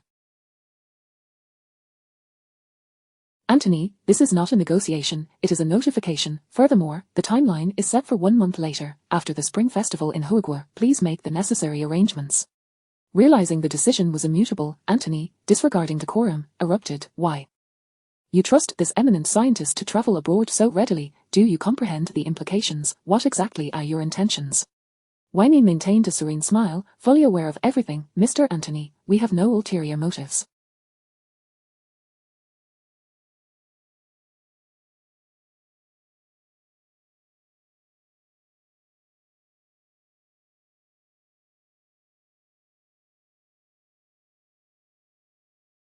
We certainly care for Academician Li Xing's safety, which is why we believe that your country, once a global hegemon, will undoubtedly ensure his security, correct? Oh, and in addition to these scientists, there will be several security personnel. The conference room, just a handful of security personnel. Seeing that Wang Yi had no further comments, Antony pressed on, filled with agitation. At that moment, he fervently wished that Wang Yi would continue, stating they would deploy a substantial military presence, alongside Huiguo's Shen Envy fighter jets to safeguard the personnel's safety. The notion of the Huiguo military entering their nation's heartland was of little concern to him. He merely wished to return this hot potato to Huiguo. Yet, facing him, Wang Yi calmly spread his hands and stated, that is all. Instantly, Antony's complexion turned ashen, and he slumped back against his chair, despondent. With such words, Huiguo had indeed placed them in a precarious position. The other members of the research team could be managed. As long as confidentiality was maintained, everything could proceed discreetly. But Li Xing was a different matter altogether. It is no exaggeration to say that every intelligence agency in the world was monitoring him. Within Huiguo, he was shielded, but once he left its borders, a storm would surely ensue. If Li Xing were to travel to another country, they would undoubtedly applaud and further their own agenda, yet he was coming to their nation, turning them from hunters into mere security guards. Not to mention the lurking predatory forces within their own country, suppressed by financial conglomerates, who would seize this opportunity without hesitation. Thus, it was as if Huiguo had cast a bomb into their midst. He could not fathom why this decision had been made, what motives lay behind it, or what confidence they possessed to protect Li Xing, isolated abroad.